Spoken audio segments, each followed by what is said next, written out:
In the year 2090, a fleet tasked with the evacuation of citizens from a certain Middle Eastern country unexpectedly traverses back to September 1900 during the tumultuous period of the Eight-Nation Alliance's invasion of China. Enlightened by a plethora of time travel dramas and novels, the time travelers readily embrace the reality of their situation, each harboring their own intentions. Some aspire to wield future scientific advancements to seize power and establish global dominance. Others dream of indulging in opulence, surrounded by numerous concubines, living a life of decadence unattainable in their original timeline. There are also those who engage in fierce power struggles, embroiled in schemes and rivalries, as each individual possesses their own ambitions, dreams, and ideals.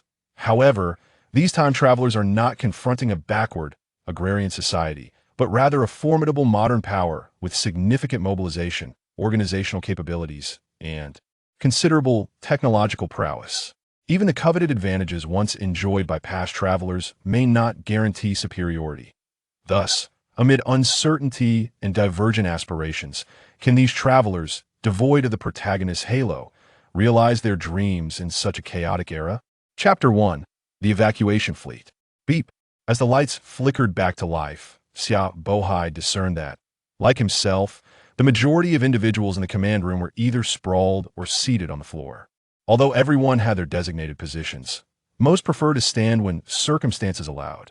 The recent tremor had been overwhelmingly intense, causing most of those in the command room to topple to the ground, with only a few remaining seated at their posts. Is everyone all right? Xiao Bohai rose from the ground, while to his left, Xiao Jianjun had picked up his military hat from the floor and placed it back on his head, saying, "What just? A peen? If we weren't on a warship, I would have thought it was an earthquake." "What earthquake?" "It must have been rough seas. I told you all to stay in your positions and not to run around aimlessly. None of you listened, and now look what happened. Everyone fell when the waves hit," Qin Zheng remarked, having been one of the few in the command room who remained firmly seated and thus did not tumble. Xiao Jianjun replied, "But didn't the weather forecast say there wouldn't be rough seas in the coming days? How is it possible?" At that moment, a voice pierced through the tension, exclaiming, "Commander, political commissar, the bridge reports that the sun is out, and it's blazing." Xiao Bohai paused for a moment before responding, switched the feed to the bridge. Before long, the large display screen in the center of the command room showed Gao Jun, the female communications officer from a bridge. Her expression was peculiar as she exclaimed, "Commander, political commissar, how can it be so sunny?" In truth, Xiao Bohai, Qin Zheng, and Xiao Jianjun had already glimpsed through the portside window, where a brilliant and radiant sunlight streamed in. Outside, the sky was a deep blue, merging with the sea in perfect harmony, calm and serene. Even through the porthole, the undulating mountains could be faintly discerned at the horizon where the sky met the sea. Xiao Jianjun murmured, "This is truly strange. How can there be such bright sunlight at this moment?" Xiao Bohai approached the porthole in a few strides and gazed outside, where a vast expanse of azure stretched before him, the sky and sea merging seamlessly in tranquil harmony. Not far off, the Yang ship floated serenely, the hull number 575 clearly visible on its starboard side. Qin Zheng remarked, "Is that land? Yet it appears we are currently situated in the Indian Ocean. It is improbable that land would be visible here. Have we strayed from our course? Even if we have deviated, land should not be within sight." Xiao Bohai turned his head and inquired, "Has the system been activated?" "Quickly check the satellite positioning to ascertain our current location." He then addressed the display screen. "Xiao Gao, can you see any other vessels?" Gao Jun promptly replied, "Commander, from the bridge, only the Yang and Sanya ships are visible." "Oh, and the Changbai mountain ship as well." Xiao Bohai instructed, "Establish communication with the lookout tower to see if they can spot any other ships, particularly the 3 vessels near Longxing Island." At that moment, the signal officer Liu Chunliang interjected, "Commander, there is no satellite signal." Xiao Bohai frowned and commanded, "Activate the backup system." The backup system is also without satellite signal and is currently activating the automatic positioning system, came the response. Before Xiao Bohai could fully process this information, another voice called out, "Commander, all system clocks have reset to 0. Upon hearing this, everyone immediately looked up at the clock in the command room, only to find that indeed, the date and time were all displayed as 0, with only the seconds coup. Flickering indicating that the system had evidently just been initialized. The series of bizarre occurrences left Xia Bohai feeling somewhat at a loss, while Xiao Jianjun and Qiu Inzheng shared a similar sense of bewilderment, unsure of what was transpiring. At that moment, Gao Jun remarked, "Commander, the lookout tower reports that all ships are in our vicinity." Almost immediately, radar operator Li Zixue added, "Commander, radar has detected unidentified vessels approaching us." Xiao Bohai had just begun to relax, but tension quickly returned. He instructed, "Switch the radar signals to the large display." The command room's large screen promptly displayed the scanning patterns of the 64 type S-band 2D air-sea search radar. In the center of the display was their own position, surrounded by 8 or 9 signals indicating companion vessels. In the upper left corner of the radar screen, 6 or 7 large signals were approaching at an angle towards them, while a small signal in the lower right corner was moving away. Setting aside the other peculiar matters, Xiao Bohai asked in a grave tone, "Can we ascertain whether these are indeed warships, and how far are they from us?" Li Zixue responded, "The data repository contains no information on these vessels. The nearest is 16.35 nautical miles away." Xiao Bohai was taken aback. 16.35 nautical miles equated to over 30 kilometers. If the enemy vessels harbored hostile intentions, this would pose a significant threat, as the supersonic anti-ship missiles could reach them or their companion vessels within 30 SE. Cons: the absence of information regarding these warships in the data repository astonished Xiao Bohai greatly. Although radar cannot portray the imagery of signals, it can ascertain their magnitude. Typically, the naval forces of various nations maintain comprehensive data on their warships, even if one cannot definitively identify a specific class of vessel. The computer can retrieve similar vessels based on comparable characteristics for reference. Even warships designed with stealth capabilities will experience a significant reduction in their invisibility effects at a distance of 30 kilometers. Only when the signal information varies drastically will it indicate a lack of data. These thoughts merely flickered through Xiao Bohai's mind before he resolutely commanded, "Activate the phased array radar and implement full alert status. Notify all other vessels to prepare for Level 2 readiness." Level 2 readiness denotes a high state of alert, second only to outright warfare. Given the proximity of the unidentified vessels and the inability to discern their nature, a heightened state of preparedness was the only prudent choice. As the order was disseminated, a palpable tension enveloped the command room.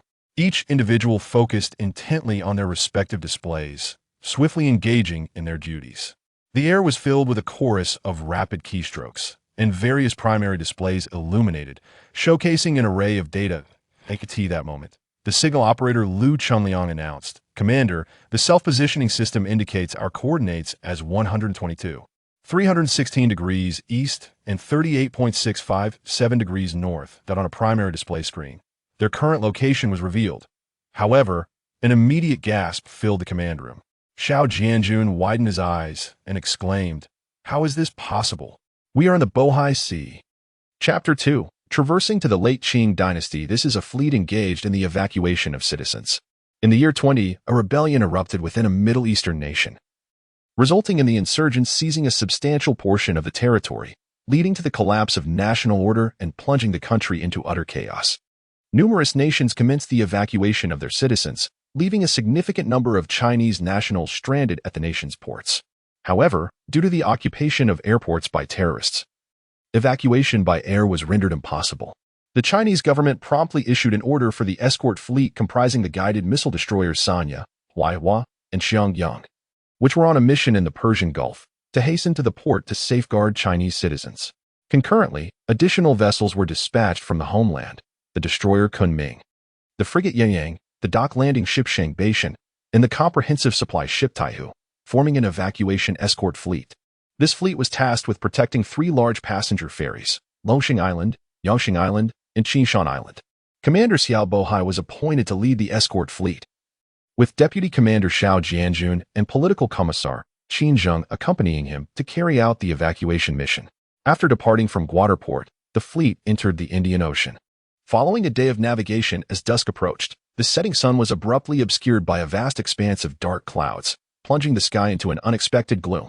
The sea turned pitch black, and subsequently, the electrical systems of all ships failed, extinguishing the lights and shutting down the computers, while the vessels experienced violent tremors, leading one to suspect that the warships might be capsizing.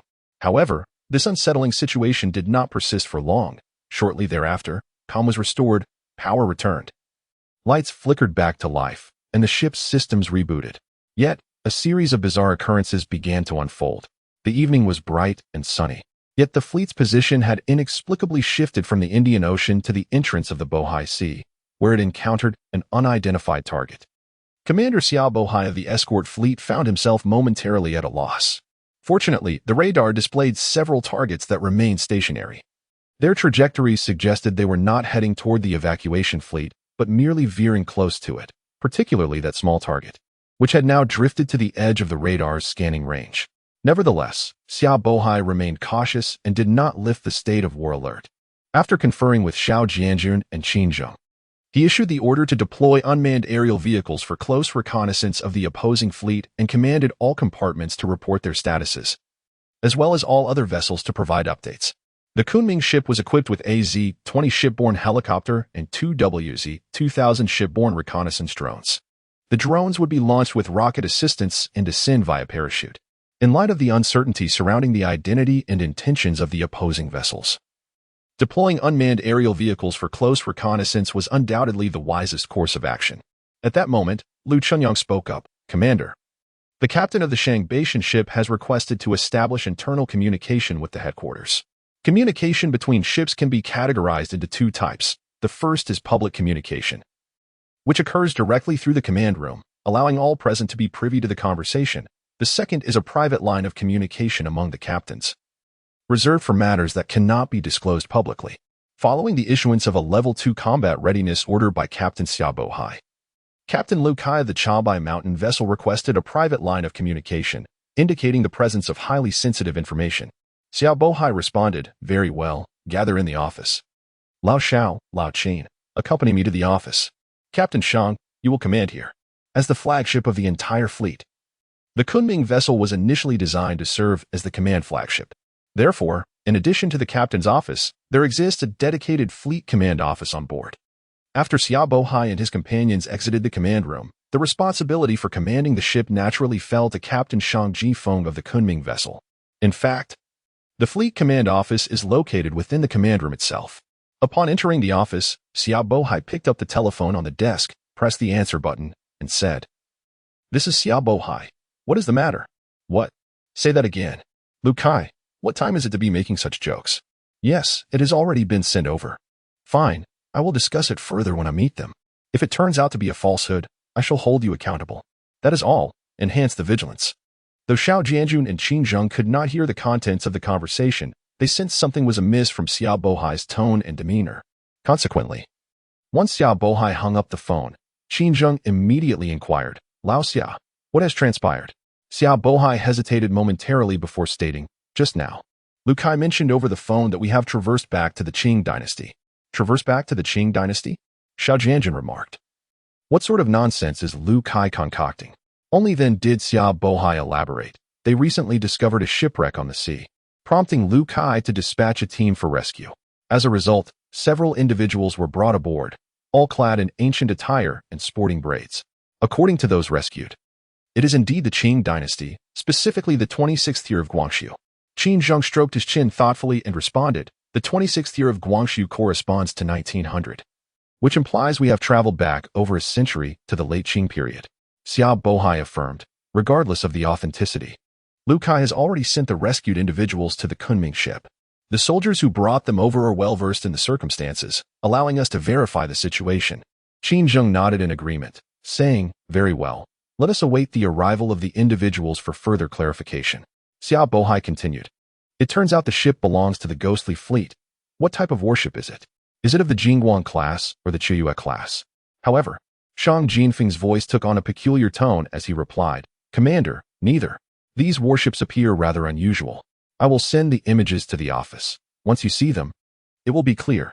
Xiao Bohai replied, "All right, please transmit the images." Before long, a series of aerial images appeared on the display screen in the captain's office. The first image depicted a warship painted in a mouse gray hue, flanked by two towering masts. The Japanese Navy's rising sun flag was hoisted upon the foremost mast, while between the masts stood two yellow smokestacks, their openings blackened. On the fore and aft decks, a pair of twin-barrel cannons were strategically positioned, and a ring of naval guns encircled the ship's sides. The other images of warships bore a striking resemblance to this one, embodying a style that diverged significantly from modern naval vessels. Without the Japanese flag, one might struggle to identify them as military ships. Xiao Jianjun remarked, "What kind of ship is this? There are no antennas or radar, and the fore and aft cannons seem quite archaic. Is this a nostalgic reenactment?" Qin Zheng, fixated on the screen, replied, "The appearance of these warships indeed reflects the design ethos of the pre-dreadnought era. It could potentially belong to the Sixth Fleet, but I will need to investigate further to determine its exact identity." Xia Bohai and Xiao Jianjun exchanged a glance, with Xia Bohai remaining silent. Xiao Jianjun questioned, "Could it be true? Have we truly traversed time to the Qing Dynasty?" Qin Zheng offered a wry smile and said, "If that were the case, it would certainly elucidate the strange phenomena we just witnessed." Xia Bohai added, "It seems we must await the arrival of the Changbai mountain ship with the rescued individuals to uncover the true answer." He then picked up the phone, stating, "Old Shang, I have seen the images. The situation may be quite intricate. Please remain alert outside and maintain vigilance." After a moment, the Changbai mountain vessel will send someone over to arrange them in the conference room. First, have the team leader come to my office to meet me. Once the call ended, the three individuals in the office found themselves speechless, enveloped in silence. After a considerable period, a loud voice called out from the doorway, "Report." Xia Bohai promptly responded, "Come in." The door swung open to reveal a soldier clad in camouflage and wearing a steel helmet, who announced loudly, "I am Luoyu, the squad leader of the 1st Platoon, 3rd Company, 2nd Battalion, 1st Brigade of the Marine Corps, here to report."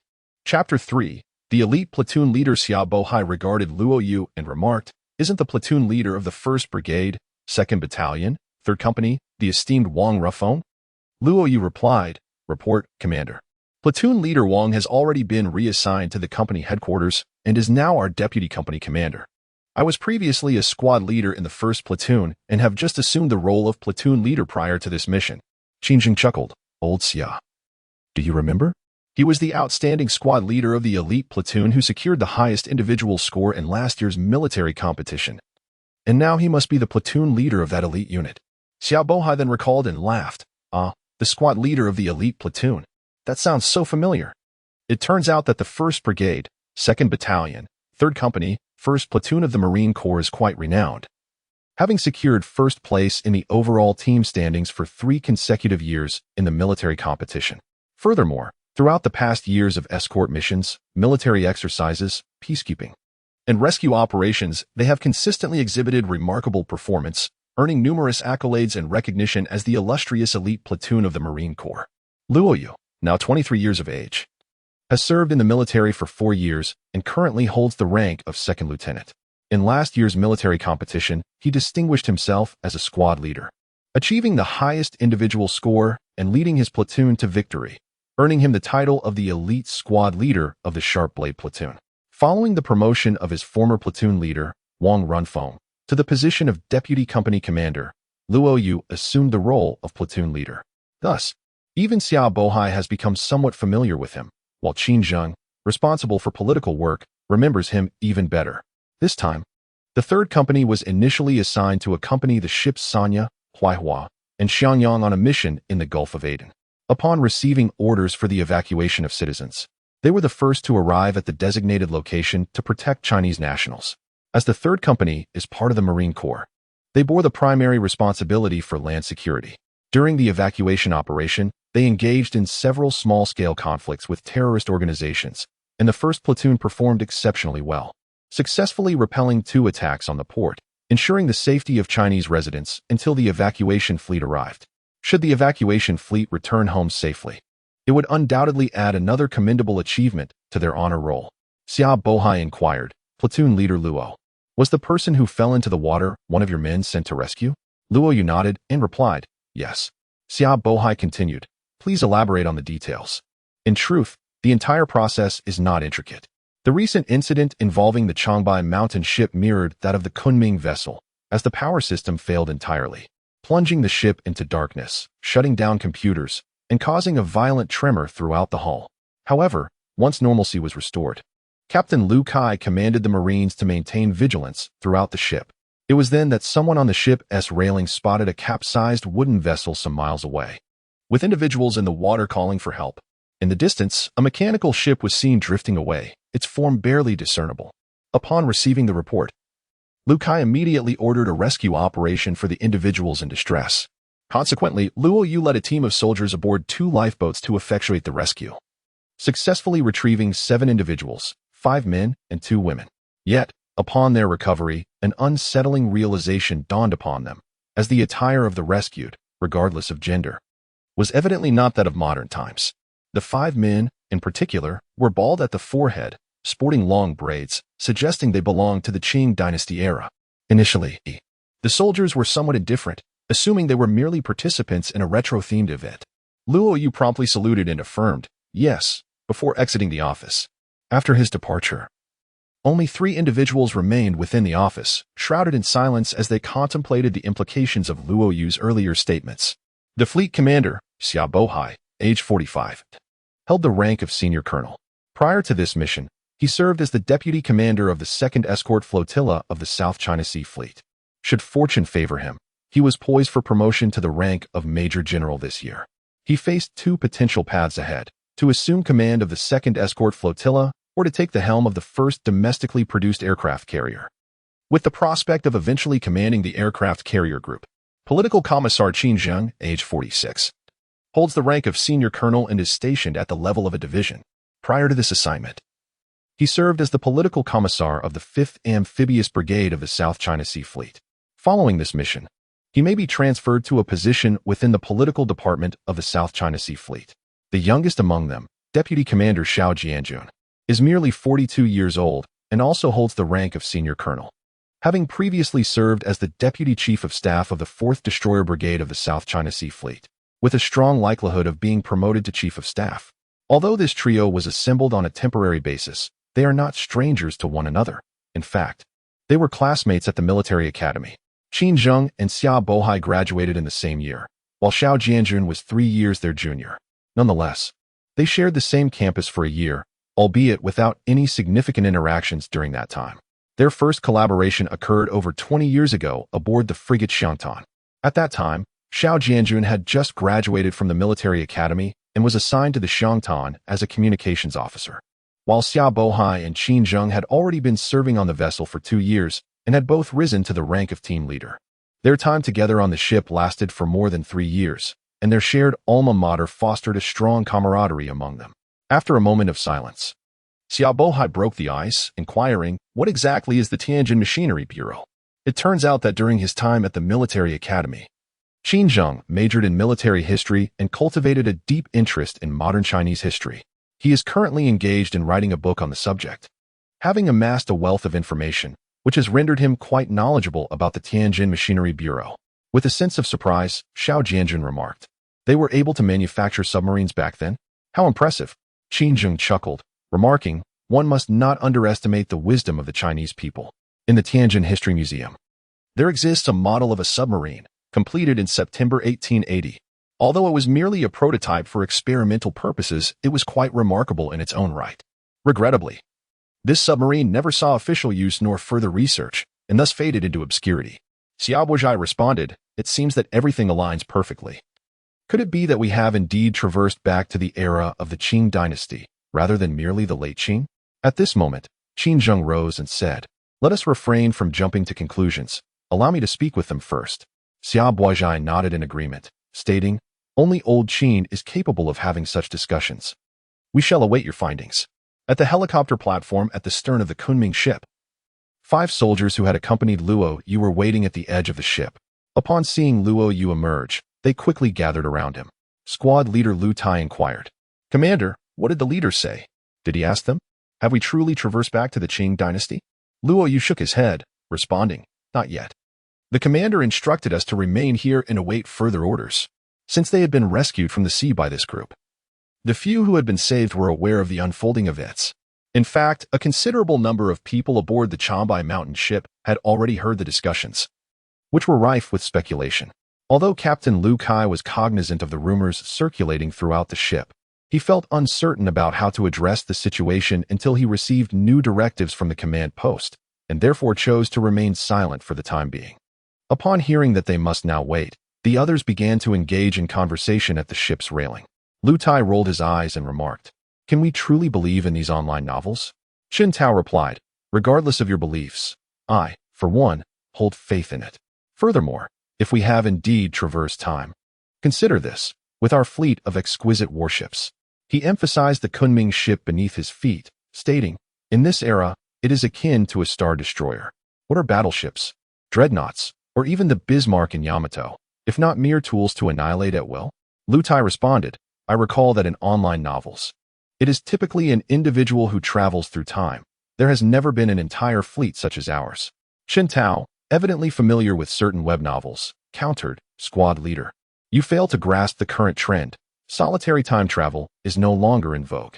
The fashion now is for groups to travel together.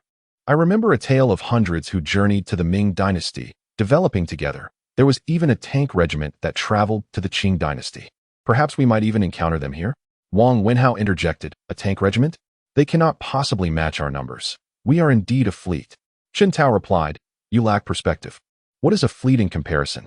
Even aircraft carriers have traversed time, far surpassing us." Lu Tai retorted, "Enough with the idle boasts. Let us speak of something of substance. Squad leader, what are you observing?" It was then that Luo Yu's gaze fell upon the surface of the sea, declaring, "Captain Lu has also arrived." As the crowd followed his gaze, they beheld a speedboat swiftly traversing the sea, approaching the Kunming vessel within a distance of less than a kilometer. In the distance, it appeared that several other speedboats were also heading toward the Kunming ship. Chapter 4. The Conference with Qin Zheng's Narration.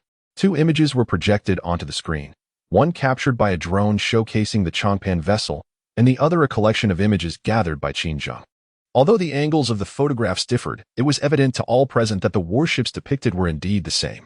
Qin Zheng continued, "This fleet comprises a total of 6 warships. Besides the Changpan, we can confirm the presence of 2 Chiyoda-class protected cruisers, the Kasajishima and the Chiyoda. Both vessels were commissioned by Japan from the United States and entered service in the Imperial Japanese Navy in 1899, participating in the Russo-Japanese War. Additionally, there is the Yoshino, which saw action during the First Sino-Japanese War. The remaining vessels have yet to yield further information."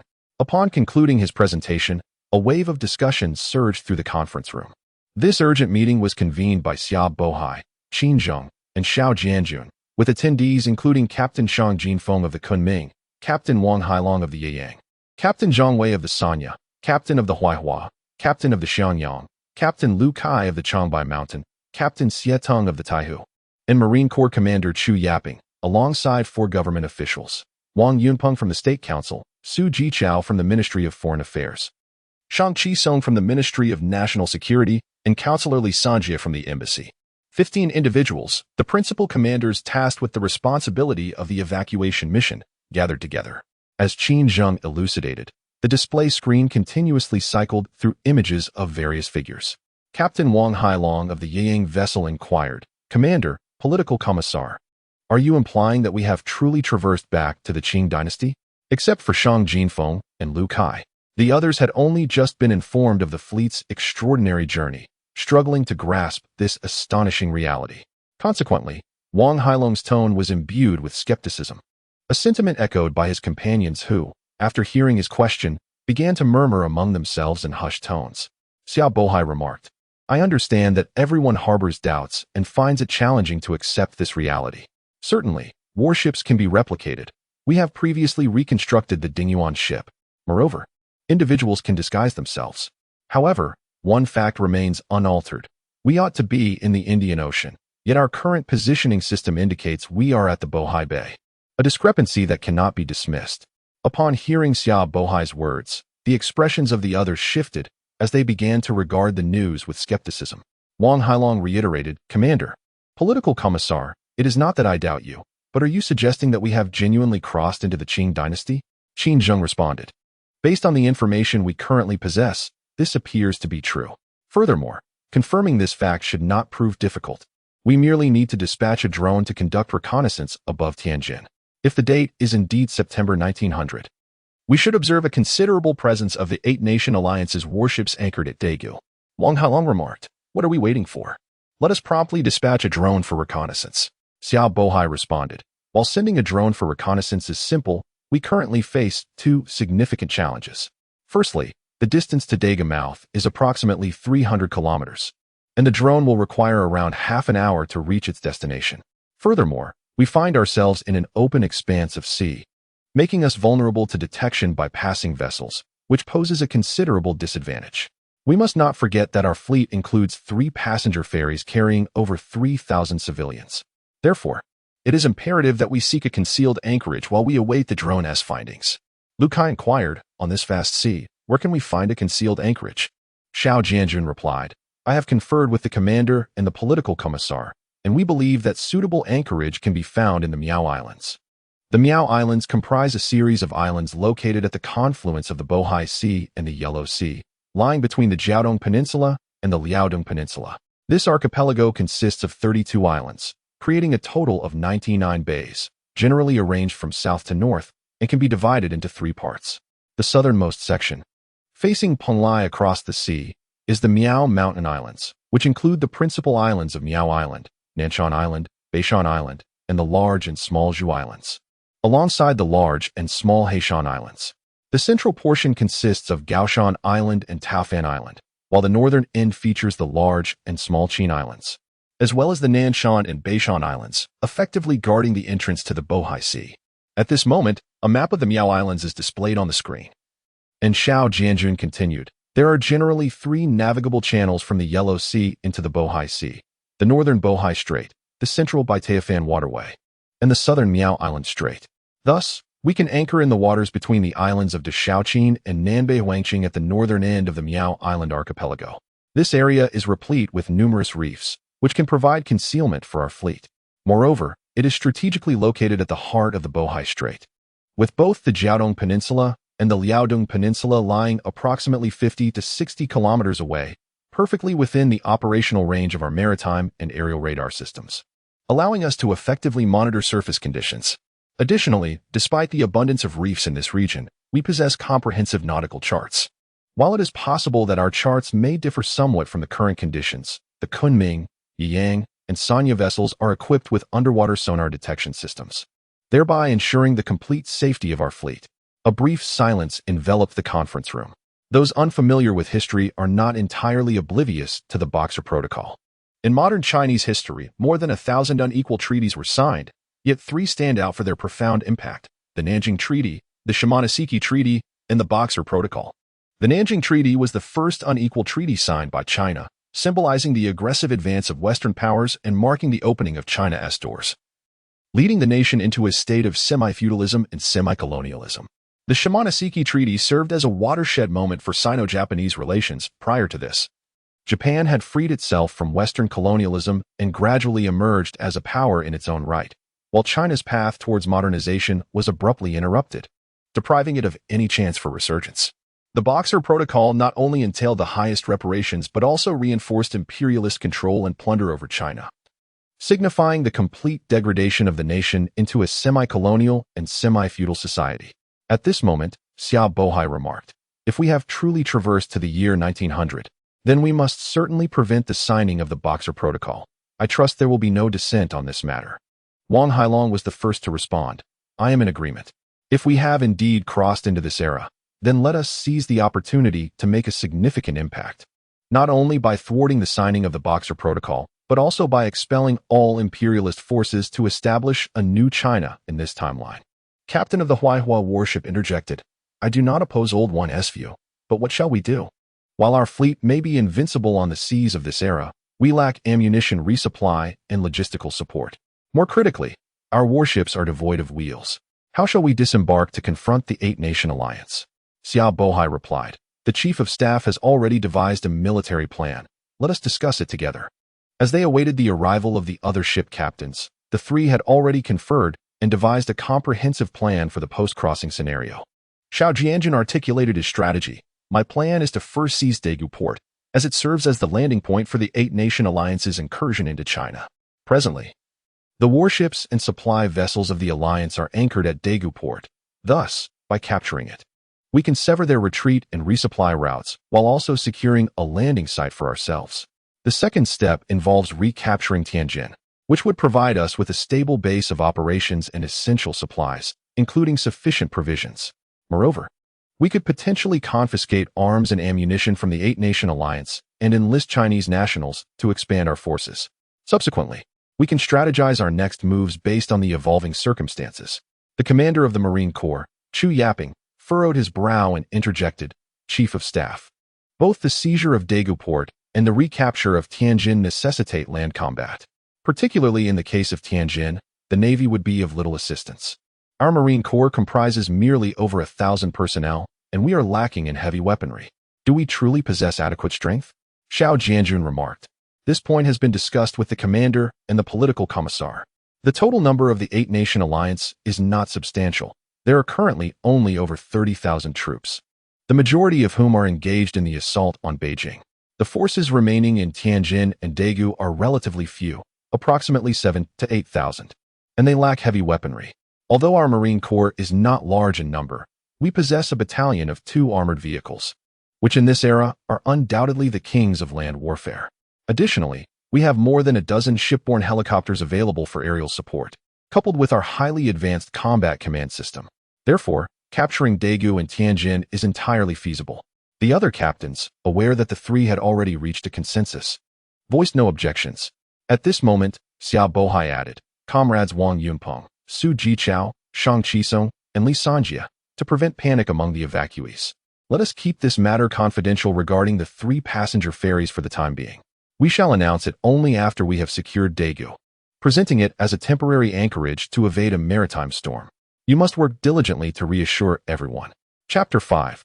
Landing beneath the azure sky lies an expansive sea, with the salty breeze gently caressing the air.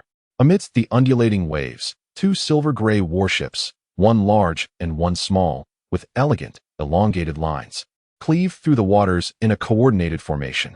The leading vessel is the Yiyang, while the one following closely behind is the Xiangyang. The sharp, blade-like bow of the ship cleaved the azure sea, creating a V-shaped incision in its surface. White waves surged and tumbled, trailing a long wake as it journeyed across the expanse of sea and sky. Occasionally, several seagulls soared overhead, emitting a series of crisp calls. In the distance, the faint outline of a gray-blue coastline began to emerge. Captain Wang Hailong of the Yiyang vessel gazed through the porthole at the breathtaking panorama of sea meeting sky and remarked, "Land is already visible. We must be nearing our destination. Please report our speed and course, as well as the time remaining until we reach the coast." Wang Hailong nodded and addressed Lieutenant Luo Yu beside him, saying, "Lieutenant Luo, you have 30 minutes remaining. I will have preparations made for the assault boats. We are about to make landfall." Luo Yu saluted Captain Wang Hailong and replied, "Yes, we will prepare for the landing immediately." At that moment, a voice crackled through the communicator, announcing, "Captain, we have detected activity on the shore." Although his high-powered binoculars could not match the electric telescopic binoculars equipped on the Yiyang, they still offered a 20-fold magnification. Now, with the Yiyang only about 12 kilometers from the coastline, the binoculars provided a sufficient view to discern the situation on the shore. Through the powerful binoculars, Wang Hailong observed a small village not far from the seaside, where more than a dozen wooden fishing boats lay anchored. However, several spots within the village were ablaze, and frantic individuals were running about. Among the ordinary citizens, there were also soldiers clad in military uniforms, wielding rifles, who were relentlessly pursuing the civilians, with some even smashing doors and setting fires. The distance rendered it impossible to discern their faces clearly, but the uniforms assuredly indicated that they were not troops of the Qing Dynasty. Wang Hailong lowered the binoculars, his expression grave, and remarked, "This must be the Eight-Nation Alliance wreaking havoc. We simply do not yet know which nation's forces are responsible." Luo Yu inquired, "Captain Wang, what should we do now? We cannot just stand idly by while the Eight-Nation Alliance slaughters our fellow Chinese." Wang Hailong replied, "Luo, you should prepare for landing. I will contact the Kunming ship immediately to seek instructions from the command center." Luo Yu nodded, affirming understood. He saluted Wang Hailong and then departed from the bridge, making his way to the stern of the ship. Before long, Luo Yu arrived at the helicopter platform at the ship's rear, where the entire squad had gathered. Among them were 2 individuals from the Qing Dynasty who had been rescued from the sea, brothers He Xing and He Ping. Upon inquiry, It was revealed that the He brothers resided in a place called Hijiawan Village, located approximately 30 kilometers north of Daegu. The village was modest, comprising around 100 households, predominantly of the He surname, primarily engaged in fishing, with a small amount of arable land. Every household possesses fishing vessels, with 2 families owning larger boats capable of venturing into distant waters. It was this circumstance that led Zhao Weizhong to Hijiawan Village, intending to sell a boat and escape to Shanghai by sea. Upon learning this, Xiao Jianjun surmised that Hijiawan Village could serve as a terrestrial base for an assault on Daegu forts. His plan involved transporting the Marine Corps and armored units ashore to assemble in the village. This would create a diversion, drawing the attention of the 8-nation alliance fleet with a maritime assault, while the Marines simultaneously attacked from land, seizing Daegu forts in one fell swoop. This was the essence of Xiao Jianjun's strategy. Luo Yu's vanguard platoon was tasked with being the first to land at Hijiawan Village, gathering detailed intelligence before the main force disembarked. The brothers He Xing and He Ping were quite young, with He Xin being 16 and He Ming only 13. Their father had passed away, leaving them with only their elderly mother. Due to the lack of manpower and their underage status, the family struggled to make ends meet. Zhao Weizhong's mission to sell a boat in Hijiawan Village and escape to Shanghai required sailors. However, most of the fishermen in the village were reluctant to undertake such a voyage. This reluctance stemmed from the considerable distance to Shanghai, which posed significant risks, and the precarious political situation. The fishermen feared encountering foreign ironclad warships at sea, which would spell disaster. Consequently, the boat owners preferred to sell their vessels to Zhao Weizhong at exorbitant prices. Zhao Weizhong was thus compelled to offer substantial sums to recruit other fishermen from the village as sailors. Due to their impoverished circumstances, the brothers He Xing and He Ping were employed by Zhao Weizhong for 15 silver taels to embark on a maritime voyage. The other individuals joining the expedition were also impoverished villagers. While Zhao Weizhong considered 15 silver taels a modest sum, it was sufficient to sustain He Xing and He Ping's family for nearly 2 years. The initial voyage proceeded smoothly, unmarred by encounters with foreign ironclad warships. However, upon venturing beyond the Bohai Sea and into the Yellow Sea, misfortune struck. A suddenly appearing ironclad vessel collided with their ship, causing it to sink. Had it not been for the fortuitous arrival of a repatriation fleet traversing the nearby waters, the entire crew would have perished in the ocean depths. Out of the 18 individuals on board, only 7 were rescued, including the brothers He Xing and He Ping, the sole survivors among the 6 fishermen employed by Zhao Weizhong. After being rescued, He Xing and He Ping expressed profound gratitude to the officers and soldiers of the traversing fleet. The brothers, being of tender age and possessing guileless hearts, wholeheartedly concurred with the officers' intention to disembark and engage the foreigners. Consequently, they volunteered to guide the traversing fleet to their village. Upon arriving on the helicopter deck, Luo Yu observed the brothers conversing with several soldiers. It transpired that squad leader Lu Tai of the 1st Squad and Wang Jianwei, the machine gunner's assistant from the 3rd Squad, were both natives of Tianjin. This allowed them to converse directly with the brothers in the Tianjin dialect, which closely resembled its later iteration. This familiarity fostered a sense of kinship between the brothers and the soldiers, dispelling much of their initial apprehension. Upon noticing Luo Yu's arrival, squad leader Lu Tai promptly approached him, inquiring, "Platoon leader, what's the situation?" Luo Yu responded, "Assemble immediately, prepare to disembark." Upon receiving their orders, the soldiers promptly organized themselves into formation by squad and unit. He Xing and He Ping stood up, appearing somewhat bewildered. At that moment, the side door of the helicopter hangar opened, and a soldier emerged, announcing, "Platoon leader Luo, the captain's orders are that we can proceed no further. You must disembark immediately via assault boats, which are already prepared. Furthermore, the captain wishes to speak with you directly. Please come with me." Luo Yu, upon hearing this, quickly followed the soldier to a display screen within the helicopter hangar. The image of Wang Hailong was visible on the screen. Luo Yu inquired, "Captain Wang, what are your instructions?" Luo Yu responded promptly, "Yes, sir. I guarantee the mission will be accomplished."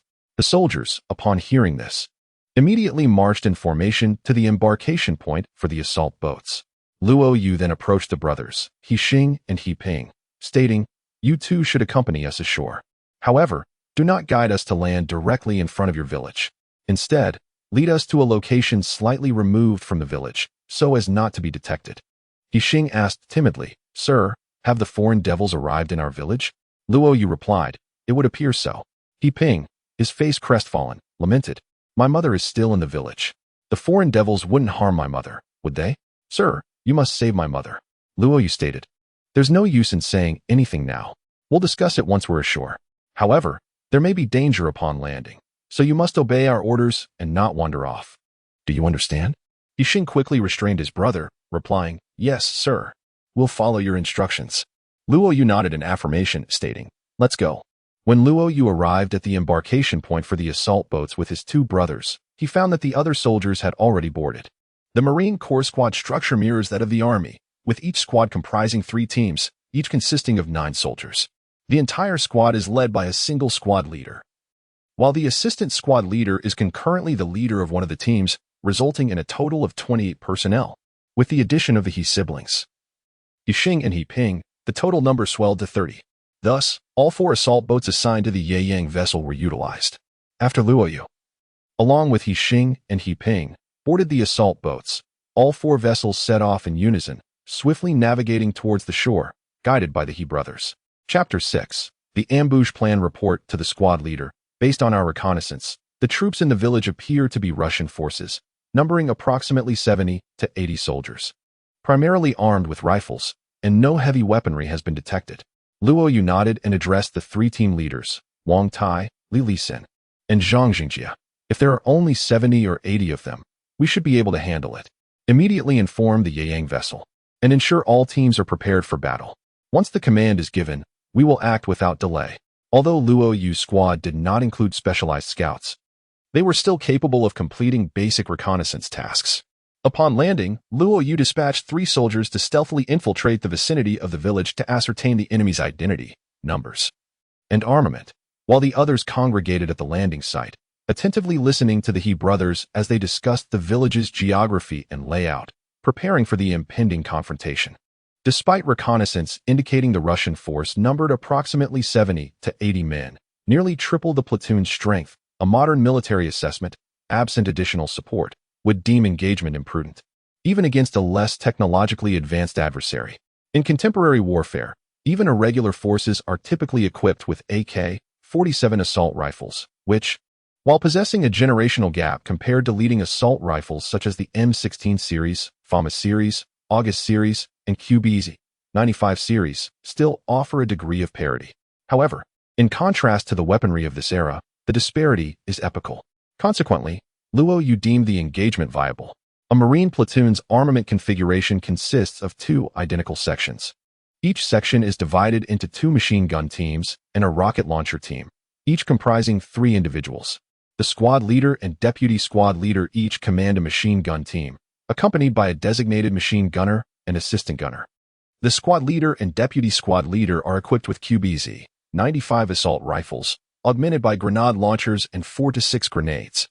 The machine gunner is armed with a QBB-95 squad automatic weapon, while the assistant gunner carries a QBZ-95 assault rifle without a grenade launcher.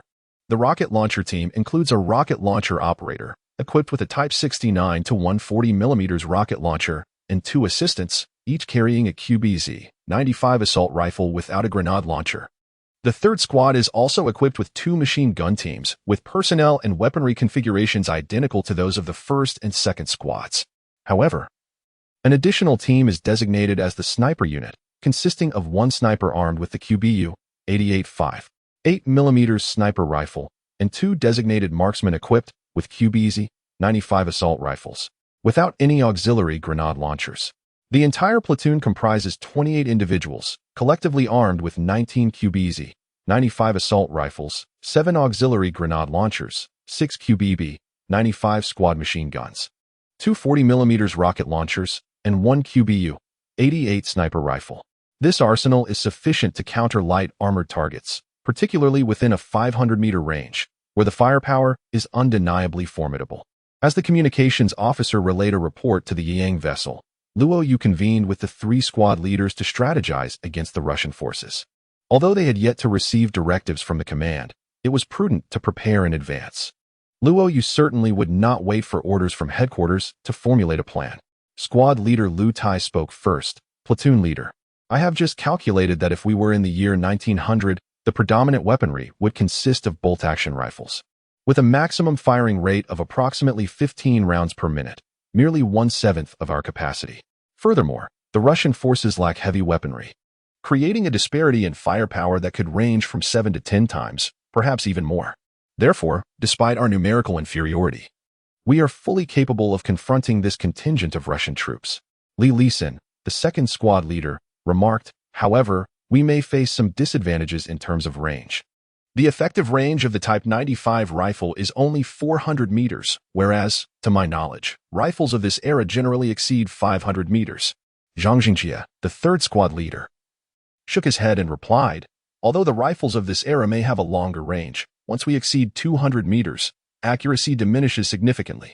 Our weaponry boasts far superior precision, which leads me to believe that this battle is still winnable. Even if we cannot defeat the Russian forces, we can retreat unscathed, and should the need arise, we have the option to call upon the Yeyang to request aerial fire support. Lu Tai interjected, I am not opposed to engaging in this battle. Rather, I contend that we should not confront the enemy head-on simply because our weaponry is more advanced. After all, our armaments are not without their vulnerabilities. Thus, we must fully leverage our strengths while avoiding our weaknesses. Luo Yu nodded in agreement, stating, Lao Lu is correct. We must never underestimate the enemy. Nor should we allow our status as time travelers and our superior weaponry to cloud our judgment regarding the military of this era. Following the orders from the headquarters, Luo Yu promptly collaborated with the 3 squad leaders to devise a combat strategy, subsequently commanding the entire squad to take their positions and prepare for battle. The warriors, upon hearing this, were filled with excitement, for soldiers inherently yearn for battle. Prior to their transference, China enjoyed a relatively peaceful era, leaving the military with scant opportunities for real combat. Although a battalion, despite being a formidable Marine Corps unit, had participated in numerous foreign missions in recent years, such as peacekeeping operations and escorting vessels in the Gulf of Aden, their chances for genuine combat experience remained limited. Conversely, this evacuation mission, which involved several skirmishes with terrorists, provided some of the rare practical experience they had sought. This time, however, they were evidently poised for authentic combat, and the soldiers brimmed with confidence. Beyond their superior weaponry and equipment, they possessed the psychological advantage of being traversers. Hailing from an era steeped in tales of adventure and heroism, Luo Yu then summoned the He brothers, stating, We shall proceed to confront the Russian forces and liberate your village. You two should find a place to hide, and once we have driven the Russians away, you may emerge. The landing site was not far from the village, merely cresting a small hill would bring them there. Earlier, Luo Yu had meticulously inquired about the village's conditions and layout, thus acquiring a comprehensive understanding. The village itself was modest in scale, comprising only about 100 households, arranged in an east-west orientation. A main thoroughfare, extending approximately 800 meters, traversed the center of the village, flanked by 2 rows of houses on either side. With a total width of around 50 meters, the village featured 2 principal exits, with the eastern exit facing the sea, serving as the villagers' gateway for fishing expeditions. Initially, the He brothers had intended to guide the assault boat to land at the eastern exit, given that the arable lands are primarily situated at the village's western periphery. Several rudimentary structures and a modest threshing ground are also located there. These edifices, predominantly of sun-dried brick construction and generally uninhabited, served chiefly for the storage of agricultural implements and harvested crops, yet they could be repurposed as shelters to establish defensive positions. Furthermore, a small knoll exists at the village's western entrance, functioning as the village's belfry.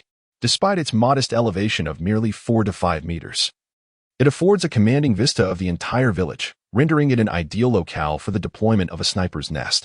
The platoon sergeants concurred with Luo Yu's proposed strategy without reservation, swiftly achieving a consensus on their tactical approach. Consequently, Luo Yu promptly led his platoon to the village's western approach. As anticipated, the area was deserted, devoid of both villagers and Russian sentries. From the east, intermittent gunfire could be discerned, accompanied by the indistinct cadences of the Russian vernacular. The reconnaissance scout had deduced from these oral cues that the village was being pillaged by Russian troops.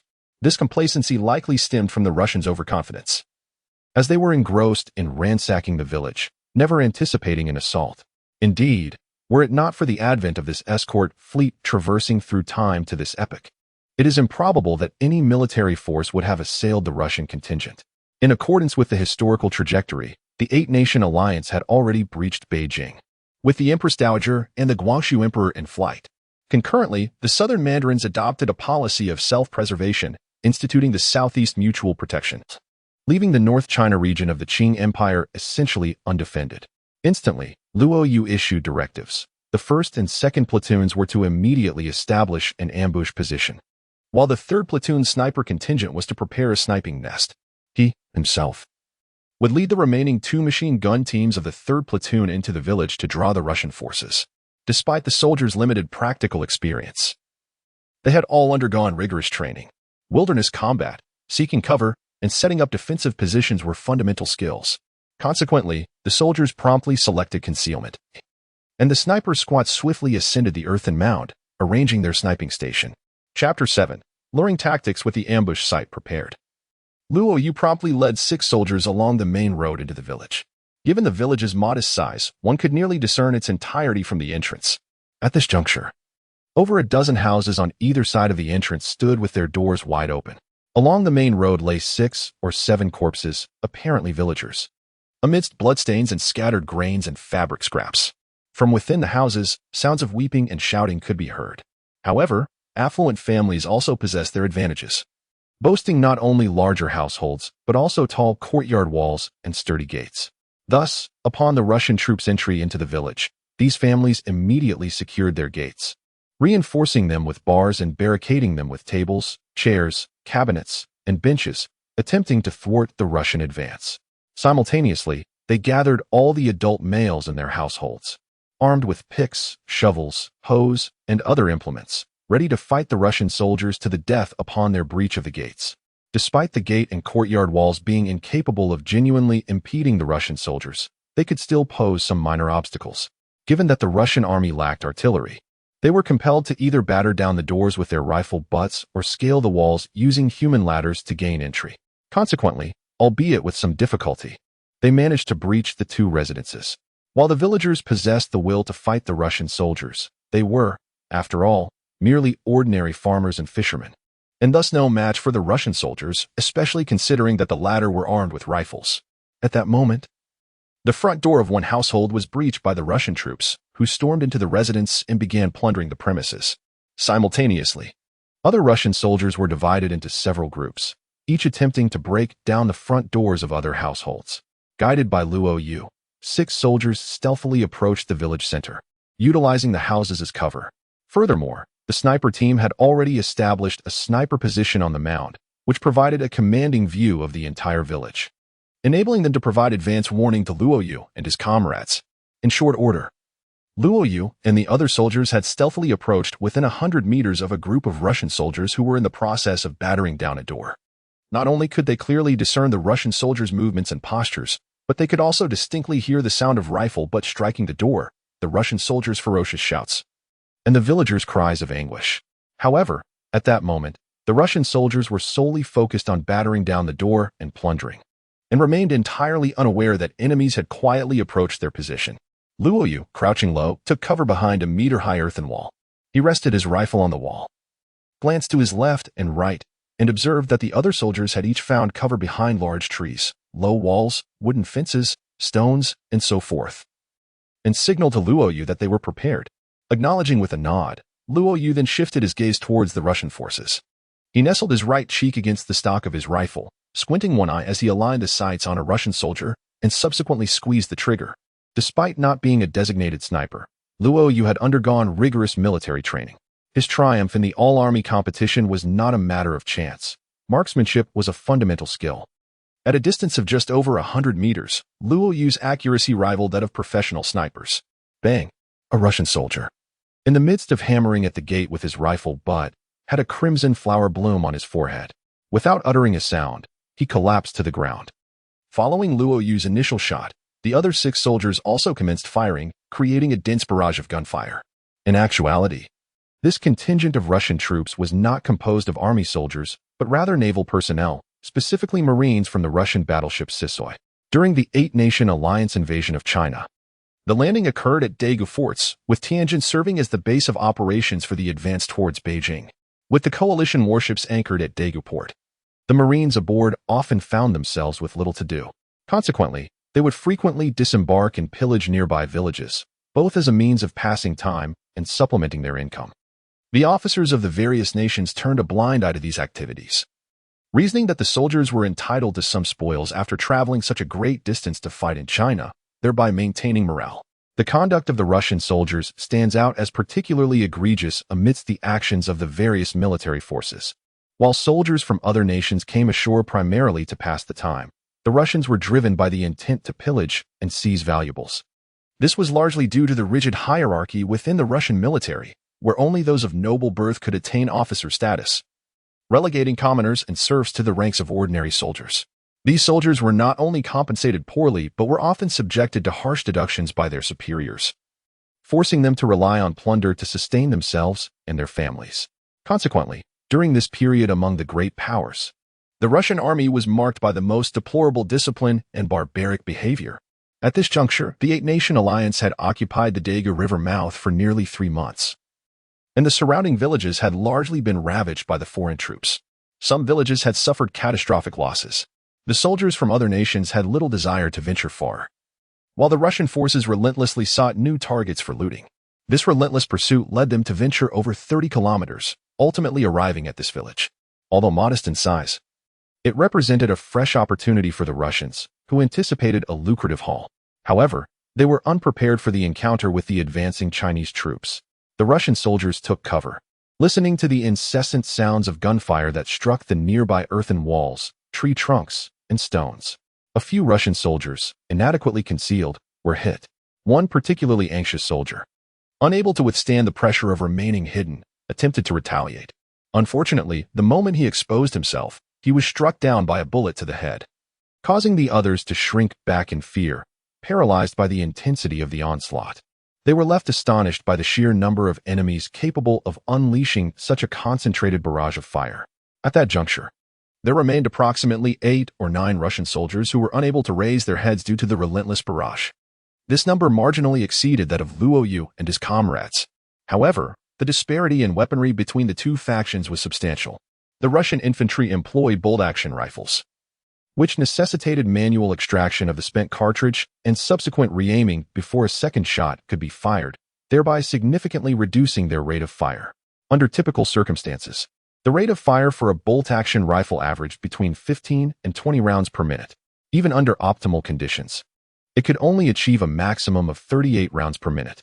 Conversely, Luo Yu and his fellow soldiers wielded the Type 95 assault rifle, a fully automatic weapon capable of a theoretical maximum rate of fire of 600 rounds per minute. In actual combat scenarios, however, assault rifles are seldom employed in continuous automatic fire, but rather in short, controlled bursts. Even so, this method still allowed for a rate of fire of 100 rounds per minute. In single-shot mode, it could achieve over 40 rounds per minute, far surpassing the capabilities of the Russian soldiers' bolt-action rifles.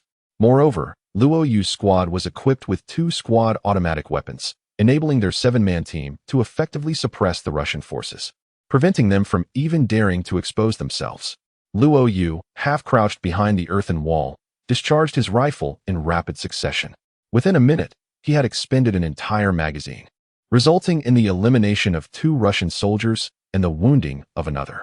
Just then, the voice of sniper Yang Rue crackled through Luo Yu's earpiece. "Platoon leader, the remaining enemy soldiers are flanking your position. You must withdraw immediately." Although the skirmish lasted only a brief moment, a little over a minute, the cacophony of gunfire roused other Russian soldiers. It was evident to all that this was the sound of military conflict, and the number of combatants was likely considerable. Consequently, the Russian troops abandoned their looting and hurried towards the source of the gunfire. Luo Yu, while replacing his magazine, glanced towards the village street and indeed observed a throng of Russian soldiers, approximately 40 to 50 in number, rushing towards the battlefield, some of them firing their weapons even as they ran. Despite the Russians' lack of accuracy, their sheer numbers meant that bullets frequently whizzed past Luo Yu and his comrades, striking the cover around them. At this juncture, Luo Yu had successfully changed his magazine and shouted, "Retreat, retreat, everyone fall back." Upon hearing his command, the other soldiers immediately rose from their positions and began to withdraw. Luo Yu suddenly stood up from behind the earthen wall, brandishing his rifle, and unleashed a furious barrage at the Russian forces in the street. In a mere 4 or 5 seconds, he expended an entire magazine of 30 rounds. Though his shooting was somewhat indiscriminate, the density of the Russian ranks, coupled with the limited width of the street, resulted in several of the leading soldiers being struck and falling to the ground, either wounded or killed. The remaining Russian troops were momentarily stunned, hastily dispersing to the sides of the street in search of cover. Even those unable to find shelter dropped to the ground to minimize their exposure to gunfire. Having exhausted his magazine, Luo Yu refrained from reloading and instead immediately turned and fled. At that moment, machine gunner by Jianshi abruptly pivoted, brandishing his Type 95 light machine gun, and unleashed a torrent of fire upon the Russian forces. He prolonged Luo Yu's suppressive fire, providing cover for his comrades' retreat. The Type 95 light machine gun, sharing lineage with the Type 95 rifle within the 95 gun family, boasts a parts interchangeability rate exceeding 70%. While possessing a comparable rate of fire, the Type 95 light machine gun employs drum magazines, each containing 75 rounds, thereby extending its sustained firepower to twice that of the Type 95 rifle.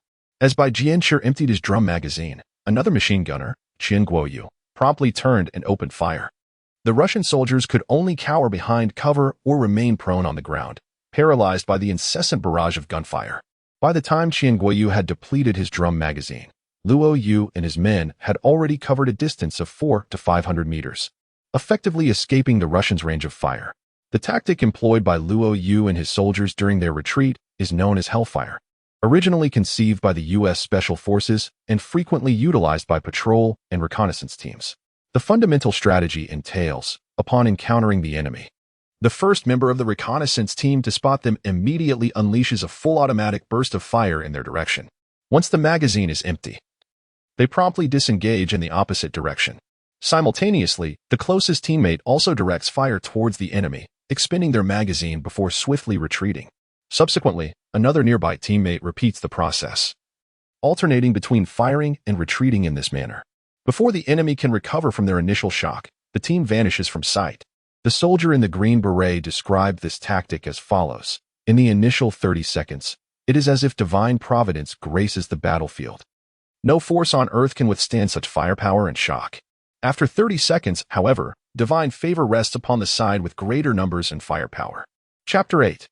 Ambush of the Russian forces. Although Luo Yu and his fellow warriors successfully evaded the pursuit of the Russian troops, employing the hellfire tactic, finding new cover to conceal themselves, the Russian soldiers soon realized that their adversaries numbered merely 6 or 7. To the eyes of the Russians, the enemy's attire appeared peculiar, and their firepower was exceptionally fierce, with rifles capable of automatic rapid fire akin to a Gatling gun or a Maxim machine gun. They were uncertain from whence this formidable force originated, but it was clear that they could not possibly be soldiers of the Qing Dynasty. However, the numerical disparity was significant. Meanwhile, other Russian soldiers from the village had gathered, totaling between 60 and 70, thus establishing an overwhelming advantage in numbers. Noticing a reduction in enemy fire, they decided to withdraw, justifiably pursuing their adversaries. Moreover, having suffered the loss of over 10 men and with 4 or 5 others injured during the earlier skirmish, the Russian forces were unwilling to let this affront go unavenged. Consequently, they immediately followed the main road, trailing Luo Yu and his comrades. Despite this contingent belonging to the Navy, they were nonetheless a professional military force, far from a disorganized rabble. In their pursuit, they swiftly organized into formation, establishing 6 or 7 ranks, each comprising about 10 soldiers, advancing in unison while alternating gunfire to suppress the enemy's firepower. In an instant, gunfire erupted incessantly, and it appeared that Luo Yu and his companions were indeed overwhelmed by the ferocious firepower of the Russian troops, forced to flee without even a moment's respite to raise their heads. Consequently, the confidence of the Russian forces surged, and they advanced steadily. At this moment, Luo Yu and the machine gunner by Jianshi were hiding behind a massive stone mill. Although a few bullets struck the mill, sending fragments flying, the substantial size of the mill ensured that neither of them sustained any injuries. Moreover, they cautiously peered out from the side of the mill to observe the advancing ranks of the Russian soldiers. Bai Jianshi remarked, "Squad leader, this is what we call a lined-up firing squad. Such an opportunity is truly rare." Luo Yu chuckled. "What is so rare about it? Do you think we are still in the 21st century? We have only just entered the 20th century. Linear formations remain the predominant tactical approach of this era, persisting until the First World War. There will be plenty of opportunities ahead." Bai Jianshi stuck out his tongue and replied, I had forgotten about that. No wonder wars in this period resemble meat grinders. With such neat formations, a single round of fire could wipe them all out. I believe the time has come to commence our assault. Nodding in agreement, Luo Yu activated the communication device and commanded, open fire.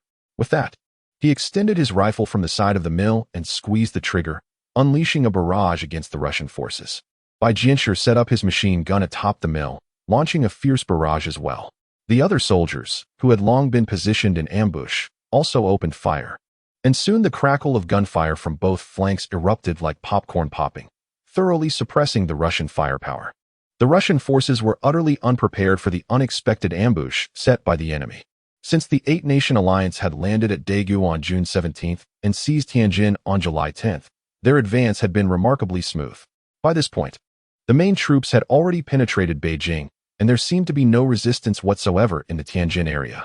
Furthermore, maritime supremacy was entirely in the hands of the Eight-Nation Alliance, leading the soldiers stationed in Tianjin and the Daegu area to become exceedingly lax, exhibiting almost no vigilance. Otherwise, a contingent of 70 or 80 soldiers would not have ventured over 30 kilometers to raid. The Russian troops had just suffered an assault from Luo Yu, mistakenly believing it to be merely sporadic resistance from some remnants of the Qing forces. They could not fathom that they were encountering a well-organized and purpose-driven military unit. Though their numbers were few, they were well-trained and equipped with advanced weaponry far surpassing that of the era, despite lacking extensive combat experience. Consequently, the Russians were swiftly mowed down in rows, collapsing under the onslaught. Other Russian soldiers found themselves disoriented, overwhelmed by the cacophony of gunfire and the relentless hail of bullets raining down upon them. They were oblivious to the number of enemies concealed around them or even who those enemies were. Even if a few Russian soldiers contemplated returning fire, their attempts were aimless and soon met with a concentrated barrage. In a mere minute, the Russian forces had already suffered over half their casualties, and the remaining soldiers, gripped by fear, turned and fled. Luo Yu sprang forth from behind the stone mill, pursuing the fleeing enemy while discharging his weapon, delivering two rapid bursts that struck the retreating Russian soldiers. At that moment, the other warriors also emerged from their cover to chase after the Russian forces. The Type 95 rifle, the primary infantry weapon of the Chinese military, features a bullpup design that combines lightweight agility with adaptability to various harsh environments. However, due to the high sight line of the Type 95, it is not ideally suited for trench warfare. Rather, it excels in dynamic combat scenarios, where shooting from a standing position or while in motion proves more advantageous. Additionally, the use of small-caliber ammunition results in minimal recoil, providing stable ballistic characteristics and a well-balanced design, which significantly reduces weapon vibration during firing while achieving commendable precision. Consequently, despite the movement, the hit rate remained impressively high, with numerous fleeing Russian soldiers falling to the ground. Nevertheless, the sheer number of Russian troops, coupled with their lack of encirclement, allowed several dozen to escape the village. Luo Yu and his comrades, unfamiliar with the local terrain, chose not to pursue them beyond the village, content with having driven the enemy away. The entire skirmish lasted a mere 10 minutes, during which Luo Yu and his men triumphed over an adversary thrice their number, not only safeguarding the village but also sustaining no casualties, with only 3 soldiers suffering minor injuries from shrapnel, losses that could be deemed negligible. Although the battle results have yet to be officially tallied, it is estimated that at least 50 to 60 Russian soldiers have been either killed or wounded. Such an outcome can be attributed, on one hand, to our superior weaponry and, on the other, to the meticulous and strategic planning employed. To live in an era of peace is undoubtedly a blessing. However, for soldiers, it leaves a lingering sense of regret, as the vast majority of warriors, particularly those in combat units, yearn to experience the chaos of battle. Thus, the opportunity to engage in a genuine conflict becomes their utmost aspiration. Yet, no one anticipated that this desire would materialize in such a moment and place. Though the fighting has ceased, the soldiers' excitement remains unabated as they eagerly discuss their performances in battle, recounting close calls with gunfire and the number of Russian soldiers they dispatched. Nevertheless, Luo Yu, being a squad leader, exhibits a greater composure than the ordinary fighters. Following the conclusion of the skirmish, he promptly orders the first squad to maintain vigilance while the second and third squads are tasked with securing the battlefield and counting the spoils. He also summons brothers He Xing and He Ping, and immediately reports to the Yaiyang ship about their victory over the Russian forces, seeking directives for subsequent actions. After He Xing and He Ping depart, squad leader Lu Tai approaches Luo Yu with 2 soldiers and states, "Squad leader, the battle results have been compiled. We have confirmed the elimination of 43 Russian soldiers and captured 12, all of whom were injured by our fire. Among them, 5 are in critical condition and are currently receiving urgent medical attention. Additionally, we have confiscated 42 rifles, 2 handguns, and 45 bayonets from the Russian troops, along with a considerable quantity of ammunition, in addition to 68 silver pieces or rubles retrieved from the Russian soldiers." Luo Yu remarked with a smile that the acquisition of over 40 rifles represented a substantial gain from the engagement. Zhang Hai, a soldier accompanying Lu Tai, brandished a captured Russian rifle, identifying it as an authentic Mosin-Nagant 1891 rifle, punctuating his statement with the rifle's bolt action and an aiming posture. Luo Yu, though not a firearms aficionado, expressed keen interest, recognizing the esteemed reputation of the Mosin-Nagant rifle due to his military background. The Mosin-Nagant rifle, a standard infantry weapon of the Tsarist Russian Army and the Soviet Red Army during the mid-20th century, owes its name to the amalgamation of designs by Russian Mosin and the Belgian Nagant brothers. The Mosin-Nagant rifle holds a significant place in the evolution of rifles, having served for over 5 decades with a total production exceeding 17 million units, until its gradual replacement by the renowned AK-47 assault rifle. While the Mosin-Nagant rifle's bold design may appear intricate compared to its contemporaries, such as the Mauser rifle series and the Lee Enfield rifle series, and its overall operation may feel somewhat unwieldy, its merits lie in its ease of manufacture, user-friendliness, and unwavering reliability, characteristic of Russian weaponry. For nations with a rudimentary industrial foundation and a populace with limited formal instruction, the military holds paramount significance. Consequently, the Mosin-Nagant rifle was not exclusively utilized in Russia. It also enjoyed extensive adoption in China, Finland, Hungary, Poland, North Korea, and various other countries. Throughout the numerous conflicts of the early to mid-20th century, the specter of the Mosin-Nagant rifle was virtually omnipresent. Although, in an alternate timeline, the Mosin-Nagant rifle has been entirely decommissioned from active service, it remains a coveted firearm among civilian gun enthusiasts and collectors well into the 21st century. Furthermore, it is frequently encountered on shooting ranges and in hunting pursuits. Thus, to proclaim it a celebrated and iconic rifle is by no means an overstatement. Thereupon, Luo Yu received the Mosin-Nagant rifle from Zhang Hai, scrutinizing it with meticulous attention. Chapter 9. The villagers at that moment, He Xing and He Ping emerged, leading a small contingent of individuals toward Luo Yu. He Xing stepped forward, stating, "Esteemed Officer Luo, this is our village elder, here to pay his respects." Scarcely had he concluded his pronouncement when the individuals prostrated themselves upon the earth, kowtowing repeatedly before Luo Yu. The elder, a man of approximately 50 years, declared, "I am He Ming, and I offer my greetings to you, Officer Luo. We are eternally grateful for your profound benevolence in expelling the foreigners and safeguarding the lives of our entire village. Our villagers shall never forget your magnanimity." Luo Yu, taken aback, hastened to assist the elder to his feet, exclaiming, "Elder He, arise quickly. We do not adhere to such practices of kneeling and kowtowing." He Xing chimed in, "Indeed, village chief, Lord Luo and his men do not adhere to the custom of kneeling and kowtowing. Please, rise." Luo Yu turned to He Xing and inquired, "How fares your household? Is your mother well?" He Xing replied with haste, "Thanks to Lord Luo's benevolence, my mother is unharmed." As the mother and son conversed, the village chief approached. It turned out that during the skirmish in which Luo Yu and his comrades routed the Russian troops, the village chief had been observing from his home, peering over the wall. However, he was uncertain as to the identity of the forces that had driven away the Russians. Judging by their attire and weaponry, they were certainly not Qing soldiers. Consequently, he was unsure of their intentions in the village. Despite the fact that this contingent had repelled the Russians, He Ming remained apprehensive. The Eight-Nation Alliance was notorious for its acts of arson, plunder, and atrocity on Chinese soil, and the Qing army's discipline was hardly exemplary. He suspected that this new force might be no different. It was akin to trading one menace for another. Although the Russians had been driven away, the village might still suffer. However, upon seeing He Xing and He Ping, it appeared that they were acquainted with this army. This brought He Ming some relief, as having someone to intercede would be beneficial, even if it meant raising funds to appease the troops. It would be preferable to the entire village being subjected to pillage.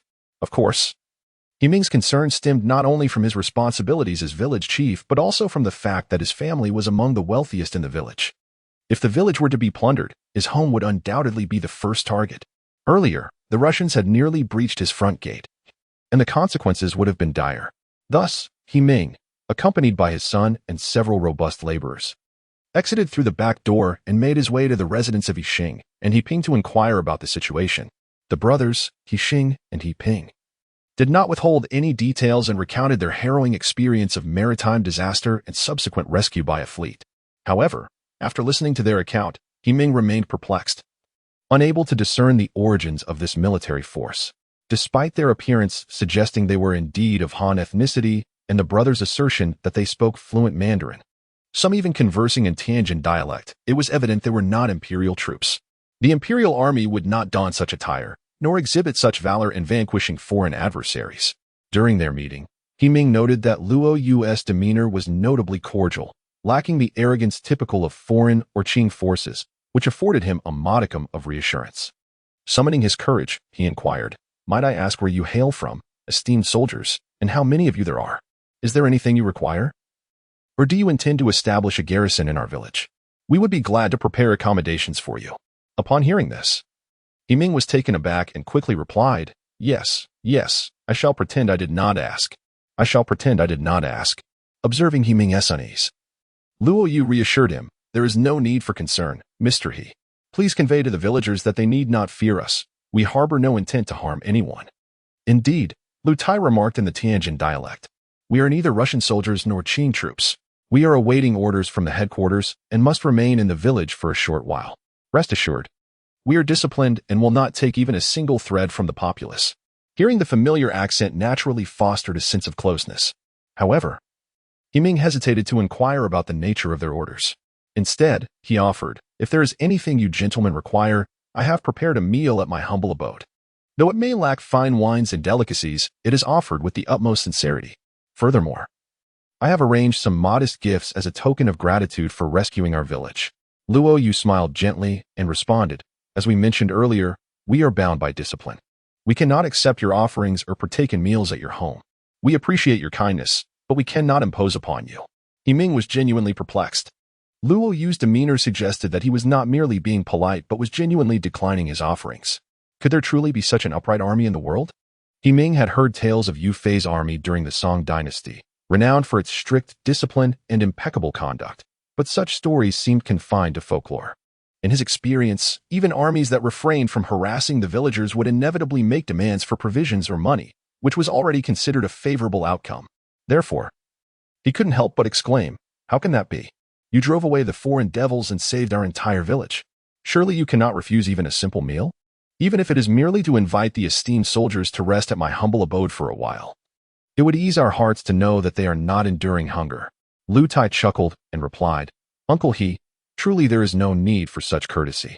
We are equipped with military rations and shall not suffer from hunger. Should we require your assistance later, we will surely express it." At that moment, Luo Yu suddenly recalled, "Uncle He, we arrived a bit late. The Russian troops have already wreaked havoc in the village. The villagers must have suffered some losses." He Ming nodded, still somewhat shaken, and replied, "Indeed. The foreign devils caused quite a stir, resulting in the deaths of many villagers. These invaders are truly despicable.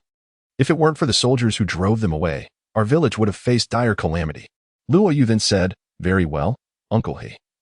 Would you be so kind as to ascertain the total number of casualties and whether anyone has been injured? We could provide them with medical assistance." Upon hearing this, He Ming could hardly believe his ears. Having expelled the foreign devils, the soldiers asked for nothing in return, not even a meal. And they were willing to treat the wounded villagers. He Ming even wondered if he was dreaming. Certainly, He Ming did not intend for his family to cease their efforts.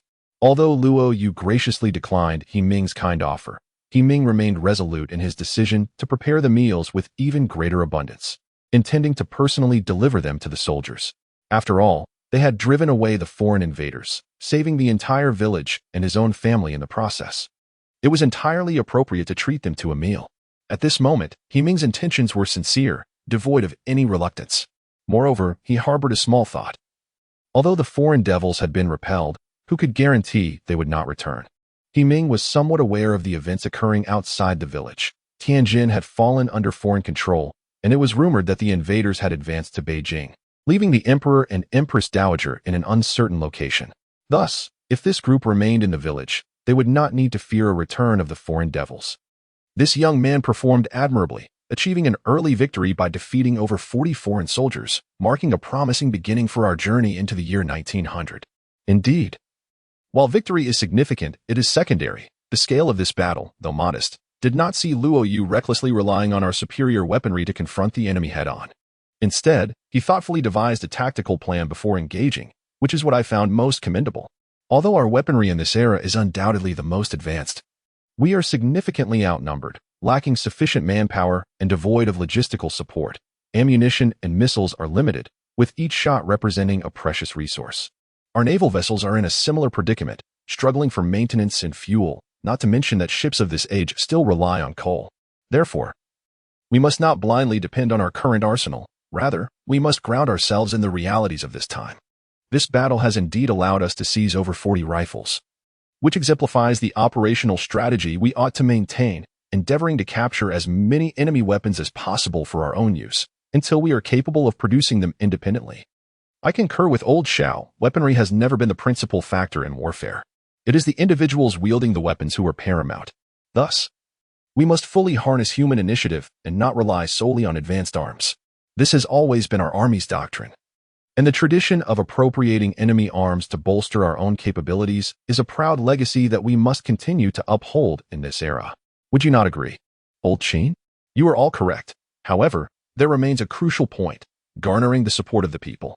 Without the backing of the populace, all else is but a fleeting illusion. This truth remains constant across all eras. Hence, I commend squad leader Luo for excelling in this regard, upholding the discipline of the masses and remaining humble in victory. This is what we must steadfastly adhere to. Xiao Bohai chuckled. Old Qin is not entirely wrong. The situation we face now is quite similar to that which we encountered before our journey through time. Prior to the founding of our nation, the fine traditions and conduct of our army must be upheld in this era. Xiao Jianjun replied, I do not oppose this notion. However, we must address specific circumstances with specificity. We cannot rigidly apply the methods of the past, as the times have indeed changed. To do so would be to err through empiricism. For instance, having driven away the bandits and saved the entire village. It would not be excessive to partake in a meal there. It is also a gesture of goodwill from the villagers towards our soldiers. And sharing a meal would further strengthen our bonds with them. Qinzheng smiled. Rest assured, I am not so inflexible. I have already informed squad leader Luo to feel free to enjoy the meal. They simply need to cover the cost.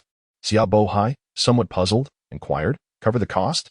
Where would we procure money in this era? Are we to pay in renminbi? How is that different from running a tab? Qinzheng responded. This is something you both seem to have overlooked.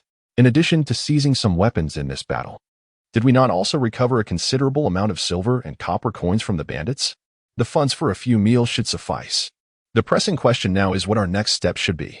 After ordering Luo Yu to engage in battle, Xiao Bohai, Xiao Jianjun, Qinzheng, along with Captain Shang Jifeng of the Kunming ship and Commander Chu Yaping of the Marine Corps, gathered in the conference room aboard the Kunming vessel.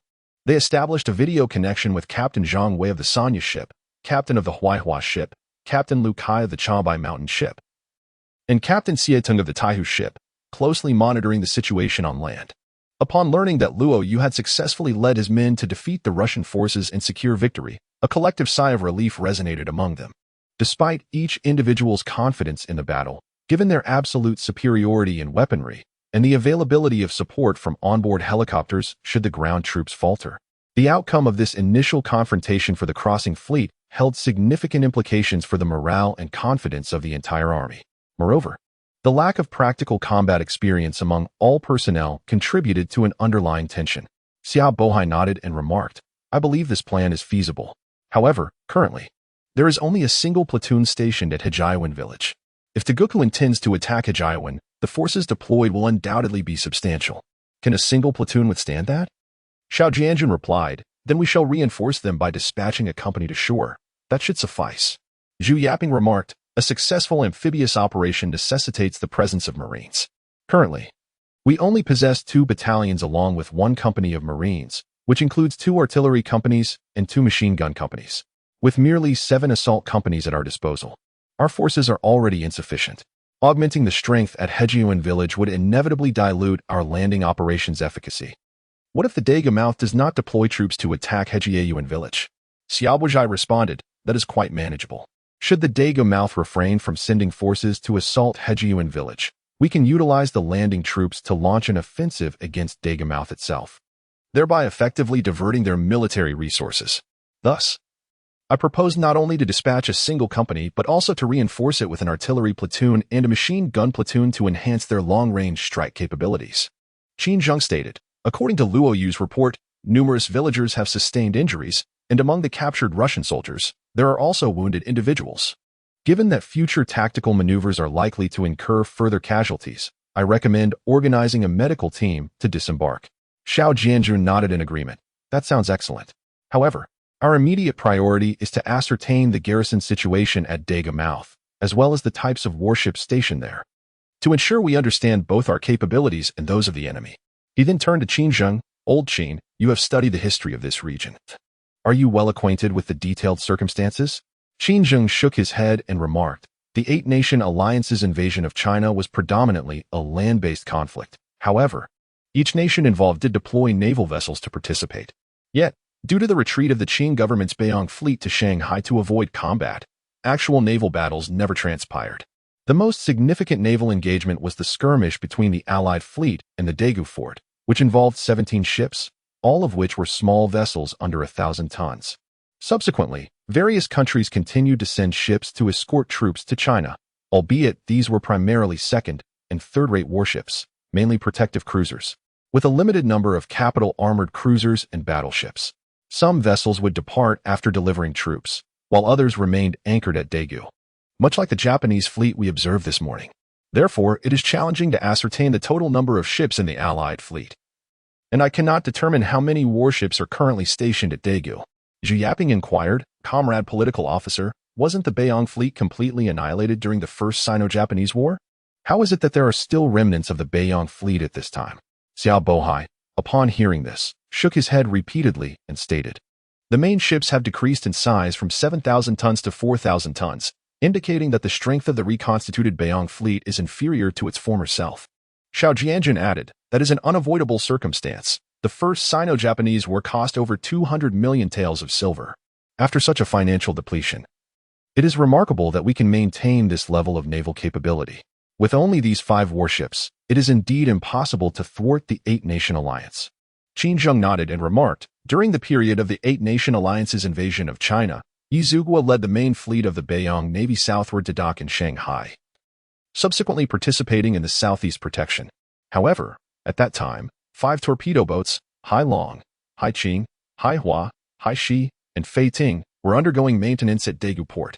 Consequently, these 5 torpedo boats were captured by the Eight-Nation Alliance and were divided among England, Germany, France, and Russia, with Russia acquiring 2 of the vessels." Xiao Bohai's expression grew grave as he stated, "Comrades, the fate of the Navy is synonymous with the fate of the nation. This truth remains unaltered through the ages. Now that we have arrived in this era, we must take action to prevent history from repeating itself." Xiao Jianjun suggested, based on Lao Qin's introduction, "I propose we promptly notify the Yeyang ship to deploy drones for reconnaissance over Daegu port. Additionally, since we have captured some Russian soldiers, we should inform squad leader Luo to interrogate the captives to gather detailed intelligence regarding Daegu port." Chapter 11. Encounter with the Japanese fleet due to the absence of satellites and the limited power of the individual radio sets carried by the landing troops. Communication with the command headquarters relied solely on the Yeyang and Xiangyang vessels patrolling nearby waters. Therefore, Xiao Bohai did not dare to be careless and promptly commanded, "Relay the information." Once the photographs captured by the drones were displayed, it became apparent that 5 Japanese warships were present, 3 large and 2 small. At that moment, Qin Zheng had already conducted considerable research and immediately recognized the vessels, stating, "The 3 large ships are the Akatsushima, the Suma, and the Akashi. The smaller ones are less clear, but they are likely gunboats or torpedo boats." Xiao Bohai stroked his chin and inquired, "The Akatsushima? If memory serves, it participated in the Sino-Japanese War. Wasn't T.G. Highhacker its captain?" Qin Zheng, while tapping on his tablet, responded, "The Akatsushima did indeed participate in the Sino-Japanese War, but its captain at the time was Kamimura Hikonochi. T.G. Highhacker was the captain of the Naniwa. Nevertheless, the Akatsushima was one of the main battleships of the Japanese combined fleet during the Sino-Japanese War. In the Battle of the Yellow Sea, the Akatsushima, along with the Yoshino, Naniwa, and Takachiho, formed the first flying squadron of the Japanese fleet. At the onset of the battle, they aggressively attacked the right flank of the Beiyang fleet, sinking the Chaoyong and Yangwei, disrupting the Beiyang fleet's formation. It was one of the principal warships that contributed to the Japanese fleet's victory in the Battle of the Yellow Sea. Chu Yaping remarked, "The Sino-Japanese War was only 5 years ago. Were the main battleships of that time already obsolete?" Xiao Jianjun stated, "So, these battleships are essentially insignificant in this era?" Qin Zheng chuckled and said, "One could say that." Xiao Jianjun turned to Xiao Bohai and proposed, "Commander, I suggest ordering the Yeyang and Xiangyang to engage and completely annihilate this Japanese fleet." Xiao Bohai paused for a moment, then asked, "Elaborate on your reasoning." Xiao Jianjun responded, "I won't bother comparing the combat capabilities of both sides. If we can't even handle these 5 second-rate battleships, then we have no business being in this era. Changing history and altering destiny would be mere illusions. We might as well find a deserted island to hide on." From a broader perspective, although these 5 warships are classified as second- or third-rate vessels, they nonetheless belong to the enemy. Thus, if we are able to sink these 5 ships, it would certainly diminish the enemy's strength, which would be advantageous for our subsequent offensive on the Daga mouth. Xiaobo said, however, "Our greatest advantage lies in our position of concealment, while the enemy remains exposed. If we were to initiate an attack, would it not risk revealing our presence and heightening the enemy's vigilance?" Xiao Jianjun replied, "Absolutely not, for in this era, communication relies on wire telegraphy. Once the ships set sail, they essentially lose contact with the shore. Therefore, as long as we manage to sink these 5 warships, the enemy will not discover our actions in a timely manner, thus preserving our secrecy.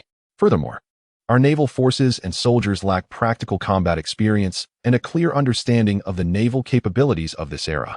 This presents an ideal opportunity to utilize these 5 relatively weak warships for practice. After all, one must begin with smaller foes to gain experience and grow stronger." Wouldn't everyone agree? Upon hearing this, the crowd nodded in agreement. In truth, they held absolute confidence in the combat capabilities of the Yeyang and Xiangyang warships. The Yeyang is classified as a Type 054A missile frigate, which stands as a principal class of frigates currently in service within the Chinese Navy, having first entered service in 2008. Its most notable feature is the installation of 4 8-cell vertical launch systems, capable of accommodating 32 HQ-16 surface-to-air missiles, marking it as the first frigate in the Chinese Navy equipped with regional air defense capabilities.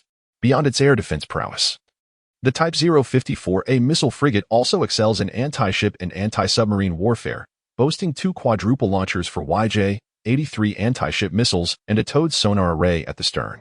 Its overall capabilities have positioned it among the ranks of internationally advanced frigates.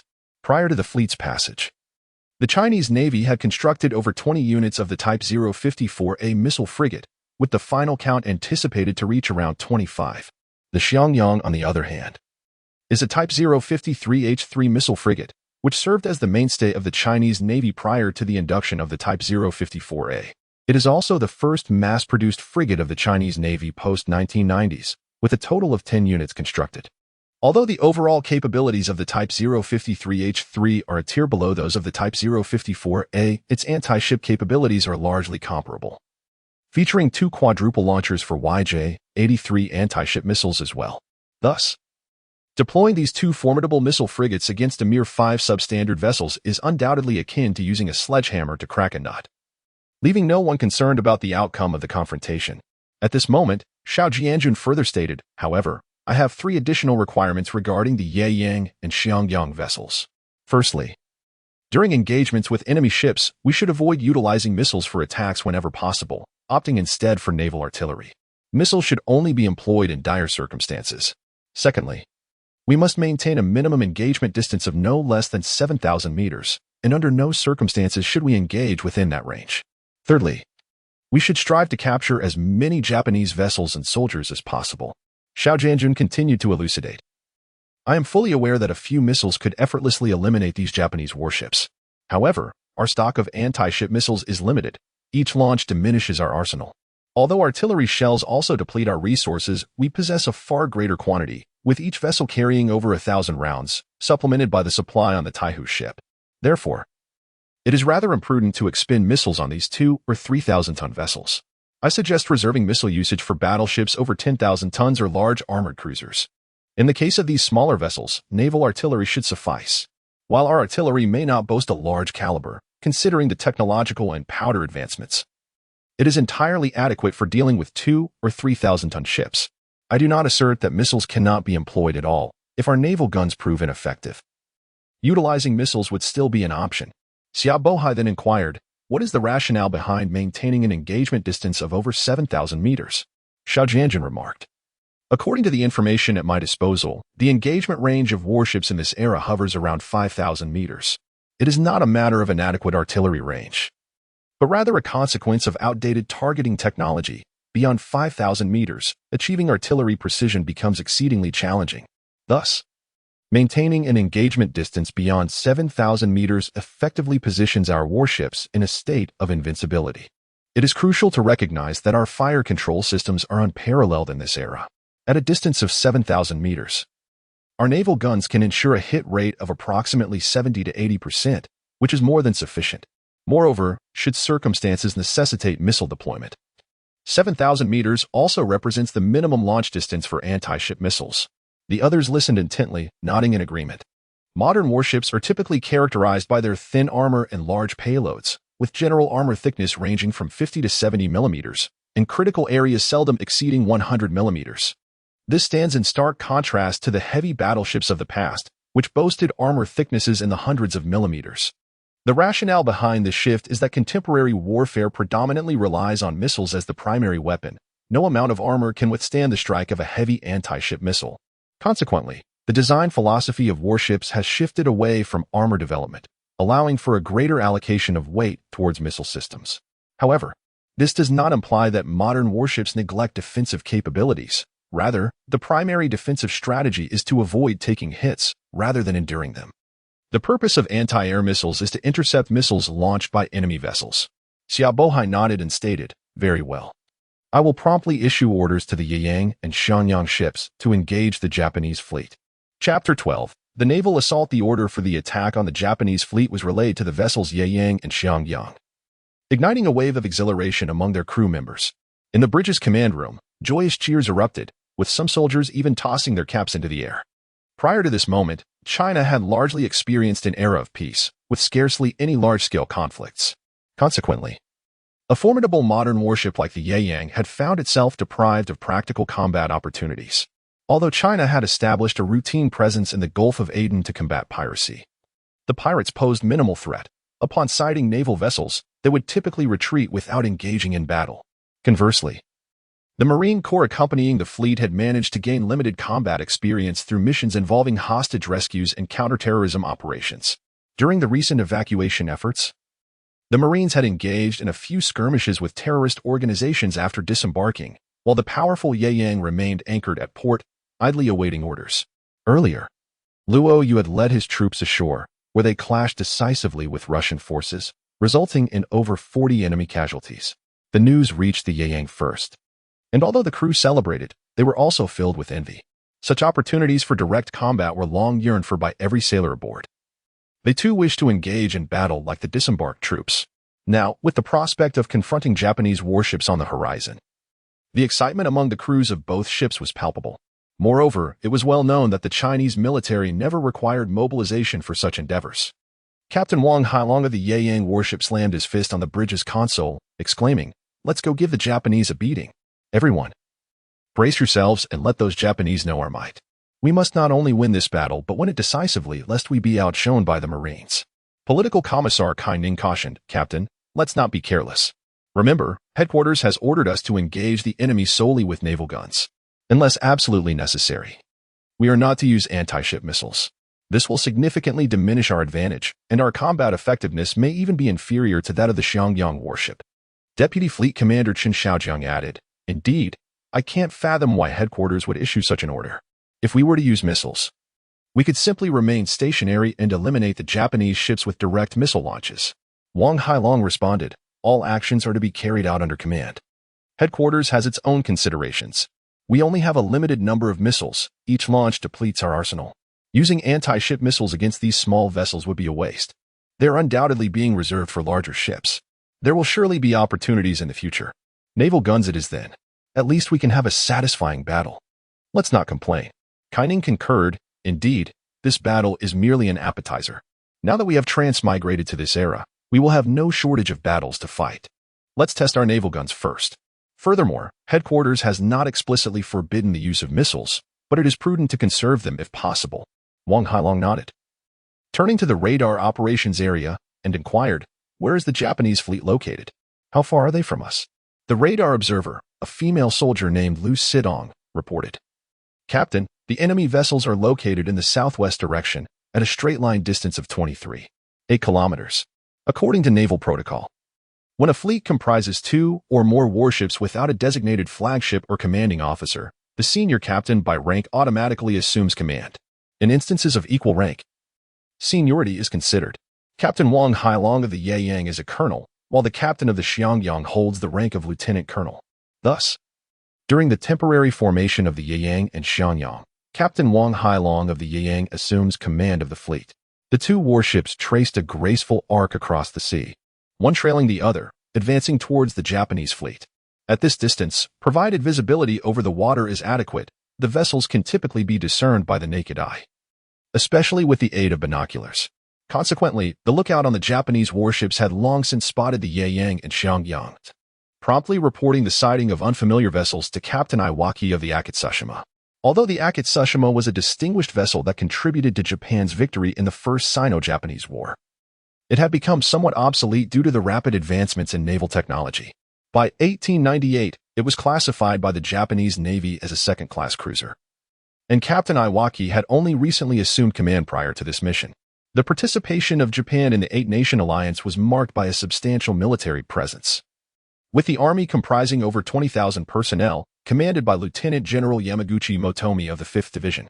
The Navy was led by Vice Admiral T.G. Hihacker, the commander of the standing fleet, with the armored cruiser Asama serving as the flagship, accompanied by a formidable fleet of 12 warships, including the protected cruisers Takasago, Kasagi, Chiyoda, Yoshino, Akitsushima, and the shallow-draft gunboats Atago, Shinzen, and Chinchou among others.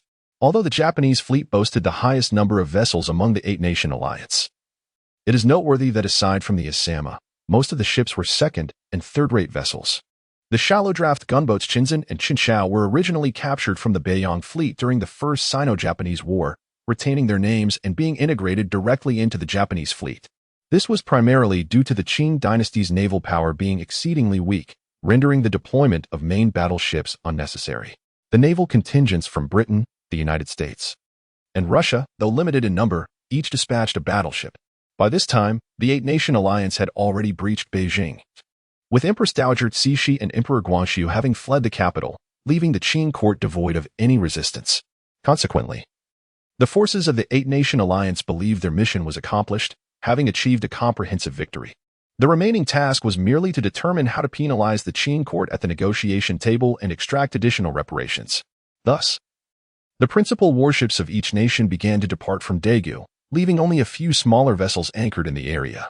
Despite the fact that the main fleet of the Beiyang Navy, the Wuhai, had retreated to Shanghai and participated in the Southeast Mutual Protection, it still posed a certain risk for the Eight-Nation Alliance. Although the Wuhai consisted of protected cruisers with limited combat capability, their relatively new age, swift speeds, and familiarity with the maritime terrain could not be underestimated. What if the Wuhai launched a surprise attack? Consequently, the warships of the Eight-Nation Alliance took turns patrolling the waters of Daegu to guard against unforeseen events. On this particular day, it was Japan's turn. Due to the older age and slower speeds of the shallow-draft gunboats, the Shinzen and the Chinen, they were not included in the patrol this time. Upon receiving a report from the lookout, Colonel Iwasaki was invigorated and immediately took up his telescope to gaze in the direction indicated by the lookout. Although Iwasaki had only recently assumed command of the Akitsushima, he harbored lofty ambitions to further enhance the glory of this distinguished warship. Accompanying Admiral T.G. Hihacker to China, Iwasaki eagerly hoped to engage the Beiyang fleet in battle once more, to achieve victories reminiscent of those by the predecessors who participated in the First Sino-Japanese War, thereby solidifying his own prospects for advancement. It was noteworthy that Japan had already established a 10-year naval development plan in 1896, known as the 66th Fleet, which aimed to build a main fleet centered around 6 battleships and 6 armored cruisers within that decade, prior to the Sino-Japanese War. In anticipation of the Beiyang fleet's formidable Dingyuan and Jinyuan battleships, Japan had commissioned two cutting-edge 12,000-ton battleships, the Fuji and Yashima, from Great Britain. However, due to the belated timing of the order, neither vessel was completed in time to participate in the conflict. It was not until late 1897 that these battleships were delivered to Japan, becoming the vanguard of the 6-6 fleet. In 1896, Japan commissioned two armored cruisers, the Asama and Tokiwa, from Great Britain, which were delivered by the end of 1899, along with the battleships Shikishima and Hatyuse. The Shikishima had just been delivered at the beginning of the year, while the Hatyuse was still under construction.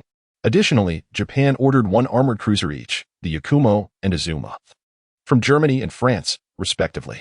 Further augmenting their fleet, Japan placed additional orders with Great Britain for two battleships, the Asahi and Mikasa, and two armored cruisers, the Izumo and Iwate. Thus, the 6-6 fleet was assembled. Currently, Japan has taken delivery of 5 of these vessels, with 7 more still under construction, slated for gradual delivery over the next 2 to 3 years. The captains who participated in the Sino-Japanese War 5 years prior have since been promoted. Ito Sokyuki, a commander at the time, has ascended to the Naval Department, and Hayakiro Togo, captain of the Naniwa, has been appointed commander of the standing fleet. Even the most junior among them now hold positions as squadron commanders.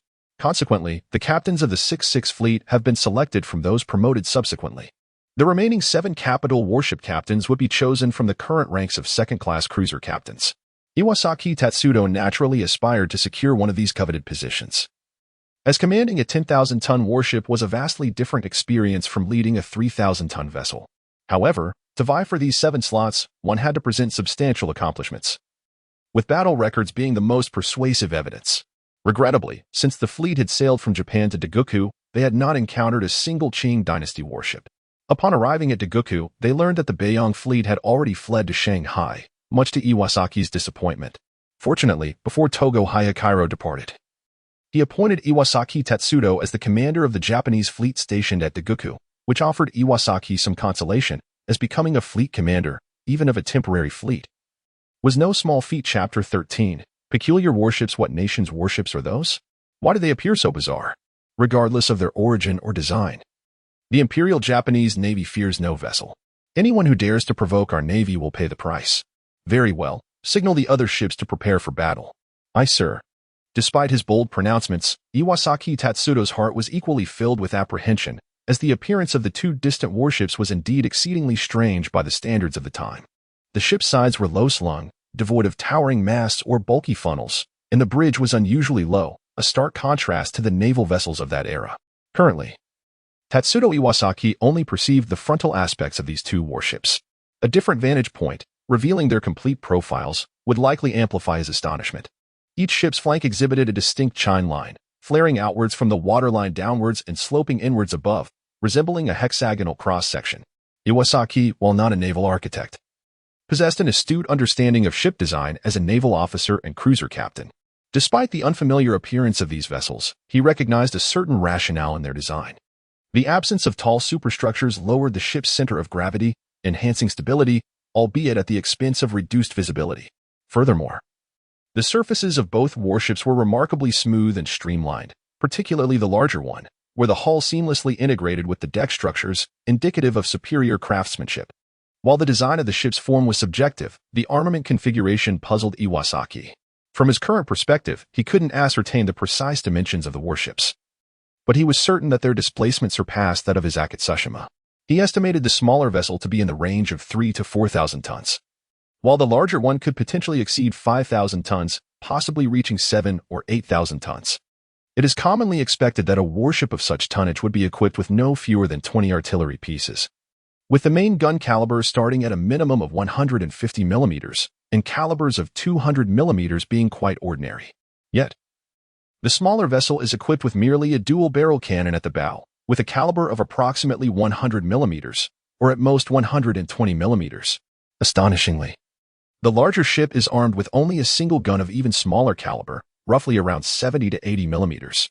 Furthermore, these 2 warships possess no secondary artillery apart from their main guns, rendering the tonnage and armament of these vessels utterly disproportionate. Yasuzaki Taro was undoubtedly aware that during this era, a particular class of warships employed a broadside gun design, positioning the main guns amidships rather than at the bow. For instance, during the First Sino-Japanese War, the Beiyang fleet's two principal ironclads, Dingyuan and Jinyuan, were equipped with dual-barreled main guns situated in the midsection of the hull. However, it was evident that these two vessels did not follow such a design, as their hull and deck structures were seamlessly integrated, with the bridge being of equal width to the hull. If the main gun were to be placed amidships, the bridge would obstruct its forward-firing trajectory. Moreover, these two warships were aligned side by side, facing the enemy with their bows rather than in a linear formation, indicating a concentration of their primary firepower at the bow. This further negated the possibility of positioning the main guns in the midsection. Consequently, Nasuzaki's disdain for the designers of these two vessels was palpable. Such a foolish design raised questions about the caliber of the nation that would construct such ineffectual warships. Nevertheless, one thing remained certain: these two ships were certainly not vessels of the Beiyang fleet, not only due to the peculiar design of the two warships, but also because the flag fluttering from their masts is not the triangular dragon flag of the Beiyang fleet, but rather a banner adorned with a yellow five-pointed star against a red background, one that is unfamiliar to me.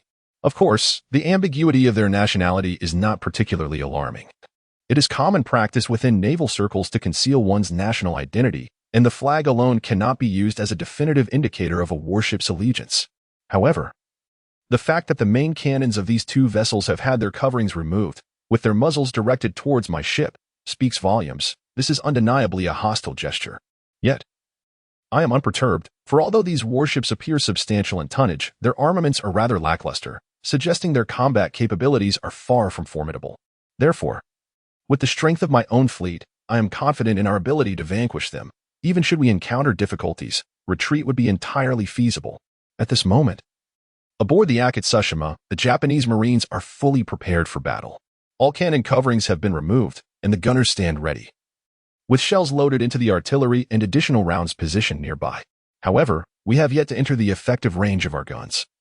Thus we remain poised for action without firing. Meanwhile, soldiers tasked with damage control are equipped with various tools and are on standby in their respective compartments, ready to attend to any damage inflicted upon the Akatsushima should it be struck by enemy fire, ensuring the vessel's combat readiness. I am exceedingly pleased with the performance of my crew. This exemplifies the caliber expected of the Imperial Japanese Navy. My immediate focus is to monitor the distance between both vessels, selecting an opportune moment to maneuver, thus positioning ourselves to seize the T-bone angle and initiate our assault against the enemy ships. At that moment, a staff officer suddenly exclaimed, "Commander, why is there no one on the decks of those two warships?" Yanagisaki Tadanobu was momentarily taken aback, realizing the officer's observation was indeed accurate. The foredeck of both vessels was conspicuously empty, devoid of personnel. The Japanese officers and sailors in the bridge were equally astonished. While it was customary for non-essential personnel to refrain from appearing on the upper decks during combat, there should still be some combatants present, at least a few gunners, unless the ships were equipped with fully enclosed turrets. However, in this era, only vessels exceeding 10,000 tons were fitted with such turrets, and even then, it was limited to the main guns. Secondary armaments typically utilized semi-enclosed shields. Furthermore, given the size of the turrets on these two warships, fully enclosed designs were improbable. Where, then, had the soldiers aboard these vessels vanished to? The bridge fell into an eerie silence, as every individual sensed an inexplicable strangeness surrounding the two warships. Yanagisaki Tadanobu, too, felt a vague sense of foreboding.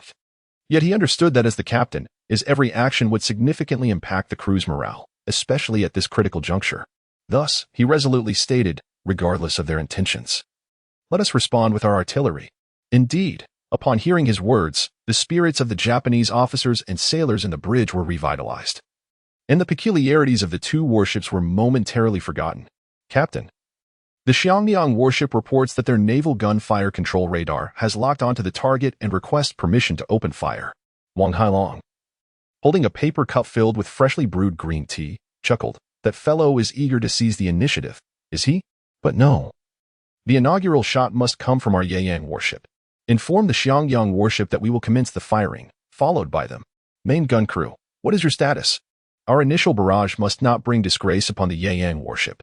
Squad leader Cheng Wensua of the main gun crew reported, "Captain, the fire control radar has locked onto the target, distance 7,630 meters, ready to fire at any moment." In reality, Wang Hailong's decision to deny the Xiangyang warship the first shot was not motivated by a desire to compete for merit. Rather, It stemmed from the Yaoyang warship's superior overall performance, combat capabilities, and level of information technology compared to the Xiangyang warship. Although the Yaoyang warship's cannons possessed a smaller caliber, its precision and fire control systems were significantly more advanced. The Yaoyang warship was equipped with a PJ-26 single-barreled 76mm naval gun, weighing 16.5 tons, including the lower deck loading machine. It had a maximum range of 15.5 kilometers, an effective range of 11.5 kilometers, and a maximum rate of fire of 120 rounds per minute, with 2 additional rates of fire at 30 rounds per minute and 60 rounds per minute. Each shell weighed 12.4 kilograms with a projectile weight of 5.9 kilograms. The Naval Artillery's fire control system is equipped with an LR-66 naval gun fire control radar situated on the platform in front of the main mast. Below, the deck houses a GDG-775 electro-optical fire control device, which integrates an infrared thermal imager, a CCD camera, and a laser rangefinder, all of which can be utilized for directing the 76mm naval gun. Although the PJ-26 model single-barrel 76mm naval gun's firepower may not be substantial, it boasts an exceptionally rapid rate of fire, high reliability, and advanced fire control technology, as well as a significant degree of informatization. This enables it to possess formidable anti-ship capabilities while also being adept at air defense. In previous military exercises, the PJ-26 model single-barrel 76mm naval gun has achieved multiple instances of successfully intercepting enemy missiles. Consequently, the Yaoyang vessel was the first to launch an assault on the Akizuki, ensuring a high accuracy rate for the initial barrage, disrupting the enemy ship's formation, and paving the way for the subsequent bombardment by the Xiangyang vessel. Wang Hailong drained the tea from his paper cup and, with a vigorous gesture, declared, "All right," with a firing rate of 60 rounds per minute. Continuous fire for 30 seconds, open fire, and let the Japanese feel our might. The main gun operator promptly input Wang Hailong's command into the fire control system, and Chang Wensuo immediately announced, "Main gun firing." With that, he pressed the artillery button with force. Boom, boom, boom. The PJ-26 model single-barrel 76mm naval gun aboard the Yaoyang commenced its bombardment, unleashing 30 rounds in a mere 30 seconds. A series of explosions erupted on the forward deck of the Akizuki, while columns of water surged up around the vessel's hull. Iwasaki Tatsudo was profoundly astounded. Initially, upon witnessing the Yaoyang ship's main gun commence firing, he was rather dismissive. He believed that initiating fire at a distance of over 7,000 meters precluded any possibility of precise targeting, even for the British, who were at the forefront of naval technology at that time. Whether a hit would be scored was merely a matter of chance. The Japanese naval battle regulations stipulated an engagement distance of within 3,000 meters. The adversary's premature firing at such a range, in Iwasaki's view, stemmed from nervousness, indicating a lack of regular training and subpar quality. Such an opponent was not to be feared. However, before Iwasaki could exhale a sigh of relief, the initial shell struck the Akitsushima, causing an explosion. Subsequently, the second and third shells followed suit, repeatedly hitting the Akitsushima and triggering a series of detonations. During this barrage from the Yaoyang ship, the Akitsushima sustained an estimated 10, possibly even 20, hits. Iwasaki Tatsudo was utterly taken aback, as he had not anticipated such precision from the opposing artillery at a distance exceeding 7,000 meters, with multiple hits scored. It became evident that the adversary's preemptive firing was not due to mere nervousness. Furthermore, despite possessing only a single cannon, its rate of fire far surpassed Iwasaki's comprehension. In this era of naval artillery, even the most rapid-firing 47mm QF Hotchkiss gun can only achieve a rate of fire of 20 rounds per minute. The rapid-fire guns of 70 to 80mm typically fire at a rate of 8 to 12 rounds per minute, while those of 100 to 150mm deliver approximately 3 to 6 rounds per minute. In the realm of large-caliber artillery, a 200mm gun fires at a rate of 1 to 2 rounds per minute, and a 300mm gun achieves a rate of 1 round every 2 to 4 minutes. Thus, the rate of fire of the enemy's artillery evidently far surpasses that of the naval guns of this era. According to the estimations of Iwasaki, it should be between 30 to 60 rounds per minute, and in his recollection, only the Maxim machine gun could boast such a firing speed. The fact that artillery can attain the rate of a machine gun, despite its relatively modest caliber, underscores its terrifying potential, a reality Iwasaki fully comprehends. It is no wonder that the enemy has equipped only a single main gun. With such a rate of fire and such precision, one main gun suffices. It appears he has underestimated the capabilities of this unknown adversary. However, now is not the time to analyze the enemy's technology. Although the single-barreled 76mm PJ-26 naval gun lacks considerable power, the Akitsushima is merely an old protected cruiser with a modest tonnage.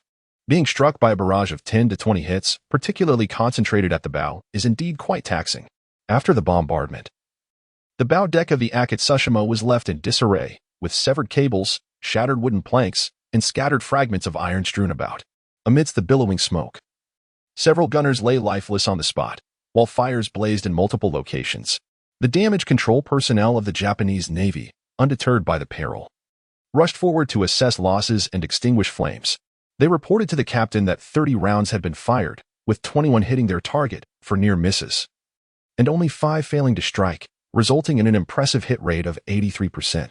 Modern naval artillery operates through a fire control system that integrates radar, electro-optical targeting devices, infrared thermal imaging, and laser rangefinders, rendering it largely unaffected by visual discrepancies. Consequently, after the artillery fire, the results can be meticulously calculated. Near misses refer to shells that did not directly impact the hull but detonated in proximity, exploding in the water. Given that water is an incompressible substance, the shockwave produced by an underwater explosion is 800 times more powerful than in air. Thus, if the explosion occurs within a certain vicinity, it can still inflict damage upon the submerged sections of surface vessels. Therefore, the hit rate includes near misses as well. The range of a near miss varies depending on the type of shell. Generally, the larger the caliber of the artillery, the greater the near miss range. When comparing shells of the same caliber, the near miss range of high explosive shells is larger than that of armor-piercing shells. The PJ-26 model, a single-barrel 76mm naval gun, has no requirements for anti-ship or land attack capabilities. Hence, it is equipped solely with high explosive, fragmentation, and incendiary shells, lacking armor-piercing or high-explosive armor-piercing shells. All rounds fired in this volley were high-explosive shells. Wang Hailong lowered his binoculars, remarking, "Indeed, the accuracy is quite commendable." Executive Officer Chen Xiaojiang commented, however, "It seems our vessel's 76mm guns possess somewhat limited destructive capability, inflicting only modest damage upon the Japanese. Perhaps we should permit the Xiangyang to engage.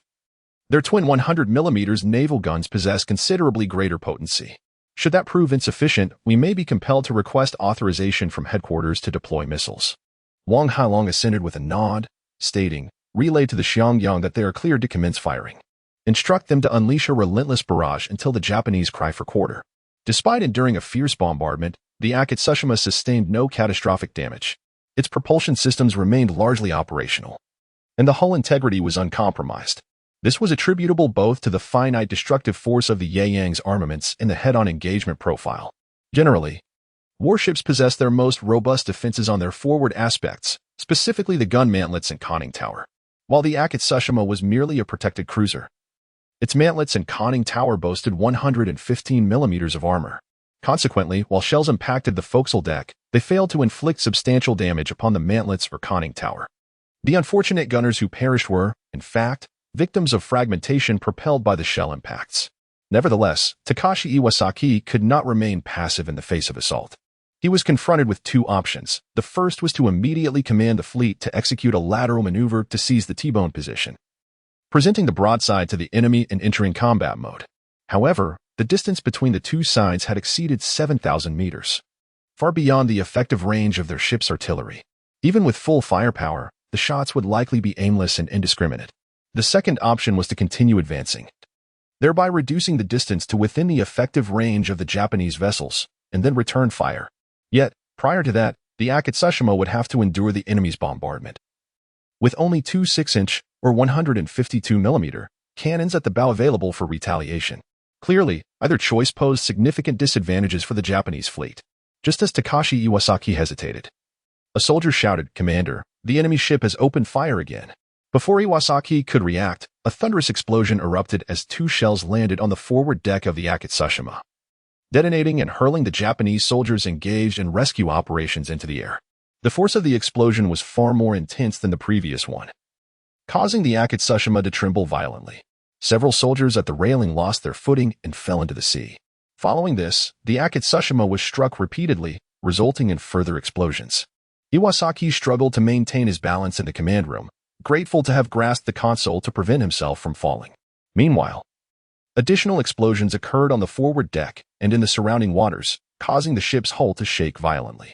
After the barrage concluded, Iwasaki Tatsudo barely regained his composure and vociferously commanded, "Return fire. Return fire at once." In truth, Iwasaki harbored no expectations of scoring a direct hit on the enemy vessel. His sole intention was to disrupt their firing accuracy. In this era, despite the advent of optical aiming devices, targeting still relied heavily on visual acuity. Consequently, the smoke and water plumes generated by cannon fire could potentially impede the aiming process. However, unbeknownst to Iwasaki, these tactics were rendered futile against the Yaeyang and Xiangyang ships, which employed radar, laser, and infrared targeting systems. Just then, a soldier reported, "Sir, the forward gun was struck and is out of commission." Iwasaki paused, momentarily stunned. Before he could respond, another soldier reported, "The second and third compartments on the port side have ruptured and are taking on water. The compartment on the starboard side is also flooding." Iwasaki instructed, "Order damage control teams to commence repairs immediately." After a pause, he added, "Hard to port, 75 degrees. Signal the other ships to follow the flagship in turning to seize the tactical advantage and open fire on the enemy vessels." This time, it was the Xiangyang ship that unleashed its cannons. The Xiangyang warship's artillery consists of HPJ-33B Type 79 twin 100mm naval guns. The total weight of the entire gun, including the ammunition drum, is approximately 38 tons. It boasts a maximum range of 22.5 kilometers, with a single barrel firing at a rate of 25 to 30 rounds per minute. Each shell weighs 31.5 kilograms.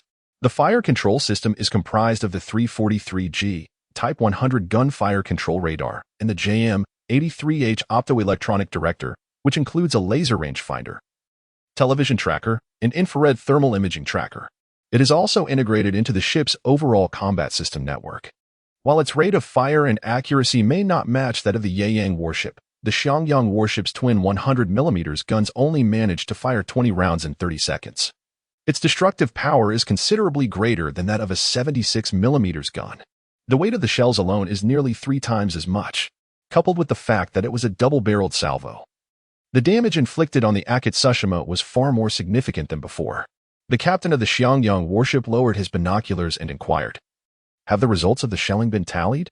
The gunnery officer of the Xiangyang warship, Bai Ping, reporting, "Captain, 20 rounds fired, 11 hits, 3 near misses, 6 misses, resulting in a 70 hit rate." The captain nodded, quite satisfied with the results of the shelling. Considering that the Xiangyang warship's fire control system is inferior to that of the Yaeyang warship, achieving a 70 hit rate is a commendable outcome. The executive officer, Jin Kyun, remarked, "This should give the Japanese a taste of their own medicine. If we had opened fire with the Xiangyang warship earlier, we probably would have sunk them by now." The political commissar, Li Chao, chuckled and remarked, "If only we had a modern-class vessel, equipped with a dual 130mm naval gun. In terms of artillery power, even the Kunming ship pales in comparison." Jin Kyun interjected, "What significance does artillery have? If we could deploy missiles, a single strike could sink these phantom ships. Even if we cannot use the Ingji-83, the Hongqi-7 would suffice." Responded, "Let us not complain. The mere opportunity to engage in battle is a blessing. Without missiles, the Yaeyang vessel is in an even more constrained position. Furthermore, the command has its own considerations. With only a limited number of missiles at our disposal, we must prioritize targeting larger vessels over these small ships. It would not be prudent to expend missiles on them. Our naval guns are more than adequate for this task." At that moment, the communications officer, Chen Changji, announced, "Captain, the enemy's warship is changing course. Are they attempting to flee?"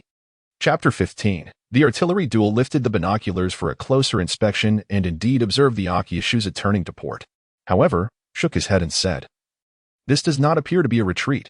Rather, they are positioning themselves to take that formation, presenting their broadside to engage us with maximum firepower. This is a common naval tactic of the era. The fact that they're maneuvering at this distance suggests that we have cornered them. What orders do we have from the Yaeyang vessel?" Just then, the communications officer, Zhang Yang, reported, "Captain, the Yaeyang has commanded us to turn left and, as before, engage the enemy vessels sequentially with our naval guns." As the opposing fleets executed simultaneous port turns, they were, in effect, maneuvering in a crisscross pattern. Given that both the Yaoyang and Xiangyang vessels were equipped with forward-mounted artillery, the issue of securing eight-head advantage was inconsequential. This maneuver was primarily intended to introduce dynamism to the ship's movements, thereby diminishing the likelihood of being struck by enemy fire. Despite the prevailing distance being beyond the effective range of the Japanese weaponry, maintaining a static position would have allowed the Japanese to progressively refine their artillery targeting data, potentially resulting in a successful hit on either the Yaoyang or Xiangyang. Modern warships, characterized by their relatively thin armor and voluminous internal components, possess limited resilience to enemy impacts. While a direct hit was unlikely to result in immediate sinking, it would undoubtedly inflict substantial damage. Moreover, the absence of adequate repair facilities during this era meant that damage to critical modules could lead to significant operational impairments. Furthermore, contemporary naval vessels are equipped with automated targeting systems that compensate for motion and the ship's pitch and roll, thereby minimizing the impact of movement on firing accuracy. This enabled the Yaoyang and Xiangyang to fully exploit the range and precision advantages of their artillery while in motion. Additionally, the maneuver allowed for a sequential bombardment of the trailing Japanese warships, akin to the earlier coordinated assault on the Akatsushima.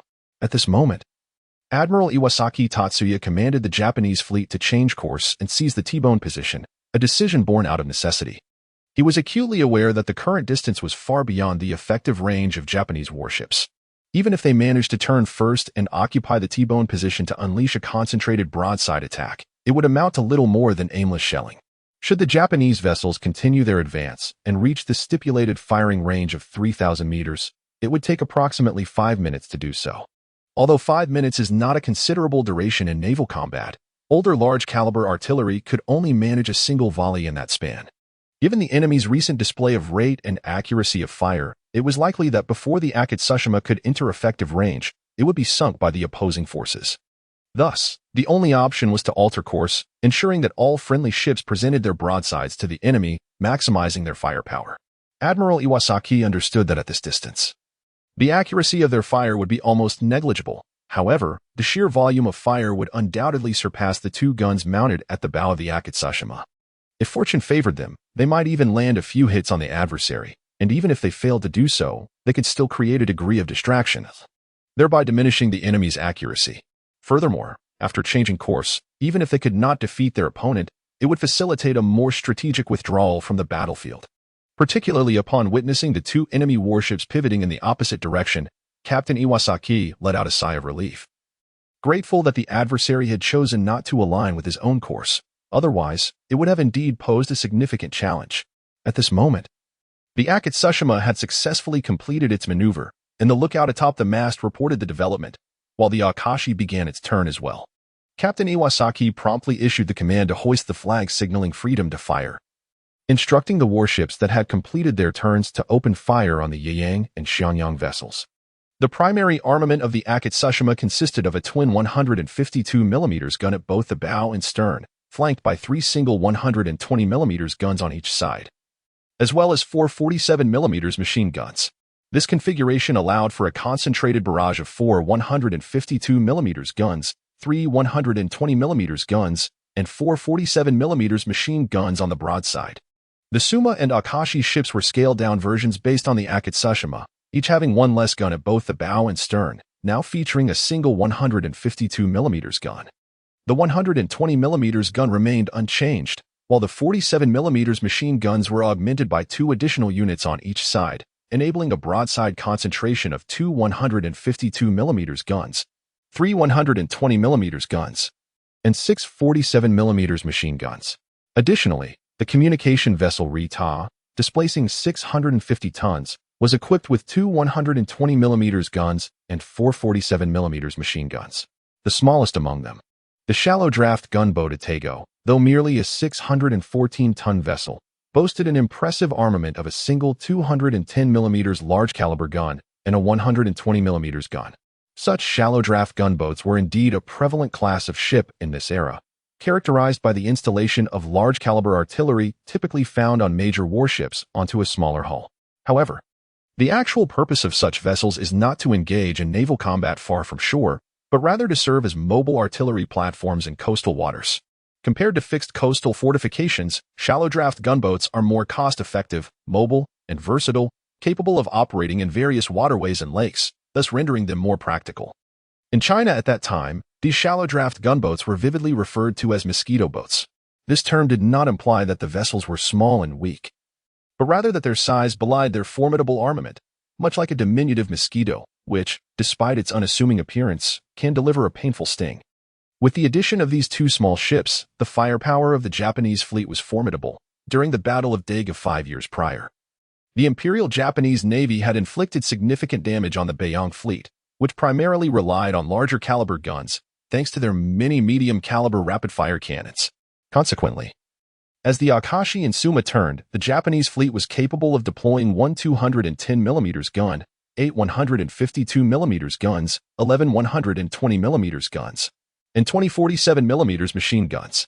The sea roared with the thunder of cannon fire, illuminated by brilliant flashes and enveloped in smoke, presenting a truly formidable spectacle. Nevertheless, despite the barrage of projectiles raining down upon the waters, the impacts fell far from the Yeyang and Xiangyang vessels, with the nearest shots missing by over 300 meters. Consequently, while numerous water spouts erupted upon impact, they caused no harm to the two ships, not even a single drop of water gracing their decks. The Yeyang and Xiangyang ships were far from idle. The Japanese warships, having altered their course, presented their broadsides, maximizing their offensive capabilities while simultaneously increasing their vulnerability. This maneuver allowed the Yeyang and Xiangyang ships to attack the Japanese vessels' flanks with impunity, inflicting greater damage compared to their previous frontal assault on the Akatsushima, which had been limited to targeting the deck and superstructure. Given that the armored cruisers primarily featured protection along their sides, both above and below the waterline, with 3 of the cruisers boasting 100mm thick side armor, only the Xiangyang's cannons possessed the necessary power to penetrate this defense. The Yeyang's main guns, being somewhat less potent, struggled to pierce the Japanese armor. Consequently, the two ships adopted a division of labor. The Yeyang focused on attacking the exposed sections above the deck, while the Xiangyang concentrated its fire on the ship's sides. In that era, even battleships had numerous unprotected areas above the deck, such as masts, observation posts, and funnels. Furthermore, the wooden decking, despite being fire-resistant, remained susceptible to combustion. Therefore, targeting these areas, while not resulting in the ship sinking, could still inflict substantial damage. The Yeyang warship persisted with a firing rate of 60 rounds per minute, employing bursts of 30 seconds each. The initial recipient of this assault was the Akashi, which was closely trailing the Akatsushima. A dense barrage of shells descended upon the Akashi's deck, bridge, masts, funnels, and other sections, precipitating a sequence of detonations. The entire warship was virtually enshrouded in the resultant smoke, with numerous Japanese soldiers on deck suffering casualties and extensive damage inflicted upon the vessel's infrastructure. Captain Tamarimi of the Akashi, observing from the command center, was utterly dumbfounded, finally gaining a semblance of understanding of the ordeal the Akatsushima had just undergone. Scarcely had the Yeyang's bombardment ceased, and before the Japanese officers aboard the Akashi could catch their breath, the Xiangyang warship commenced its own artillery assault, mirroring the 20-round bursts employed against the Akatsushima. By the cessation of the Xiangyang's barrage, at least a dozen shells had impacted the Akashi's flanks, with an additional 3 or 4 landing in the adjacent waters, constituting near misses. On the Akashi's sides, 3 gaping breaches exceeding 1 meter in diameter had been torn open, resulting in widespread casualties among the sailors and soldiers within the compartments. 2 of these breaches were perilously close to the waterline. The warship's hull, impacted by both direct hits and near misses, was subjected to violent oscillations, leading to substantial water ingress. Furthermore, 1 projectile struck the engine room, disabling a boiler and severely curtailing the Akashi's speed. Aboard the vessel, pandemonium reigned. Captain Tamarimi, disregarding any attempts to direct retaliatory fire against the enemy warship due to its futility, hastily commanded damage control teams to intensify their salvage efforts. Fortunately, at this moment, both vessels had already passed each other, and the Yeyang and Xiangyang ships had now set their sights on the Shuma. After 2 rounds of bombardment, the Shuma suffered a total of 22 hits on its deck, while its starboard side was struck 13 times. Notably, 2 100mm shells almost simultaneously impacted the ammunition room beneath the main 152mm gun at the bow, resulting in a catastrophic explosion at the front of the Shuma. The 152mm main gun, along with over 10 soldiers operating it, was violently propelled into the air, leaving the entire forward deck of the Shuma in utter disarray, with scarcely a square inch intact. Fortunately, the explosion occurred above the waterline, leading only to cracks and minor leaks below it. However, there was no significant inflow of water. Additionally, the propulsion system of the Shuma remained unscathed, ensuring that the vessel not only stayed afloat but also retained its speed with minimal impact. Chapter 16. The Japanese vessel's retreat. Further back lay the two smaller ships, the communication vessel Ryoshin and the shallow draft artillery ship Itago. Each of these minor vessels had a displacement of merely over 600 tons. Although Itago bore a formidable 210mm gun, its hull was constructed entirely of ordinary steel plates, lacking any armor, rendering it exceedingly vulnerable. It was clear that even the dual 100mm guns aboard the Xiangyang could easily overpower these two smaller ships, not to mention the 76mm guns of the Yaeyang. Consequently, the Yaeyang was the first to unleash a barrage of artillery fire upon the Ryoshin, and the concentrated gunfire nearly reduced the Ryoshin to a sieve, with seawater surging violently through the breaches. It became evident that without the Xiangyang's involvement, the Ryoshin was doomed. Relying solely on the artillery of the Yaeyang, the Longtian was sunk, allowing Wang Hailong to feel a sense of pride. However, to be candid, it was the Xiangyang that truly achieved tangible results during the recent 3 rounds of bombardment. This left the crew of the Yaeyang feeling quite frustrated. For within the Chinese Navy, the Yaeyang is a principal frigate and a predominant participant in most military exercises, even possessing the potential to join an aircraft carrier group for escort missions. In contrast, the Xiangyang has gradually descended to a secondary role, primarily tasked with patrolling the near seas, and is seldom included in high-level military drills. Moreover, the comprehensive combat capability of the Yaeyang significantly surpasses that of the Xiangyang, leading to a hierarchy where the crew of the Xiangyang often finds themselves bowing their heads in deference during encounters. Now, although they had the opportunity to engage in actual combat, it was merely a traditional naval gun duel, and the performance of the Yaeyang was evidently inferior to that of the Xiangyang, which left the crew of the Yaeyang feeling quite discontented. Nonetheless, the sinking of the Longtian allowed the crew to breathe a slight sigh of relief. As for the remaining Adada, that was naturally left to the Xiangyang. In the spirit of competition, Wang Hailong demonstrated a measure of magnanimity, especially considering this was merely the inaugural battle following their passage into this new realm. There would be ample opportunities for the Yaeyang to redeem its reputation, particularly when facing battleships of over 10,000 tons, which would be the moment for the Yaeyang to truly shine. Upon receiving the orders from the Yaeyang, the captain of the Xiangyang could not help but chuckle, remarking that it seemed Captain Wang was not hogging all the glory, but rather had left a share for them as well.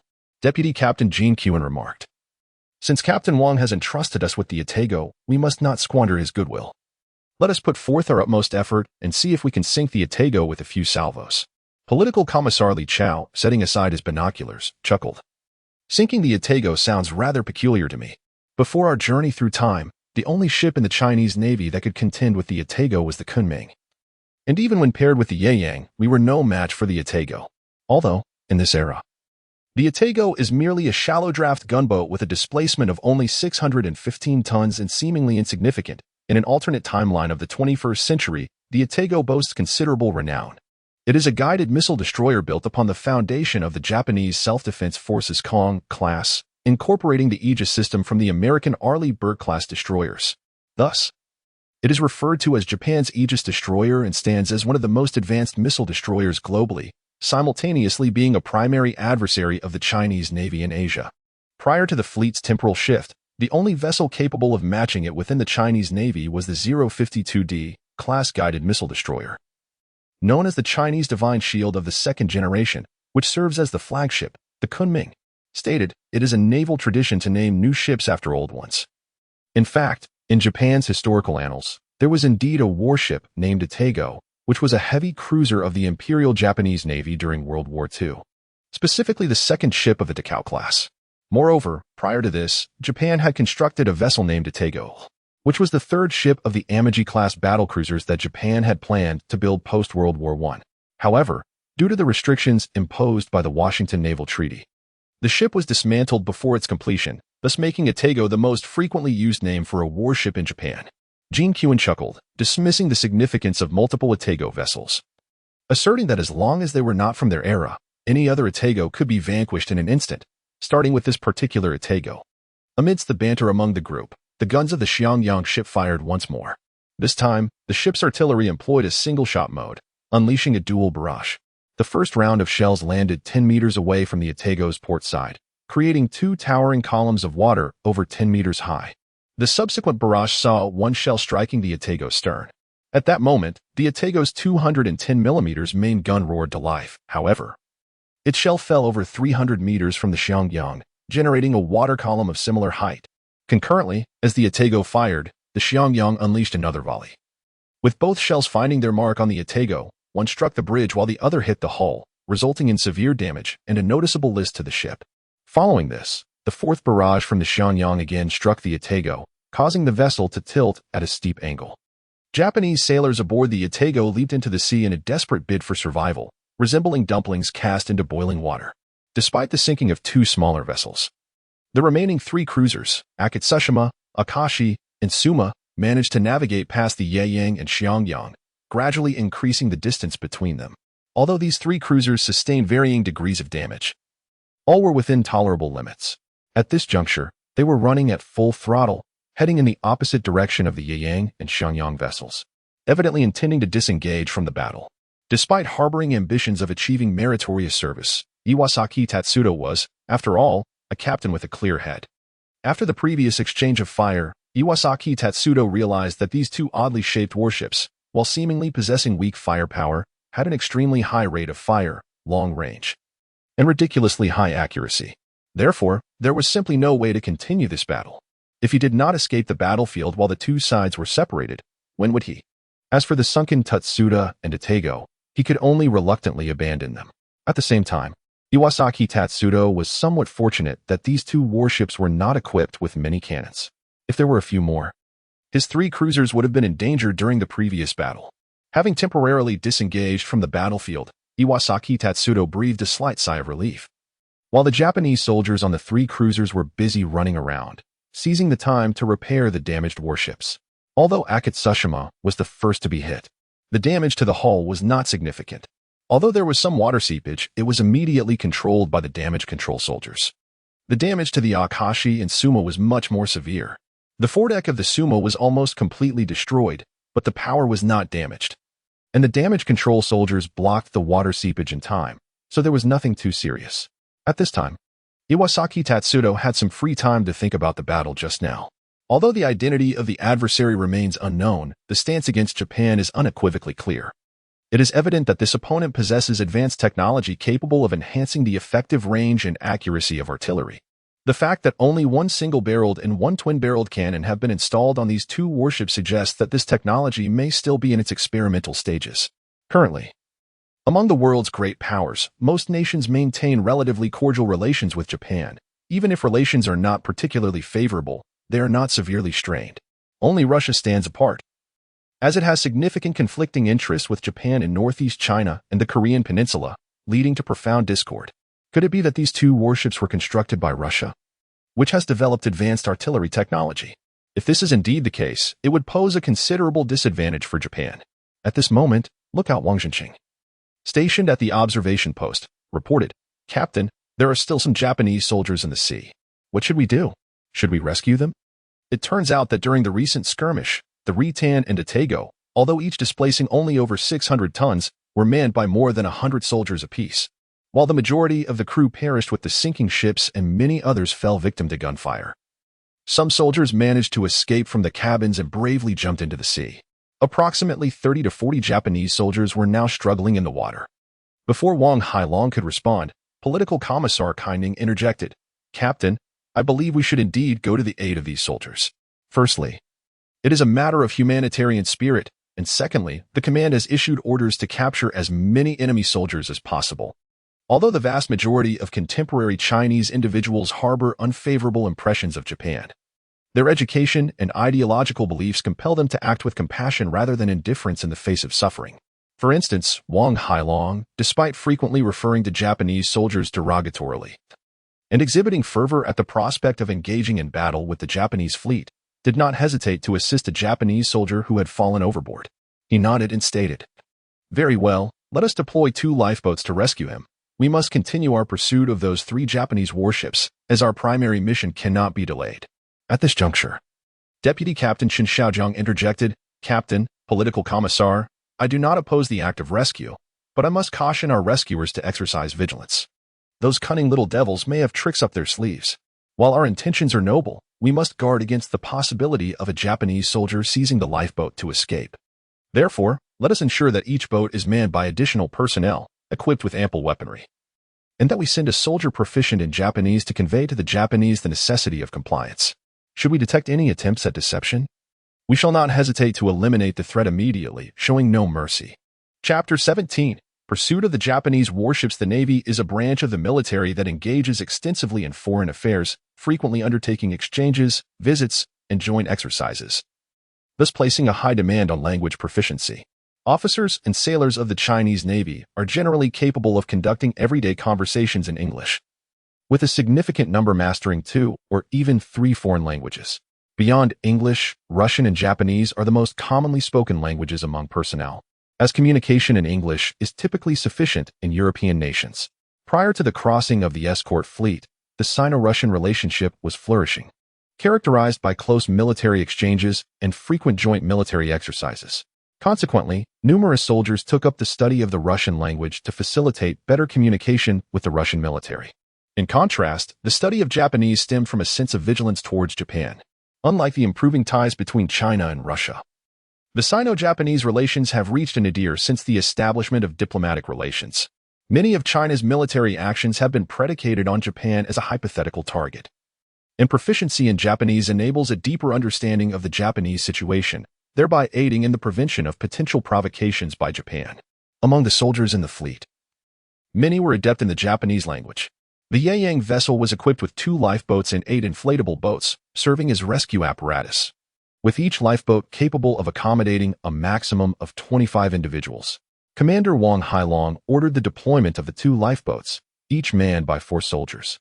Aside from the helmsman, the remaining 3 soldiers were armed with a Type 95 rifle and a Type 92 pistol as they proceeded to rescue the Japanese soldiers who had fallen overboard.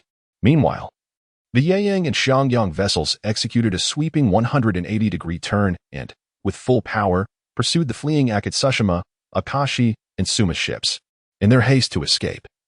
The 3 Japanese vessels did not maintain a linear formation. Instead, Akashi and Suma operated in parallel, one to the left and the other to the right, trailing behind the Akatsushima, thereby forming a triangular configuration among the 3 warships.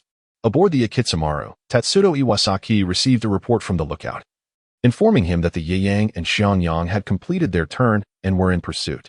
Consequently, Iwasaki promptly instructed the lookout to ascertain the distance between them.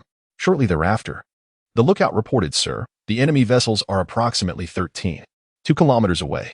Upon hearing this, Iwasaki felt a modicum of relief. After all, with a separation of over 10 kilometers, catching up would not be a simple feat. He then inquired, "What is our current speed?" However, at that moment, the lookout's voice crackled over the intercom once more. "Sir, the distance between us and the enemy ships is now 1 kilometers. Iwasaki was taken aback. How little time had elapsed? Probably not even 5 minutes, yet the adversary had closed the gap by over a kilometer. Although Iwasaki had not yet calculated the implications of such speed, he knew it would not bode well. The enemy did not need to overtake them entirely. Their guns had been firing from beyond 7 kilometers. Therefore, Iwasaki urgently commanded, "Immediately calculate their speed." As Iwasaki paused momentarily, the lookout reported again. "The distance between the 2 sides has been shortened to 5 kilometers. Warships of this era were fueled by coal, employing forced draft ventilation to enhance combustion and generate greater power for increased speed. Thus, when utilizing forced draft ventilation, warships could often exceed their maximum rated speed. However, the forced ventilation ultimately causes the warship to operate beyond its capacity, and such conditions cannot be sustained for prolonged periods, typically not exceeding 1 hour. This practice incurs significant wear on the vessel's propulsion system, potentially shortening its lifespan and even leading to failures or malfunctions. Generally, warships refrain from employing forced ventilation unless absolutely necessary. The first to catch up was naturally the Akatsushima, having left behind the Akashi, which had been lagging due to the efforts of the Suwa. Yet, Wang Hailong discerned that the Japanese fleet clearly intended to abandon the Akashi to ensure the escape of the Akatsushima and Suwa from the battlefield. However, the mission at hand was to sink or capture all Japanese vessels, not allowing a single one to escape. Thus, Wang Hailong promptly made a decisive order for the Xiangyang to engage the trailing Akashi, while the Yaiyang maneuvered past the Akashi to continue pursuing the Akatsushima and Suwa ahead. At this juncture, the Yaiyang and Xiangyang were less than 6,000 meters from the Akashi, while they were over 10,000 meters from the Akatsushima and Suwa. Consequently, once the Yaiyang veered away, the Xiangyang immediately opened fire on the Akashi. In Chapter 18, the red flag at C-16. The signalman promptly relayed orders to the flag officer to instruct the Suwa. Meanwhile, Iwasaki Takanori took a deep breath, glanced at the other Japanese officers in the command room, and declared, "Everyone, prepare to serve our emperor with loyalty." With that, Iwasaki raised his arms high, exclaiming, "Long live the emperor." The other Japanese officers and soldiers in the command room followed suit, raising their arms in unison, chanting, "Long live the emperor." Commanding a battle from an open bridge is an exceedingly perilous endeavor. While it offers the advantage of an unobstructed view, it lacks any protective facilities. Should the commander encounter an unfortunate incident, it could lead to chaos throughout the fleet, adversely affecting morale. During the Battle of Dadangu, Admiral Ding Ruchang of the Beiyang fleet commanded from an open bridge, and ultimately, a Japanese shell struck and shattered the bridge deck. Ding sustained injuries to his left leg and foot from splintered wood, while his right face, neck, and arm were scorched by flames. Despite his steadfast presence on the deck throughout the battle, he was rendered incapable of directing the forces, resulting in the Beiyang fleet fighting without unified command, which was one of the contributing factors to their defeat at Dadangu.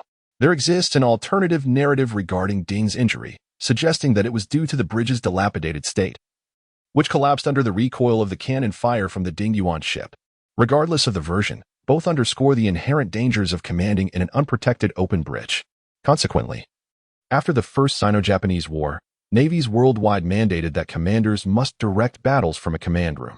Furthermore, later naval designs incorporated armored protection while striving to maintain visibility in the command room. Now, as Iwasaki Tadanori ascends to the bridge to direct the operation, it is evident that he has resolved to embrace his own demise, simultaneously inspiring the morale of the entire crew. The hull of the Akatsushima slowly turns, and Iwasaki, along with the other Japanese officers accompanying him, are witness to a scene that will be etched in their memories forever. Ono T. Saba meticulously documented all that he witnessed. Yet he could not have anticipated that, years later, his diary would be published under fortuitous circumstances, becoming a significant resource for researchers delving into the history of the time-traveling fleet, ultimately leading to the emergence of a field of study known as the Ono Diary. However, Ono T. Saba's writings are not without controversy. Numerous detractors assert that his account is fictitious, suspecting it to be a fabrication by later generations, or contending that the chaos of intense combat led to his misperceptions. According to Ono's records, the weapon in question simply could not have existed at that time, a missile. The concealed truth is that the Yaiyang launched a Haihonki 16 missile, sinking the Suma. Although Wang Hailong resolved to retain the Xiangyang to deal with the Akashi, while the Yaiyang maneuvered to pursue the Akatsushima and Suma, he also considered the implications of facing two enemy ships with only one of his own. Should the opposing vessels attempt to flee separately or sacrifice one to safeguard the other, complications would arise. Therefore, after consulting with the command, he ultimately received approval to employ missiles under these circumstances. With the command's authorization, the crew aboard the Yaiyang was naturally exhilarated, for this was indeed the essence of their combat strategy. Relying solely on artillery seemed inadequate. The command echelon aboard the Yaiyang warship was tasked with determining the specific missile deployment. Both the Yaiyang and Xianyang vessels were equipped with dual arsenals, anti-ship and anti-air missiles. Their anti-ship capabilities were identical, featuring two quadruple-mounted, oblique-launch YJ-83 light anti-ship missile systems. However, the principal distinction between the two ships, aside from their radar and electronic systems, lay in their anti-air defenses. The Xianyang warship was outfitted with a single octuple-mounted HQ-7 short-range air defense missile system, employing oblique launch. This missile measured 3 meters in length, with a diameter of 156 millimeters and a wingspan of 0.55 meters, weighing 84.5 kilograms. Its warhead weighed 14 kilograms, boasting a maximum range of 13 kilometers and an engagement ceiling of 6,000 meters. Capable of intercepting sea-skimming anti-ship missiles with a maximum velocity of Mach 2.6, providing only point defense capabilities. Conversely, the Yaiyang warship was equipped with 32 HQ, 16 medium-range air defense missiles, utilizing state-of-the-art vertical launch systems. These missiles measured 5 meters in length with a diameter of 0.34 meters and a weight of 0.7 tons. Its warhead weighed 65 kilograms. With a maximum range of 40 kilometers and an engagement ceiling of 25 kilometers, also capable of intercepting sea-skimming anti-ship missiles with a maximum velocity of Mach 4.5, endowing it with area air defense capabilities. A warship of the Yayang's caliber could monitor a 260-kilometer radius and provide air defense coverage within a 50-kilometer radius. Coupled with superior anti-submarine capabilities and advanced radar and electronic systems, its overall combat effectiveness far surpassed that of the Xiangyang, with the exception of naval gunnery. The preferred choice for missile combat is undoubtedly the YJ-83, given that it is inherently an anti-ship missile with a warhead significantly larger than that of the HHU-16, boasting superior accuracy and destructive power. However, after a brief discussion among Commander Wang Hailong and the personnel aboard the Yayang, it was deemed that the previous considerations of the command were not without merit. The firepower of the fleet's artillery was grossly inadequate, compounded by the relatively weak defensive capabilities of the vessels themselves. Consequently, in this era of warfare, reliance on missiles remains paramount. Nevertheless, the missile stockpiles of the entire fleet are limited, considerably fewer than the available shells, and the anti-ship missiles are even scarcer. Each of the Yayang, Sanya, Xiangyang, and Huaihua ships is equipped with merely 8 YJ-83 anti-ship missiles, making their deployment against smaller vessels like the Shimu a rather imprudent expenditure. Conversely, the fleet possesses a more substantial quantity of air defense missiles.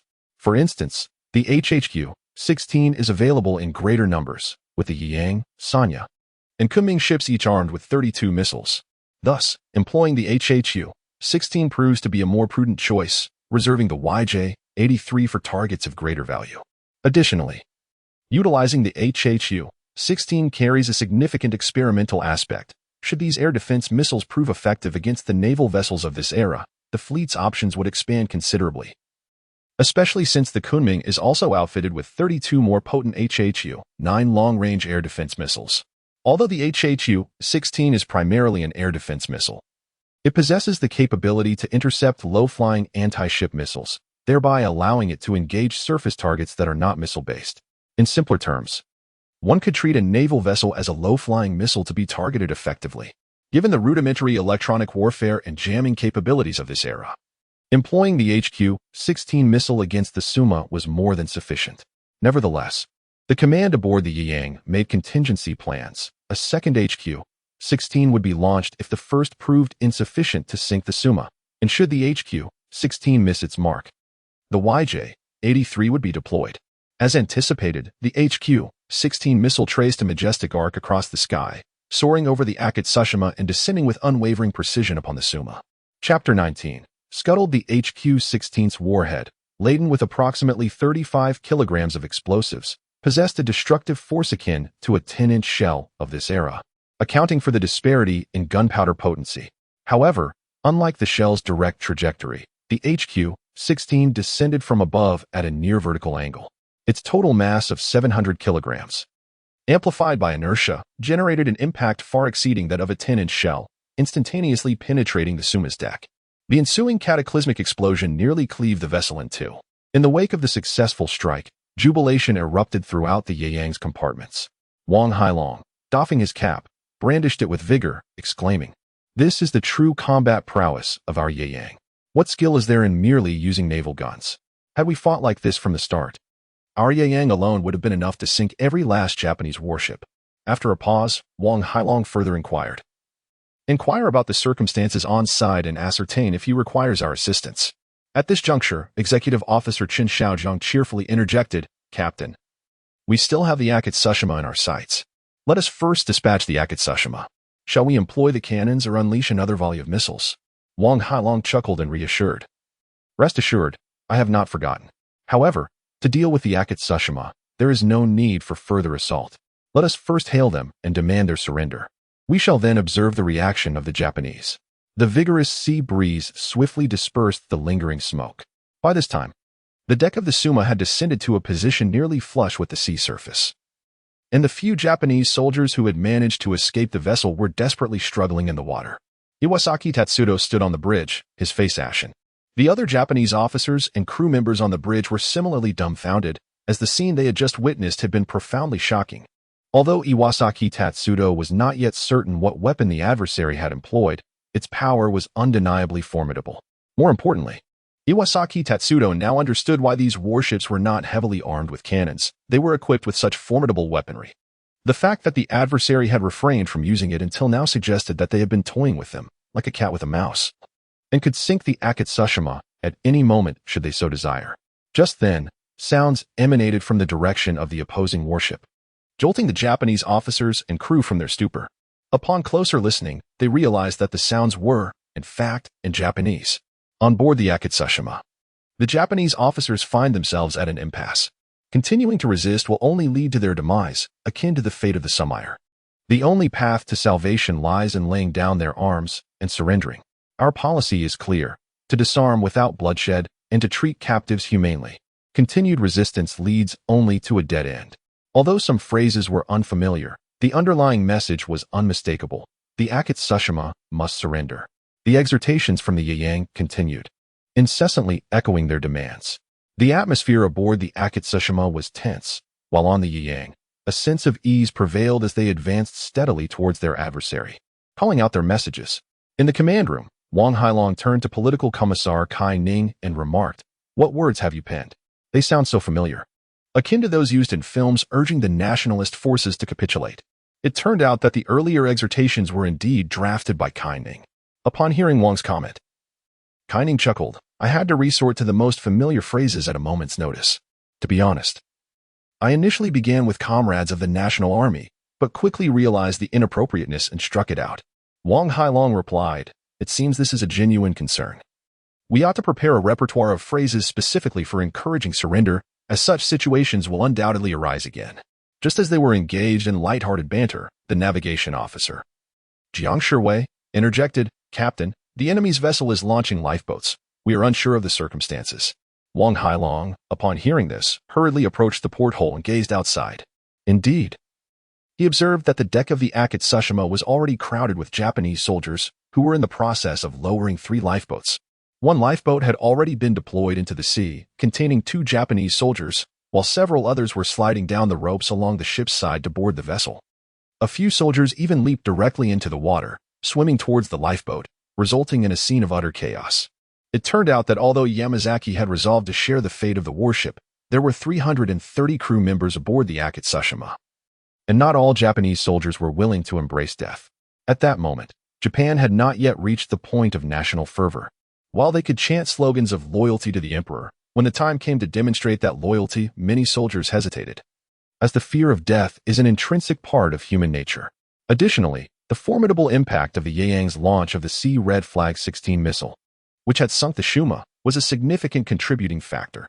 Kai Ning remarked, "What is happening? It appears somewhat reminiscent of the Titanic. Is the Akatsushima taking on water and sinking?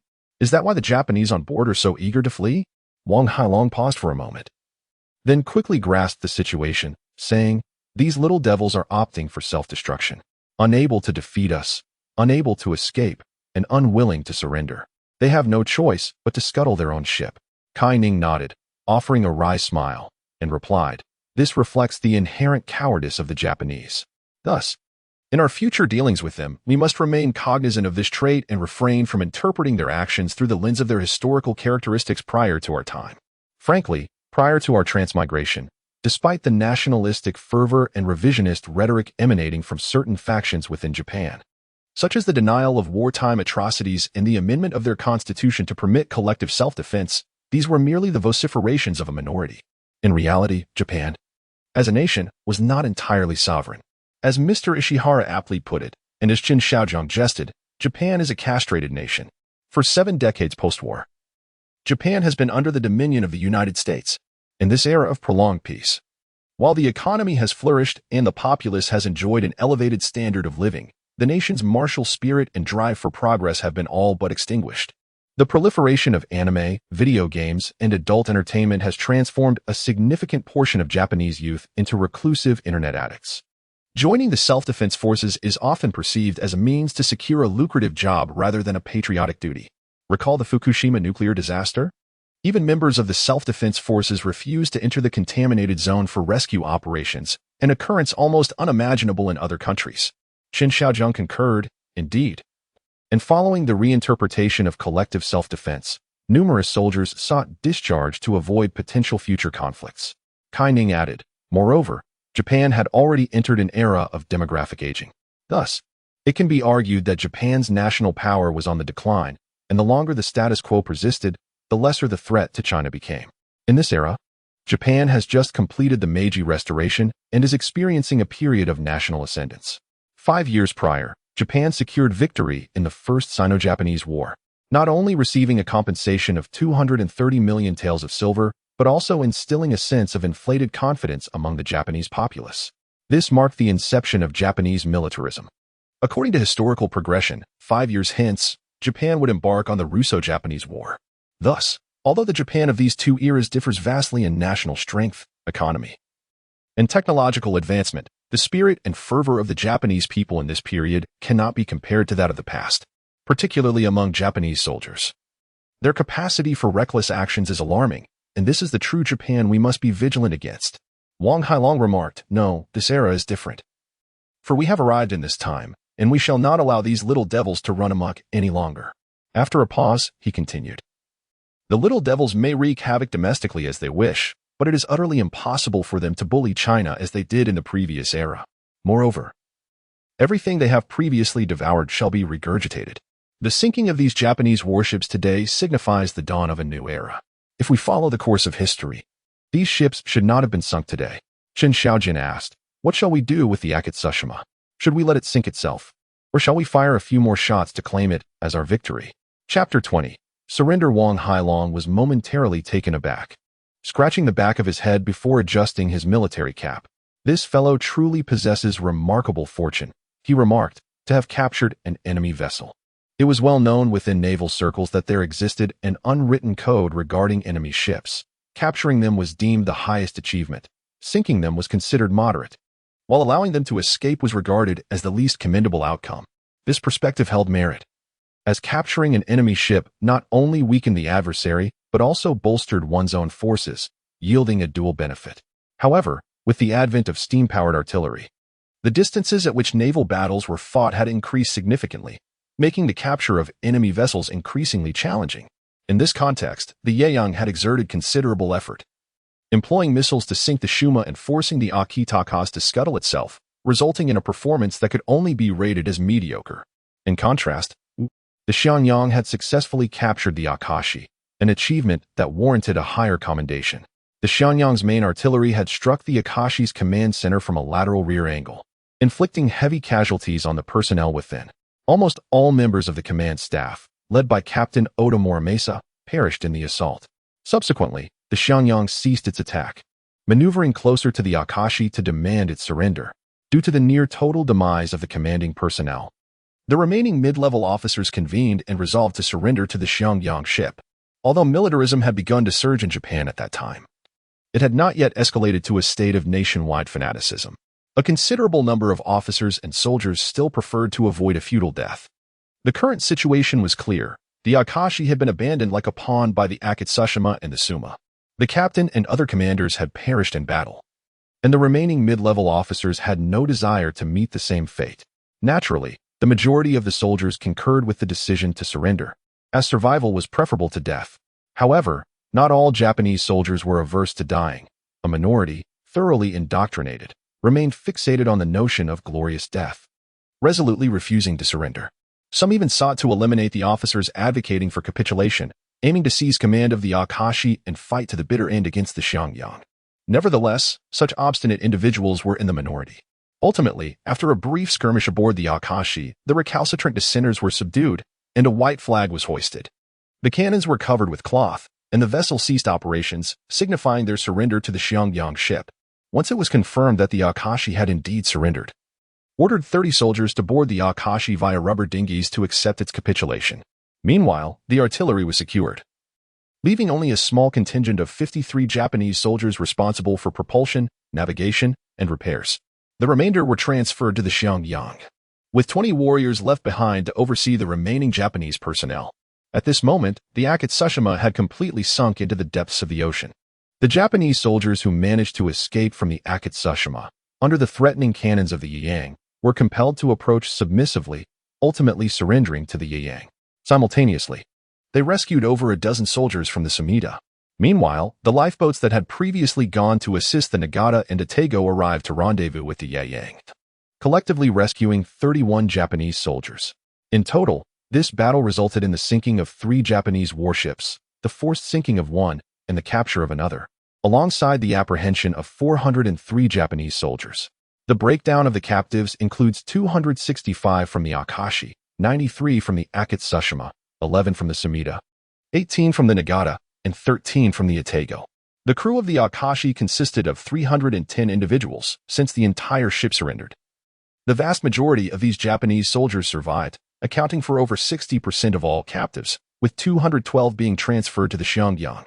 Consequently, the number of captives exceeded the total crew of the 2 ships. The modern vessels exhibit a high degree of information technology and automation, coupled with reduced armor, leading to a thin-skinned, heavily filled design. As a result, within the same tonnage, the hulls are significantly larger compared to those of ships from earlier eras, while the crew sizes are considerably smaller. For instance, the standard displacement of the Akatsushima was 100 tons, measuring 91.7 meters in length and 14 meters in width, with a crew of 330. The Sumida and Akashi had a standard displacement of 700 tons, measuring 93.5 meters in length and 24 meters in width, with a crew of 310. The standard displacement of the Yiyang ship is 600 tons, which is not significantly larger than that of the Japanese vessels. However, it measures 135 meters in length and 16 meters in width, clearly surpassing the latter by a considerable margin. The crew consists of only 180 personnel.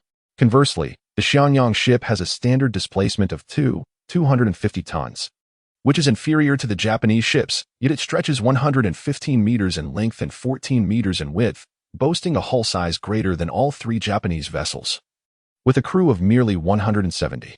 Fortunately, both the Yiyang and Xiangyang ships are equipped with a helicopter platform at their sterns, approximately the size of a standard basketball court.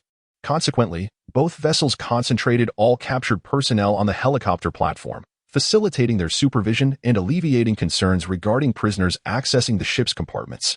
Upon confirming their victory and the results of the engagement, Xia Bohai remarked, "Our inaugural naval battle has been quite commendable, having sunk 4 enemy vessels and captured 1, along with over 400 Japanese soldiers." Xiao Jianjun replied, "Before our passage, both the Yiyang and Xiangyang ships could be considered advanced for their time, akin to modern destroyers.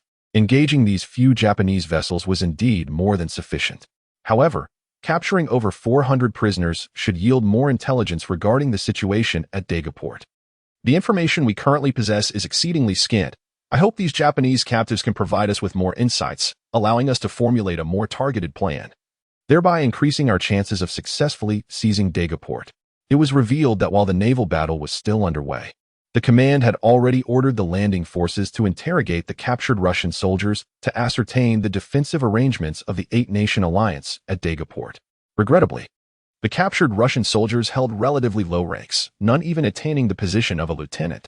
It is known that the Russian warships currently docked at Daegaport include the battleship Sisoi, the armored cruiser Rossiya, and the shallow-draft gunboats Geely, Kiliak, Bailey, and Chosen. However, little is known about the vessels from other nations. It is only acknowledged that the United Kingdom, Germany, and the United States have dispatched several large warships, though their models and names remain unclear. At this moment, Captain Shang Jinfeng of the Kunming remarked, "Commander, Political Commissar, I am inclined to study the Mikasa. To gain insight into the naval capabilities and artillery power of this era, it would be prudent to consult a few gunners, and if necessary, to fire a few rounds to ensure we are well informed."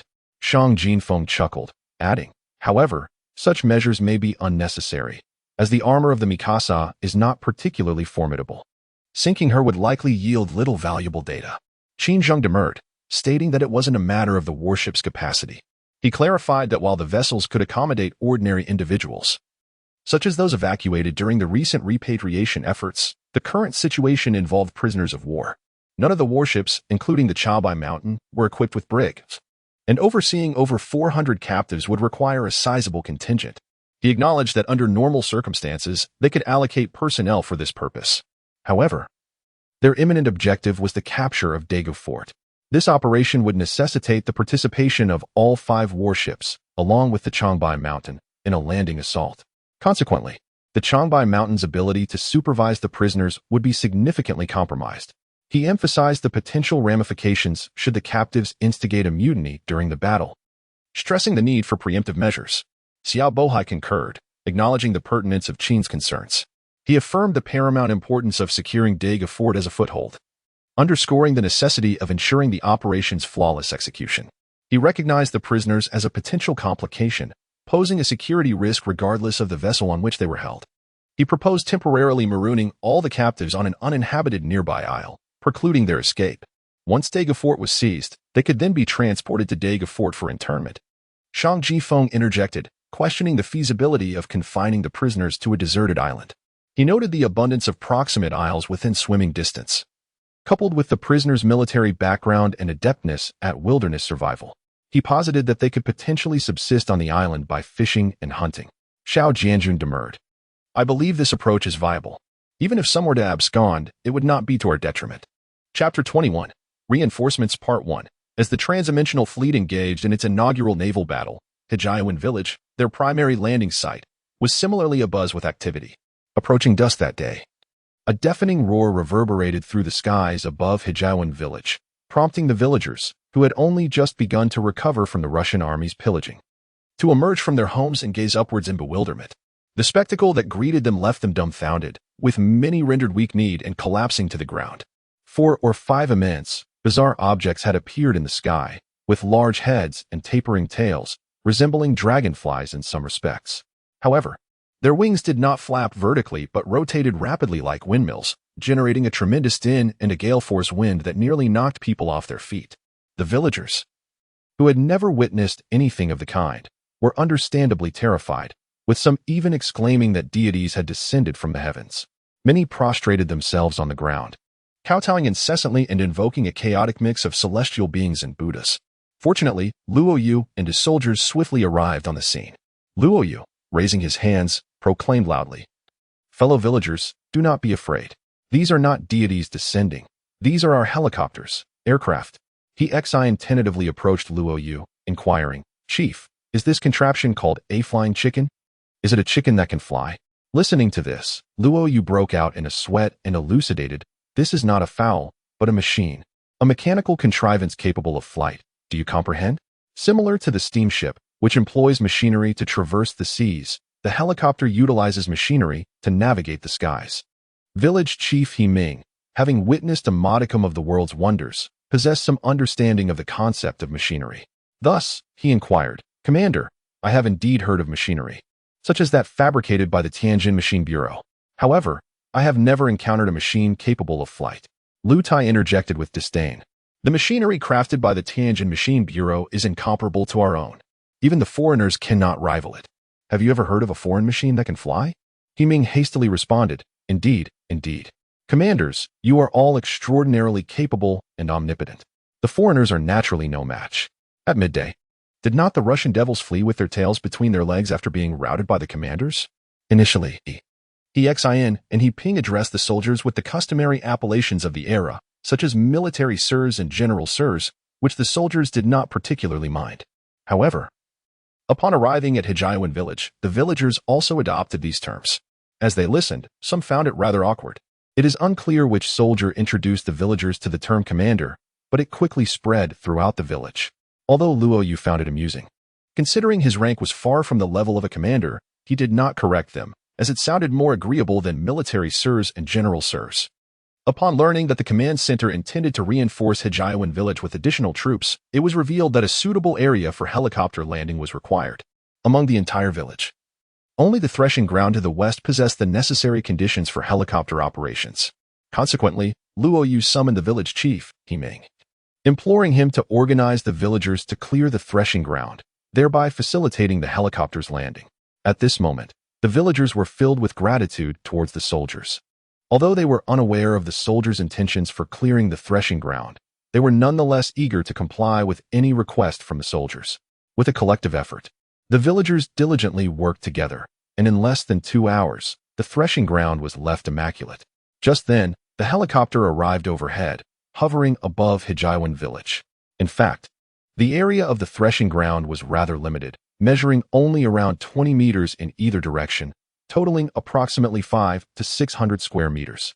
Such dimensions could accommodate only a single helicopter for takeoff and landing, considering that Hijaiwan village did not rely on agriculture for sustenance.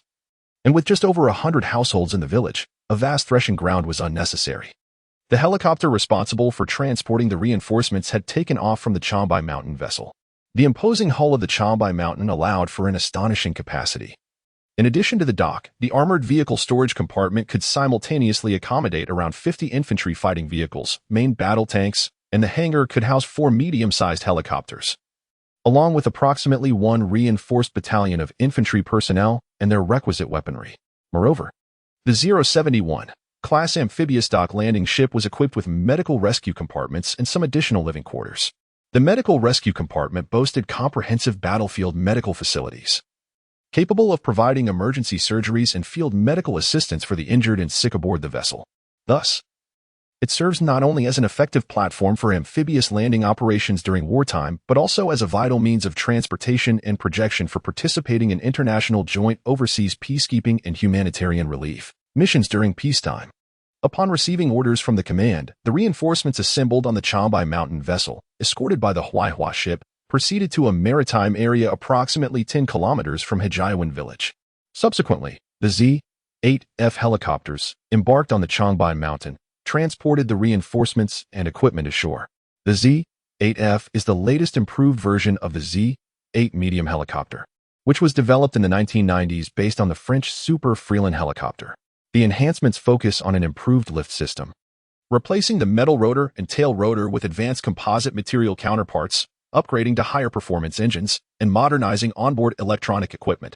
These advancements have significantly enhanced the Z-8F's performance, reliability, economy, and maneuverability, making it widely applicable in both military and civilian fields. Furthermore, various models, such as early warning and anti-submarine variants, have been developed based on the Z-8F as the foundational platform. Although, in the past, helicopters, particularly medium to large ones, represented a significant gap between China and the world's advanced standards, the Z-8F can still be regarded as a successful medium helicopter and is the most capable domestically produced helicopter in China. Its maximum takeoff weight can reach 14 tons, with an internal payload capacity of 4 tons and an external sling capacity of 5 tons. As the helicopter landed in the threshing field, the onlooking villagers gasped in astonishment, instinctively retreating several steps. Even before the helicopter's landing gear had fully touched down, the rear hatch swung open, and a squad of fully armed soldiers emerged in quick succession, some carrying crates and packages. Luo Yu promptly advanced, snapping to attention and saluting the lead officer. "I am Luo Yu, platoon leader of the 1st Platoon, 3rd Company, 2nd Marine Battalion, 1st Marine Brigade, here to garrison under orders." Luo Yu offered another salute. "Company Commander Qiu, at your command." Qiu Yahue nodded. Platoon leader Luo has already engaged the Russian forces and is familiar with the terrain. "As we have only just arrived, we will require your invaluable assistance." Luo Yu responded. "Company Commander Qiu, you are too kind. We are all part of the same army and should assist each other." Qiu Yahue chuckled. "Very well, once everyone has arrived, we shall convene a meeting to discuss the deployment and defense plans for Hijaiwan village."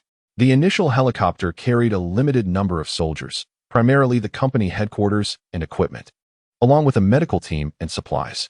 The medical team consisted of 7 personnel, all medical staff from the Qing Mountain warship, 5 men and 2 women.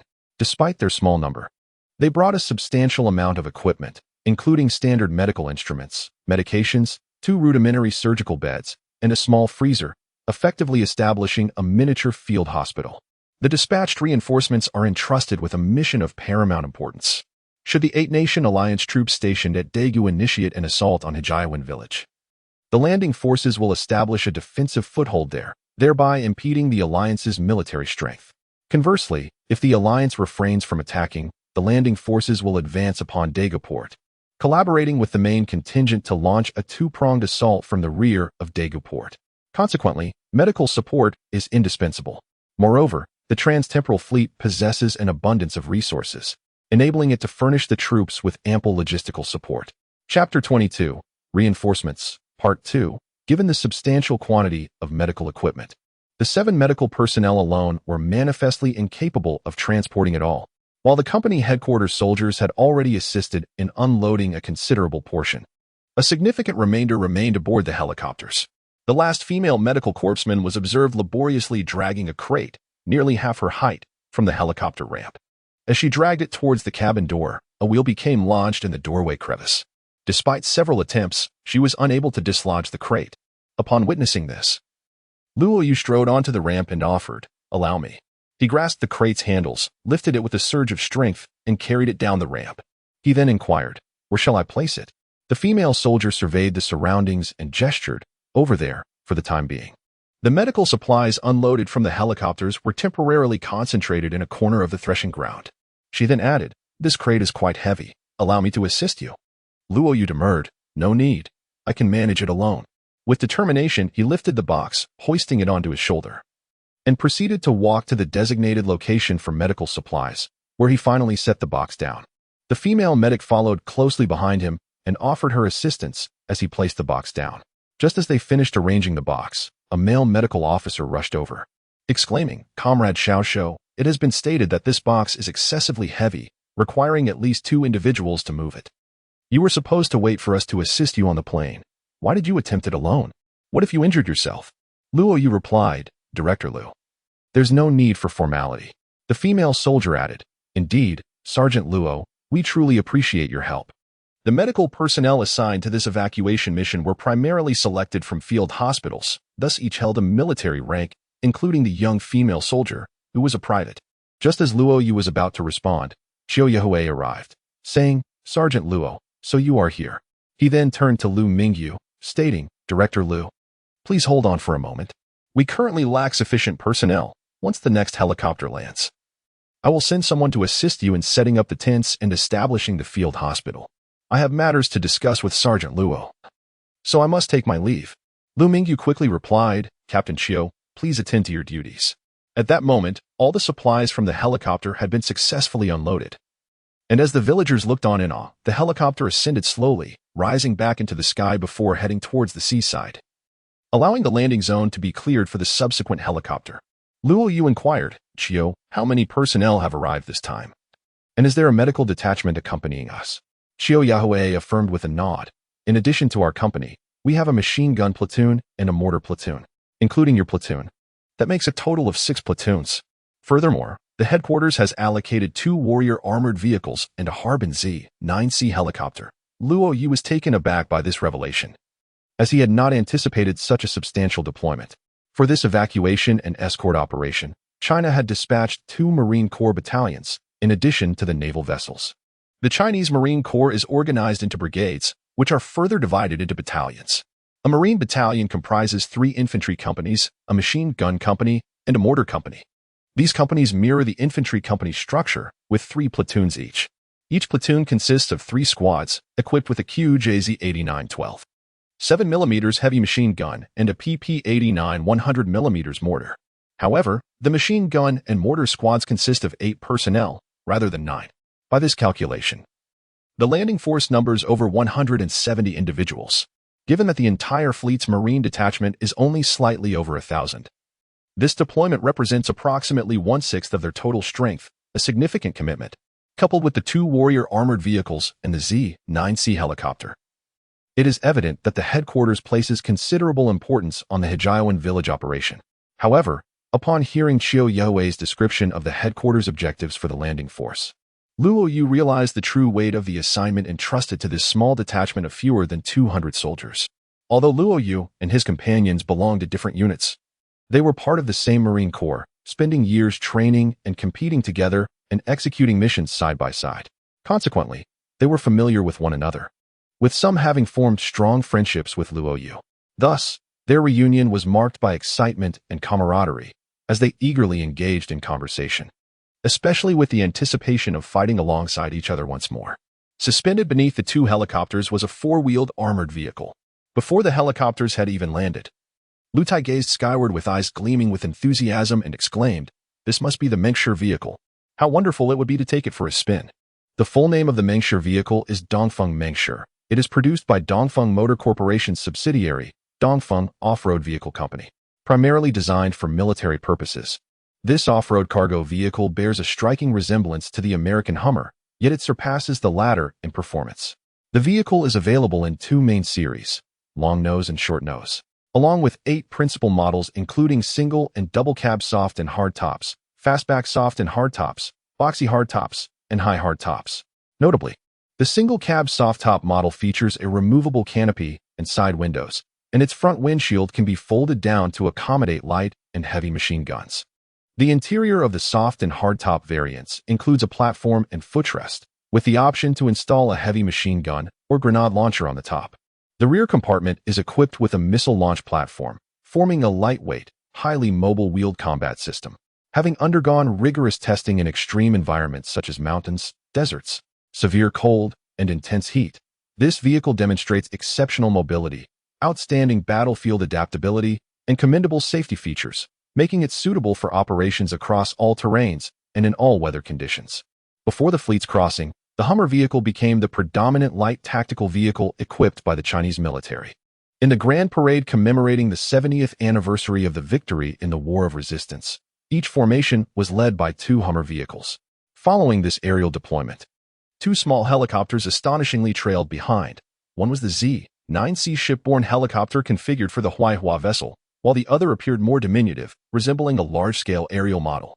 This was, in fact, China's latest WZ-6B shipborne unmanned helicopter. The Huaihua and Xiangyang vessels share the same class, and due to their modest tonnage, they could only accommodate the lightweight Z-9C as the shipborne helicopter, unable to host fixed-wing drones like the WZ-2000. Thus, they settled for the more compact WZ-6B unmanned helicopter, which occupies less space. Equipping the landing forces with Z-9C helicopters serves to ensure that, under unfavorable conditions, they can strike the enemy from the air. Moreover, the landing troops can communicate directly with the command center via the radio on the Z-9C. When Luo Yu's team initially landed, the portable radios they carried had limited power and range, necessitating communication through the Yayang vessel as an intermediary with the command center. However, with the fleet poised to launch an offensive at Dagoku, remaining docked to provide further support to the landing forces was unfeasible. The Z-9C's radio possesses significantly greater power, ensuring reliable communication between the landing forces and the command center. The WZ-6B unmanned helicopter is primarily tasked with aerial reconnaissance, as its role is designated for unmanned surveillance operations. Following the departure of all the Z-8F helicopters, Xiaoyue and Luo Yu resolved to establish their encampment adjacent to the threshing ground. Consequently, the Z-9C and WZ-6B helicopters were relegated to the threshing ground. As twilight descended, the headlights of the 2 Mengshi vehicles illuminated the threshing ground and its environs, eliciting a chorus of astonishment from the villagers. Simultaneously, the soldiers were erecting tents and organizing provisions, while the medical team promptly entered the village to administer care to the villagers wounded in the day's skirmish. Given that Hojaiwan village was to serve as a stronghold to draw in the Allied forces from Dagoku, fostering amicable relations with the villagers was of paramount importance. This operation was primarily defensive in nature. According to the General Command's analysis, the likelihood of the Allied forces stationed at Dagoku launching an assault on Hojaiwan village was substantial. Therefore, offensive maneuvers would only be contemplated in the absence of an attack. The immediate priority, then, was to devise a strategy for fortifying the defensive perimeter around Hojaiwan village. The landing force comprised approximately 170 personnel. While this number was not substantial for a battle, the initial engagement demonstrated the overwhelming superiority of the landing force's weaponry compared to that of the era's armies. This advantage in arms could compensate for the numerical disparity. Xiaoyue unfurled a map on the vehicle. This map was, in fact, a high-resolution aerial photograph of Hojaiwan village and its surrounding area, captured by an unmanned aerial vehicle and subsequently printed for military use. Certainly, it is true that such a photograph could not be employed as a military map in the strictest sense. After all, the conventional cartographic indicators for roads, rivers, valleys, and basins are absent, resulting in a mere planar, overhead perspective. Nevertheless, upon receiving directives from command headquarters, Luo Yu meticulously prepared, dispatching personnel to survey the terrain surrounding Hojaiwan village and produce a plethora of preliminary sketches. These sketches can now be juxtaposed with the photograph, and conventional markers can be annotated onto the image, thereby approximating a genuine military map that is fundamentally serviceable. Furthermore, Luo Yu, being a man of foresight, upon learning of the impending reinforcement deployment to Hijaiwan village, contemplated potential defensive positions and the overall arrangement of the defensive perimeter, despite lacking awareness of the command's strategic objectives. After a period of deliberation, the consensus was that Luo Bing's proposal was fundamentally viable, owing to Luo Yu's familiarity with the local terrain and his practical experience, coupled with the plan's status as the most optimal course of action. Subsequently, it was decided that 2 Marine platoons would be stationed in the central sector, with 1 Marine platoon positioned on each flank. The machine gun and mortar platoons would serve as reserve forces and provide fire support, while Hijaiwan village would function as the rear command post for the entire battlefield. However, given the prevailing darkness, a thorough reconnaissance of the proposed defensive locations to ascertain terrain conditions and determine whether to utilize existing topography or construct entrenchments would have to wait until daybreak. At that juncture, Deputy Company Commander Wang Jianping posited a query for collective contemplation, despite possessing a generational advantage in weaponry over the armies of this era. Our paramount deficiency lies in an inadequate quantity of heavy armaments, particularly a dearth of long-range offensive capabilities, within the range of 600 to 1,000 meters. The 95 type rifle and squad automatic weapon exhibit insufficient suppressive force, compelling reliance on machine gun platoons and mortar batteries. Should the enemy deploy a substantial number of small to medium caliber artillery pieces, it would pose a grave threat to our forces. Luo Yu responded, stating that according to interrogations of Russian prisoners of war, the army garrisoned at Daga Fort possesses a limited number of heavy weapons, with only a small contingent of small to medium caliber artillery. Wang Jianping conceded that while the threat might be mitigated, artillery remains artillery, with its range and destructive power far exceeding that of ordinary rifles. Absent fortified defensive emplacements, it would be exceedingly difficult to survive an artillery barrage unscathed. Lu Qilin, the first platoon leader of the 2nd Company, interjected, asserting that they too possess artillery, with the 89 type mortar capable of achieving a maximum range of 5 kilometers and a rate of fire of 20 rounds per minute, sufficient to counter the small to medium caliber artillery of this era. He recalled that the most formidable small to medium caliber artillery of this epoch is the French M18 97-75mm gun, boasting an effective range of only 5 kilometers. Ran Runfeng, the 2nd platoon leader, countered that they only have 3 89 type mortars, an insufficient quantity. Wang Bin, the 3rd platoon leader, reminded them not to disregard their Z-9C helicopters, which could be deployed to strike enemy artillery emplacements directly. Wang Jianping demurred, stating that the Z-9C could essentially be regarded as a strategic asset, akin to the Navy's missiles, not to be deployed except in dire circumstances. Luo Yu suggested that even employing only 3 Type 89 mortars would suffice. He reasoned that once the enemy's artillery positions were pinpointed, they could initiate an attack on those emplacements. Given the limited number of enemy cannons, a preemptive strike, delivering shells onto their positions first, would be adequate to obliterate the enemy's artillery. Wang Qinglin slapped his thigh in agreement, affirming that Luo's proposal was sound. He noted their possession of unmanned reconnaissance helicopters, which could readily scout the enemy's artillery positions and promptly adjust the mortar's firing parameters, ensuring the feasibility of the approach. Xiao Yahui cautioned that the unmanned reconnaissance helicopters could not indefinitely conduct aerial searches. He highlighted the limited flight duration of the helicopters and the preciousness of their fuel, which, in the foreseeable future, was unlikely to be replenished. Once depleted, the helicopters would become mere scrap metal, necessitating judicious usage. Ran Runfeng recalled that petroleum extraction was already viable during that era, suggesting that they should be able to secure a fuel resupply in short order. Xiao Yahui demurred, stating that contemporary technology was only capable of refining light oil, which sufficed for automobiles and armored vehicles, and could marginally power naval vessels equipped with diesel engines. However, helicopters, reliant on aviation kerosene, presented a challenge due to the technological constraints of the era. He emphasized the need to conserve helicopter fuel judiciously. Deploying unmanned reconnaissance helicopters to scout enemy artillery positions was a viable option, but only after ascertaining the enemy's approximate location through human reconnaissance. He then solicited suggestions from the assembly. Luo Yu promptly responded, revealing that he had gathered intelligence on a small town named Juha, situated approximately 11 to 12 kilometers from Hijaiwan village. It was an unavoidable route from Hijiawan village to Daga port, and it fell within the communication range of their infantry radio.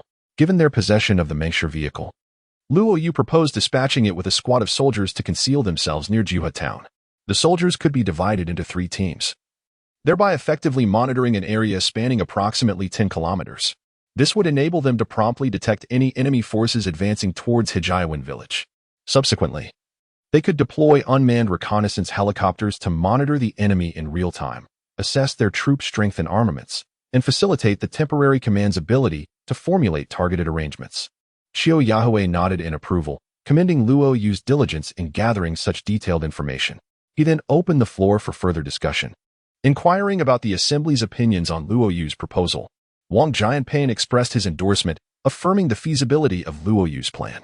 Wang Qilin concurred, stating, "I too agree with Captain Luo's proposal." Both Ran Runfeng and Wang Bin expressed their agreement with Luo Yu's suggestion as well. Consequently, Qiu Yahui remarked, "Very well. Let us proceed according to Captain Luo's counsel.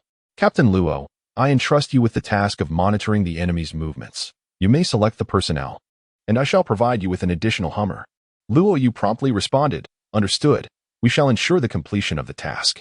The group deliberated further, refining the overall operational plan, eagerly anticipating the dawn when they would commence formal arrangements for implementation. Meanwhile, the camp tents had been erected. The reinforcements brought a total of 10 tents, 2 large and 8 small.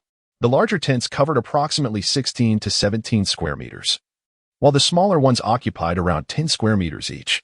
The 2 large tents were designated as the command center and the medical station, while the 8 smaller tents served as rest areas, surgical rooms, offices, and storage. Of course, most soldiers would not be residing in the tents. Luo Yu had already coordinated with the village chief, He Ming, to secure several rooms in the homes of prominent families for the soldiers' accommodation. As Qiu Yahui rolled up the map, he declared, "All right, it is getting late. We shall conclude our meeting for tonight. The night watch will be the responsibility of the 1st platoon during the first half of the night, and the 2nd platoon during the latter half. The rest of you should retire early, for we have significant matters to attend to tomorrow."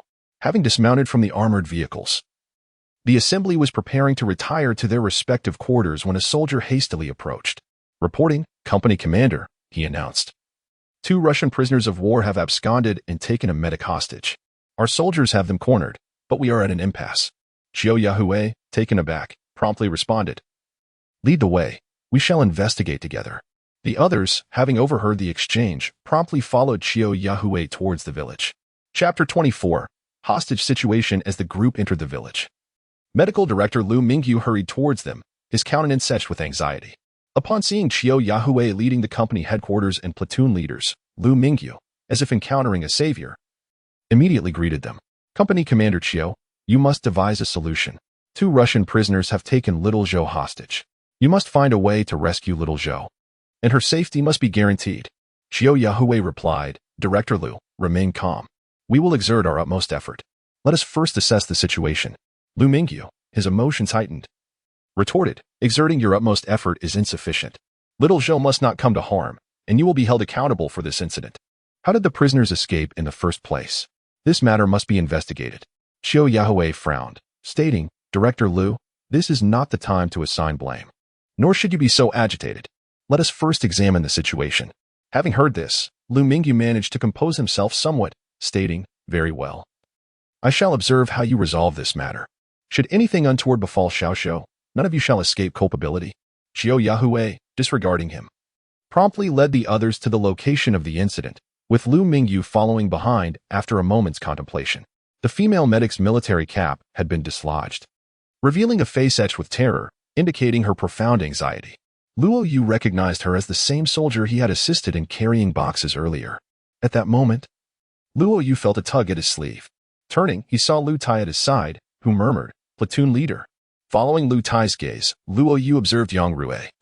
The platoon sniper, prone atop a partial earthen wall, his sniper rifle poised, prepared to engage the enemy approximately 50 meters from the Russian soldiers. Luo Yu nodded, confident in Yang Rue's unerring accuracy at this range, and affirmed, "Very well, I shall inform Company Commander Qiu." Subsequently, Luo Yu approached Qiu Yahui, stating, "Company Commander Qiu, my platoon sniper is in position. I request that you assign another sniper. I possess some knowledge of Russian and will endeavor to attract the Russian soldiers' attention. Xiao Yahweh concurred, recognizing this as the sole recourse. Were it not for his lack of fluency in Russian, Xiao Yahweh would have personally volunteered to divert the Russian soldiers' attention.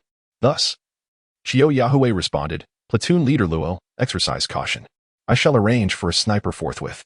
Comrade, you then instructed, first, have everyone lay down their arms and retreat a few paces, thereby placating the Russian soldiers while also ensuring they do not obstruct the sniper's line of sight. As he spoke, Comrade Yu parted the ranks of the soldiers and approached the Russian contingent, disarming himself in plain sight.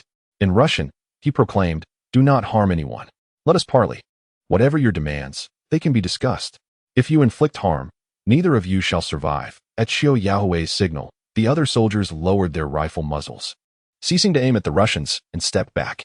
The previously tense atmosphere eased slightly. Comrade Yu's words offered the pair a glimmer of hope. The taller Russian soldier, clutching the female medic, declared, "Let us leave, or we shall kill her." He tightened his grip on the medic, causing her to gasp for air and cough. Comrade Yu furrowed his brow and cautioned, "Ease your grip. Releasing you is not out of the question, but if any harm befalls our personnel, your lives are forfeit. She is in your grasp and cannot escape. Relax." The Russian soldier, realizing he had indeed gripped the medic too tightly, loosened his hold, allowing her to breathe more freely. The shorter Russian soldier's eyes darted about as he interjected, "We require weapons.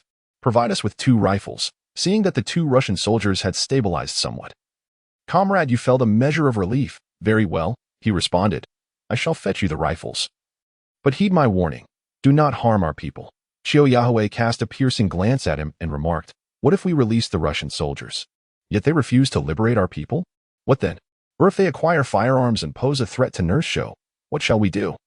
Lu Mingyu was momentarily taken aback, rendered speechless.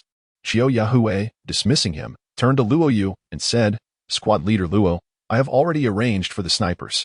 Including your squad, we have a total of 4 marksmen, with 2 assigned to each. What is your plan?" Luo Yu nodded and replied, "I have temporarily stabilized the 2. But Nurse Zhou remains in jeopardy. We must not act rashly. If they demand firearms, we will provide them with 2 rifles. The moment they reach for the weapons will be when their vigilance is at its lowest. We shall strike at that instant, and I will do my utmost to divert their attention. However, we must exercise caution while firing to avoid harming Nurse Zhou. Do not worry about me. As long as the injury is not fatal, I can endure a wound." Xiao Yahweh responded, "Very well. I shall promptly inform the snipers, but you must also remain vigilant." The 2 Russian soldiers exchanged glances. Although a sense of unease lingered within them, their desire to reclaim their rifles overshadowed their apprehensions. Neither soldier was particularly astute or introspective, and deep down, they believed that possessing firearms would provide them with a sense of security. Thus, at the outset, they did not impede Luo Yu's advance. In the blink of an eye, Luo Yu had approached within 4 to 5 meters of them. At that moment, the 2 Russian soldiers became somewhat alert. One of them shouted, "Stop. Do not advance any further." Luo Yu appeared oblivious to their warning and took 2 more steps forward, halting less than 3 meters away. Without allowing the soldiers to speak again, he interjected, "Here are the rifles you requested. I am delivering them to you now." With that, Luo Yu gestured with both hands, tossing 2 rifles towards the Russian soldiers. The angle and trajectory of his throw were meticulously calculated. The shorter Russian soldier, in order to catch the rifle, would need to sidestep to the right, thereby increasing the distance between himself and his taller comrade. Although the distance was not substantial, it provided the sniper with ample opportunity for a shot. The rifle aimed at the taller soldier was thrown to the side of his weapon-wielding hand. If he wished to catch the rifle, he would have to relinquish his knife, momentarily removing it from the neck of the female medic. The unarmed Russian soldier wasted no time. He immediately shifted to the right, reaching out to seize the thrown rifle. However, the soldier holding the medic hesitated briefly, yet the desire for the rifle compelled him to instinctively extend his knife-wielding hand towards the incoming weapon. This was precisely the moment Luo Yu had been waiting for. As the blade momentarily left the neck of the female medic, Luo Yu sprang into action, propelling himself forward to collide forcefully with the Russian soldier. Although the Russian soldier had taken precautions, the moment he reached for his weapon was when his vigilance was at its lowest. Therefore, not only was it utterly impossible for him to threaten Luo Yu with the female medic again, but he also lacked the time to evade.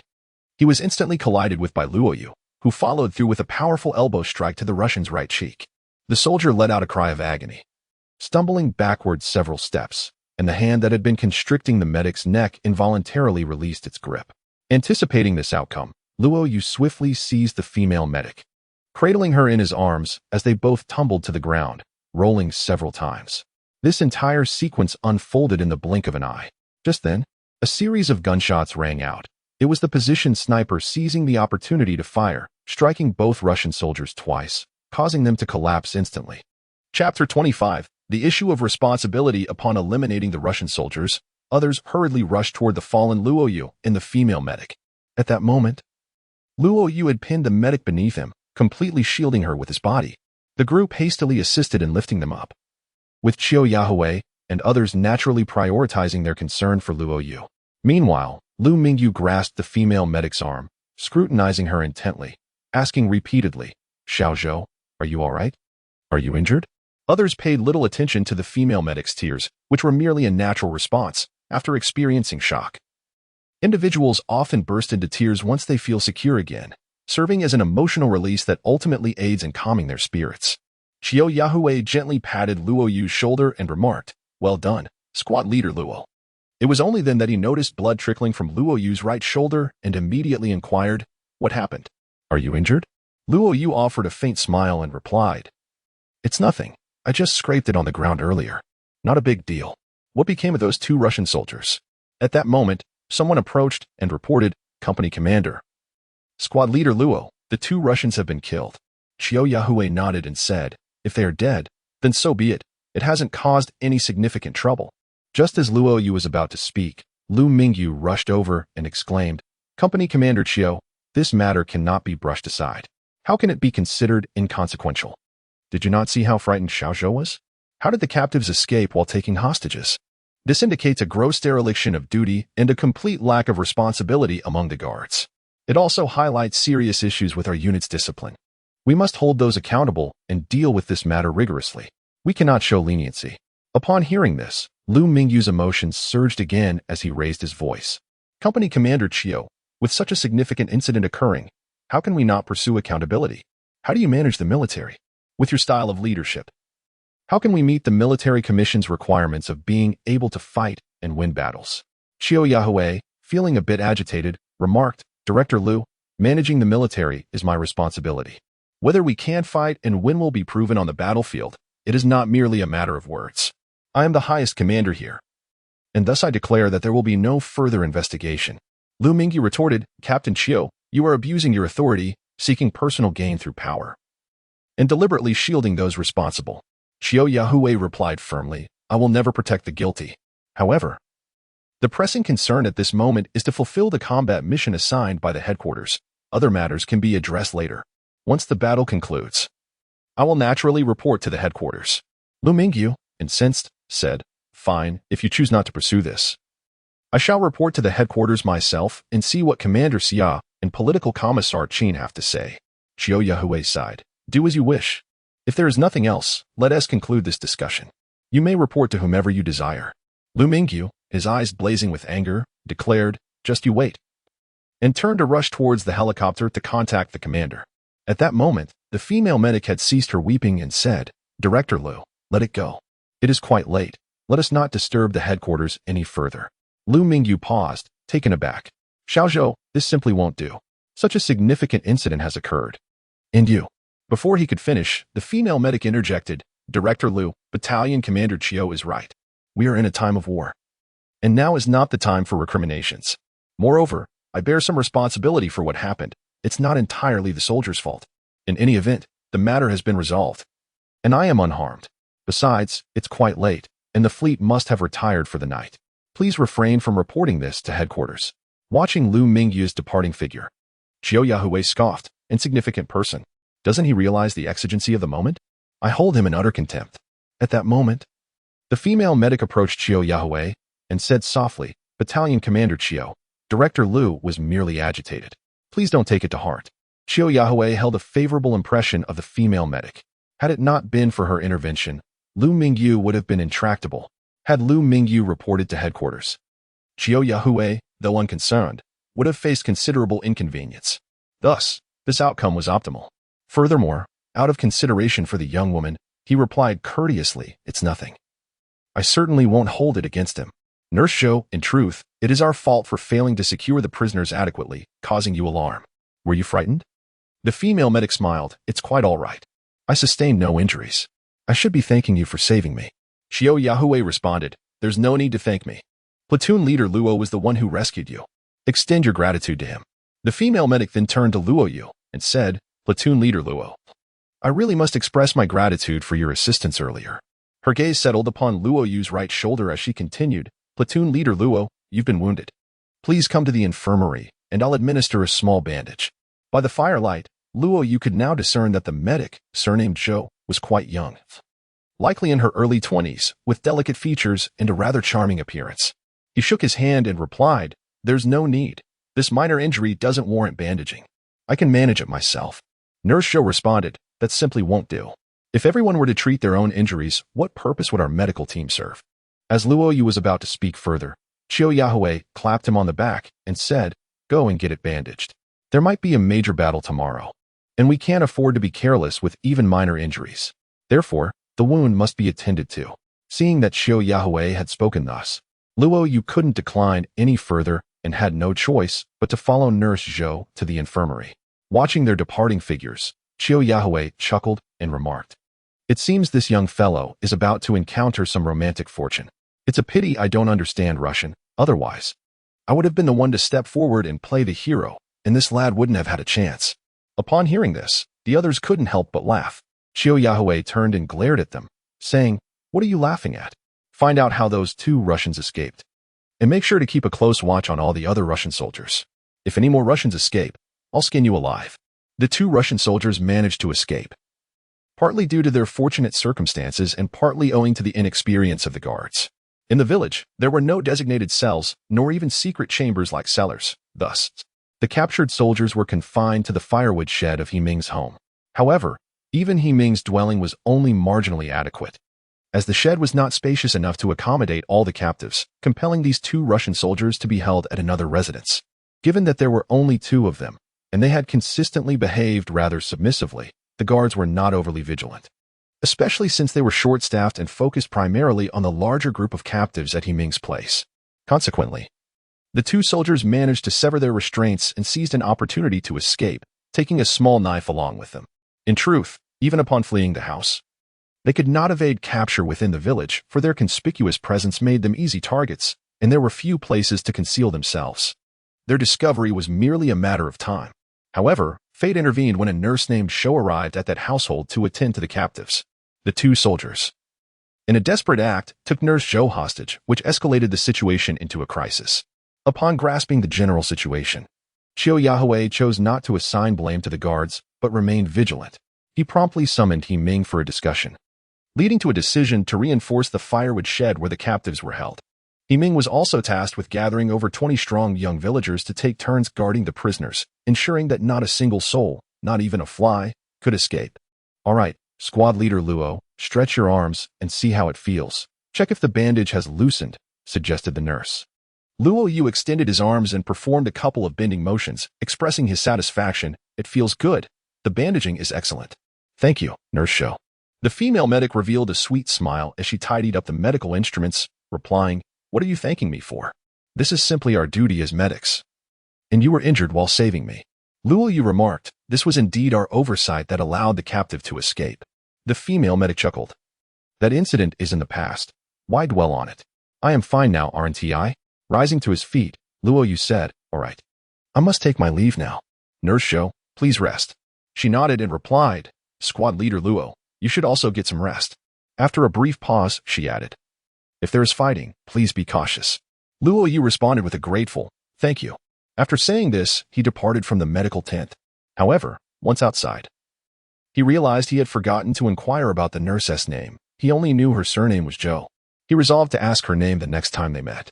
Chapter 26, Night Conversations, Part 1. The night sky was pristine, devoid of any clouds, and the vast expanse of stars sparkled like jewels embedded in a satin backdrop, dazzling in their brilliance. The Kunming ship floated serenely on the lake's surface, bathed in silvery moonlight as it cast a gentle glow upon the sea. The water shimmered with glimmers of light, and the salty sea breeze caressed the air, inducing a gentle intoxication. Everything was so beautiful that even those gazing at the night sky could not help but feel a sense of tranquility. It has been a considerable duration since I last beheld such a resplendent nocturnal expanse in the temporal dimension preceding our peregrination. Only amidst the vast expanse of the ocean could one witness such celestial beauty. Even in proximity to the coast, such a sight was unattainable. The pristine environment of this era is truly commendable, remaining in its untouched, primeval state.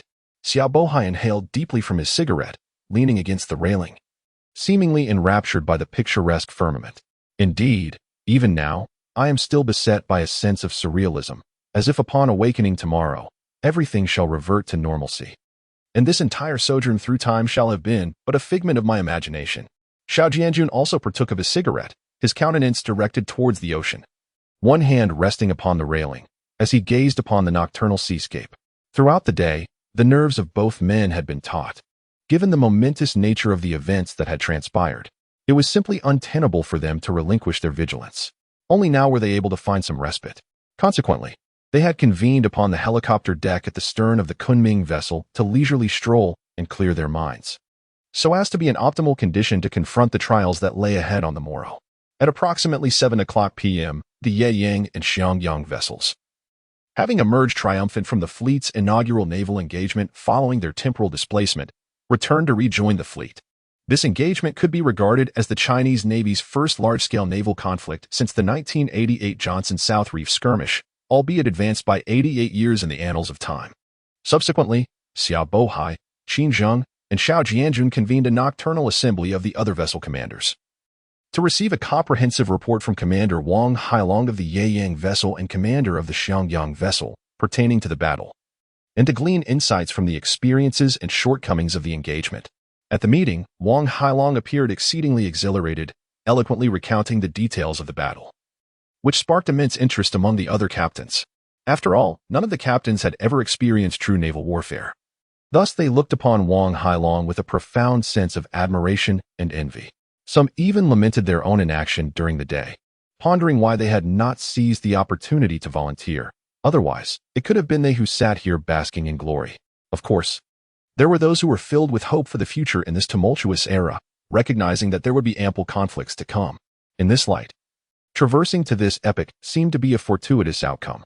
Reflecting on Wang Hailong's earlier performance at the meeting, Xiao Bohai couldn't help but chuckle, glancing around and inquiring, "Where's old Qin? What is he up to? Why hasn't he arrived yet?" Xiao Jianjun replied, "He was just on the phone with his wife. I reckon he is still engaged in conversation."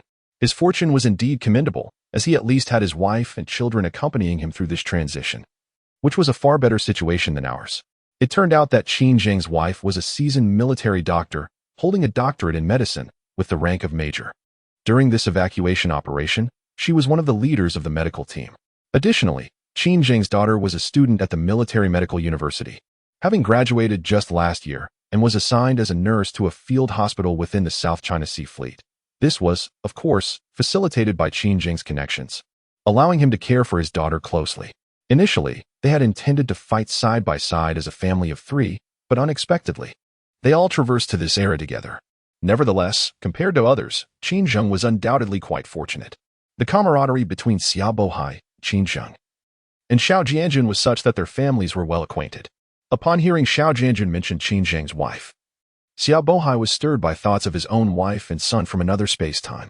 A pang of melancholy washed over him, realizing the unlikelihood of ever reuniting with them in this lifetime. However, as a soldier, he was ever mindful of the possibility of a permanent farewell. He trusted that his wife shared this understanding. Moreover, he knew that even in his absence, the bereavement allowance would provide sufficiently for their livelihood. Thus, Xiao Bohai did not dwell on it excessively, remarking with a chuckle, "Who's to say who's fortunate or unfortunate?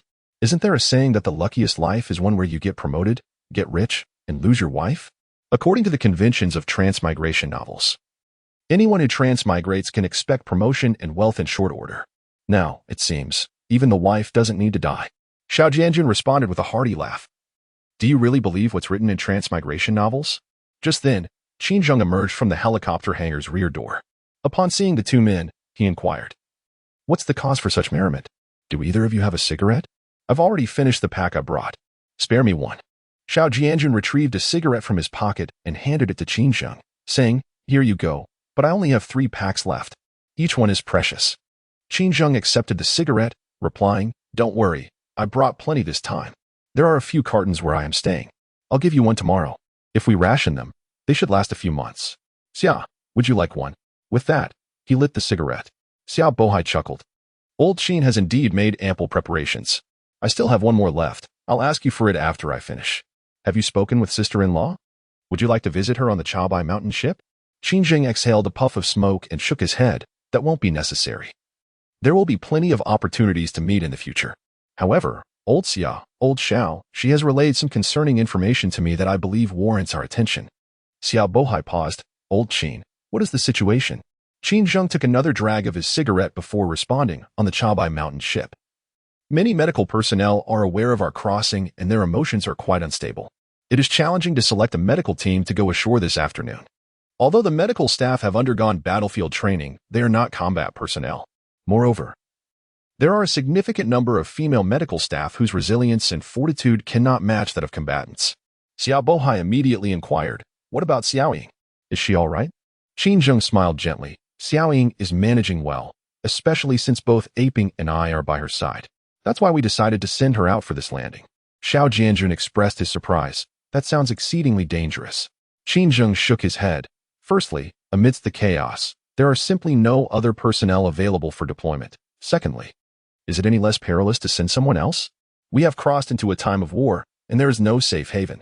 It is not merely the matter of Xiaoying that concerns me, but rather the reaction of the medical personnel, who are akin to paramilitary personnel, upon learning the truth. This foreshadows the potential response of the general populace. We must prepare for the emotional fallout that may ensue once the truth is revealed. Regrettably, our medical team lacks dedicated mental health professionals. Their presence would be invaluable. Xiao Jianjun extinguished the remainder of his cigarette in the ocean and remarked, "Old Qin, I am not as pessimistic as you are. Xia and I were just discussing this matter." Qing inquired, "Oh, what is your perspective, old Xiao?" Xiao Jianjun chuckled. The military is a relatively insular environment, so the emotional instability of the medical staff is understandable. However, the public is different. They are denizens of society. In contemporary society, time travel is not an uncommon concept. Many may even yearn for the opportunity to experience it. Even I, after watching a few time travel dramas, have entertained the notion of traveling back in time for the thrill of it. I believe there are others who share this sentiment. Qing responded, "I have also watched a few time travel novels and dramas, but can we truly believe them? In reality, underachieving individuals, regardless of their circumstances, become rulers and conquerors in these narratives, while women captivate entire nations. The downtrodden are instantaneously transformed into affluent and influential figures, manipulating even the most formidable historical figures. Whether you believe it or not, I do not. Can individuals who cannot achieve success in real life truly succeed in ancient times? The downtrodden remain so, regardless of the era or circumstance." Xiao Bohai cast his cigarette but into the sea, chuckling, "Whether one believes it or not. The truth is that we have traversed back in time over a century. I had just been saying to old Xiao that we must confront this reality." Old Qin's reminder was indeed timely, yet to address the fluctuations in everyone's emotions, mere psychological persuasion is insufficient. What is essential is appropriate guidance. Qing remarked, "You speak of guidance. What precisely do you mean?" Chapter 27, Nocturnal Conversations, Part 2, Xiao Bohai continued. Old Zhao's words, while not entirely unfounded, suggest that regardless of whether time travel novels and dramas are genuine or useful, they at least offer us a direction for guiding others, which is not without merit. Qing began to comprehend, stating, "Are you implying that we can utilize the narrative techniques of time travel novels and dramas to guide them?" Xiao Jianjun responded, "That may prove quite challenging. In my recollection, time travel narratives typically feature a solitary individual embarking on the journey, whereas we have suddenly traversed with over 6,000 people. It cannot be that each one of us assumes dominion in this era." Xiao Bohai chuckled, stating that it is precisely because we number over 6,000 that we have the opportunity to truly accomplish something in this era. Anyone with a modicum of common sense would understand that an individual traversing back to ancient times, regardless of the epoch, is invariably faced with a dead end. It is far from the vibrant success depicted in time travel novels or dramas.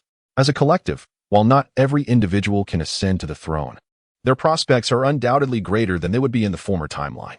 For instance, if we were to establish a new nation, Every one of us would be recognized as a founding hero, with even the least fortunate likely securing a position at the bureau level, while those with greater fortune could easily attain ministerial or deputy ministerial ranks. One must ponder, in the previous timeline, how many among our 6,000 stood a chance of reaching the bureau level, and how many could hope to ascend to the ministerial level. Qing remarked that excluding military personnel, the number of individuals who could potentially reach the bureau level would certainly not exceed 10. And the prospect of anyone attaining ministerial rank seemed even more improbable. Xiao Jianjun added that even with military personnel included, the numbers remain scant. Even for the three of us, upon retirement, the highest rank we might achieve would be that of a deputy minister, and perhaps we would merely reach the bureau level.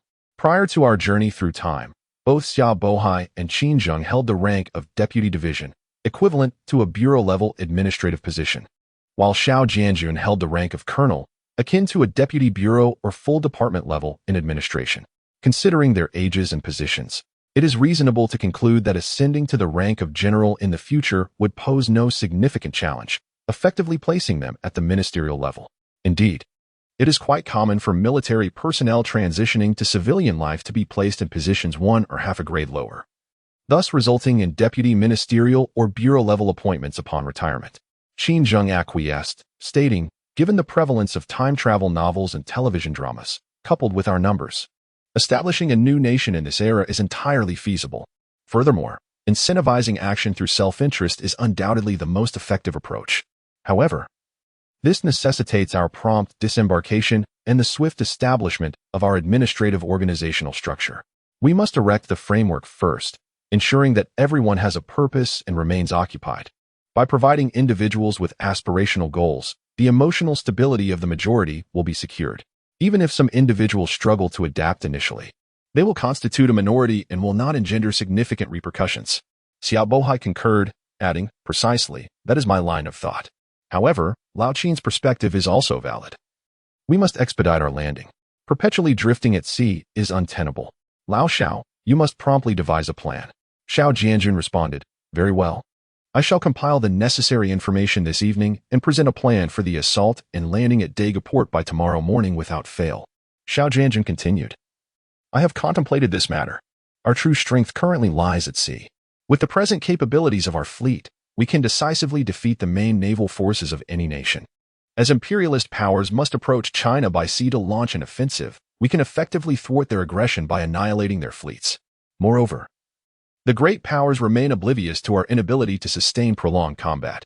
Once 1 or 2 of their principal fleets are eradicated, they will refrain from sending further naval forces.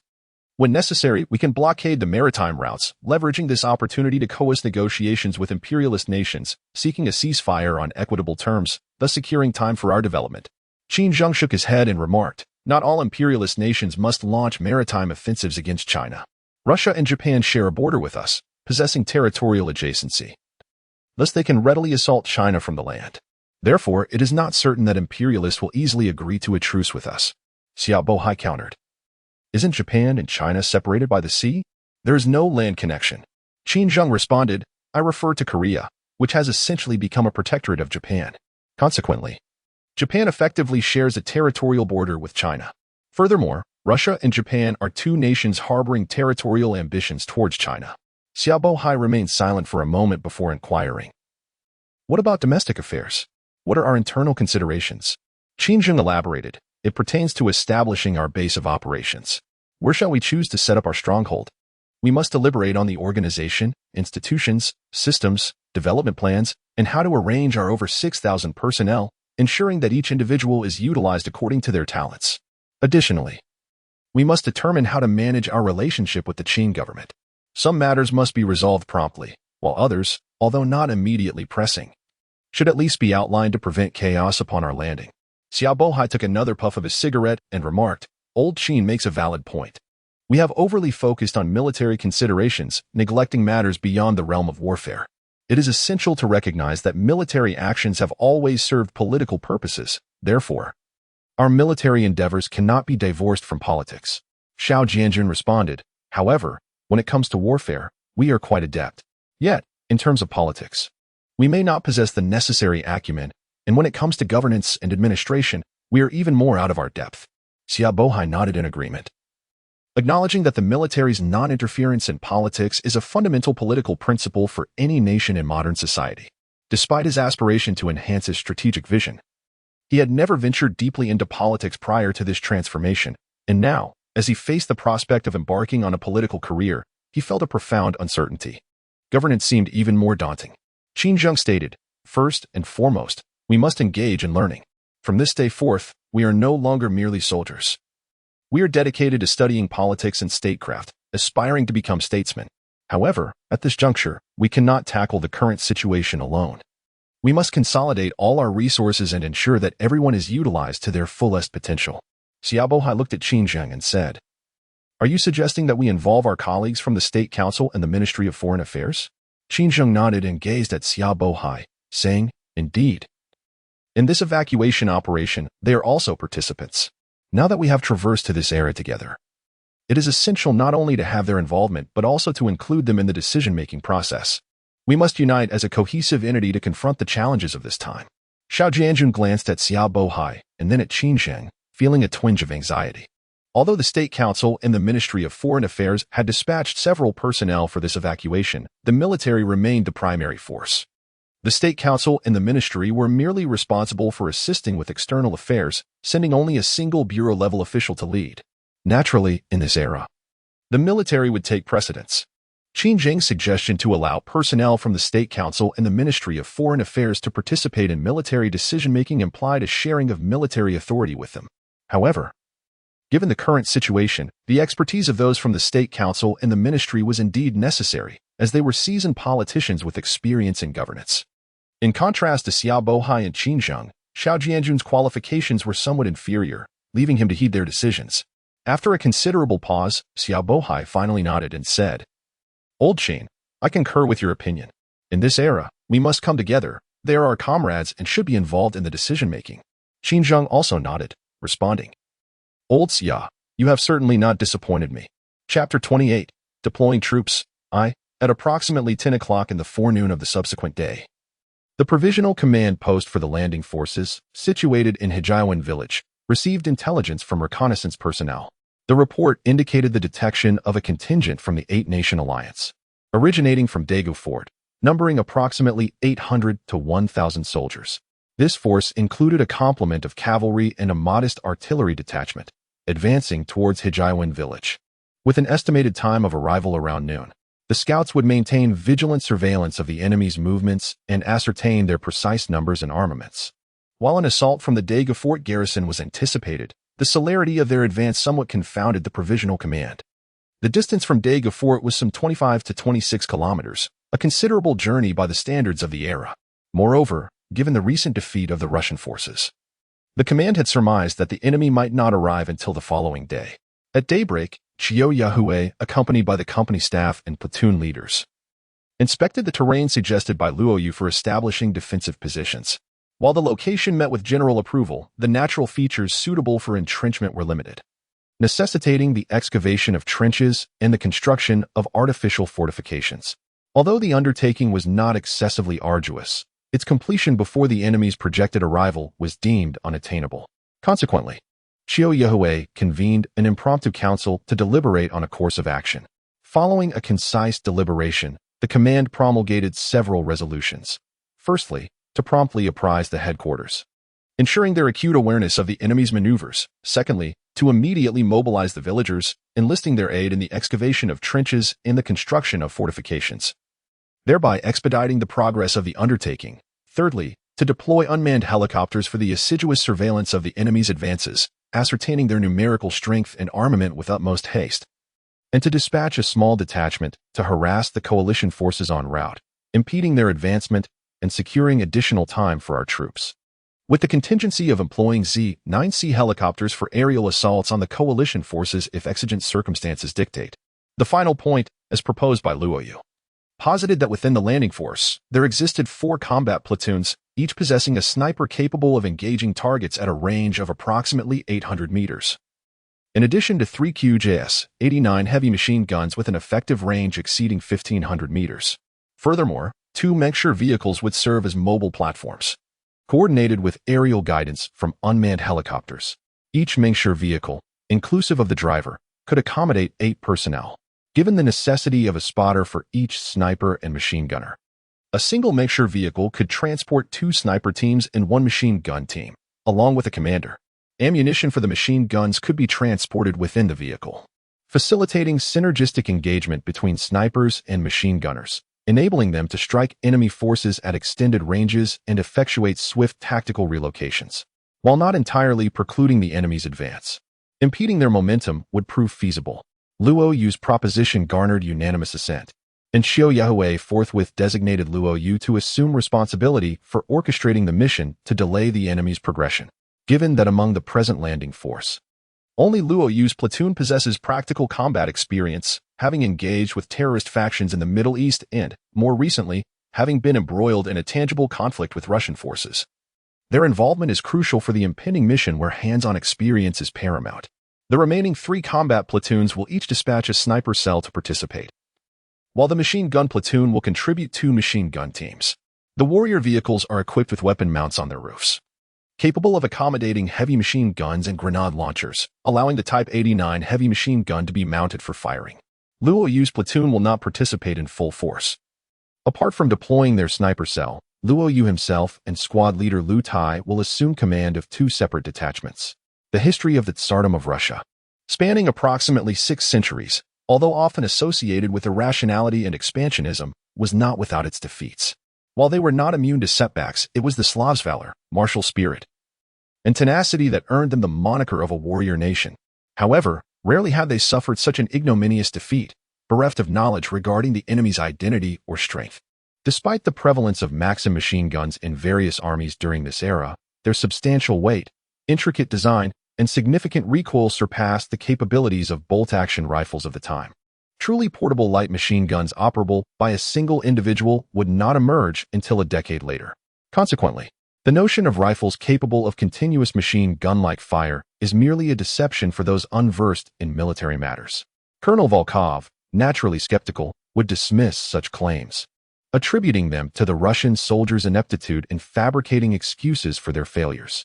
Another possibility, albeit a remote one, lies in the potential for friendly fire. Despite the coalition's designation as an allied force, it lacks genuine cohesion. Infighting, suspicion, and self-serving agendas plague the relations between the participating nations. Adding to the peculiarity, the designated commander of the allied forces, the German General Waldersee, is still en route to China. In effect, the coalition lacks unified command, with operational decisions arising from negotiations among the generals of the major powers. During the sieges of Tianjin and Beijing, instances arose where certain nations disregarded orders, engaging in independent combat. This prompted repeated deliberations among the coalition's leadership, emphasizing the imperative of unified action. Indeed, were it not for the Qing government's profound corruption and the Qing army's abject combat ineffectiveness, it would have been inconceivable for such a disunited army of merely 30,000 to 40,000 soldiers, fraught with ulterior motives, to land at Daga Fort and advance unimpeded, seizing Beijing in less than a month.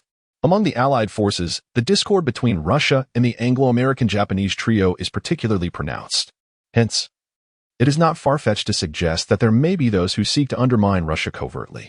During the invasion of China by the Eight-Nation Alliance, Russia's ambitions were most pronounced, as it had long aspired to establish a greater Russia in the Far East, encompassing northern China, Xinjiang, Mongolia, and the 3 northeast provinces, ultimately integrating these territories into the Russian Empire. The Boxer Rebellion in China in 1900 led Russia to believe that the opportune moment had arrived. Consequently, in addition to deploying troops to join the Eight-Nation Alliance, Tsar Nicholas II appointed himself as the supreme commander and mobilized forces from 12 military districts, amassing nearly 180,000 troops to invade northeastern China along 6 routes, thus formally executing the plan for Greater Russia. However, Russia's ambitions for a Greater Russia provoked considerable unease among the other powers. Should this plan succeed, it would signify Russia's annexation of all northern Chinese territories, greatly enhancing its influence in China beyond that of the other nations. Moreover, given the Arctic bear's historical propensity for expansion and its insatiable thirst for land, the annexation of northern China would likely not suffice. Further southern expansion would be inevitable, leading to the potential monopolization of all of China.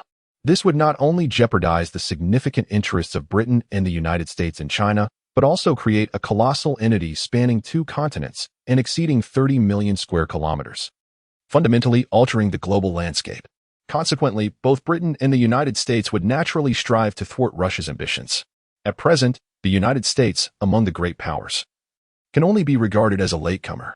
Although 2 years prior, it vanquished a weakened Spain and seized the Philippines, thereby establishing a foothold in Asia, its influence there remains tenuous. Furthermore, its national army numbers less than 100,000, and isolationist sentiments, embodied in the Monroe Doctrine, are prevalent domestically. Consequently, it is unlikely to initiate a proactive, head-on confrontation with Russia. Great Britain, though hailed as the empire on which the sun never sets, had previously stymied Russian expansion in Europe and the Middle East on numerous occasions. However, at this juncture, it had been surpassed economically by the United States and industrially challenged by Germany, now embroiled in the quagmire of the Second Boer War. It found itself in a position where even the landed gentry were short of funds. Thus, confronted with Russia's aggressive posture in China, the once unassailable empire felt somewhat overwhelmed and sought assistance. Both nations, independently, turned their attention to Japan. During the great powers' deliberations on dispatching troops to China to suppress the Boxer Rebellion, both the United States and Great Britain conveyed to Japan their desire for it to deploy a substantial force to China for the suppression, with the underlying motive of having Japan contain Russia. Chapter 29, Dispatching Troops, Part 2. While the Anglo-American apprehension towards Russia may have carried a hint of preemptive planning, Japan harbored a deep-seated resentment towards Russia stemming from the Sino-Japanese War 5 years prior.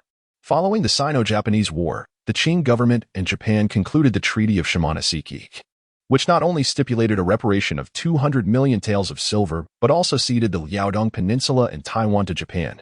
To impede Japan's burgeoning influence in the Far East, Russia, in concert with Germany and France, promptly issued demarches to Japan shortly after the treaty signing, demanding that it relinquish its claim to the Liaodong Peninsula. Under the duress of these great powers, Japan was compelled to concede, agreeing to renounce the Liaodong Peninsula in exchange for a compensatory indemnity of 30 million taels of silver from China, known as the Triple Intervention. Naturally, Japan harbored considerable resentment towards Russia for having to disgorge the prize it had so nearly seized. Another significant outcome of the Sino-Japanese War was Japan's control over Korea, which had nominally severed ties with its suzerain, Qing China, and formally declared independence, however, seeking to extricate itself from Japanese dominion. Korea looked to Russia's burgeoning influence as a counterbalance to Japanese power. This alignment of interests led to a tacit understanding.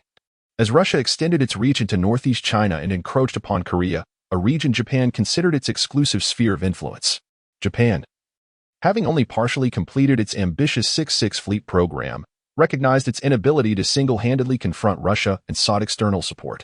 Consequently, when overtures from Britain and the United States reached Japan, it immediately seized the opportunity. Japan mobilized its naval and land forces, dispatching over 23,000 troops to join the Eight-Nation Alliance, thereby becoming the largest contributor of troops to the coalition. Simultaneously, it deployed a formidable fleet to Daegu Port, aligning its actions with those of Britain and the United States in an effort to suppress Russian influence. After the Eight-Nation Alliance captured Daegu Fort and Tianjin, both Britain and the United States recommended that the Japanese military take charge of the defense of these areas. The commanders left in these locales were also appointed from the Japanese forces under the pretense of their superior manpower. However, the underlying motive was a reluctance to allow Russia further opportunities to expand its influence in China. Faced with the isolation of the Allied forces and recognizing their own military inferiority compared to Japan, the Russians understood that any contest would be futile. Thus, rather than dispersing their limited forces to garrison Daegu Fort and Tianjin, they opted to concentrate their strength and advance north from Beijing to Shanhaiguan, coordinating with domestic forces invading northeast China to expedite the implementation of the Russian Yellow Plan, and this decision went unchallenged. Naturally, the Japanese were taken aback, feeling a newfound sense of status among the great powers, bolstered by the support of Britain and the United States. Consequently, they intensified their alignment with these nations. Among the great powers, only France stood as an ally to Russia, having signed the Franco-Russian alliance in 1892 aimed at countering Germany.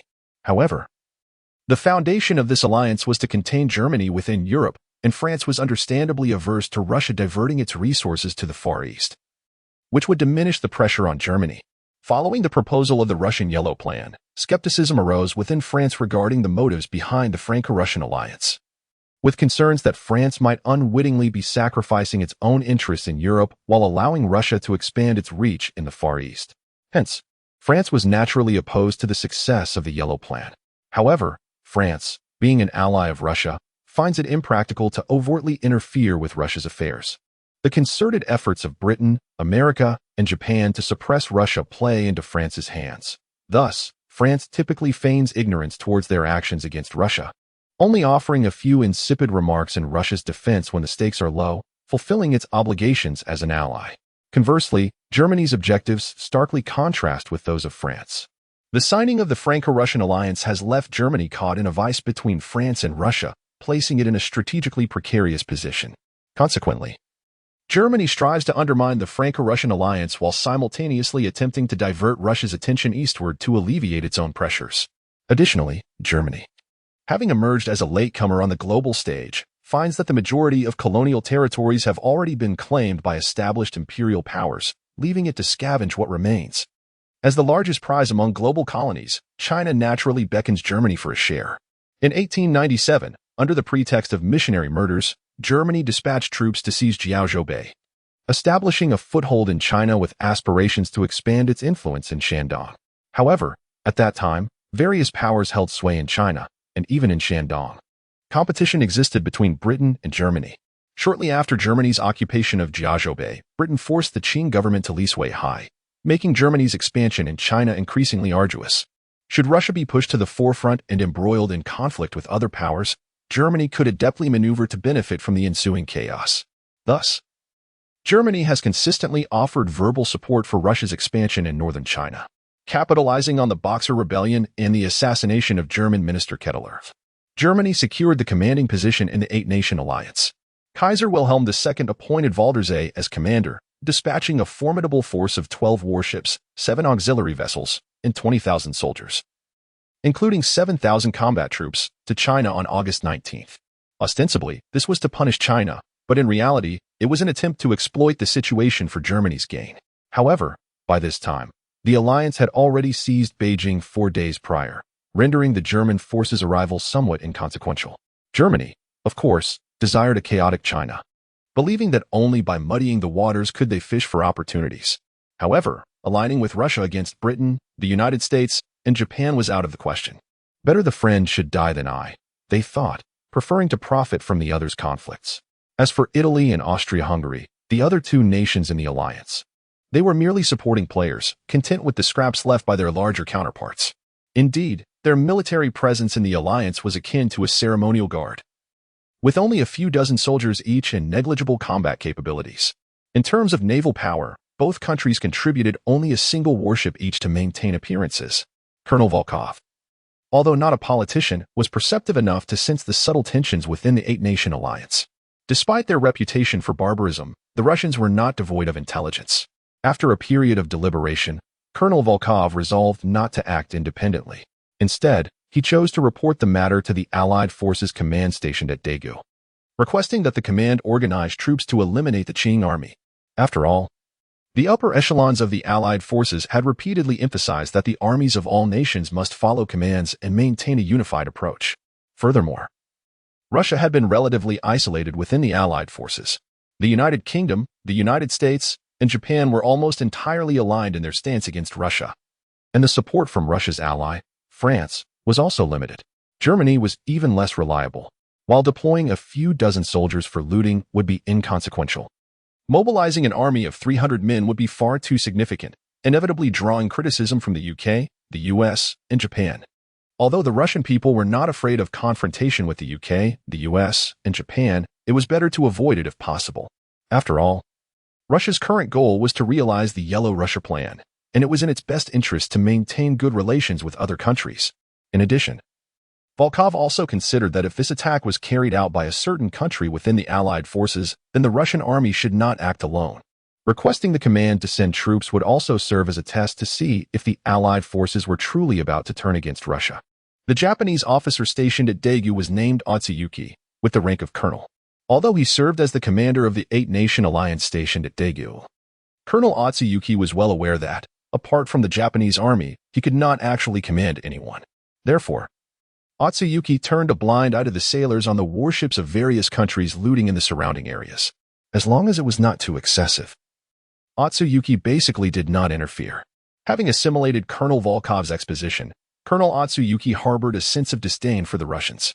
A seasoned military man himself, with a distinguished combat record, Colonel Otsuyuki discerned that Volkov had deliberately inflated the enemy's numbers. An army of approximately 500 men is by no means an insignificant force, given that the eight-nation alliance seized Daegu port on June 17, nearly 3 months prior. The Qing army would have long since been scattered. Maintaining a force of around 500 soldiers would be highly improbable, especially without a stable logistical support system to sustain them for such an extended period. Of course, if the Qing army were to subsist by pillaging, survival might be feasible. But such actions would inevitably create considerable disturbances.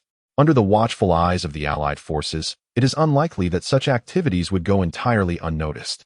According to Otsuyuki's interpretation of Volkov's account, the Qing force likely numbered little more than 100 men, certainly not exceeding 200. The presence of a few Maxim machine guns would not be unexpected. Only under such conditions could this Qing force have survived near Daegu port for so long without detection by the Allied forces. However, Otsuyuki did not overestimate the Qing army's combat prowess. He did not believe that 100 or, at most, 200 Qing soldiers could successfully ambush 80-odd Russian soldiers and kill over 70 of them. Otsuyuki had his own explanation for this. The Qing army must have received assistance from the local populace. Unlike other nations, Japan and China can indeed be considered close neighbors, with exchanges between the two dating back to the Han Dynasty. Consequently, Japan's understanding of China is profoundly richer than that of Western imperialism. Since the onset of the Meiji Restoration, Japan has viewed China as a target for conquest and plunder. Numerous Japanese scholars and military figures have conducted in-depth studies of Chinese history and culture, among whom is Otsuyuki. Through their research and understanding of Chinese history and culture, a segment of Japanese scholars, including Otsuyuki, has arrived at the conclusion that while it is possible to disdain the Chinese emperors, disregard Chinese officials, and underestimate the Chinese military, one must never underestimate the Chinese populace. Although the Chinese people may appear weak, timid, and often endure oppression in silence, the power they unleash when cornered is formidable. This has been evidenced multiple times throughout Chinese history, whether in the immensely powerful Han Dynasty, the illustrious Tang Dynasty, the invincible Mongol Empire, or the once mighty Ming Dynasty, all of which have fallen directly or indirectly due to peasant uprisings. Even the Qing Dynasty, now in decline, nearly succumbed to a peasant uprising over 30 years ago. The recent conflict known as the Boxer Rebellion allowed Otsuyuki to personally experience the terrifying strength of the Chinese people for the first time. This rebellion can be viewed as a continuation of the First Sino-Japanese War, which led to the signing of the Treaty of Shimonoseki, whereby the Qing government ceded Taiwan to Japan, in addition to paying a hefty indemnity. However, this resolution encountered vehement opposition from the indigenous Taiwanese people. Under the command of Qing General and Black Flag Army leader Liu Yongfu, along with the leadership of the Taiwanese Aboriginal Volunteer Army, they mounted a fierce resistance against the Japanese forces.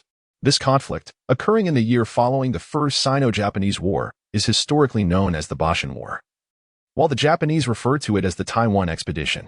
Paradoxically, the Japanese army, which had displayed overwhelming prowess and invincibility on the battlefields of Korea, the seas, Shandong, and Liaodong during the First Sino-Japanese War, routing the Qing forces with ease, faced unprecedented and formidable resistance on the small island of Taiwan. Confronted by a small contingent of Qing soldiers and a largely spontaneous anti-Japanese volunteer army composed of Taiwanese aborigines, they were met with unexpected tenacity.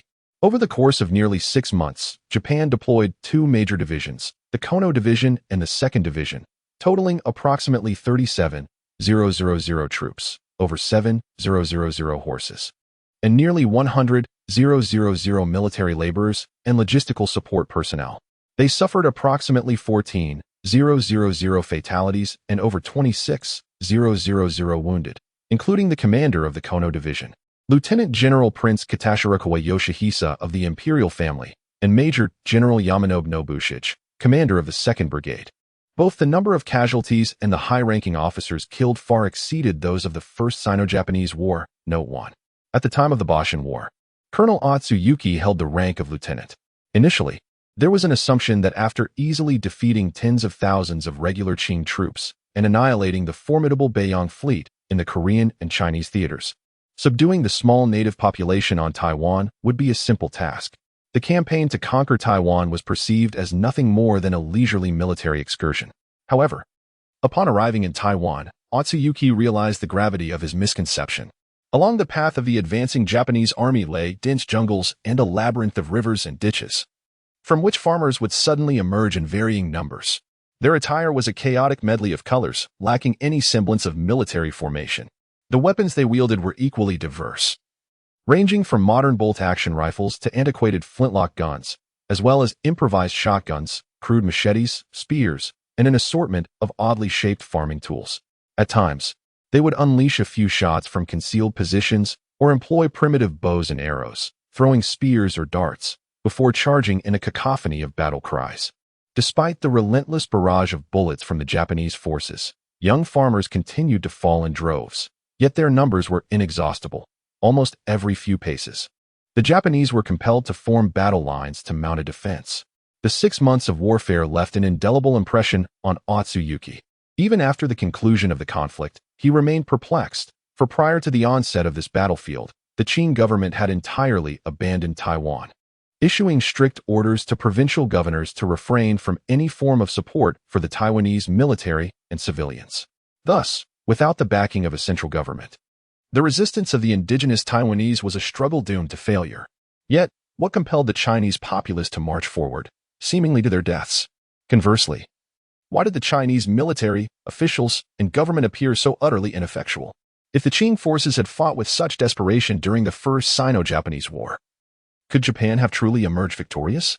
5 years hence, Otsuyuki, alongside the Eight-Nation Alliance, set foot upon the soil of China, and a familiar scene unfolded once more. Yet, the tropical rainforests of Taiwan had been replaced by an endless expanse of green gauze, and the vibrantly attired indigenous Taiwanese had transformed into members of the Boxer Rebellion, their heads adorned with red scarves. It was June 10th, the day the Allied forces launched their initial assault on Beijing. As their train arrived at the Langfang station, the railway was rendered impassable due to destruction, halting the advance of the troops as they undertook repairs. At that moment, a thunderous roar erupted from the green gauze on either side of the track, as hundreds and thousands of Boxers, their heads wrapped in red scarves, surged forth, brandishing swords, spears, wooden clubs, shovels, hoes, and rudimentary firearms. Otsuyuki beheld a sight that would be etched in his memory for eternity. He later penned in his diary, "All around, there existed an ocean of flags, a kaleidoscopic sea that surged violently in tandem with the deep, resonant roars, as if a colossal storm were brewing. The sky darkened momentarily, obscured by the swirling dust kicked up by the fervor below. Before the countless Boxers clad in garments of every hue stood leaders adorned in white or red attire. They exhibited no avoidance of the bullets, their backs unbent, heads held high, as though they fervently hoped to stand out even more in a moment that called for evasion." Thus, after listening to Fokov's discourse, Otsuyuki's immediate response was, "This is the work of the common people of China." Note 1. Following the Battle of Yima, the Japanese government reported casualty figures indicating that 515 soldiers were wounded, approximately 164 lost their lives, and 642 succumbed to ailments due to adverse environmental conditions. Additionally, there were 7,000 military deaths recorded, with 26,094 individuals hospitalized due to illness.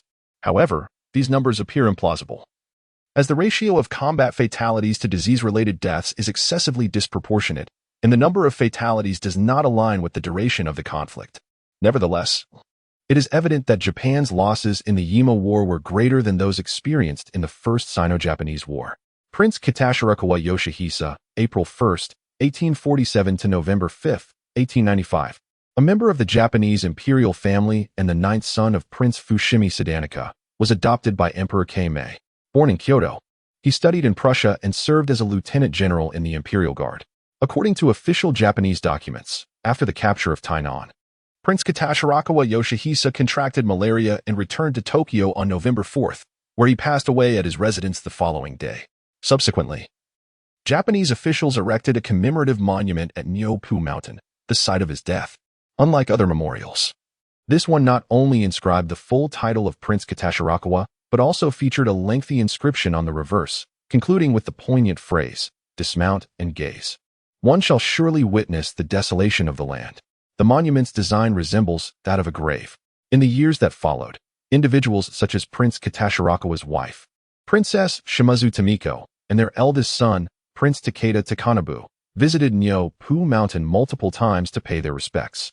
When Crown Prince Hirohito, who later became Emperor Shwa, visited Taiwan, he even dispatched attendants to the Shinshu Shrine to offer prayers. The significance attributed by the Japanese imperial family to the monument at Nupushin reveals its unique importance.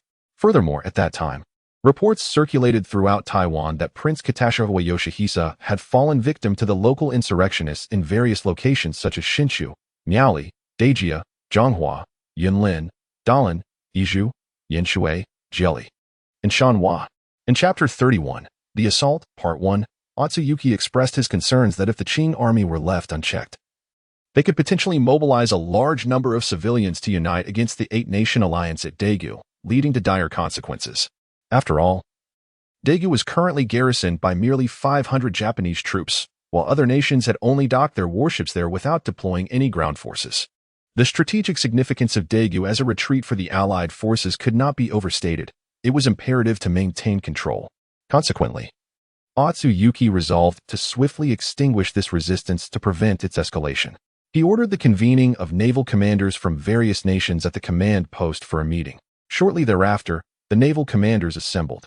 Otsuyuki first relayed the news of the ambush encountered by the Russian forces, then proclaimed the immediate organization of troops, instructing that they set out at dawn the following day to confront the Qing army. Although deploying forces at such short notice seemed somewhat hasty, Otsuyuki understood the value of promptness in military affairs. The Qing troops had just achieved a victory and were psychologically at their most relaxed. Thus, the Allied forces needed to act decisively and swiftly to catch the enemy off guard. Yuki Otsu, understanding the situation, made arrangements with the commanders of various nations to gather their troops ashore at 5 o'clock the following morning, with a precise departure scheduled for 6. At present, the Japanese fleet was on its maritime patrol, yet to return, anchored at the Daegu River mouth, accompanied by 2 small vessels displacing 400 tons each. The duration of the fleet's patrol was uncertain, ranging from a single day to several, as the weather at sea is notoriously unpredictable. Yuki Otsu did not harbor concerns for the Navy, as the troops mobilized by the Japanese were selected from the Army. He resolved to deploy 420 personnel, which included 2 87mm Krupp guns, 3 70mm Krupp guns, 5 47mm Hotchkiss machine guns, 3 Maxim machine guns, 80 cavalry horses, and 50 supply wagons. At this juncture, Japan's industrial foundation was still quite fragile. Aside from the domestically produced Type 30 Murata rifles utilized by the Japanese Army, artillery had to be procured from abroad. The main artillery piece, the Type 30 75mm mountain gun, was still in development during this period. While the artillery in use within the Japanese forces primarily consisted of the German Krupp guns. By the next morning, troops from all nations had assembled at the command headquarters. In other nations, the United Kingdom deployed 145 personnel, accompanied by a Maxim machine gun, under the command of Commander Gunnarsson, a naval lieutenant colonel. Germany contributed 107 troops, led by Commander Campbell, a naval major. The United States sent 98 soldiers, also with a Maxim machine gun, commanded by Commander Fletcher, a naval major. France dispatched 55 men, under the command of Commander Gozzi, a naval major. Italy and Austria-Hungary, playing a more passive role, contributed the fewest troops, with only 15 and 12 personnel respectively, both commanded by lieutenants. Nevertheless, the total combined force amounted to 1,177 individuals, including 5 medium-caliber artillery pieces, 9 small-caliber rapid-fire cannons, and 8 Maxim machine guns, akin to a scaled-down version of the Eight-Nation Alliance. This formidable deployment of manpower and firepower greatly pleased Otsuyuki, who believed that small-caliber rapid-fire cannons and Maxim machine guns were undoubtedly the optimal choice to counter the human wave tactics employed by the Chinese populace.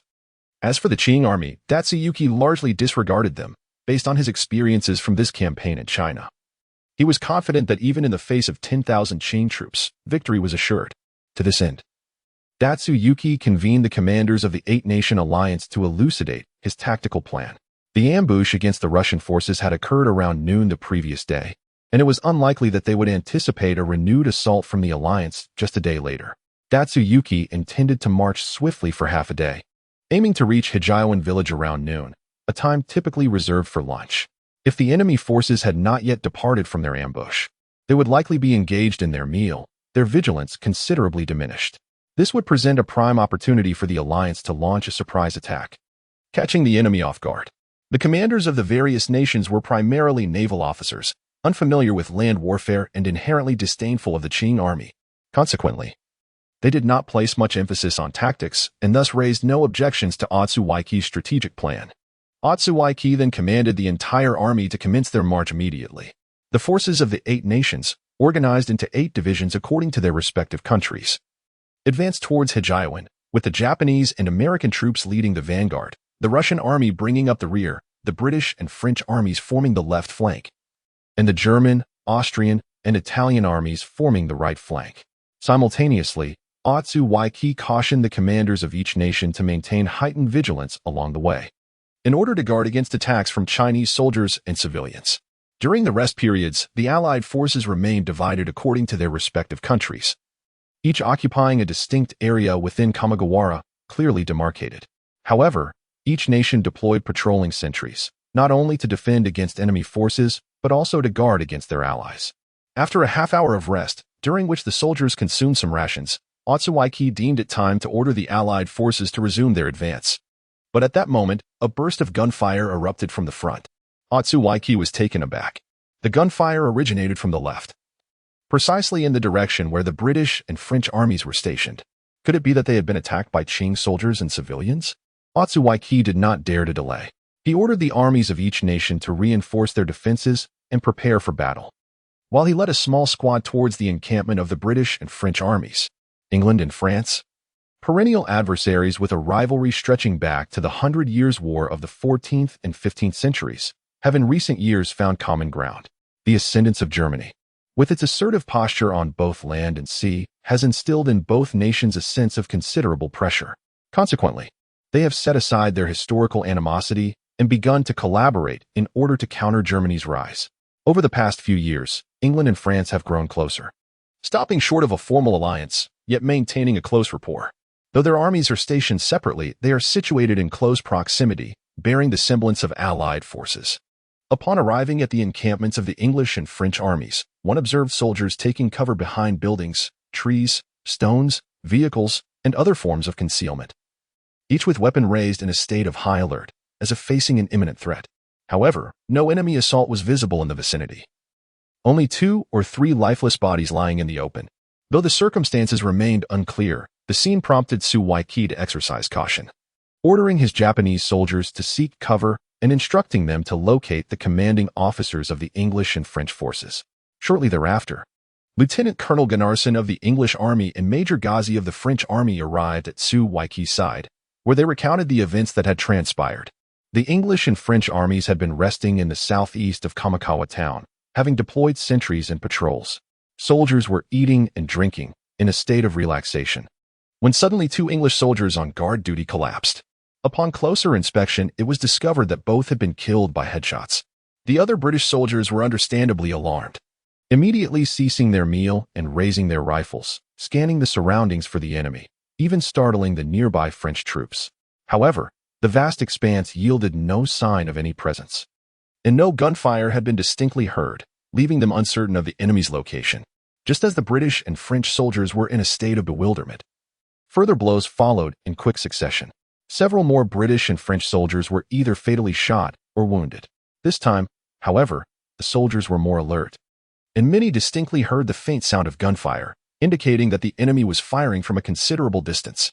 This allowed them to discern the direction of the shots.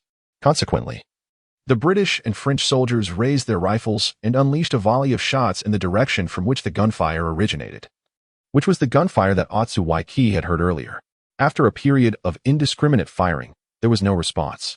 The commanding officers of both armies ordered a ceasefire and briefly conferred, deciding to dispatch 10 soldiers to scout in the direction from which the gunfire had come.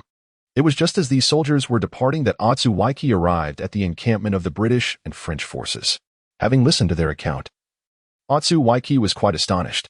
He was not surprised that the troops had encountered an enemy attack during their march, as he had repeatedly instructed the various national contingents to maintain heightened vigilance along the route to guard against such attacks. However, whether it was during the 5 years in Taiwan or now in the Beijing-Tianjin area of China, the Chinese militia and the Boxers invariably launched attacks by swarming their targets. A mass assault. This situation arises partly from the lack of organized tactics among China's militia and the Boxers, compounded by their relatively outdated weaponry, with many still relying on antiquated flintlock rifles, matchlocks, and even bows and arrows. Consequently, they were incapable of executing long-range assaults.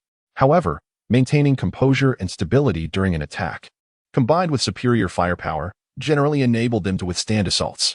The Qing army's weaponry was not inferior, yet their morale was woefully lacking, leading to rapid disintegration upon engagement. Such long-range sniper tactics, however, were rare not only within the Chinese military but also among Western forces. Although rifles of this era typically had a range of 500 to 600 meters, limitations in craftsmanship and insufficient optical equipment confined accurate shooting to within 200 meters. True sniper rifles would only emerge during World War I. The so-called sniper rifles of this period were merely standard rifles fitted with optical sights. Yet, would remnants of the Qing army and the common people employ sniper tactics? The ambushers of the British forces were, of course, the sniper team led by Luo Yu, utilizing the QBU-88-5 8mm sniper rifle. In the context of the past, the QBU-88-5 8mm sniper rifle was the world's first small-caliber sniper rifle to be fielded, having been widely adopted by the Chinese Army and Special Forces. The advantages of the QBU-88 sniper rifle are significant. Its bullpup design reduces overall length, enhancing maneuverability, while the straight stock minimizes torque during shoulder firing, thereby improving shooting accuracy. However, the Type 88 sniper rifle has a notable drawback: the absence of a specifically designed 5.8mm sniper round. It currently utilizes the 5.8mm machine gun rounds of the Type 95 squad machine gun. Consequently, its armor-piercing capability is insufficient compared to the specialized armor-piercing rounds used by foreign sniper rifles, rendering it incapable of penetrating light armored vehicles. This limitation prevents the Type 88 from reaching its full potential and makes it more suitable for medium-range engagements of 500 to 600 meters. Therefore, some argue that the Type 88 is more accurately classified as a precision tactical rifle rather than a standard sniper rifle, which is not entirely unfounded. Nevertheless, both sniper rifles and precision tactical rifles are considered invaluable assets in this era. The terrain around Daegu Port is relatively flat, characterized by gently undulating hills and sparse clusters of trees, rather than dense forests. While this terrain may not be ideal for close-range ambushes, it is conducive to medium to long-range sniping. Moreover, with aerial reconnaissance provided by unmanned helicopters, the Anglo-French forces are practically sitting ducks in the eyes of the Chinese snipers. This outcome greatly astonished Otsuyuki, Gunnarsson, and Gazi, as none of them had anticipated encountering such skilled marksmen among the Qing troops during this expedition. However, the Allied forces could not be easily deterred by a solitary marksman. After a brief discussion among a few, they resolved to augment their search contingent, deploying over 70 soldiers in a fan-shaped formation, spanning nearly 200 meters, encircling the direction of the gunfire. They advanced cautiously, intermittently raising their rifles to shoot towards the source of the shots. Certainly, the British and French soldiers did not place their hopes on mere chance. Nevertheless, this tactic could potentially limit the sniper's field of fire. Daitsuyuki, Gunnarsson, and Gotzi remained concealed behind cover, observing as the Allied soldiers advanced while raising their weapons.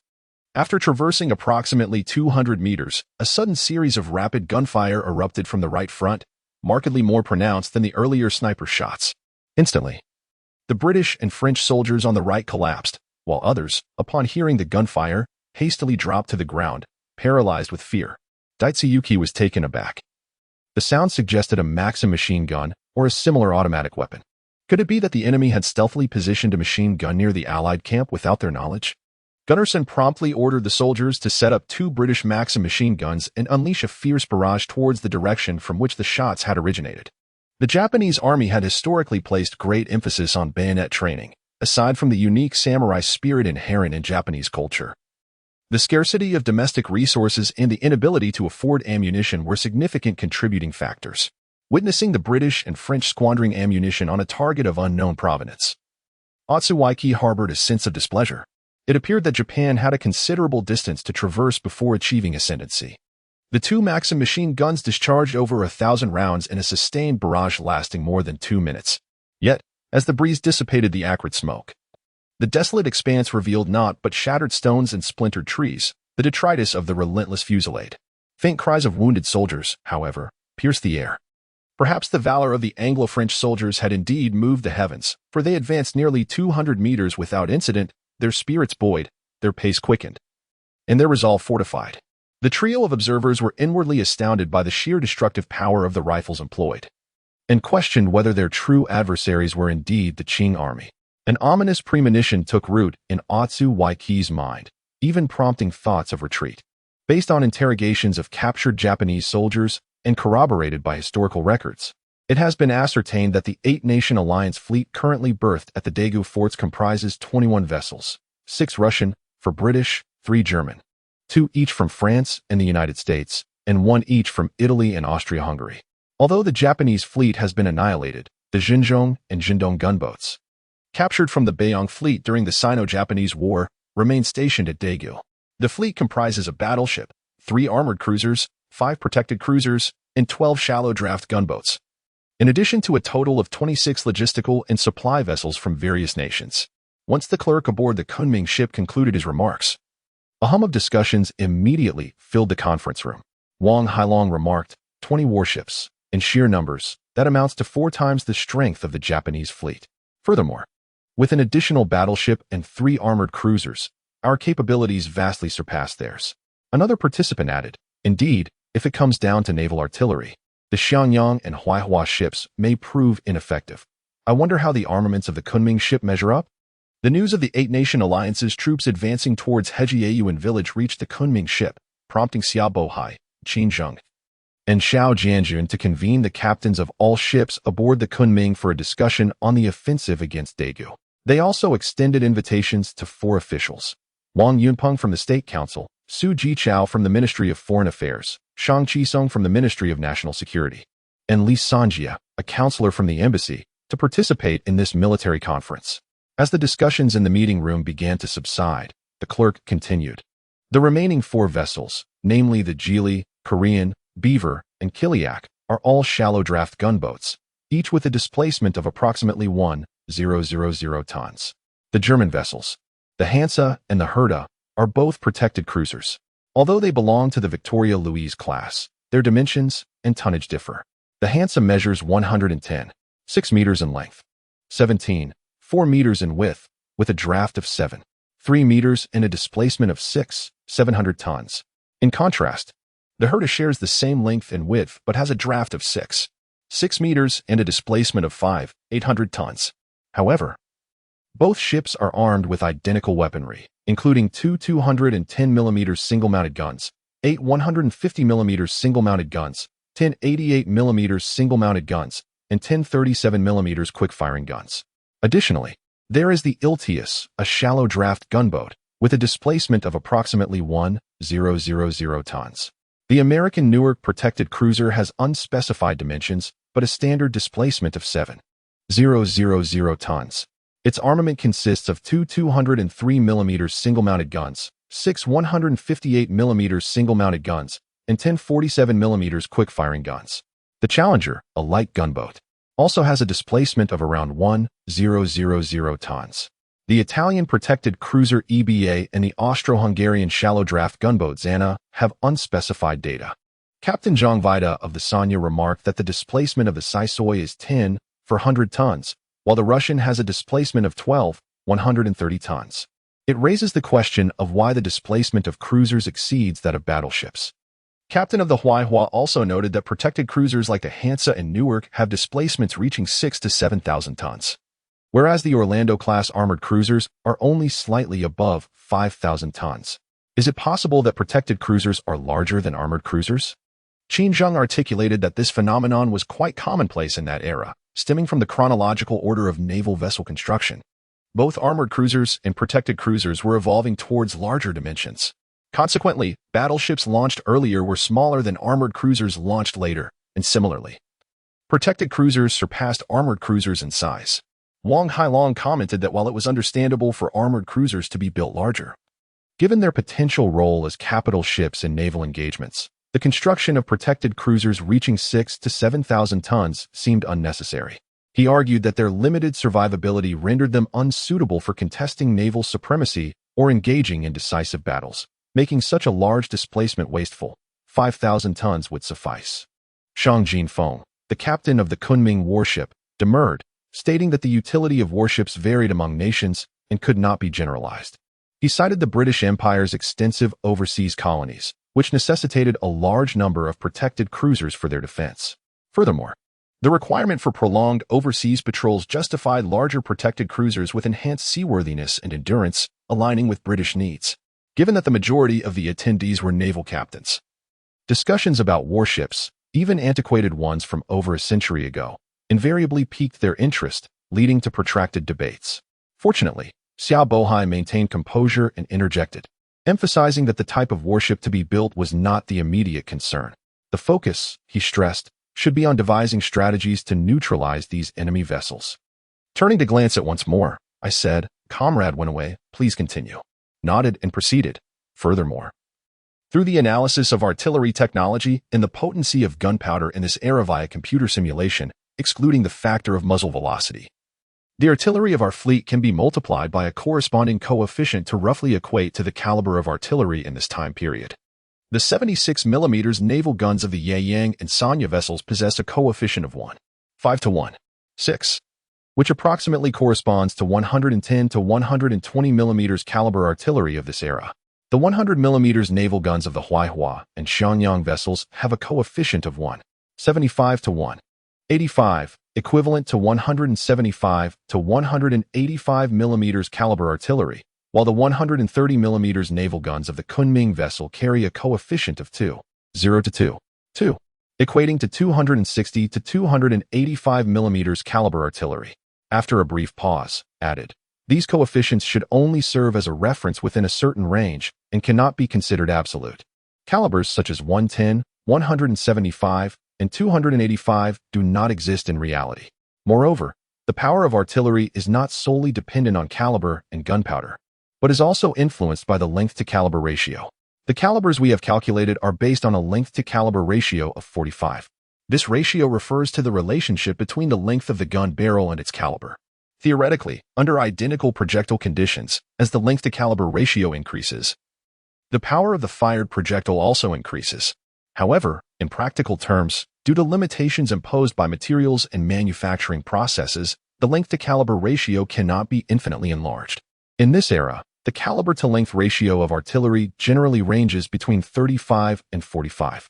However, due to advancements in modern craftsmanship and the prevalent smaller calibers of contemporary artillery, this ratio can be significantly greater.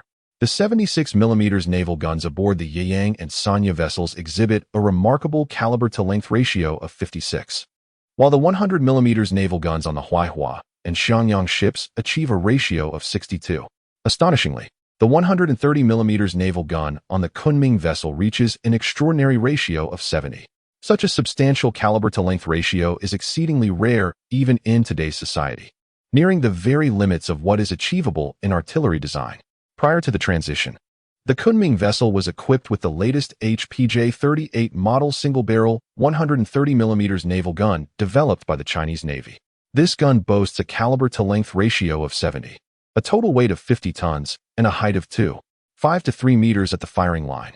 It features fully automatic loading and an effective range of 30 kilometers. With the utilization of rocket-assisted guided shells, this range can astonishingly extend to 100 kilometers.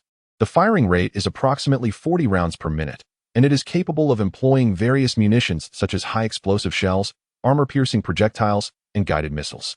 Consequently, the firepower of the Kunming S-130mm naval gun is exponentially greater than that of the 100mm naval guns on the Xiangyang and Huaihua vessels, with the calculated ratios reflecting this superiority. In the conference room, a wave of discussions ensued. One remarked that even with coefficients taken into account, the artillery of the Yeyang and Sanya vessels could only target shallow water gunboats. The Xiangyang and Huaihua vessels might manage to engage protected cruisers. Yet confronting armored cruisers would prove quite challenging, let alone battleships. Upon careful consideration, it appeared that only the Kunming vessel's artillery could engage the enemy fleet directly. But with only one such artillery piece available, and should missiles remain unusable, the prospects of victory in this battle would be dismal. The 051 class destroyer represents China's first generation of destroyers, with a mere displacement of over 3,000 tons, yet it is equipped with a twin-mounted 130mm naval gun. The modern class destroyer, a large surface combatant constructed by the former Soviet Union in the mid-1980s, boasts a displacement of 8,500 tons. Featuring a twin 130mm naval gun at both the bow and stern, alongside 48 surface-to-air missiles and 8 anti-ship missiles. In 1998, China procured 2 modern class destroyers from Russia. Designated hull numbers 136 Hangzhou and 137 Fuzhou. An additional 2 were ordered in 2002, numbered 138 Taizhou and 139 Ningbo. Chapter 34, Missile Tactics, Part 1. Wang Hailong began. Chief of Staff, why has the operation been scheduled for midnight tonight?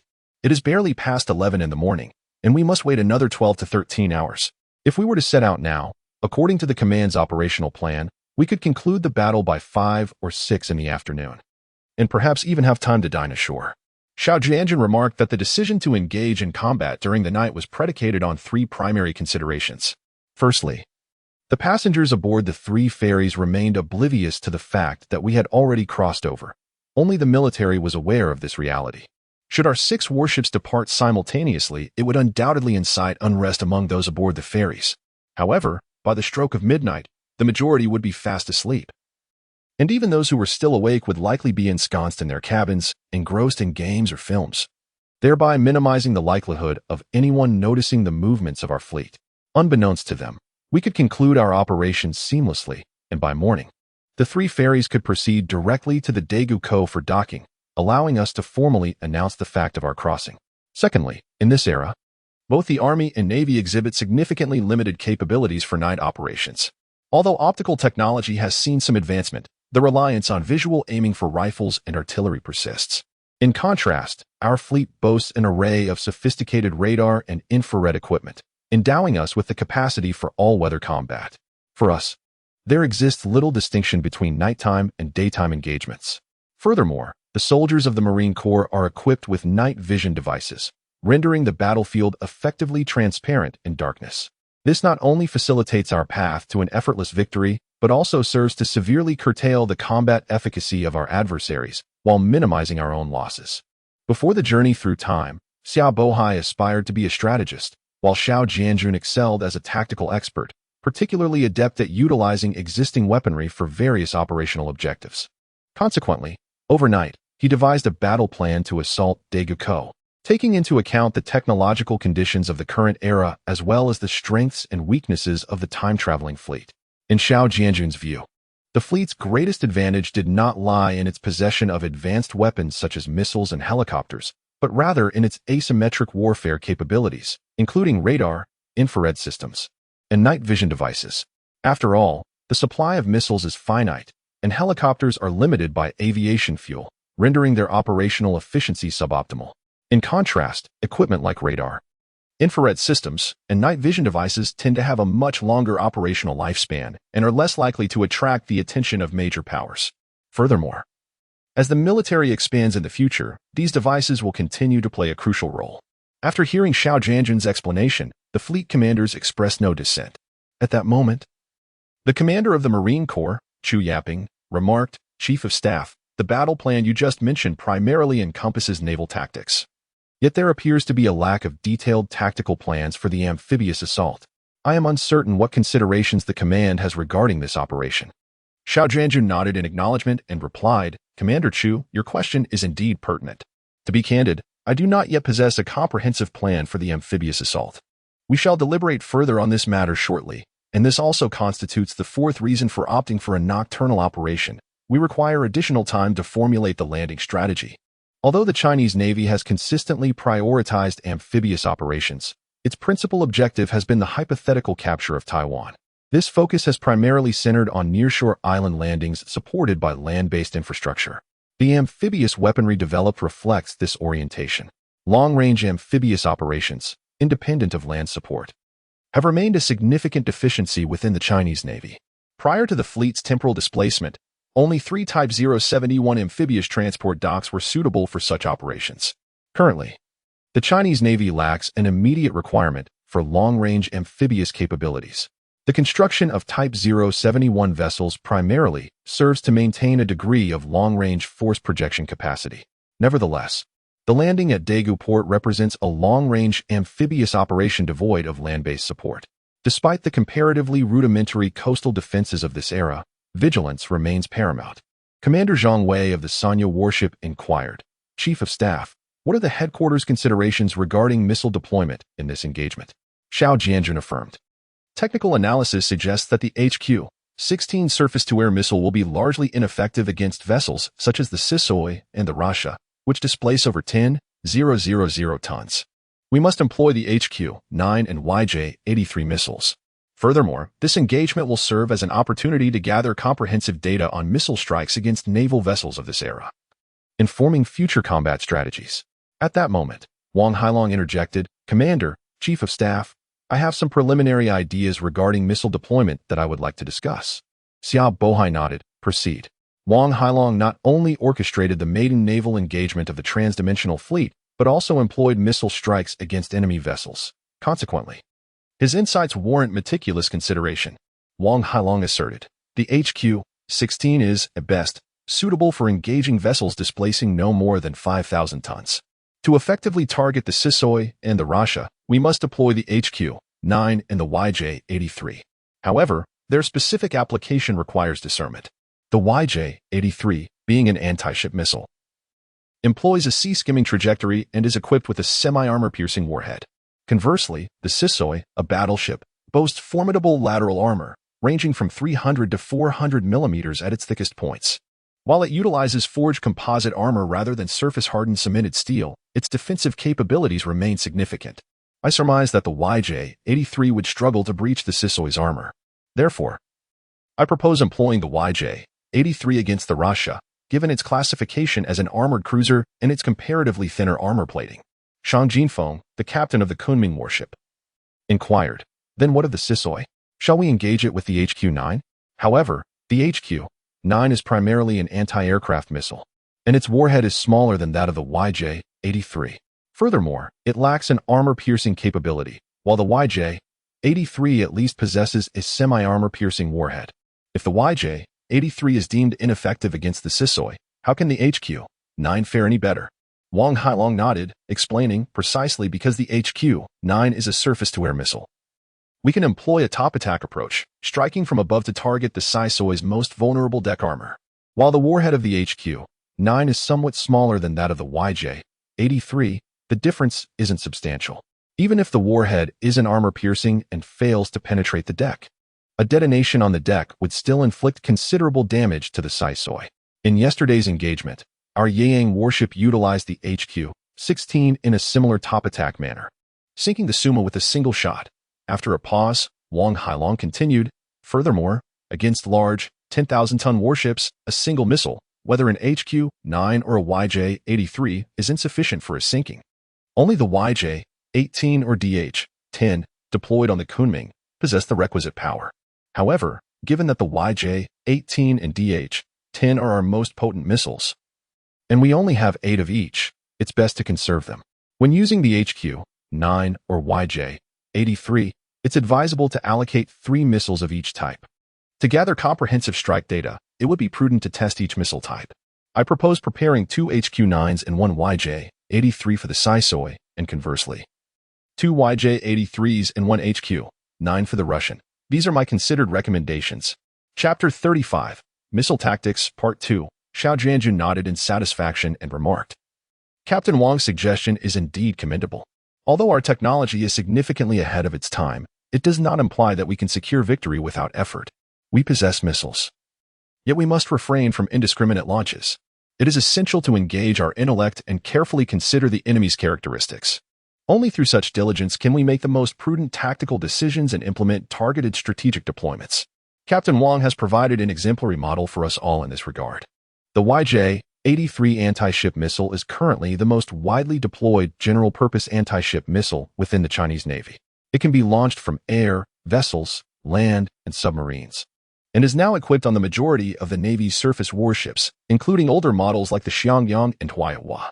The YJ-83 is relatively compact, measuring 6.86 meters in length, with a diameter of 0.36 meters and a wingspan of 1.18 meters.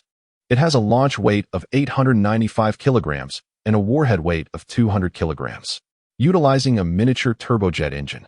It flies at subsonic speeds close to the sea during its attack phase, with a range of 285 kilometers. It cruises at a speed of 0.9 Mach and accelerates to 1.3 Mach during terminal phase. Its terminal guidance radar employs frequency agility technology, placing it at the forefront of international standards for anti-ship missiles, and it has been exported to multiple countries. The Hai-Hongqi 9 long-range air defense missile is the naval variant of the Hongqi 9 air defense missile.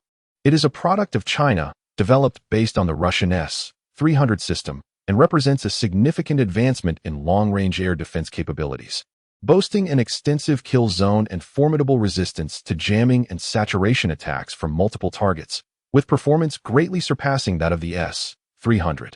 The Hai-Hongqi 9 missile is wingless, measuring 6.8 meters in length with a diameter of 0.47 meters and a weight of 1,300 kilograms, of which the warhead accounts for 180 kilograms. Its operational parameters include a minimum engagement altitude of 20 meters and a maximum of 30 kilometers, a minimum engagement range of 6 kilometers, and a maximum range of 200 kilometers, achieving a top speed exceeding 4.2 Mach. In 2013, Turkey conducted a tender for the procurement of air defense missiles, with contenders including the American Patriot 3, the Russian S-400, the French Aster missile, and the Chinese Hongqi 9. In the subsequent live-fire tests, the Hongqi 9 achieved a remarkable record of 9 hits out of 9 attempts, securing the bid. However, the deal was ultimately thwarted by political pressure from the United States on Turkey, yet this incident underscored that the Hongqi 9 has reached an internationally advanced level of performance. From a general perspective, attacking surface vessels is typically more suitable with anti-ship missiles rather than air defense missiles. Indeed, the YJ-83 anti-ship missile outperforms the Hai-Hongqi 9 in terms of range and warhead weight. Nevertheless, modern naval vessels are often characterized by lightweight construction and generally thin armor, leading to a shift away from armor-piercing warheads in contemporary anti-ship missiles.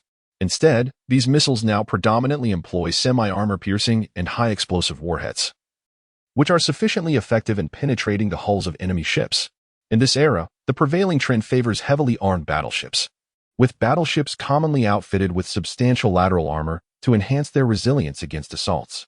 However, this presents considerable challenges for modern anti-ship missiles, particularly those designed for low-altitude, sea-skimming attacks.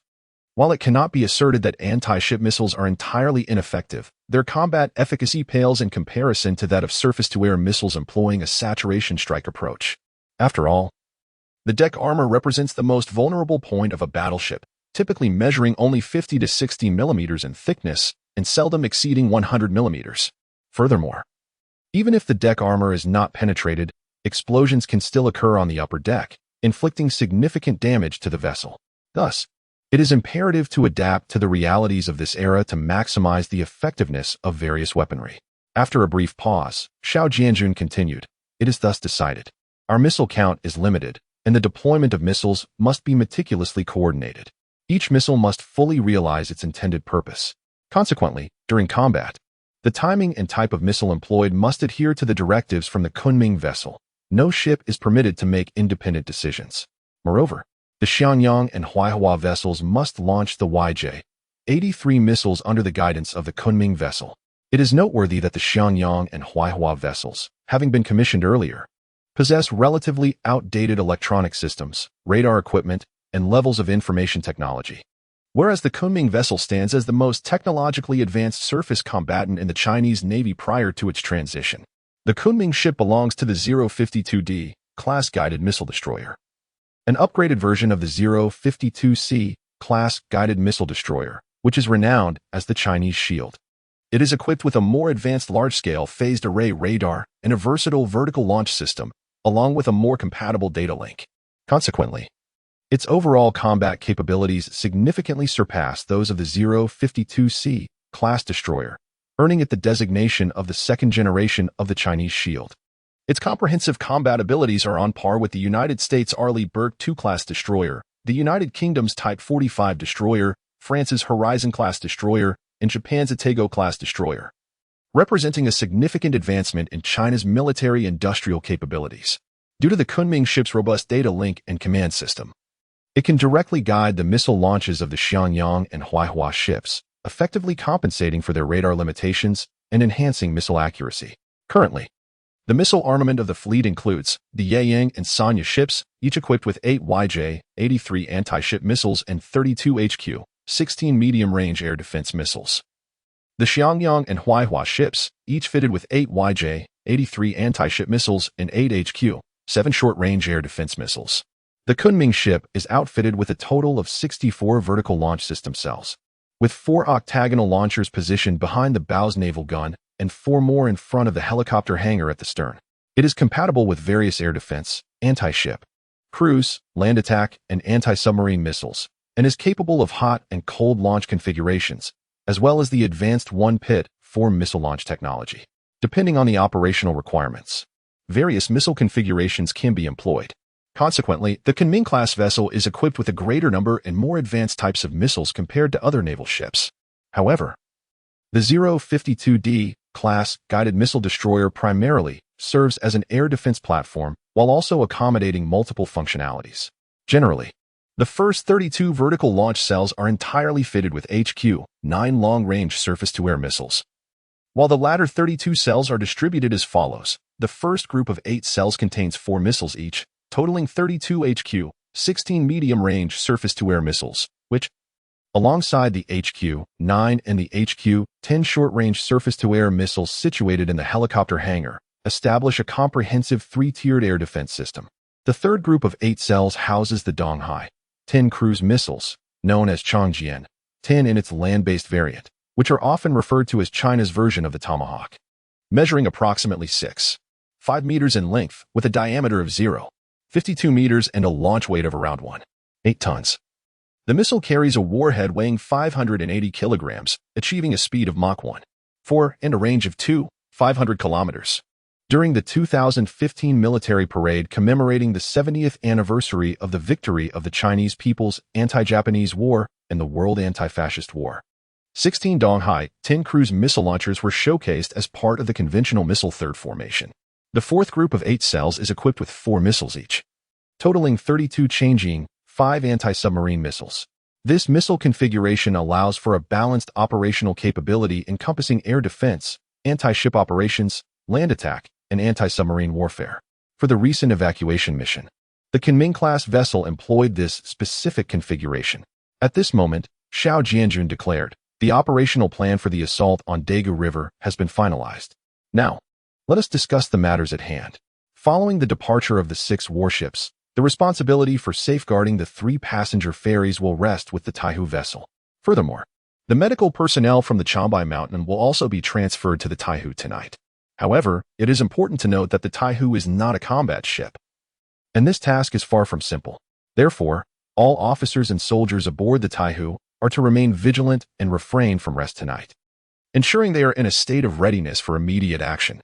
Additionally, we will deploy 2 platoons of naval marines and 2 318 boats to assist the Taihu in protecting the 3 ferries. 1 platoon will be strategically positioned across the 3 ferries, while the other will be stationed on the 318 boats, alternating patrols in the surrounding waters.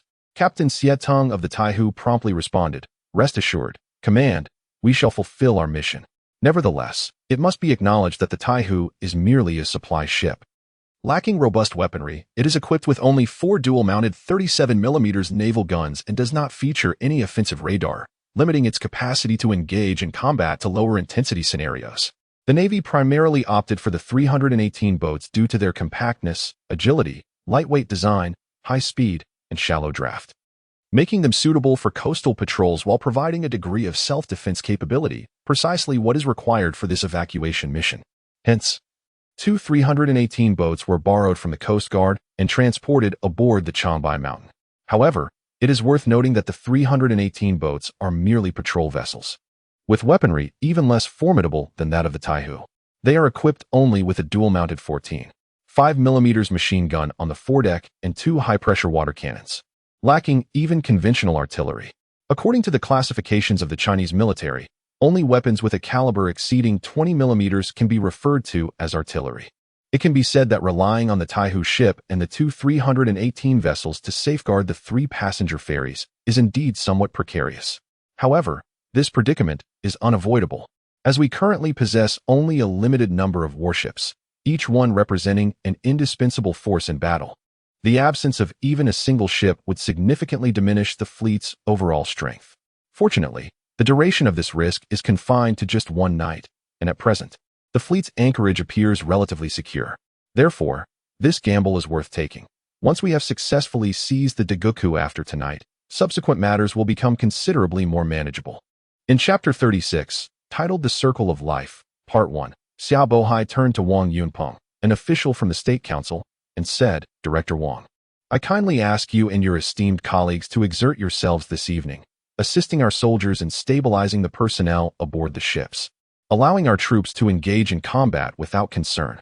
Once we have conquered Daguku tonight, the ensuing tasks will be much easier to handle." Although invited to attend the military meeting, Wang Yunpeng and the other 3 remained silent, merely listening to the discussions of others. It was only when Xiao Bohai addressed him that he nodded and replied, "Rest assured, Command Headquarters, we have also resolved to forego rest tonight, taking turns on watch aboard the vessel to enhance our vigilance against any unforeseen events. We will undoubtedly cooperate fully with the military's operational objectives." Xiao Bohai nodded in agreement, expressing his profound satisfaction with Wang Yunpeng's response. He continued, "Moreover, after we seize Daguku this evening, we shall officially make landfall. It is imperative that we announce the facts of our crossing to the populace aboard the 3 ferries. At that moment, it is likely that many will experience emotional upheaval. Therefore, I kindly request that you all engage in efforts to soothe the crowd's sentiments and contemplate potential scenarios to avert any unforeseen incidents. Furthermore, once we have disembarked, we must commence the establishment of our stronghold. While we are all soldiers adept in warfare, we are novices in construction and administrative organization. Your collective experience in these matters surpasses ours, so I urge you to take on greater responsibility. Additionally, Political Commissar Qin has some ideas regarding this. After the meeting, please discuss them in detail and, ideally, devise several contingency plans." Wang Yunpeng replied, "Understood. We shall convene with Political Commissar Qin shortly to deliberate thoroughly. However, we discussed certain matters last night. Currently, there are over 3,000 individuals aboard the 3 ferries, including crew members, bringing the total to approximately 3,500 to 3,600 people.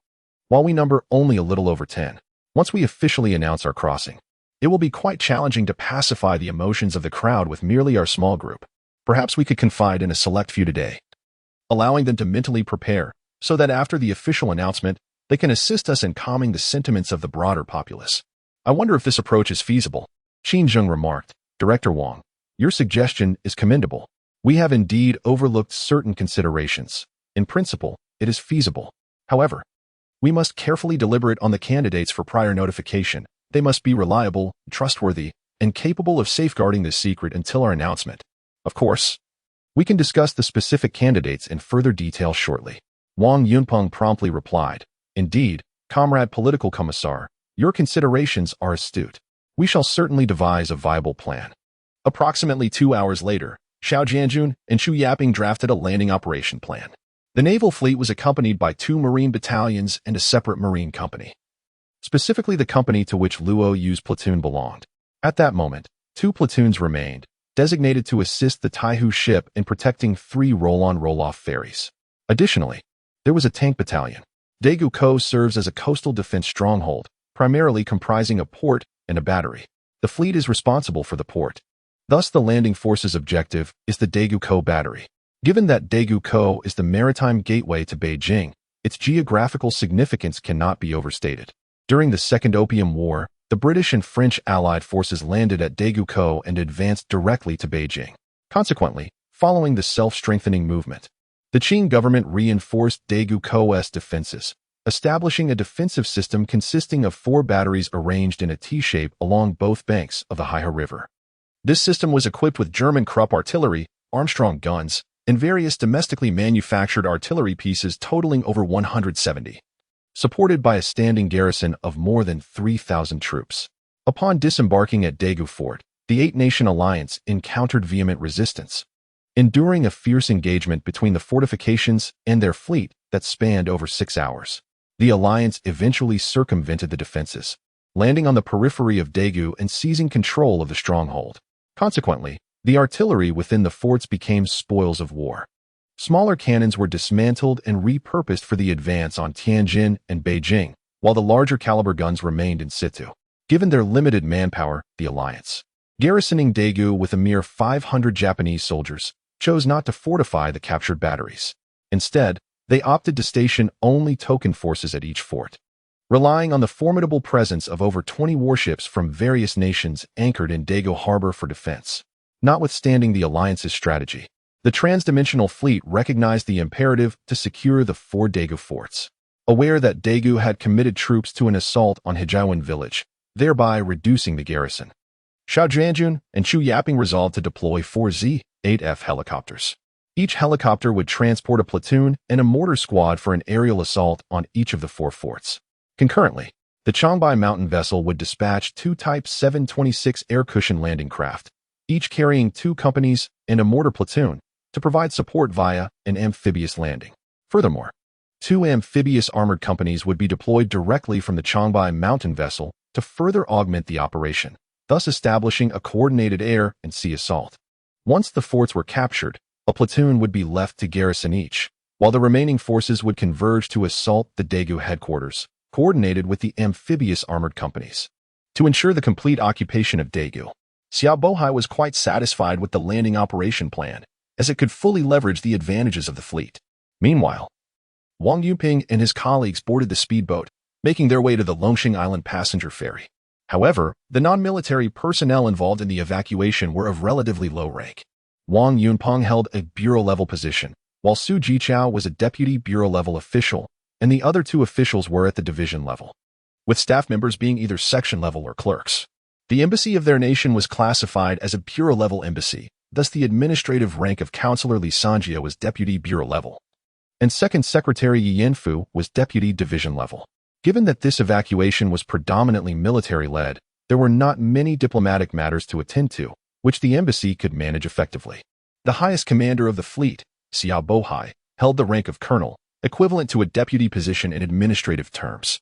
Although the military and administrative ranks are distinct, the nation refrained from dispatching officials of higher administrative status to avoid any disputes over command authority, despite both being part of the central system. There was little intersection between Wang Yunping and Su Jichao. Prior to this mission, they were essentially strangers.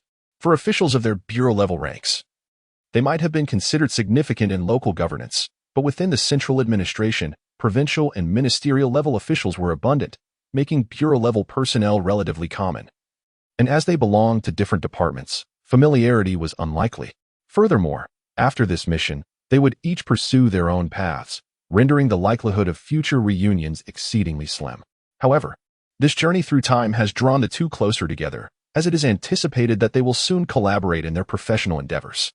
Being part of the same institutional framework inherently fosters a sense of proximity between them, leading both to contemplate deepening their interactions and aligning themselves within the same camp. Particularly during today's military conference, the military has unequivocally expressed its intention to establish a sovereign regime for the time-traveling fleet in this temporal realm.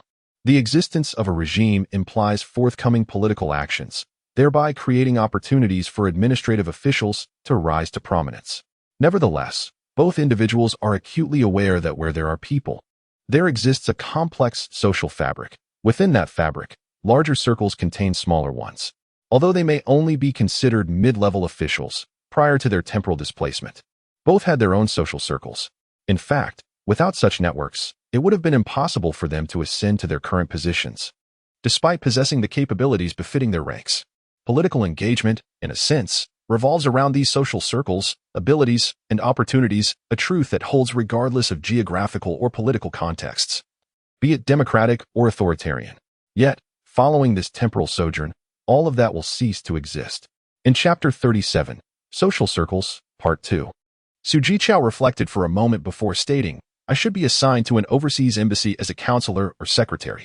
As you know, our foreign affairs personnel typically follow this path, and my specialization lies in the study of Arab cultural history, which likely means I will be dispatched to a Middle Eastern country. Wang Yunpeng nodded and chuckled. That's quite agreeable. Although the Middle East region does not rival first-tier nations, it remains a pivotal area of interest for our country. Consequently, serving in an embassy there holds considerable promise.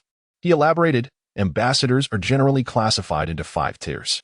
The first tier comprises vice-ministerial-level ambassadors, the second tier consists of director-general-level ambassadors, the third and fourth tiers encompass deputy director-general-level ambassadors or consuls, and the fifth tier includes division-level ambassadors or consuls. The seniority of an ambassador stationed abroad reflects the degree of importance China ascribes to that nation. Prior to the fleet's voyage, China maintained 10 vice-ministerial-level ambassadors abroad, representing the United States, the United Kingdom, France, Germany, Russia, Japan, North Korea, Canada, the ambassador to the United Nations, and the ambassador to the European Union and Belgium. All others were of deputy director general level or higher, with no division-level ambassadors remaining.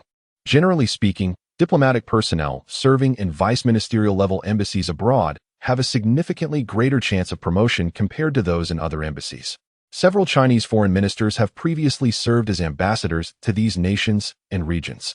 However, the Middle East is not only a major source of China's oil supply, but also a convergence point for the interests of major global powers.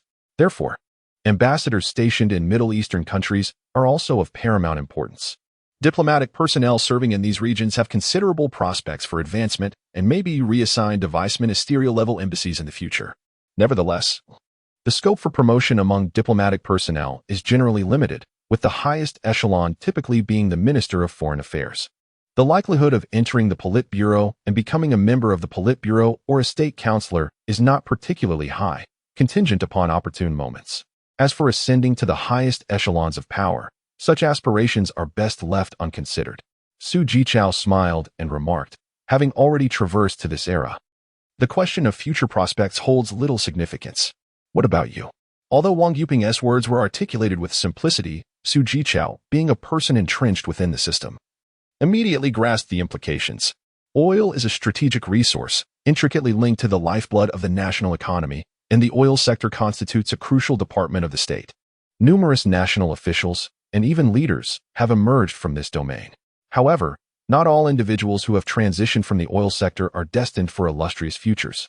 Many officials, like Wang Yunpeng, find themselves in a position that is neither superior nor inferior, possessing certain local experience, yet lacking sufficient capital for central assignments, which inherently places them at a disadvantage, likely serving the interests of their own system. Both men, being part of the establishment, succinctly outlined their credentials, thereby achieving a mutual understanding of their respective prospects. Frankly speaking, their circumstances were largely comparable. Reaching the provincial or ministerial level is considered a commendable outcome. There also exists the possibility of remaining in their current positions until retirement. Even in the most favorable scenario, it would require enduring over 2 decades of perseverance. While both individuals harbored higher ambitions, they possessed a clear self-awareness, refraining from indulging in unrealistic fantasies. As Su Jichao aptly stated, in this temporal realm, everything begins anew, offering opportunities that far surpass those available in the previous era. Wang Yuping nodded in agreement, affirming, "Indeed, we all start from scratch ourselves, the military, and everyone else." Upon learning of the fleet's traversal yesterday, Wang Yuping initially found the situation utterly absurd. Although he had never indulged in time-traveling television shows or novels, he was astonished that such an event had occurred to him. However, his years of administrative experience had cultivated a composed demeanor, allowing him to adjust his mindset by evening. After all, the event of traversal had transpired, and one could only confront reality with a positive attitude, while also contemplating his future in this era. Though Wang Yuping possessed limited knowledge of military affairs, he was aware that China's military-industrial development had progressed rapidly in recent years. The accompanying vessels were among the most advanced domestically, and on a global scale, they were not lacking either, undoubtedly surpassing the military technology of this time by a significant margin due to a technological gap exceeding a century. Thus, the safety of himself and his companions was assured, and the focus shifted to developmental matters. Despite his disinterest in time travel narratives, Living in an age where such phenomena were prevalent had inevitably exposed him to some knowledge. Logically, time travelers, having insight into historical trajectories and possessing advanced scientific technologies, could accomplish feats unattainable in the contemporary society, particularly in this instance, with an entire fleet traversing. There were ample companions and sufficient advanced weaponry, allowing for the potential to achieve even greater accomplishments. In an era dominated by powerful nations, the establishment of a sovereign state for the time travelers was indeed a plausible ambition. As one of the few government officials within the fleet, I possess experience working both locally and centrally. My familiarity with administrative procedures and operations renders me a valuable asset to this time-traveling collective. The prospects for advancement here are far greater than in my previous life. The positions of state counselor, Politburo member, and even national leader are no longer unattainable. However, I recognize that the military plays a dominant role in this group, and its strength is essential for establishing a foothold in this era. The imperialist powers of this time are far from benevolent, dispensing with any pretense of universal values, freedom, or democracy. Therefore, my ultimate advancement will depend not on my own abilities, but on the military's disposition, their desire for me to reach that level. I have never contemplated challenging the military or vying for power. I understand the principle that political power grows out of the barrel of a gun. Upon receiving the notification from headquarters inviting me to attend a military conference aboard the Kunming warship, I immediately understood that this could be a significant signal. Although I attended a meeting on the Kunming warship yesterday, it was a general assembly to inform everyone about our arrival in this era. Today's meeting, however, is a military conference, and I am not a member of the military. Why, then, would I be invited to participate? During the meeting, particularly in the discussions that followed with Qing, he candidly conveyed to Wang Yunpeng and others that since they had traversed into this era together, it was imperative for them to unite and support one another. Relying solely on the military would be insufficient. Thus, the military intended to involve administrative officials in decision-making, striving collectively to achieve great endeavors in this new epoch. Wang Yunpeng felt a mix of astonishment and elation, as this indicated the military's willingness to share power with him, or at the very least, to place trust in him. It revealed that the military's stance was not only rational and enlightened, but also transcended the confines of their insular circle. Collaborating with such a military was undoubtedly advantageous. Moreover, this arrangement would provide ample opportunities for him and other administrative officials, as the military could not dominate the nation once it was established. While some soldiers might transition into administrative roles, their numbers would likely remain limited, thus opening the door to numerous possibilities. Of course, this did not contradict his intention to seek a few political allies and form a small circle, as political activities could hardly succeed without such a network. Naturally, the preferred political allies would be his fellow administrative officials. Wang Yuping inquired, "What brings you to me?"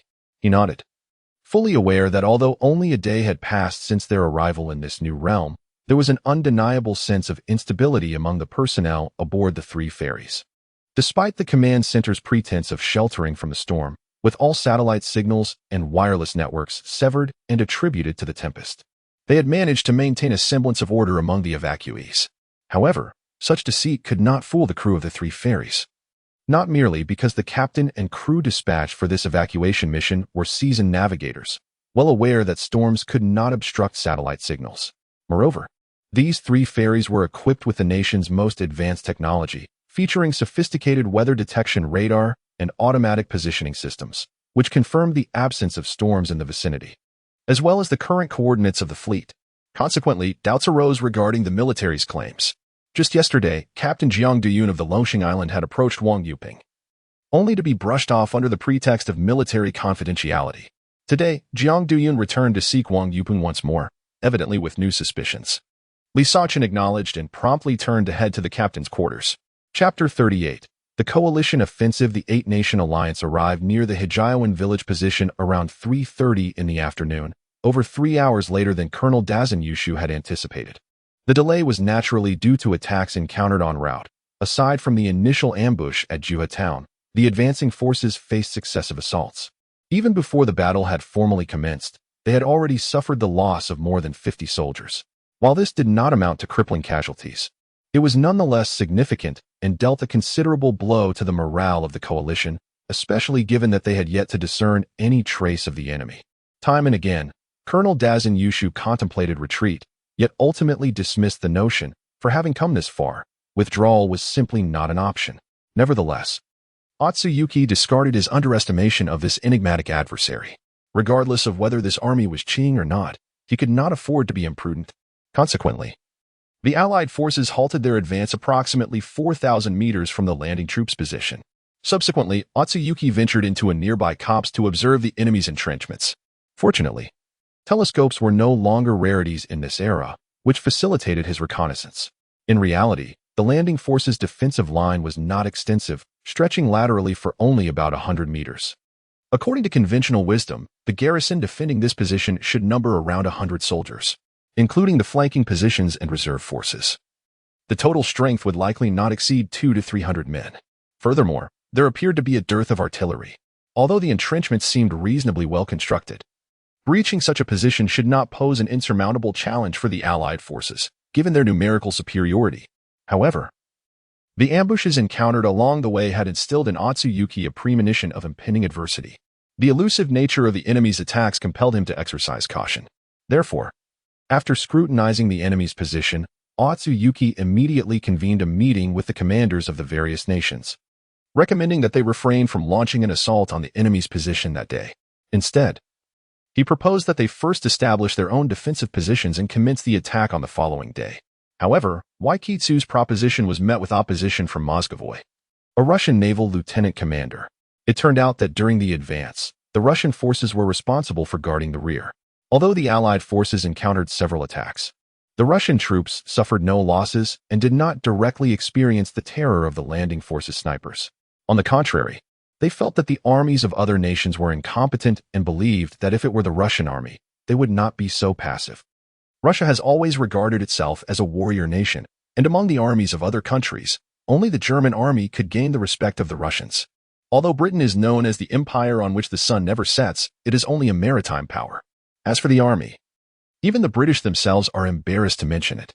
Tens of thousands of Boers in South Africa were able to throw the British army into chaos, and they still haven't been able to sort it out. Although France is Russia's ally, in the eyes of the Russians, they are just foolish and wealthy. The French army was only glorious in the Napoleonic era, when it was invincible in Europe, but in the end, it fell on Russian soil and was utterly defeated. The vast empire also collapsed. After Napoleon, the French army was even less worthy of mention. The United States is even more unnecessary to mention. The army is less than 100,000 people. It is just lucky to occupy a piece of land that is not bordered by other countries. If it had a border with Russia, it would have been destroyed by Russia long ago. As for Italy and the Austro-Hungarian Empire, they were simply ignored. As for Japan, in the eyes of the Russians, they are just a group of walking yellow monkeys, not even considered human beings. The Qing Dynasty's military, in the eyes of the Russians, could scarcely be regarded as an army, for if Japan could vanquish the Qing forces so thoroughly, rendering them utterly defenseless, how could a nation of warriors take them seriously? Thus, when one surveys the globe, it is only in recent decades that Germany has emerged as a power worthy of Russia's attention. During the Ninth Russo-Turkish War, known as the Crimean War, which erupted from 1853 to 1855, Britain, France, Italy, and Turkey united to curb Russia's expansion into Europe. The outcome was a resounding defeat for the Russian army, leading to a significant decline in Russia's hegemonic status on the European continent. Consequently, Russia was compelled to sign the Treaty of Paris, which mandated the return of all occupied Turkish territories. The war's instigator, Tsar Nicholas I, unable to confront the total collapse of his forces, tragically took his own life by poison within the Kremlin.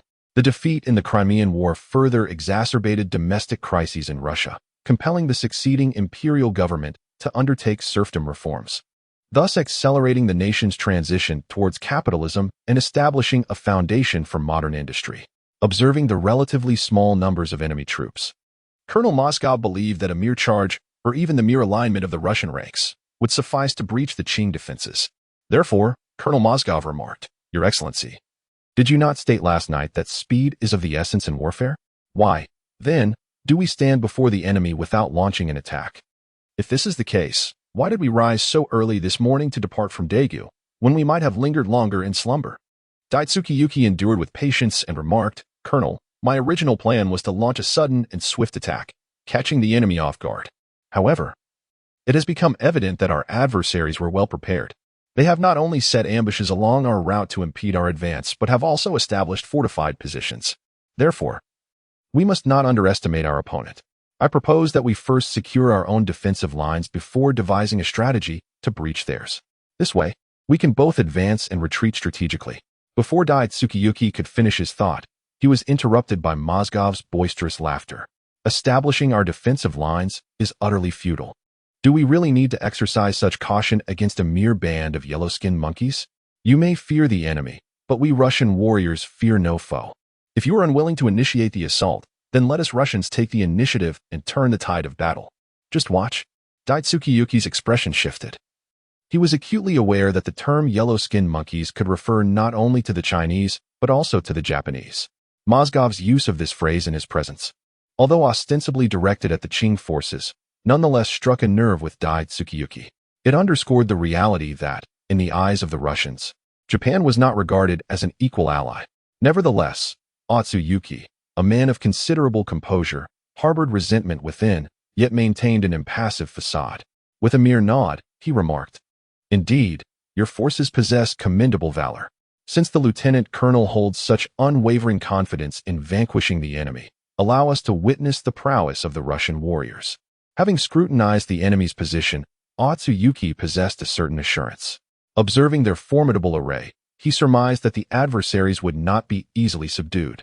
Thus, he deemed it advantageous for the Russian forces to initiate the assault. Should they successfully breach the enemy's defenses, it would be a boon. Conversely, should the Russian forces falter, their offensive would serve to gauge the enemy's strength, providing valuable insights for subsequent engagements. Consequently, Otsuyuki remained composed and readily acceded to Mozgov's request. The commanders of the other nations concurred, evidently desiring the Russian forces to assess the enemy's capabilities. Lieutenant Colonel Mozgov, lacking the intricacies of Otsuyuki's machinations, or perhaps aware of them yet unconcerned, entertained no further discussion. Victory for the Russian forces would render all considerations moot. In Mozgov's estimation, triumph was assured. Thus, with an air of arrogance, he proclaimed, "Excellent. I implore you all to assume the role of spectators. For the valiant warriors of Russia shall present a captivating spectacle of warfare." At that juncture, Otsuyuki inquired, "Might your esteemed forces require the support of our Japanese artillery? Should such assistance be desired, do not hesitate to request it. Our Japanese forces shall endeavor to provide unwavering support."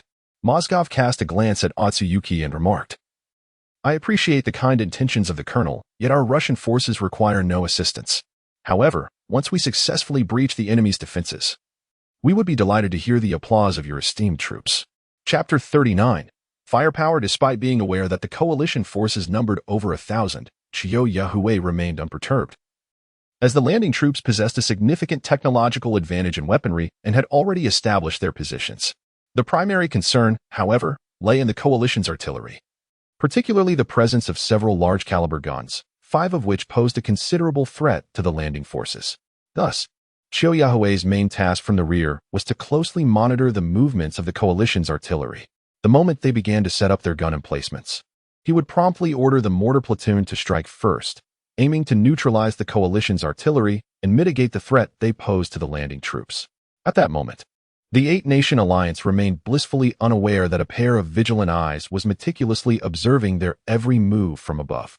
If one were to listen intently, a faint whirring sound could be discerned. Yet, all the attention of the coalition was fixated on the advancing Russian forces, oblivious to the danger looming overhead. In fact, even if someone had glanced upward to catch sight of the reconnaissance drone hovering above, it would have been a novelty to them, as in this era, not only had they never encountered such an aircraft, but they likely had never even heard of them.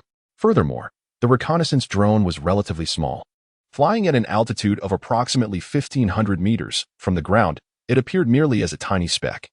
Mozgov gathered over 270 Russian soldiers to launch an assault on the landing forces' positions. This was nearly the maximum strength the Russian army could mobilize. Clearly, Mozgov intended to achieve victory in a single decisive strike, committing all available forces to breach the enemy's defenses. In his view, breaking through the enemy lines was not a daunting task and did not necessitate artillery support. Daju Yuki, who had suggested artillery assistance, merely aimed to claim a share of the glory for himself, unwilling to allow this honor to be awarded to the Japanese, who were equally of Asian descent. The Russian soldiers advanced from the Allied formation, arranging themselves into several horizontal lines, rifles in hand, as they moved toward the enemy's fortifications. At this juncture, the opposing positions were less than 3,000 meters apart. Even without binoculars, the scene was crystal clear. Consequently, Luo Yu promptly issued orders for his troops to prepare for battle. In truth, the soldiers had already made all necessary preparations, eagerly awaiting the Allied forces to enter their firing range. Squad leader Lu Tai, positioned to Luo Yu's left, remarked, "Isn't this imperialism a bit too audacious? They forego preliminary artillery coverage and charge straight at us, neatly lined up. Aren't they just presenting themselves as live targets?" Although such trench warfare is almost extinct in modern warfare, the fundamental combat simulations have not changed significantly. Generally, before deploying ground troops for an offensive, long-range strike weapons are used to obliterate the enemy's positions or defenses. In this era, artillery is employed, while in modern warfare, aircraft or missiles are utilized. Regardless, quoth Luo Yu, with Commander Chiu overseeing their artillery from the rear, we need only concern ourselves with the immediate enemy. I did not anticipate encountering the Russian army once more. It seems we are destined to cross paths, Lu Tai remarked. Indeed, the fighting nation lives up to its reputation, displaying a disregard for death and eschewing skirmish tactics. Luo Yu responded, skirmish tactics would not emerge until World War II. From now until World War I, linear formations, essentially firing squads, will prevail. Do you recall yesterday's battle? The Russian army advanced in parallel ranks. Turning to Lu Qilin, the platoon leader of the 1st Platoon of the 2nd Company on his right, he said, "Patience, Platoon Leader Lu. The Russian army must advance further before entering our range." Fortunately, Luo Yu had interspersed the soldiers of the 2 platoons in their deployment, and the relaxed demeanor of the soldiers of the 1st Platoon of the 1st Company had a stabilizing effect on the other soldiers. Lu Qilin exhaled, loosening his grip on the rifle's handle, and muttered, "Damn it, why are the Russians advancing so slowly? Are they not yet within range?" Lu Taidao, Squad Leader Lu, do you think that Mao Zhao is in a rush to be reborn? Even in a charge, one only accelerates during the final few hundred meters. If one were to start running from such a distance, they would tire long before reaching the position. Lu Qilin certainly understands these principles, however, as it is his first experience in actual combat. It is natural for him to feel anxious and restless, a common reaction among all new soldiers facing battle for the first time. Nevertheless, the distance of 3,000 meters is not overly long. The Russian forces swiftly advanced to about 500 or 600 meters from the position, and as they moved forward, the soldiers raised their rifles and fired to suppress the enemy's firepower. Instantly, the air was filled with gunfire, bullets raining down upon the landing troops' positions. Fortunately, the trenches and shelters constructed by the landing forces were quite robust, providing excellent cover for the soldiers. The Russian troops, in their chaotic firing, caused no casualties. At that moment, Luo Yu heard Chiu Yahui's voice in his earpiece. "Squad Leader Luo, the Russian troops are now within range. You may open fire." It turned out that an unmanned reconnaissance helicopter, capturing images from above, had accurately calculated the distance between the Russian forces and the position. Luo Yu was able to receive precise information from the command center. Thus, Luo Yu immediately issued the order, "Open fire." The first to strike against the Russian forces were 6 Type 95 light machine guns. Initially, the 2 platoons possessed a total of 12 Type 95 squad automatic weapons. However, under normal circumstances, the machine guns were divided into 2 groups for firing. This was because the barrel of the Type 95 could not withstand prolonged firing and required cooling intervals.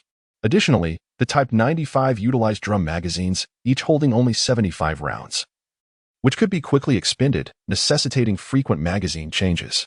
Therefore, to maintain continuous suppression and avert any lull in firepower, the machine guns were fired in rotation, provided a sufficient number were available.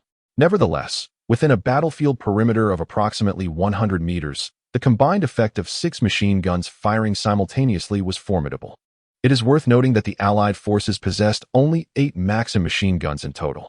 While the bullet potency and range of the Type 95 did not match those of the Maxim, the rate of fire was comparable, and the stability significantly surpassed that of the Maxim.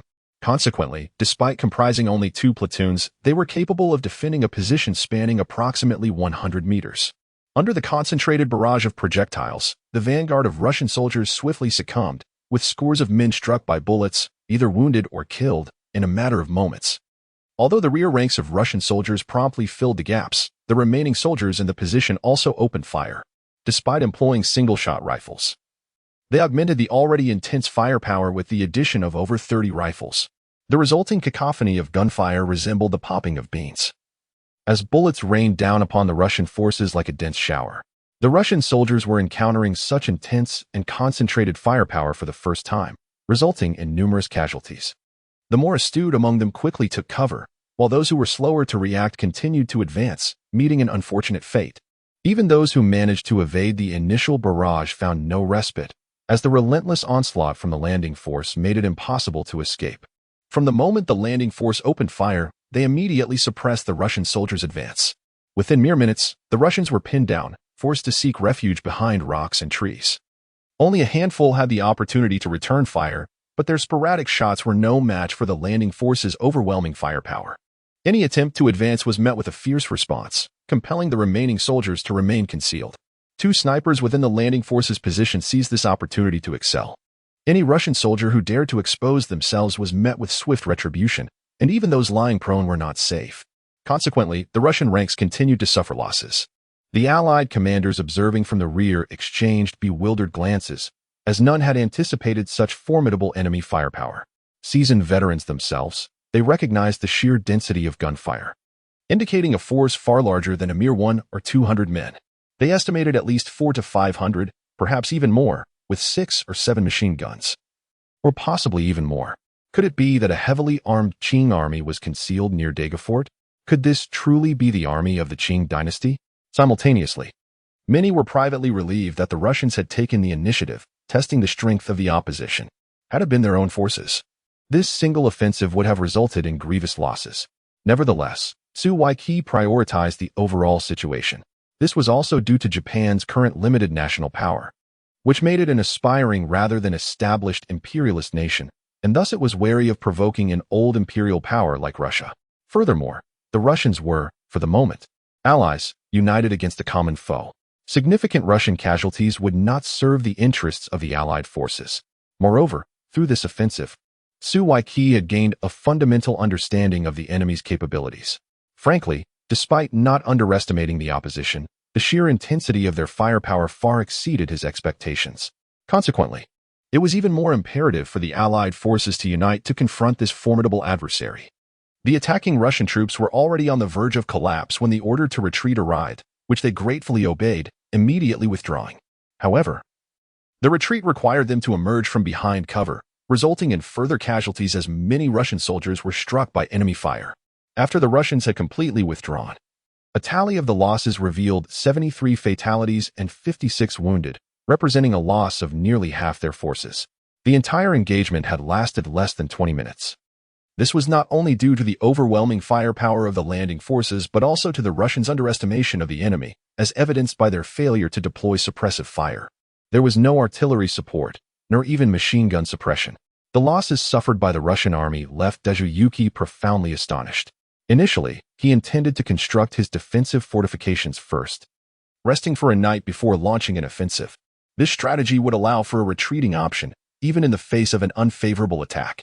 The coalition forces, positioned at Daegu-ko and Tianjin, with control over maritime supremacy, held the advantage for a protracted conflict. However, Dazuyuki was astute enough to refrain from deploying additional troops for an assault, recognizing that any nation's forces might not outperform the Russian army significantly. His decision was bolstered by the presence of another trump card, artillery. While the enemy's firepower had indeed been fierce throughout the engagement, they relied solely on machine guns and rifles, neglecting to employ artillery. This led Dazuyuki to surmise that the enemy might either lack artillery or possess it in scant numbers. The coalition had brought with them a total of 14 artillery pieces, which included 2 87mm Krupp guns, 3 70mm Krupp guns, and 9 47mm Hotchkiss rapid-fire guns. The Hotchkiss rapid-fire guns, classified as light artillery, while boasting a swift rate of fire, were characterized by their limited explosive power and short range. Typically mounted on naval vessels, they were designed for close-quarter engagements, targeting enemy ship's decks during ship-to-ship combat, a time when various navies retained tactics such as ramming and boarding. On the terrestrial battlefield, however, the Hotchkiss rapid-fire guns could merely serve to amplify suppressive firepower rather than provide substantial artillery support to ground forces. However, The 87mm caliber Krupp cannon and the 70mm caliber Krupp cannon serve as standard medium-caliber field artillery, although their numbers are not particularly substantial. Considering that the opposing force may lack artillery entirely, the coalition enjoys a significant advantage in this regard, which constitutes a pivotal element in Tsuyuki's strategy for a comeback. Nevertheless, these two types of artillery possess varying ranges. Both the 87mm and 70mm Krupp cannons have an effective range of approximately 7,000 meters, while the 47mm Hotchkiss rapid-fire gun only reaches around 4,000 meters. Consequently, Tsuyuki ordered the establishment of two distinct artillery positions, deploying 5 medium-caliber cannons to the right flank of the coalition's rear, adjacent to a small grove, at a distance of over 5,000 meters. This is the optimal range for these two types of artillery. In contrast, 9 47mm Hotchkiss rapid-fire guns were positioned in the front, approximately 3,000 meters from the main position, effectively utilizing them as large-caliber machine guns. The arrangement of the artillery positions requires careful consideration. It is not merely a matter of placing the guns in position. Alongside the artillery, the placement of shells is equally critical. An excessive number of shells cannot be stored at the artillery site, yet too few would also be detrimental, given that shells are classified as hazardous materials. The chaos that ensues during bombardment could lead to a catastrophic mishap if an explosion were to occur among the shells stored on site. Furthermore, the artillery positions are susceptible to enemy fire, increasing the risk of shells being struck. Conversely, if there are insufficient shells, it could hinder operational capacity and adversely affect the outcome of the conflict. Furthermore, the shells, whether positioned within or outside the emplacement, must be arranged methodically, facilitating ease of use and ensuring safety, a process that is considerably time-consuming and laborious. Despite comprising merely 5 artillery pieces, their deployment necessitates upwards of a dozen minutes. Naturally, for the amphibious forces, this duration proves sufficient. Qiao Yahue maintained constant vigilance over the coalition's artillery from within the command post. Previously, the coalition's cannons were situated in the rear echelon, beyond the range of the PP-89 100mm mortars equipping the landing forces. Upon observing the coalition relocating their artillery forward, Qiao Yahue concurrently directed the drone operators to compute the distance data of the coalition's artillery positions and commanded the mortar platoon to initiate an assault. The amphibious forces mortar platoon was, in effect, detached from the battalion's mortar company, constituting a battalion and regimental level support weapon. However, in contemporary nations, the predominant caliber for battalion and regimental level mortars is typically 120mm, owing to their enhanced destructive capability. Platoon and company-level mortars generally feature an 82mm caliber, characterized by a lighter overall weight, facilitating ease of transport by personnel. The People's Liberation Army, PLA, remains among the minority of armed forces that continue to employ 100mm mortars as their primary battalion and regimental-level support weapon, equipping only a limited quantity of 120mm mortars. The reasons are not particularly complex. The 120mm caliber mortars are vehicle-mounted, and prior to the fleet's crossing, the People's Liberation Army had not fully achieved motorization. The 100mm caliber mortar represents the limits of human portability. Nonetheless, the 100mm caliber mortar is inherently superior to the 82mm caliber mortar. Consequently, only fully motorized units within the PLA are equipped with the 120mm caliber mortars, while other non-motorized units are limited to the 100mm caliber mortars. The landing forces comprise the Marine Corps, which are not a motorized unit. Thus, they are equipped with the PP-89 100mm mortar. However, on the current battlefield, the 100mm mortar proves to be quite suitable, as its range of 5 to 6 kilometers falls well within the operational capacity of the 89-style 100mm mortar and facilitates mobility for the mortar units. By this time, the mortar platoon had already prepared, and upon the command of Qiao Yahue, the soldiers swiftly shouldered the mortars and proceeded to the pre-established artillery positions. The setup of mortars is significantly simpler than that of standard artillery, and with the assistance of unmanned reconnaissance helicopters providing precise data, it took just over 5 minutes for 3 PP-89 100mm mortars to be assembled and calibrated. Upon receiving readiness reports from all 3 mortar teams, the platoon leader, Li Wanfei, promptly commanded, "Fire!" Boom, boom, boom. The 3 mortars discharged almost simultaneously, their muzzles erupting with brilliant sparks, followed by a wisp of smoke. In the vicinity of the coalition's artillery position, a series of 3 explosions erupted in quick succession. One shell struck the forest, severing several large trees. Another landed approximately 40 meters in front of the position, while a third exploded about 10 meters to the left and in front of the artillery emplacement. Though the nearby soldiers experienced a powerful shockwave, the shells did not directly hit the position itself. Furthermore, the 5 medium-caliber cannons were outfitted with steel shields, which effectively deflected the majority of shrapnel and debris, resulting in minimal damage to both the artillery and its crew, with only a few soldiers sustaining injuries from ricocheting stones.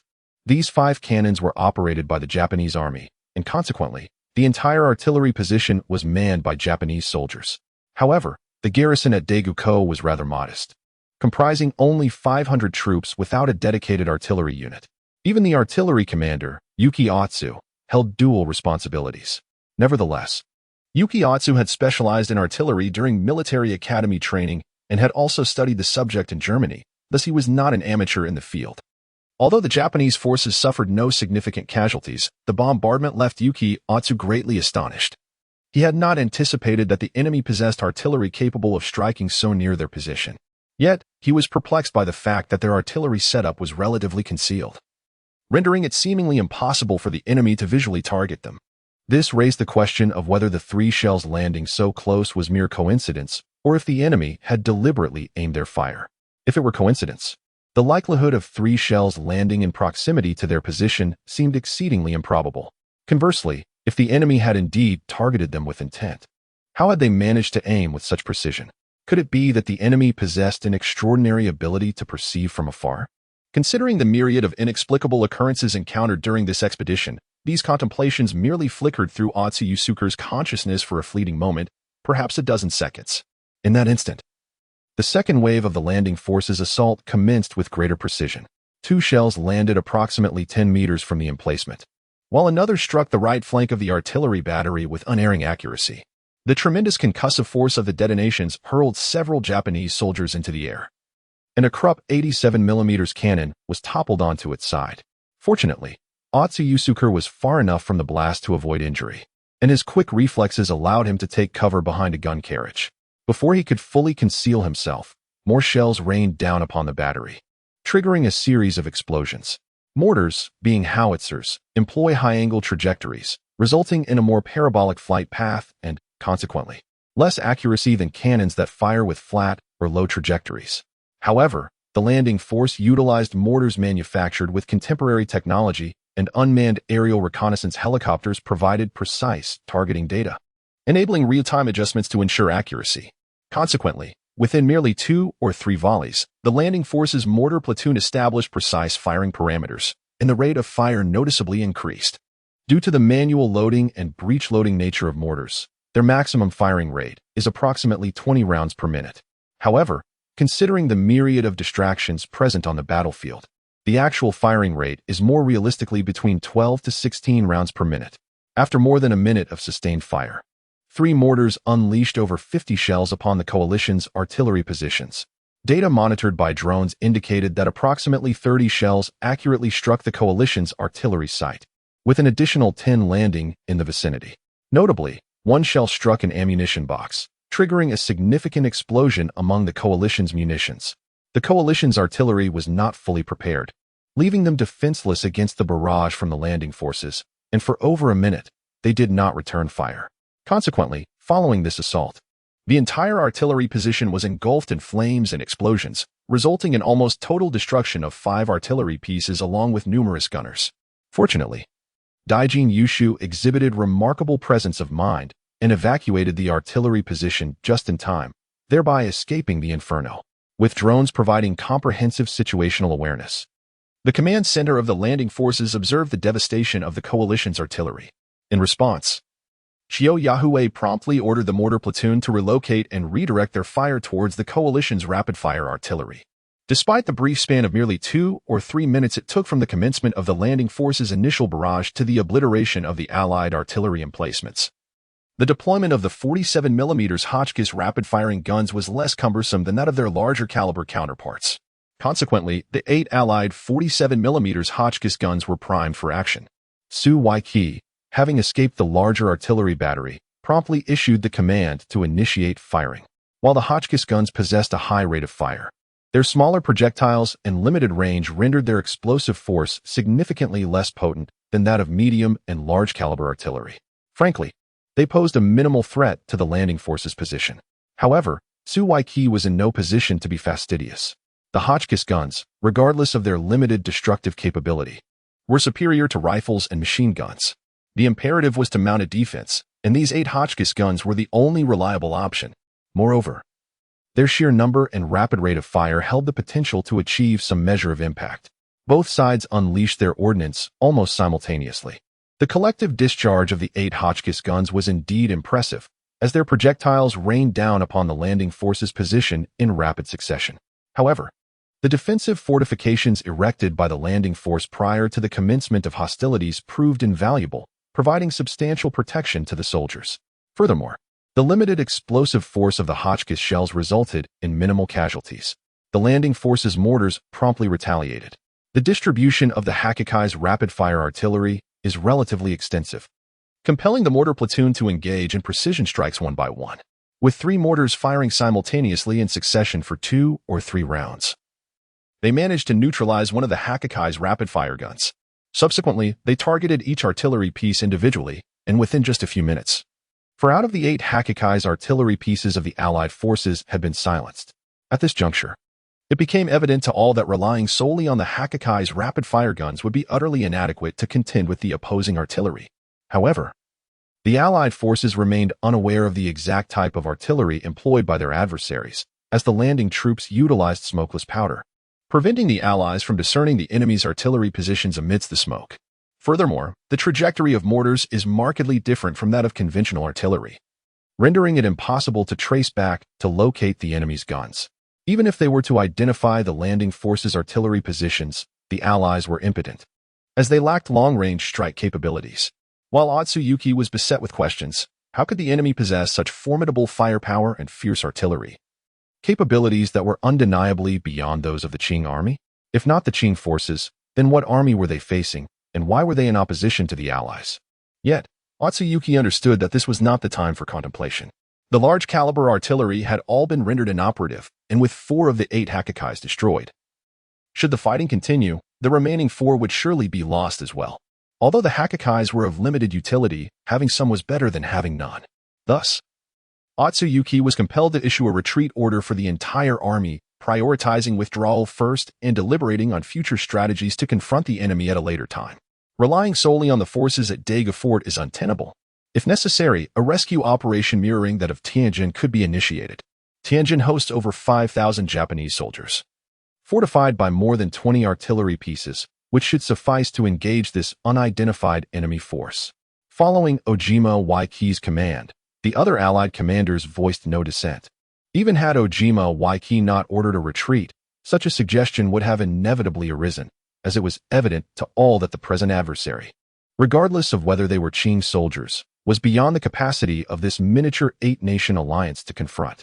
Consequently, upon Ojima Weiki's directive, the remaining 4 Hotchkiss rapid-firing cannons were the first to withdraw, followed by the retreat of the other Allied forces.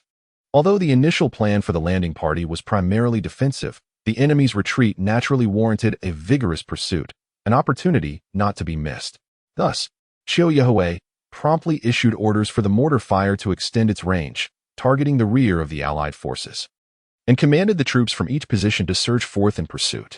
The landing party sustained no fatalities, with only 17 soldiers wounded, 8 of whom suffered severe injuries rendering them unfit for further combat. Though their lives were not in danger, and they were expected to recover fully after approximately 10 days of treatment, the initial battle of the landing troops yielded significant victories, igniting a fervor throughout the entire army. The diverse array of captured rifles was particularly noteworthy, featuring an eclectic assortment including the British Lee Enfield No. 1, the American Krag J. Jensen M. 1892, the French Lebel M. 1886, the German Mauser G98, the Russian Mosin-Nagant M. 1891, the Japanese Type 30 Murata, and the Italian Mannlicher Carcano, among others. Each of these weapons is a classic in its own right within the annals of history. Among the soldiers, there were many enthusiasts of firearms who, upon encountering these antique rifles, were naturally captivated. They eagerly sought out their preferred models, closely examining them, manipulating the bolts, aiming, and mimicking the actions of shooting and stabbing, almost as if preparing to fire. As word of the victory reached Hijiawan village, the villagers erupted in joyous celebration. Prior to the conflict, uncertainty loomed over them. They were apprehensive about whether the landing forces could triumph over the coalition. The myth of the invincibility of foreign powers had been deeply ingrained in their consciousness for decades. Although Luo Yu had previously led his troops to defeat the Russian forces and the landing troops had introduced the marvel of aircraft, anxiety still pervaded the village upon hearing of the coalition's advance toward Hijiawan. Many residents had already made preparations to flee. However, upon witnessing the captured prisoners brought into the village, along with the seized rifles, vehicles, and livestock, the villagers were finally convinced of the reliability of the landing troops. With their presence in the village, the fear of foreign invaders dissipated entirely. Chapter 42. The fleet embarks around 6 in the evening. The Admiralty of the Expeditionary Fleet received triumphant news from the landing forces. Though detailed results were yet to emerge, a significant victory was assured. Despite nearly 6 hours remaining before the fleet's departure, the news of triumph invariably invigorated morale, particularly on the eve of battle. It not only bolstered the fleet's spirits but also ignited the soldiers' resolve, lest they be outdone by the landing forces. At this juncture, the officers and men of each vessel were engrossed in preparations for the impending night combat. Beyond scrutinizing the warship's armaments and equipment systems, they seized every moment for slumber. Given that the battle was slated to commence at midnight, potentially stretching through the night, or even longer, ample rest was imperative to ensure sufficient energy for the ensuing conflict. Consequently, the soldiers aboard each ship took turns resting and sleeping. Aboard the Kunming warship, the 3 members of the Admiralty were far from idle. Despite the battle plan's prior formulation, Xiao Bohai and Xiao Jianjun remained apprehensive. They were currently engaging in wargaming exercises, simulating the battle's progression, hoping to identify any shortcomings in the plan and devise countermeasures to secure victory with minimal sacrifice. As the political commissar, combat was not Qin Zheng's primary concern. Instead, he was contemplating the work to be undertaken following the capture of Daguku and the subsequent landing of troops. Although this task had been delegated to the accompanying government personnel during the daytime conference, complete reliance on them was imprudent. He needed to cultivate his own insights and strategies. Although soldiers are not permitted to intervene in political matters, it does not imply that they lack understanding of politics. Qin Zheng harbored certain thoughts on how to establish a stronghold. The passage of time, though arduous, gradually unfolded through the alternating rhythms of rest and work. After dining in the evening, the 3 men took turns to rest for a brief while, conserving their energy for the impending night battle. At 11:30, they were promptly awakened by the sentinels. Following a brief ablution, they convened in the command room, taking their respective seats. Captain Shang Jifeng of the Kunming ship reported that the vessel was fully prepared and ready for departure at any moment. Upon hearing Shang Jifeng's report, Xiao Bohai nodded and instructed, connect with the other ships and inquire about their readiness. Under the starlit sky, the Kunming ship was the first to set sail, heading northwest, followed in succession by the Yeyang, Sanya, Xiangyang, Huaihua, and Shangbeichen ships, maintaining a distance of 800 to 1,000 meters between each vessel. To ensure the fleet's secrecy, all ships extinguished their exterior lights, gradually vanishing into the darkness. Despite the illumination provided by the stars and moon, the sea was far from pitch black. However, visibility did not exceed 100 meters, rendering navigation effectively blind. Should danger arise, evasion would be nearly impossible. Nonetheless, the route had already been meticulously surveyed by unmanned reconnaissance aircraft, and each ship had activated its maritime and aerial search radars. The sea was devoid of any obstacles, thus allowing the fleet to navigate through the night as if it were daylight. Though illuminated, the command center of the Kunming warship found its crew engrossed in their duties. Subdued murmurs occasionally broke the silence, yet a general air of solemnity pervaded the room, punctuated only by the staccato of keyboards and the digital notifications of computers. Such somberness is customary before a major engagement. Despite being China's most technologically advanced surface vessel, the Kunming's relatively brief service history meant it was still in its shakedown phase, primarily undergoing testing and training. Its practical experience paled in comparison to other warships. This repatriation operation marked the Kunming's maiden long-range mission, let alone its first experience in actual combat. While the other vessels also lacked combat experience, they operated with established systems and equipment, and had participated in numerous military exercises and anti-piracy escorts in the Gulf of Aden. Xiao Bohai and his companions exchanged occasional glances, refraining from conversation. Not that they lacked topics, but all preparations for the impending battle were complete. Post-battle matters were extensive, yet none felt inclined to discuss them, preferring to wait until after the engagement. Amidst this heavy atmosphere, the Kunming's nautical charts continuously signaled the fleet's gradual approach to the designated combat zone. The WZ-2000 drone, inspired by the American Global Hawk, features a V-tail, a turbofan engine atop its aft fuselage, and boasts exceptional stealth capabilities. Nevertheless, the WZ-2000, diminutive in stature, measuring 7.5 meters in length with a wingspan of 9.8 meters, possesses a more limited range, endowing it with an endurance of merely 3 hours, an operational ceiling of 18,000 meters, and a maximum velocity of 800 kilometers per hour. Albeit, the WZ-2000 drone's functionalities are broadly analogous to those of the Global Hawk, housing within its proboscis satellite communication apparatus, thermal imaging cameras, and synthetic aperture radar, thereby enabling the provision of real-time battlefield imagery, electronic intelligence, and the execution of reconnaissance and surveillance missions to the command center via satellite under all diurnal and nocturnal conditions. Its reconnaissance data is transmitted externally via satellite communication antennae ensconced within the nasal fairing. Furthermore, it is capable of rocket-assisted takeoff and parachute-assisted landing, rendering it apt for deployment as a shipborne reconnaissance drone. The Kunming vessel, however, is not outfitted with imaging radar. Thus, the identification of naval vessels is typically predicated on electronic signals and radar reflection signatures. Contemporary naval vessel designs predominantly incorporate partial radar stealth characteristics, while a minority adopt full stealth configurations, resulting in attenuated radar reflection signatures. The majority rely on electronic signals for vessel identification. Given the profusion of electronic equipment aboard modern warships, without which functionality would be severely compromised. However, in this epoch, electrical consumption on naval vessels is confined to illumination, and radar stealth designs are non-existent. Conversely, owing to the abundance of gun barrels and masts, these serve as conspicuously discernible targets for radar signals. During the day, the fleet dispatched drones to reconnoiter the 8-nation alliance warships anchored at Daegu Port. The primary objective was to gather radar signatures from each vessel and transmit them to the Kunming's mainframe. Subsequently, the Kunming compared the radar scan signals with its existing database, corroborating the data with aerial surveillance from the WZ-2000 drones to ascertain the precise location of each vessel berthed at the pier. At that moment, 47 vessels of various types were harbored at the Daegu port, comprising 22 warships. These vessels were arranged according to their respective nations, spanning a distance of over 2,000 meters. The Russian contingent was the most substantial, with 11 ships in total, including 6 warships. Japan followed with 7 ships, 2 of which were warships. Had the transdimensional fleet not decimated the Japanese cruising fleet, Japan would have likely possessed the largest naval presence. The 6 warships gradually decelerated and came to a halt on the sea surface. Signalman Liu Chunliang on the Kunming reported that the fleet was approximately 24 kilometers from the pier.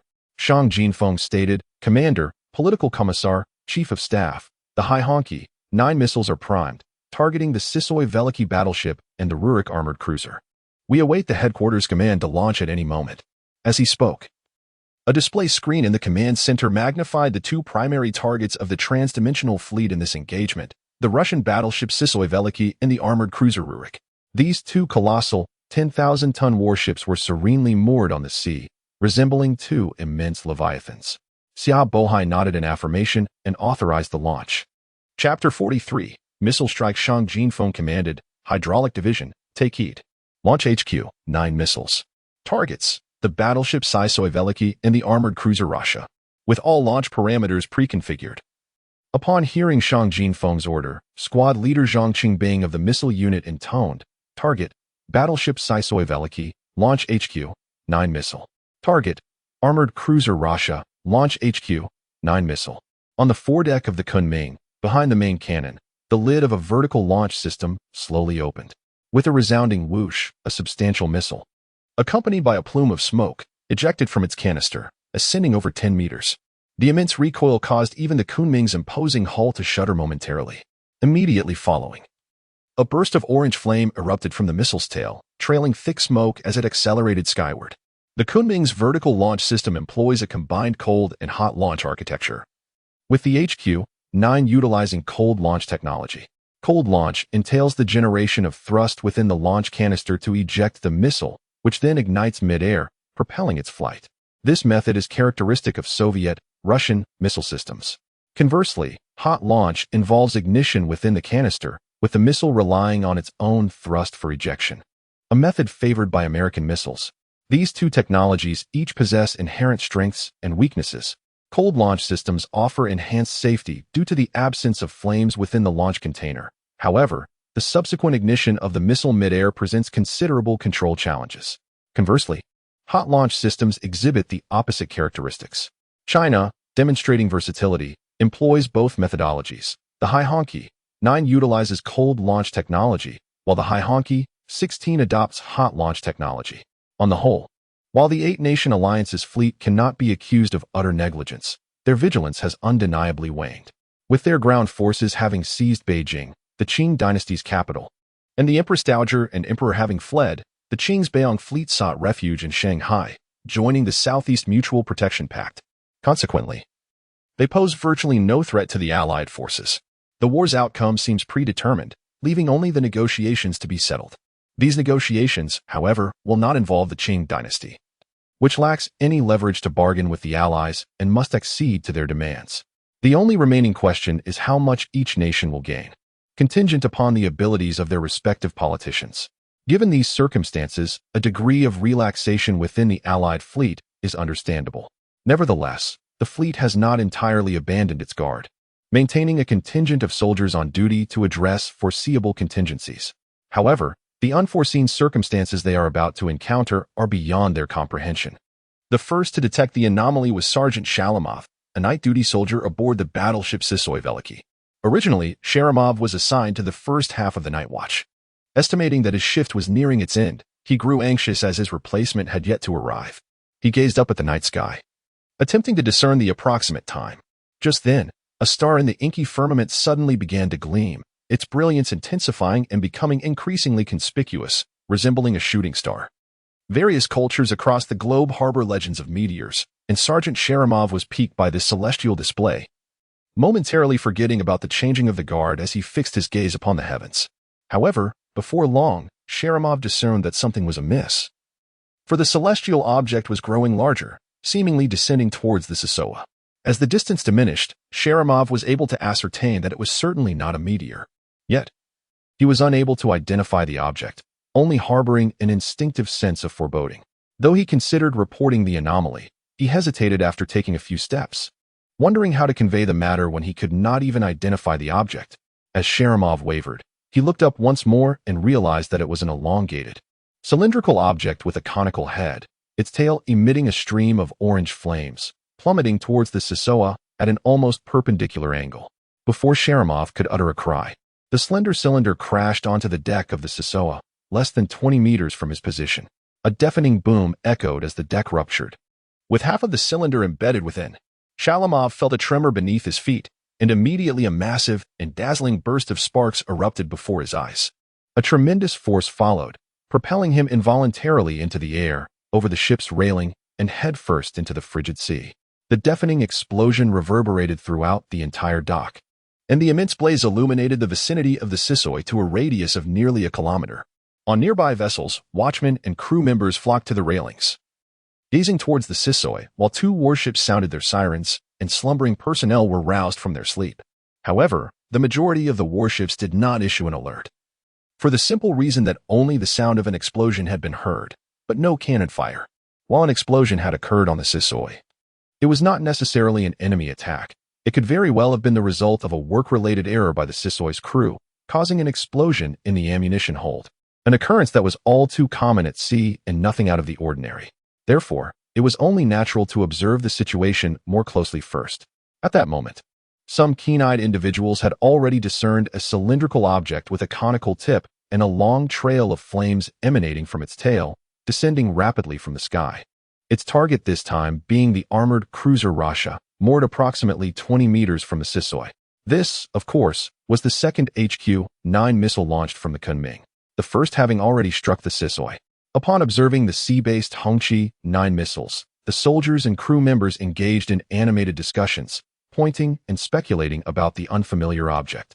However, when the Hongqi-9 struck the Russian armored cruiser with a tremendous explosion, the scene mirrored the earlier chaos aboard the battleship Shisui. Witnessing this unfolding event, even the dimmest minds grasped the reality of an enemy attack. The long, cylindrical object, belching fire from its rear, was evidently a weapon employed by the adversary. Likely a novel form of artillery. As the alarm bells blared, their piercing shrieks resonated across the dock, intermingled with shouts in various languages. Enemy attack! Enemy attack! An assault is upon us! Arise, all of you! The enemy is striking! Prepare the fires! Prepare the artillery! Panic ensued across the fleet and transport vessels. As soldiers and crew scrambled from their quarters, many neglecting to don their uniforms properly, hastening to their posts. Officers convened in the command center, while lookouts ascended the observation platforms, scanning for enemy ships. Gunners frantically removed protective coverings from the cannons, diving into the turrets to adjust angles and load shells. In the boiler room below deck, a dozen shirtless soldiers tossed shovels of coal into the furnace, while others fervently fanned the flames beside the boiler. Certainly, while the warship may be immobilized, its artillery remains operational, allowing it to retaliate despite the dire circumstances. The watchmen and fire control operators, however, gaze out upon an expanse of impenetrable darkness, rendering visibility non-existent. Suddenly, the command room erupts in jubilant cheers, not merely for the successful strike on the enemy vessel, but also as this marks the Kunming's inaugural engagement in actual combat, dispelling the somber atmosphere that had pervaded prior to the conflict. Amidst the revelry, the trio at the command center maintains their composure, refraining from outward displays of elation. Xiao Bohai instructed, "Have the drone relay the footage so we can assess the impact of the Hai Hongqi-9 missile." Before long, the display screen illuminated with images of two Russian vessels struck by the Hai Hongqi-9 missile. The flames had significantly subsided, yet the damage remained discernible without night vision enhancement. Both ships exhibited substantial breaches on their decks. The gap on the shell is centrally located, while the Rusky bore a leftward breach, along with a considerable section of its hull obliterated. The trio at the command center scrutinized the footage for several minutes, before Xiao Jianjun remarked, "The results appear promising, yet it seems insufficient to sink these two warships. Another missile will likely be necessary." Xiao Bohai nodded in agreement, stating, "This is to be expected, as the Hai Hongqi-9 is not primarily an anti-ship missile, and both vessels are of a displacement exceeding 10,000 tons, significantly larger than the Kunming, hence a single missile cannot suffice for their destruction." Xiao Jianjun proposed, "Then let us switch to the Yingji-83 for this next attempt." Captain Xiao ordered, "Direct the Xiangyang warship to launch a YJ-83 missile, targeting the Sisof. Direct the Huaihua warship to launch a YJ-83 missile, targeting the Russian. Both launches will be guided by the Kunming warship." Chapter 44, Missiles and Shells, Part 1. Footage of the HQ-9 missile striking the Russian vessel was simultaneously transmitted from the Kunming warship to all other ships. The officers and crew aboard the other vessels experienced a surge of morale upon witnessing this event.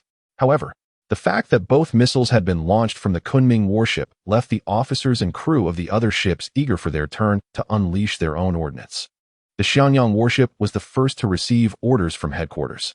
Excitement coursed through the vessel as the captain exuberantly pumped his fist twice before immediately instructing the ship's missile department to prepare for the launch of a YJ-83 anti-ship missile. Because the missile launch was to be guided by the Kunming warship, the Xianyang warship was spared much of the preparatory work. It was only necessary to input the trajectory data transmitted from the Kunming into the ship's missile launch system. The actual tracking and guidance after launch would be handled entirely by the Kunming warship, making it a fire-and-forget operation. Thus, upon the captain's command, a dense cloud of smoke and flame erupted from the four-unit, inclined missile launch box at the rear of the Xianyang warship.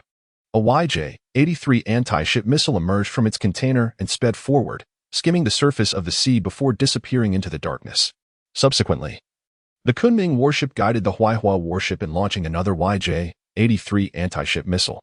The YJ-83 anti-ship missile is a subsonic missile with a relatively slow flight speed. Moreover, it flies at a low altitude, skimming the sea surface. As a result, it was detected by numerous coalition soldiers as it entered the vicinity of the Daga forts. Although the nature of this weapon remains enigmatic, the soldiers of the coalition are acutely aware that it is far from benign. Many of them shouted in alarm, "Here it comes! Here comes the incendiary shell!" Suddenly, two resounding booms echoed as two YJ-83 anti-ship missiles struck their respective targets, each making contact with the port side of two Russian vessels. The warhead of the YJ-83 is a hybrid of semi-armor-piercing and high-explosive types. While the distinction between armor-piercing and penetrating projectiles is merely a matter of terminology, they represent two fundamentally different classes of munitions. Penetrating projectiles rely primarily on propellant to launch at high velocities from the barrel, with their kinetic energy designed to breach armor and obliterate targets. Their characteristics include elevated initial velocity, extended direct-range capabilities, and remarkable accuracy.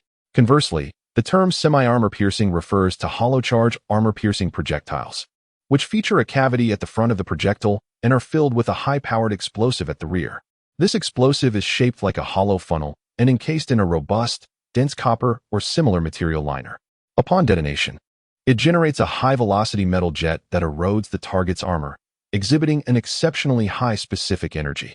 Once the armor is penetrated, the resulting armor-piercing jet and metallic fragments inflict lethal damage upon the occupants and the target within.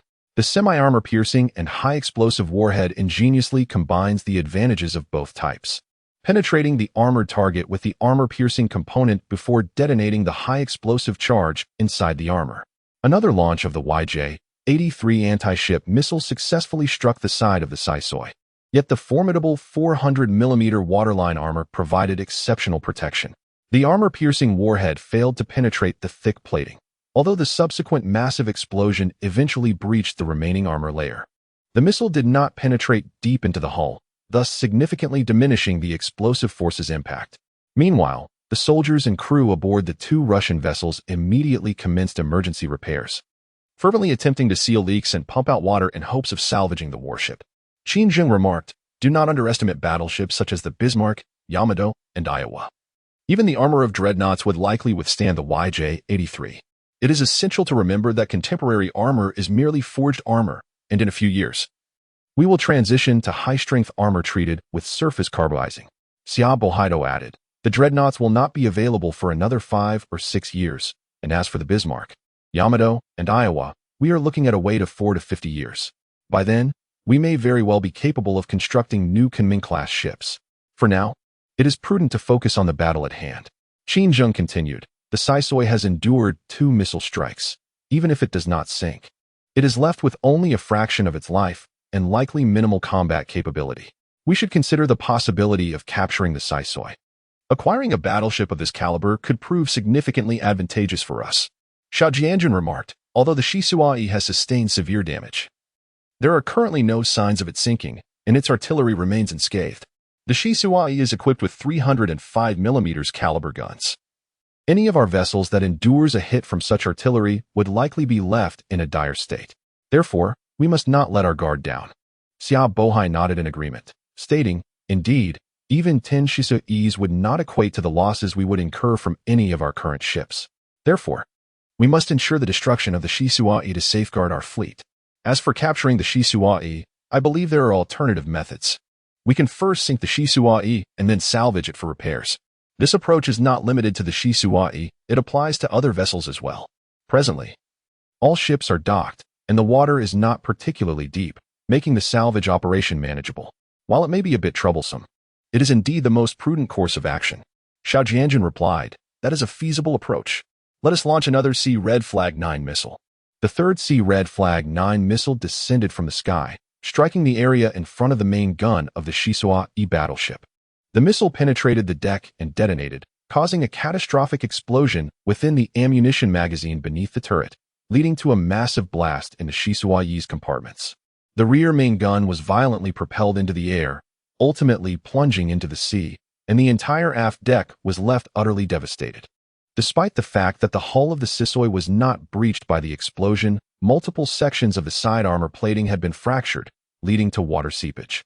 Although the crew members endeavored to pump out the water and make repairs, the pervasive nature of the leaks, coupled with the suboptimal proficiency of the Russian naval personnel, rendered their efforts futile. Another significant factor was that the Russian soldiers who perished in the initial engagement at Hejaiwan village all originated from the Sisoi. Furthermore, over 100 personnel were reassigned from the Sisoi to orchestrate the Allied forces' assault on Hejaiwan village, thus depleting the ship's complement by more than a fifth. Consequently, during this critical emergency response, there was a palpable dearth of manpower. As a result, the rate of water ingress surpassed the rate of drainage, causing the Sisoi to gradually succumb to the encroaching water and inexorably sink. Concurrently, the armored cruiser Russia, positioned nearby, had already listed and settled on the seabed. However, owing to the relatively shallow depth of the harbor, the Russia did not completely submerge. A substantial portion of its deck was inundated by the seawater. Approximately 20 minutes later, as the fleet entered the range of artillery fire, Xia Bohai initiated the sequence by commanding the Kunming to activate its phased array radar for comprehensive surveillance of the maritime and aerial domains, while simultaneously directing the Yiyang and Sanya to maintain vigilant readiness. As the distance shrinks to 10 kilometers, it inevitably places one within the firing range of the coalition's artillery. Presently, the Allied fleet boasts over 20 naval guns with calibers exceeding 200 millimeters. Although the two largest vessels, the Shisoa-E and the Ruskich, have largely lost their combat effectiveness, approximately 15 guns of this caliber remain operational. Notably, the British armored cruisers Orlando and Allura each mount a twin 234mm caliber naval gun, while the German protected cruisers Hansa and Hertha are equipped with two single 210mm caliber guns. For the traversing fleet, these armaments pose a significant threat. Despite the obscured visibility of night and the limitations of artillery accuracy at such distances during this era, the possibility of errant hits cannot be entirely dismissed. The Kunming is heralded as the second generation of China's Divine Shield, analogous to the United States Aegis-equipped Arleigh Burke II-class guided missile destroyers, signifying a Chinese variant of the Aegis system. The term shield does not imply an exceptionally robust armor, but rather refers to the powerful phased array radar on board, capable of comprehensive and unobstructed surveillance of aerial targets within its operational domain, primarily focused on missile defense. It is also equipped with a highly capable computing system and data links, enabling it to identify dozens, if not more, of missile targets simultaneously. This system directs the ship's own defensive missiles as well as those of other vessels within the fleet, effectively providing an invisible shield of protection for the warship. In contrast to the antiquated passive phased array radar employed by the United States Aegis destroyers, the Kunming vessel, being a cutting-edge warship, is equipped with a more sophisticated and powerful active phased array radar, thus presenting a technological advantage over its counterpart. However, the American Aegis destroyers possess a wealth of combat experience, whereas the Kunming has yet to undergo the crucible of actual warfare. Nonetheless, in this temporal context, the Kunming finally seizes an opportunity to showcase its capabilities. Activating the phased array radar essentially transforms artillery shells into missiles for monitoring purposes. Chapter 45, Missiles and Shells, Part 2. The concept of treating artillery shells as missiles may appear absurd at first glance, yet it is entirely feasible from a technical standpoint. The artillery calibers of this era are significantly greater than those of later years, with shells such as 305mm and 234mm being comparable in size to modern small missiles. For instance, the diameter of the YJ-83 missile is 360mm, while the diameter of the Hongqi 7 missiles installed on the Xiangyang and Huaihua vessels is merely 156mm in terms of shape. There is little distinction between shells and missiles. Moreover, the initial velocity of artillery during this time typically ranges from 700 to 750 meters per second, equivalent to approximately 2 to 3 Mach, with terminal velocities around 500 to 550 meters per second, or about 1.5 to 1.6 Mach. In comparison, the YJ-83 is a subsonic anti-ship missile, achieving a terminal velocity of around 1.3 Mach, while the speed of conventional supersonic missiles is approximately 2 Mach, with terminal velocities ranging from 3 to 4 Mach. Thus, in terms of velocity, the differences are not substantial. The trajectory of artillery shells is relatively flat, which can also be likened to missiles flying just above the sea. Thus, it is theoretically justifiable to regard the large-caliber shells of this era as missiles. Generally speaking, the air defense and anti-missile systems of modern naval vessels are stratified into 4 distinct tiers.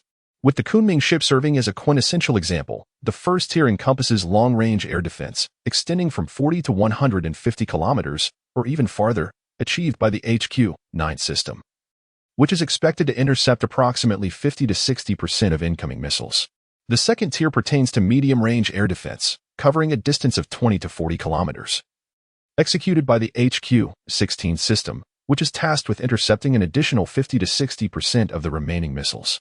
The third tier involves short-range air defense, spanning 5 to 15 kilometers, carried out by the HQ-10 system, which addresses any missiles that have evaded the earlier layers of defense. The fourth tier consists of close-in defense, operating within a range of 5 kilometers, managed by close-in weapon systems designed to intercept the final, elusive threats.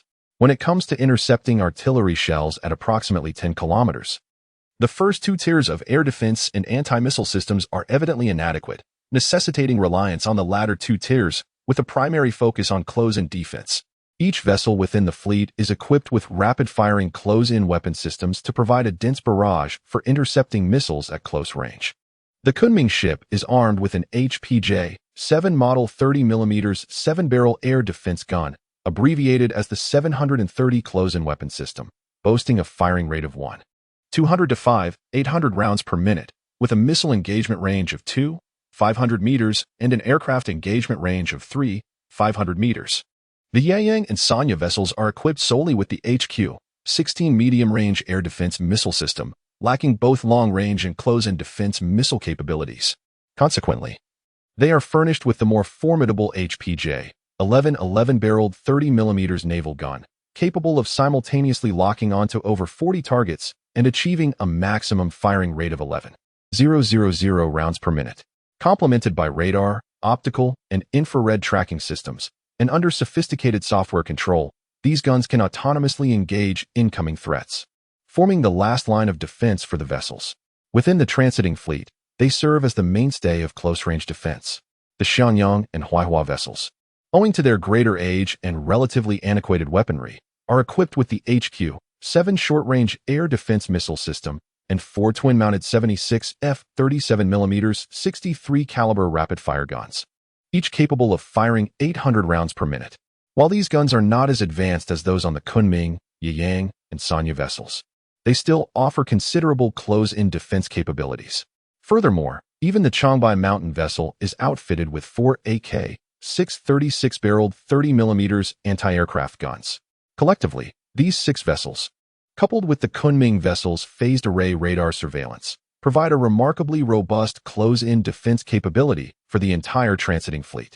Considering that the 8-nation alliance fleet's artillery would struggle to achieve accurate targeting, the probability of their shells hitting the transiting fleet is exceedingly low, with perhaps only 1 or 2 shells managing to strike. Therefore, the transiting fleet's current close-in defense capabilities are fully capable of intercepting any incoming threats. Having fortified the fleet's defenses, Xia Bohai then commanded the Kunming, Xiangyang, and Huaihua vessels to unleash a barrage upon the 8-nation alliance warships anchored at the docks, while the Yayang and Sanya ships were tasked with close-range defense and intercepting any fleeing vessels. Upon the issuance of the order, the Kunming took the initiative, directing its fire towards the Sisoi, which was still struggling valiantly, despite the headquarters' assessment that the Sisoi had largely lost its combat capabilities. The Russian soldiers aboard had not surrendered hope and were tenaciously attempting to salvage the warship. Consequently, although the vessel was gradually succumbing to the depths, it had not yet been declared entirely lost. For the transdimensional fleet, prudence dictated that additional salvos be delivered to ensure the Sisoi's complete demise. A distance of 10 kilometers presented an ideal range for the Kunming's HPJ-38 single-barreled 130mm naval guns, affording a hit probability exceeding 80%. Irrespective of diurnal or nocturnal conditions, the Kunming unleashed 5 successive shots at the Sisoi, resulting in 2 direct hits, both impacting the warship's deck structures, along with 2 near misses and a single errant shot. While the Sisoi's side armor boasted a thickness of up to 400 millimeters, the armor protecting its deck structures was considerably weaker, generally below 100 millimeters, with the exception of the command center and turrets. Furthermore, the deck was already marred by 2 large breaches. Consequently, the 2 projectiles that struck the Sisoi wrought havoc upon the deck, inflicting grievous casualties upon the Russian soldiers toiling there, scattering dismembered limbs and body parts. The damage inflicted by the two near-miss shells on the vessel Qing it was considerably more severe, as the ship's hull already suffered from multiple leaks. The near-miss detonated underwater, exerting pressure from the water against the warship, primarily affecting areas below the waterline. Consequently, this resulted in further misfortune for Qing, exacerbating its condition. The leaks intensified, and after the rescue personnel came under bombardment, their efficiency significantly diminished. This reciprocal decline hastened the sinking of Qing. The dock's shallow waters meant that it soon grounded, rendered immobile, with seawater nearly engulfing the deck. Captain Volkov had no choice but to order the evacuation of all crew members from the vessel. Meanwhile, the Kunming ship relentlessly pursued its targets as the Xiangyang and Huaihua ships also engaged in combat, directing their fire towards their respective objectives. The main engine of the Kunming had already designated targets for the two ships. The first target for Xiangyang was the American vessel Newark, a large warship displacing 7,000 tons, which outweighed 3 Xiangyang ships combined. Among the foreign fleets anchored at Daegu, it ranked third after Qing and the Russian vessel. However, despite its considerable tonnage, Newark was merely a protected cruiser, with armor primarily situated near the waterline, leaving much of the rest inadequately protected or even unarmored. Although the dual 100mm naval guns of the Xiangyang ship may not match the firepower of the Kunming's 130mm guns, they are still formidable enough to target a protected cruiser like the Newark. Consequently, the Xiangyang unleashed a barrage of 10 rounds, resulting in 5 shells striking the Newark, 3 near misses, and 2 that fell wide. The side of the Newark was breached with 2 gaps measuring approximately 4 to 5 meters wide, leading to the tragic loss of dozens of soldiers within its compartments. On deck, 2 shells also struck, resulting in over 10 casualties and the destruction of 2 secondary guns. However, the Newark, being a large protected cruiser, sustained damage yet remained operational. Captain Smith, faced with the dire situation, had no immediate solutions at hand and could only urge the boiler room to expedite the boiling of water to initiate the steam engine. The crew tasked with stoking the boiler had been tirelessly shoveling coal into the furnace without pause, their brows drenched in sweat and faces smeared with soot. Nevertheless, to propel a vessel of 7,000 tons requires approximately 12,000 horsepower, and heating the boiler's water to boiling point is not an endeavor that can be swiftly accomplished. Meanwhile, on the Huaihua ship, participating in its first combat mission, the crew's initial target was the French cruiser Pascal. With a displacement of under 4,000 tons, the Pascal boasted neither robust armor nor formidable firepower, with a waterline armor thickness of merely 150 millimeters. The officers and men aboard the Huaihua were filled with excitement, meticulously taking aim and firing with great precision. Due to the immobilization of the Pascal, Captain issued the command to fire the ship's cannons in a single-shot mode rather than in rapid succession, striving to ensure the precision of each shot. Remarkably, the Hunan's accuracy was astonishingly high, achieving 7 hits out of 7 attempts, all striking the Pascal. The Pascal could scarcely withstand such an onslaught, suffering extensive damage to its hull, with 2 significant breaches torn open on its port side. The deck was in disarray, engulfed in flames, and casualties among the crew were numerous. Water surged violently into the ship's interior, throwing the damage control teams into disarray, rendering them incapable of sealing the breaches. Observing this, Captain Han completely abandoned any thoughts of self-rescue and ordered the crew to abandon ship. Consequently, the Pascal became the 3rd warship to be sunk in the Allied fleet. At this juncture, the Kunming had already dispatched the Sisoi, and its next targets were the 2 British vessels, Orlando and Aurora. Although these warships were not particularly large, displacing only 600 tons, they were armored cruisers with waterline armor reaching 254 millimeters and equipped with a dual-mounted 234 millimeter cannon. They posed the greatest threat to the fleet, second only to the Sisoi and the Russian vessel. Thus, in the operational plan, both of these warships were assigned to the Kunming for engagement. The Kunming ship's initial strike targeted the Allura, with the first 2 shells successfully hitting the vessel's flank. However, the robust armor provided substantial protection, resulting in minimal damage. At that moment, the Orlando, docked beside the Allura, suddenly unleashed a thunderous barrage with shells soaring across thousands of meters, crashing into the sea and erupting into towering columns of water over 10 meters high. In response, the artillery aboard the Allura also commenced fire. Chapter 46. Sinking. At this juncture, The docks at Daguku had descended into chaos. Several warships had been struck, with the number exceeding 10. Due to the dense mooring of the vessels, some errant shells did not go to waste. Instead, they fortuitously struck other warships. Additionally, the near misses damaged not just one vessel, but several surrounding ships were adversely affected. A number of warships were engulfed in flames, illuminating the dock with a fierce glow, rendering the chaos somewhat visible. Although all warships were igniting their engines, they remained far from being ready to set sail. With only the shallow draft gunboats of around 1,000 tons capable of quick mobilization. However, despite their immobility, the warship's artillery could still engage in counterattacks, ensuring they were not merely on the receiving end of the assault. The suddenness of the attack, coupled with the initial shock inflicted by the missile strikes, left the Allied forces momentarily stunned. Consequently, not a single ship thought to return fire during the crucial interval following the missile launches, until the sinking of the Russian vessel. The Sisoi also suffered severe damage. It was only then that the soldiers aboard some of the warships finally awakened to the gravity of their situation. They promptly removed the protective covers from the cannons, repositioned the artillery, and loaded the shells. Simultaneously, others ascended to the lookout tower. Once everything was in place, they confronted a grave dilemma. Where was the enemy? Despite the raging infernos on both the Sisoi and the Russian ship, the flames illuminated merely a few hundred meters in the pitch-black night. The effective range for nocturnal combat was approximately 1,000 meters. Beyond that, it devolved into blind firing. The soldiers at the lookout scanned their surroundings, but alas, outside the flickering light, they could perceive only an expanse of darkness, utterly failing to locate the enemy vessels. Consequently, confusion reigned among the sailors. Where could the enemy be?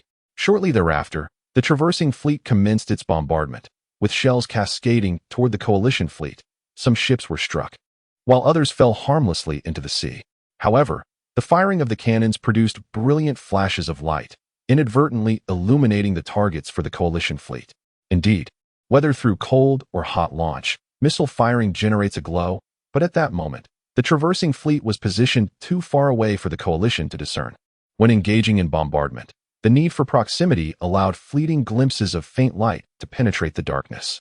Though these flickers resembled distant stars, each flash heralded the imminent arrival of shells upon the coalition fleet, thereby confirming the enemy's location for the beleaguered sailors. Despite the ability to discern the positions of enemy vessels, the coalition's ships found themselves utterly incapable of gauging the distance to these foes under the cloak of night, rendering accurate targeting impossible. In stark contrast, the adversary seemed unaffected by the darkness, relentlessly bombarding the coalition fleet with a remarkable precision that was nothing short of astonishing. Their strikes were either direct hits or near misses, leading even the soldiers aboard the two British ships to concede that the Royal Navy might not boast such an extraordinary rate of accuracy. This situation, however, fostered a misleading impression among the British sailors aboard the two vessels, suggesting that the enemy ships were not far away, perhaps within 2,000 to 3,000 meters. Otherwise, such a high hit rate would be implausible.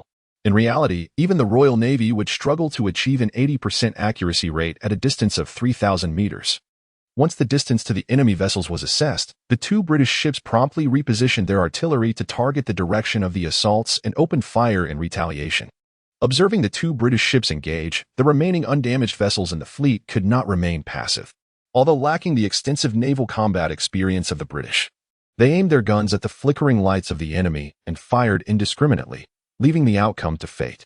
The coalition's counterfire, while stirring considerable columns of water upon the sea's surface, fell short of the crossing fleet, remaining over 2,000 meters away and posing no significant threat. Nevertheless, each shell fired by the coalition was meticulously monitored by the phased array radar aboard the Kunming ship, with computer calculations displaying the trajectories of the projectiles in real time. Having observed the trajectory of the artillery shells on the display screen, Xiao Bohai, Qin Zheng, and Xiao Jianjun were greatly relieved. It appeared that the Allied forces posed no credible threat to the transdimensional fleet. By this juncture, the engagement had persisted for approximately 30 minutes. 5 warships of the Eight-Nation Alliance had been sent to a watery grave, following the demise of the Russian vessels Sisoi and Rasha and the French ship Pascal. The American cruiser Newark and the Italian vessel Elba had also been vanquished. The British ships Orlando and Aurora, along with the German cruisers Hansa and Hertha, had each sustained multiple hits. Despite their valiant efforts to return fire, they were utterly incapable of altering the course of the battle. Although the larger and medium-sized warships remained incapacitated, several shallow-draft gunboats had managed to ignite their boilers, generating steam to power their engines and initiate movement. Furthermore, as the transdimensional fleet had concentrated its ordnance on the larger vessels, the smaller gunboats had largely escaped unscathed, with only a few errant or near-miss shells causing damage to the Russian gunboat Kiliak and the Austrian vessel Zenta. Consequently, the operational gunboats began to depart the docks. Foremost among these were the British shallow-draft gunboats Fame and Algerine, which weighed anchor and steered away from the piers. They commenced firing their guns while advancing towards the transdimensional fleet, evidently intending to disperse the fleet's firepower and provide cover for the larger, crippled warships. At this juncture, the deployment of two small warships, each displacing merely 1,000 tons, undoubtedly constitutes an exceedingly perilous endeavor, verging on the brink of folly. From this perspective, the British Navy undeniably merits its reputation as the most formidable naval force of this era, demonstrating audacity and resolve in the face of overwhelming adversity. Such courage and determination cannot merely stem from a disregard for mortality. However, not all small warships possess the same valor and tenacity as their British counterparts. Upon the activation of the three Russian vessels, Gilly, Korean, and Beavers, along with the French ship Lion, there was an immediate abandonment of the squadron, as they hastily retreated from this tumultuous arena. In contrast, the German vessel Iltis and the American ship Challenger boldly followed in the wake of the two British ships. Nevertheless, the movements of the Allied naval forces were entirely within the purview of the fleet's command. The Kunming ship promptly relayed the maneuvers of the Allied vessels to the vigilant Yiyang and Sanya ships, issuing commands to intercept the fleeing enemy ships, ensuring that none would escape. Having been mere spectators for nearly an hour, the crew aboard the Yiyang and Sanya ships began to feel a sense of restlessness, particularly as they observed the Kunming, Xiangyang, and Huaihua ships unleashing a barrage upon the docked Allied vessels, achieving a series of significant victories. If it had been solely the Kunming ship, it might have been acceptable, for it stands as the Chinese shield, the leader of the Navy, commanding respect. Yet, the prowess displayed by the Xiangyang and Huaihua ships, which traditionally served as subordinates to Yiyang and Sanya, further deepened the discontent among their crews, who were left to languish in inactivity. Undoubtedly, the leadership of both vessels comprehended that the combat capabilities of the Yiyang and Sanya ships paled in comparison to the comprehensive prowess of the Kunming. Furthermore, in terms of artillery power, they did not measure up to the Xiangyang and Huaihua, placing them in a rather awkward position, caught between inadequacy and unattainability. However, the Yiyang and Sanya are, after all, two technologically advanced warships. Despite their evident limitations, they undoubtedly possess their own utility, and thus, efforts were made to reassure the officers and crew aboard, urging them to remain patient and await their opportunity. At long last, the moment the two warships had been anticipating arrived. The spirits of the crew aboard the Yiyang and Sanya soared as they launched their respective assaults. The Yiyang was the first to confront the two British ships, when the distance between them narrowed to approximately 5,700 meters. The Yiyang opened fire on the HMS Algerine. Although the 76mm artillery aboard the Yiyang was not particularly effective against larger vessels, it was more than sufficient to engage these smaller, unarmored warships of around 1,000 tons. The rapid rate of fire and high accuracy of the 76mm guns made them ideally suited for such engagements. Consequently, the Yiyang unleashed a tempest of cannon fire, striking the Algerine with 21 hits and near misses of 5 within a mere 30 seconds, leaving the British sailors aboard disoriented and bewildered, unable to fathom how they were being targeted with such precision despite navigating in darkness. However, the British soldiers aboard the Algerine had no time to ponder their predicament, for such relentless bombardment was beyond the capacity of their modest vessel to withstand. Before long, it succumbed to the depths of the ocean. In less than 2 minutes, before the Algerino was completely submerged, the Yiyang swiftly turned its artillery towards the Femme, unleashing another barrage. The Femme, having just witnessed the Algerino's devastating demise, found itself reeling under a similar tempest of fire. Shortly after the Algerino's sinking, the Femme followed suit, descending into the ocean's depths. Simultaneously, as the Yiyang neutralized the Algerino and the Femme, the Sanya launched two HQ-16 missiles, targeting the fleeing Russian vessels, the Gilyak and the Korean. Despite lacking phased array radar, The Sonya's fire control radar possessed ample capability to independently guide the HQ-16 missiles, negating the need for guidance from the Kunming and enabling autonomous operation. This self-sufficiency was the rationale behind the command's assignment of these two Type 054A frigates to patrol, surveil, and intercept. The two HQ-16 missiles struck the Gilak and the Korean in succession. These diminutive warships, each under 1,000 tons, proved unable to withstand the HQ-16's assault, resulting in their sinking. Remarkably, the entire engagement transpired in under 10 minutes. The Yayang and Sanya each achieved 2 victories, while the sunken vessels were of modest size. These were tangible accomplishments. In contrast, the Kunming, Xianyang, and Huaihua expended nearly an hour and 5 missiles to sink an equal number of ships. Consequently, the crews of the 2 frigates were elated, erupting in applause and promptly setting their sights on other smaller vessels. The new book has been uploaded for a month, garnering over 30,000 clicks and securing a place in the new book rankings of the channel, currently standing 4th in its category. I am quite pleased with this achievement, as I honestly did not anticipate such success within the first month. I would like to extend my heartfelt gratitude to all the readers for their support. I am particularly thankful to the reader who cast the first mobile support vote for this book, which marks its inaugural additional reward. I sincerely hope this reader can leave a comment in the review section so that the author may know their identity.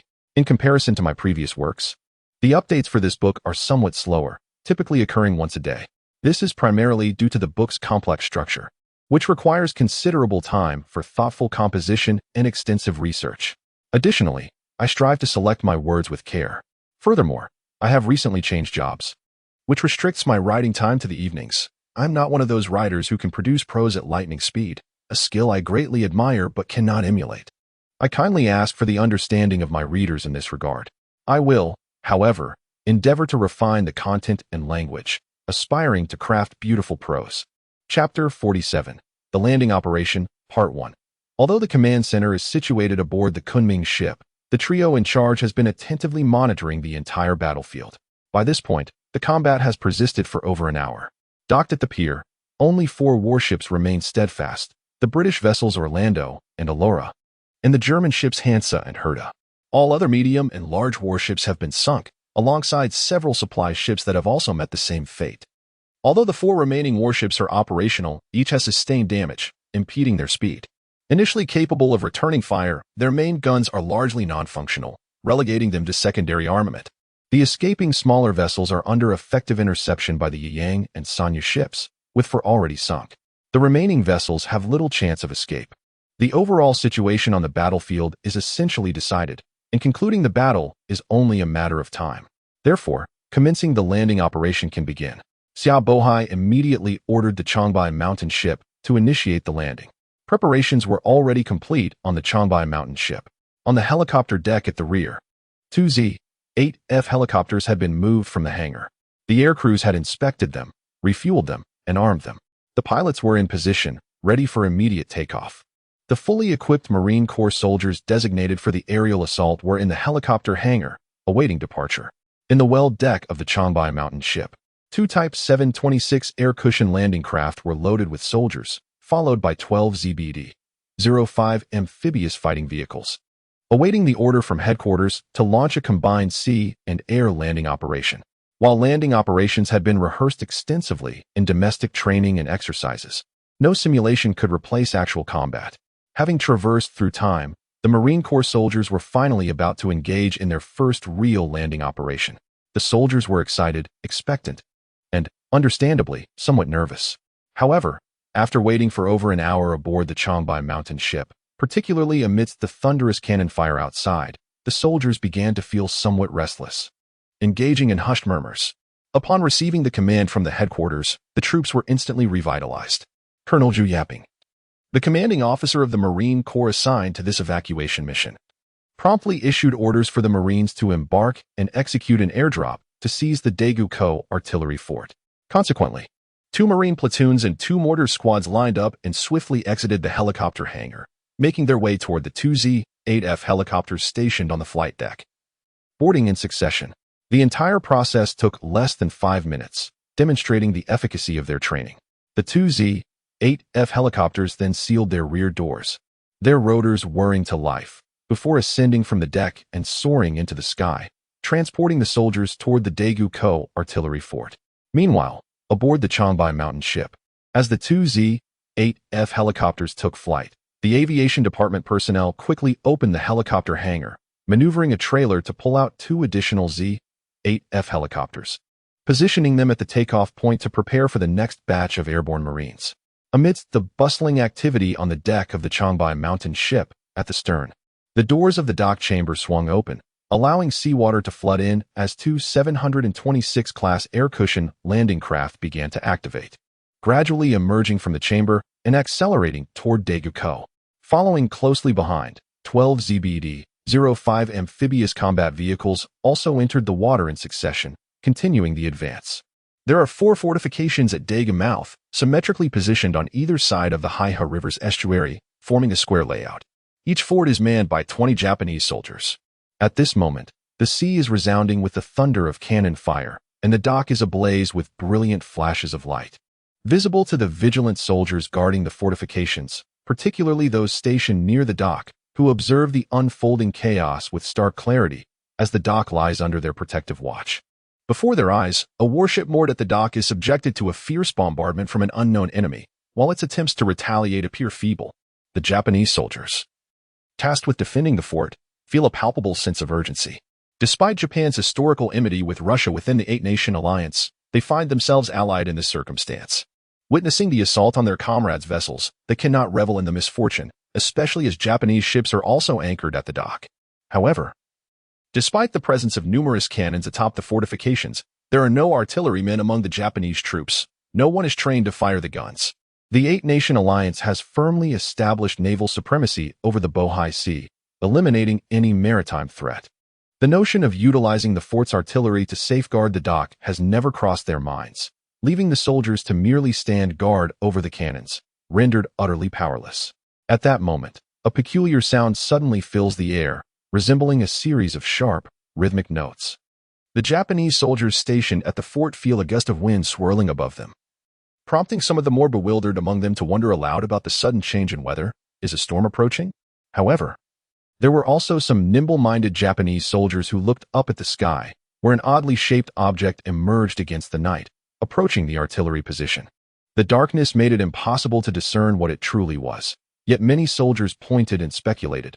What could this be? How can it fly without wings? Indeed, it was an unprecedented sight. Could it be a monster, perhaps akin to the dragons from Chinese legends? But how could such creatures exist in this world? Even if dragons were real, they would surely belong to Japan and not appear in China. Amidst the soldiers' bewildered discussions, a sudden flash of light erupted from beneath the creature, unleashing a torrent of bullets. The Japanese soldiers atop the artillery, caught off guard, had no time to evade. The bullets' rapid velocity left them no chance for escape. Consequently, many fell lifelessly upon the artillery platform.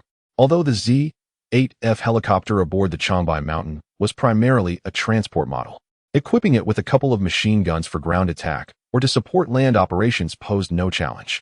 In an alternate reality, all military transport helicopters or utility helicopters could be armed. The Z-8F's fuselage and sides are fitted with hardpoints for mounting machine guns, rocket launchers, air-to-air missiles, and other armaments.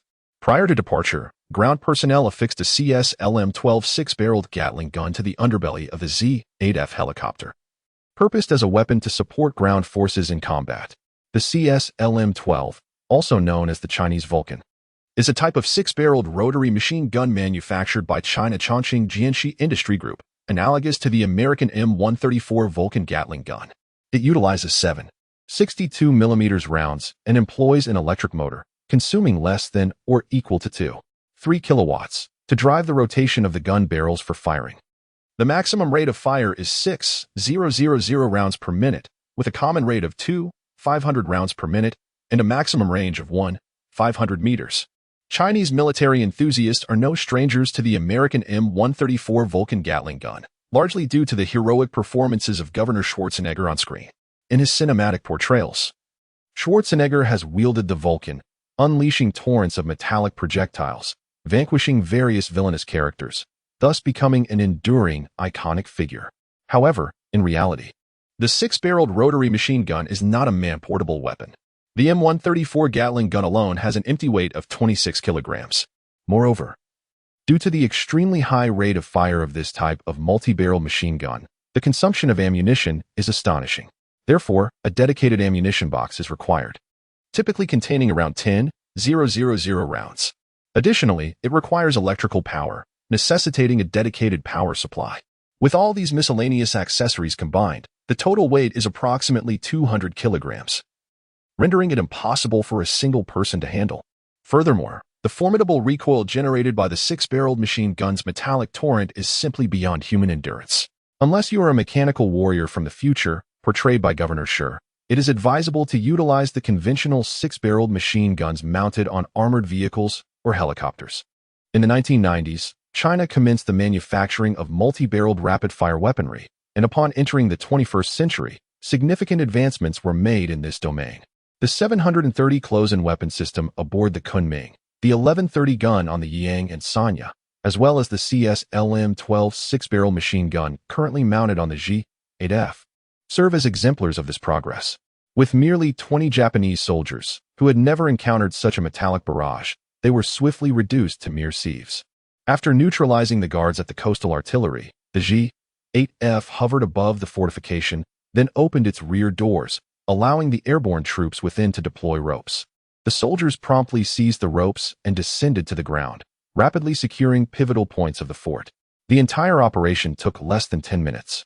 As a Marine platoon and a mortar squad successfully landed on the artillery position, effectively taking control before they even had the chance to fire a single shot. The airborne assaults on the other three artillery positions proceeded with equal success, following a largely similar pattern, encountering minimal resistance during the descent. Consequently, the airborne forces effortlessly captured the Daegu fort. This situation arises primarily from the insufficient number of troops guarding the artillery fortifications. Each fortification is manned by merely 20 soldiers, rendering it impossible to adequately defend such an expansive structure.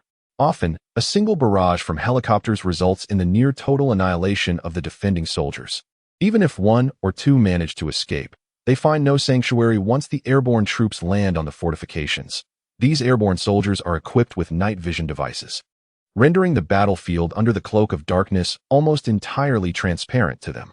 Moreover, the method of airborne landings employed is decidedly avant-garde for this era, where no significant amphibious operations had previously occurred, let alone tactics reminiscent of celestial maneuvers. Consequently, not a single defender managed to flee. All were eradicated by the airborne troops, while the landing forces sustained no casualties. Chapter 48, The Amphibious Assault, Part 2. Approximately 20 minutes after the airborne forces completely seized the Daegu fortifications, two hovercraft grounded on the southern bank of the Haihe River. Soldiers from 4 companies disembarked from the hovercraft, joining the forces that had captured the southern bank fortifications. The commander of the Marine Corps, Zhu Yaping, stationed aboard the Changbai mountain vessel, oversaw the amphibious operation, while another battalion commander was responsible for on-site command. The fleet comprised 2 Marine battalions, with Colonel Zhu Yaping commanding the 5th Battalion and Colonel leading the 9th Battalion. Both held the rank of lieutenant colonel. However, Zhu Yaping's promotion to this rank preceded that of, which afforded him the command of the Marine Corps. The division of responsibilities for this amphibious operation dictated that Zhu Yaping would command from the rear, while would engage directly on the battlefield. However, did not disembark with the airborne troops, but rather landed by hovercraft, since the dock at Daegu is situated on the southern bank of the Haihe River. Upon learning that the airborne forces had effortlessly captured the battery, subsequently ordered both hovercraft to land on the southern bank. Once ashore, reorganized the troops, leaving 2 squads at each battery for defense, and notified the armored units still at sea to make their way to the shore and promptly advance toward the dock, as the command center of the 8-Nation Alliance was located there. At this juncture, the naval battle at the dock was nearing its conclusion. All fleeing vessels had been intercepted by the Yang and Sanya ships, resulting in the sinking of 7 vessels and the capture of 2 others. Among the larger warships, only the British ship Orlando and the German ship Hansa remained afloat, while all other naval vessels had been sunk, alongside 14 transport ships. The reason Orlando and Hansa had not yet succumbed to sinking was not due to their strength, but rather the mercy shown by the fleet, which hoped to capture these 2 cruisers for their own use. Moreover, both Orlando and Hansa were battered and bruised, with their main guns completely destroyed. rendering them virtually powerless in combat. Most of the ground forces of the Eight-Nation Alliance stationed at Daeguko had participated in the assault on Hijiawan village, leaving only a scant 20 soldiers to guard the dock. Naturally, they were no match for the landing troops, who easily seized control of the command center held by the Eight-Nation Alliance at Daeguko, as the resistance offered was almost negligible. Although numerous naval soldiers managed to reach the shore, regrettably, those armed were few and far between. After all, who would bear a firearm while leaping into the sea? Naturally, they proved no match for the landing forces, and by the time they reached the land, they were utterly exhausted and disinterested in further combat. Consequently, amidst various demands for surrender, the soldiers of the Eight-Nation Alliance raised their hands in capitulation. With only a scant few resisting, those who did were swiftly eliminated by the landing troops. Thus, the landing forces effortlessly secured the dock. The battle unfolded with such remarkable ease, far exceeding expectations, prompting an urgent report to the headquarters regarding the progress of the landing troops and a request for the subsequent operational strategy. The response received was to hold their position and await the arrival of the armored units, which would then commence bombardment of the vessels moored at the dock. In truth, at this juncture, the conflict was effectively concluded. There was no necessity for coastal artillery fire, as the Navy could easily sink all the ships anchored at the dock.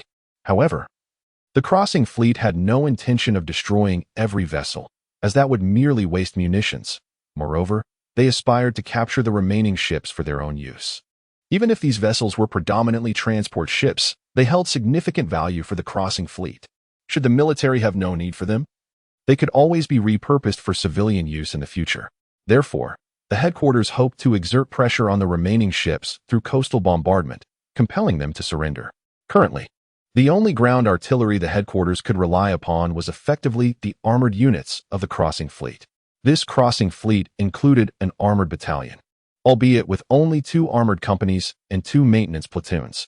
The Marine Corps armored battalions are outfitted with the ZBD-05 amphibious armored vehicle family. The ZBD-05 amphibious armored vehicle family constitutes a pivotal armored asset of the People's Liberation Army Navy Marine Corps. Prior to the fleet's interposition, it represented the world's most expeditious and sophisticated medium amphibious assault vehicle series. Propelled by a potent engine, it is capable of achieving high-velocity aquatic transit, attaining speeds of 35 km per hour. However, the trade-off for this elevated nautical velocity is the extensive utilization of aluminum alloy in the ZBD-05 amphibious armored vehicle, resulting in a total vehicle weight of merely 29 tons, commensurate with that of a light tank, thereby compromising its armor protection. Furthermore, the fore and aft wave deflectors, in conjunction with the deployable lateral skirts on the vehicle's flanks, substantially augment the vehicle's surface area in contact with the water, thereby not only enhancing its stability and safety during transit, but also enabling the deployment of large-caliber armaments, such as a 105mm cannon, with the unique capability of firing during transit without inducing capsizing. The ZBD-05 amphibious armored vehicle family comprises 4 distinct models. The first model is the amphibious assault vehicle, also known as the amphibious tank, designed for beach landings and equipped with a 105mm low-recoil rifled tank gun. It is further armed with a QJZ-8512, 7mm anti-aircraft machine gun mounted on top, along with a 67-37, 62mm coaxial machine gun. The second model is the amphibious infantry fighting vehicle, primarily intended for troop transport. Outfitted with a 30mm automatic cannon and featuring 2 side-mounted Red Arrow 73A anti-tank missiles, capable of accommodating 7 soldiers. The third model is the amphibious armored command vehicle, utilized for battlefield command and operations, equipped with advanced radar and communication systems, and fitted with a removable QJZ-8512, 7mm heavy machine gun on the roof for self-defense. The fourth model is the amphibious armored recovery vehicle, designed to provide timely vehicle repair services for landing operations. It replaces the folding ramp with a substantial bulldozer blade, tasked with clearing beach obstacles and preset anti-infantry minefields or creating landing zones for transport helicopters. Additionally, it features a telescopic crane arm with an estimated lifting capacity of 3 to 5 tons for on-site maintenance of other armored vehicles, along with a removable QJZ-8512, 7mm heavy machine gun for self-defense. The recent evacuation operation was supported by 2 amphibious armored battalions, comprising 1 amphibious assault vehicle battalion and 1 amphibious infantry fighting vehicle battalion. The organization of the armored forces mirrors that of the Army, adhering to a triadic structure. Each amphibious armored battalion consists of 3 armored companies, with each company deploying 3 amphibious armored vehicles, while the battalion headquarters is equipped with 4 armored vehicles, of which 2 serve as command vehicles. In reality, 1 command vehicle suffices for overseeing the operations of an armored battalion, with the second serving as a reserve. The absence of 1 or 2 amphibious assault vehicles would have minimal impact on the battalion's overall effectiveness. However, lacking a command vehicle would spell disaster for the entire unit. 2 maintenance companies each possess 3 armored recovery vehicles, totaling 32 ZBD, 05 amphibious armored vehicles. The landing operation was executed by the Amphibious Assault Vehicle Battalion, which deployed a total of 12 ZBD, 05 armored vehicles, 11 of which were assault variants equipped with 105mm low-recoil rifled tank guns. The fire control system of the ZBD, 05 amphibious armored vehicle is highly advanced, comprising a ballistic computer, the Commander S and Gunner S sights, a laser rangefinder situated at the base of the turret, and various sensors. Additionally, a new electro-optical jamming device is installed on the left rear side of the turret to disrupt incoming laser-guided munitions. The maximum range of the vehicle is 5 kilometers, capable of acquiring a target at 1,000 meters within 3 seconds, and a target at 2,000 meters within 14 seconds, boasting an accuracy rate of 90. Transitioning to a second target takes 4.9 seconds for targets beyond 1,000 meters and 19.6 seconds for those beyond 2,000 meters. With both the commander and gunner able to engage directly. At that moment, the Xianyang ship advanced to approximately 3.5 kilometers from the dock, addressing the remaining vessels with an urgent call to immediately cease hostilities and surrender unconditionally. It assured that the safety and fundamental rights of those who surrendered would be guaranteed. The announcement was made in 5 languages: English, Russian, German, French, and Japanese, each repeated 3 times. Soldiers and crew members from other nations, such as the Austro-Hungarian Empire and Italy, could also comprehend the message. Before the communication concluded, several ships raised white flags in surrender to the advancing fleet. The European forces did not deem surrender under insurmountable circumstances as unacceptable, and since most remaining vessels were transport ships, some crew members were civilians who naturally wished to avoid a fatal conflict. Although the last 2 warships, Orlando and Hansa, did not display white flags, they ceased firing, and their captains convened to deliberate on the possibility of surrendering to the enemy. Orders were promptly issued to halt artillery fire, and soldiers were dispatched to board the vessels displaying white flags, to accept the surrender of the crew, confiscate their weapons, and secure the compartments, escorting the personnel off the ships for centralized supervision. However, the crew members were not bound. Meanwhile, aboard the Kunming ship, the trio at headquarters finally exhaled in relief. Captain Xiao Bohai leaned back in his chair, letting out a long sigh, and remarked, "Well, we have finally won this battle." Xiao Jianjun also crossed his legs and remarked, "Indeed, it wasn't easy. Although this battle wasn't particularly challenging, it was our first comprehensive joint operation across sea, land, and air since In fact, even before we had never engaged in such a large-scale battle. Our greatest deficiency was experience, and there are numerous aspects of this battle that require reflection. However, victory is paramount. Although we won this battle, several shortcomings emerged during the process. The most significant issue was the lack of seamless coordination among the various military branches. For instance, after the airborne troops seized the battery, the reinforcement troops had not yet arrived, and after the Marines occupied the docks, they waited for half a day for the armored forces. Fortunately, the strength of the 8-nation alliance was not particularly formidable, and the fleet possessed comprehensive advantages. So these issues did not lead to any adverse consequences. However, if these problems recur in future operations, the outcome may not be so favorable. Xiao Bohai nodded in agreement, saying, "Lao Qin's considerations are always thorough." Before he could finish his sentence, the communications officer, Gao Jun, announced, "Commander, Captain Xia of the Xianyang warship has a communication. Representatives from the Orlando and Hansa ships have boarded the Xianyang warship, seeking to negotiate surrender terms. They request assurances of their personal safety upon surrender and wish to know our true identity and nationality. Captain Xia is seeking guidance on how to respond." Xiao Bohai paused in surprise and said, "Surrender is surrender. What is there to negotiate? With a chuckle, Qing remarked. It is customary among Europeans that surrendering on the battlefield is not a disgrace. It is reasonable to seek necessary guarantees and to ascertain the identity of their conqueror. Following the Xiangyang warships address, the captains of the Orlando and Hansa convened their officers to deliberate. Surrender was not anathema to the officers and crew, for they had exerted themselves to the utmost and were clearly outmatched.